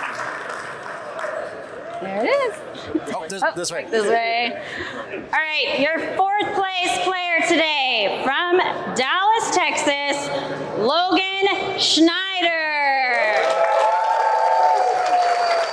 Congratulations. Up here. So you get your card, show it off, and... You gotta show off that golden Mickey. In 3rd place, from Atlanta, Georgia, Michael Majors, who also had to catch his travels back home, not here. Oh, I know. All right. Now, in 2nd place, we have from San Gabriel, California, Shawn Long. Congratulations. Thank you. Thank you. You want to show off your Mickey to everyone?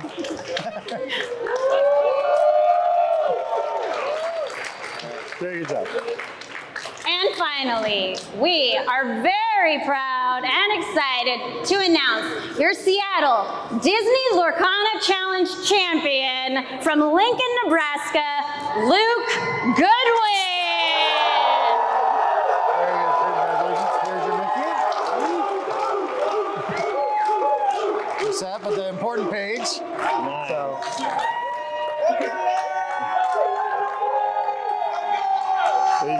Congratulations. Love the game, bro.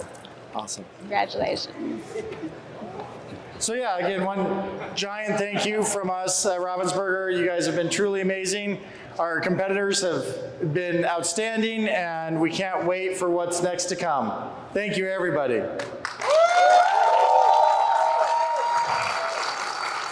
Well, Illumineers, after long 2 days, we finally have our champion.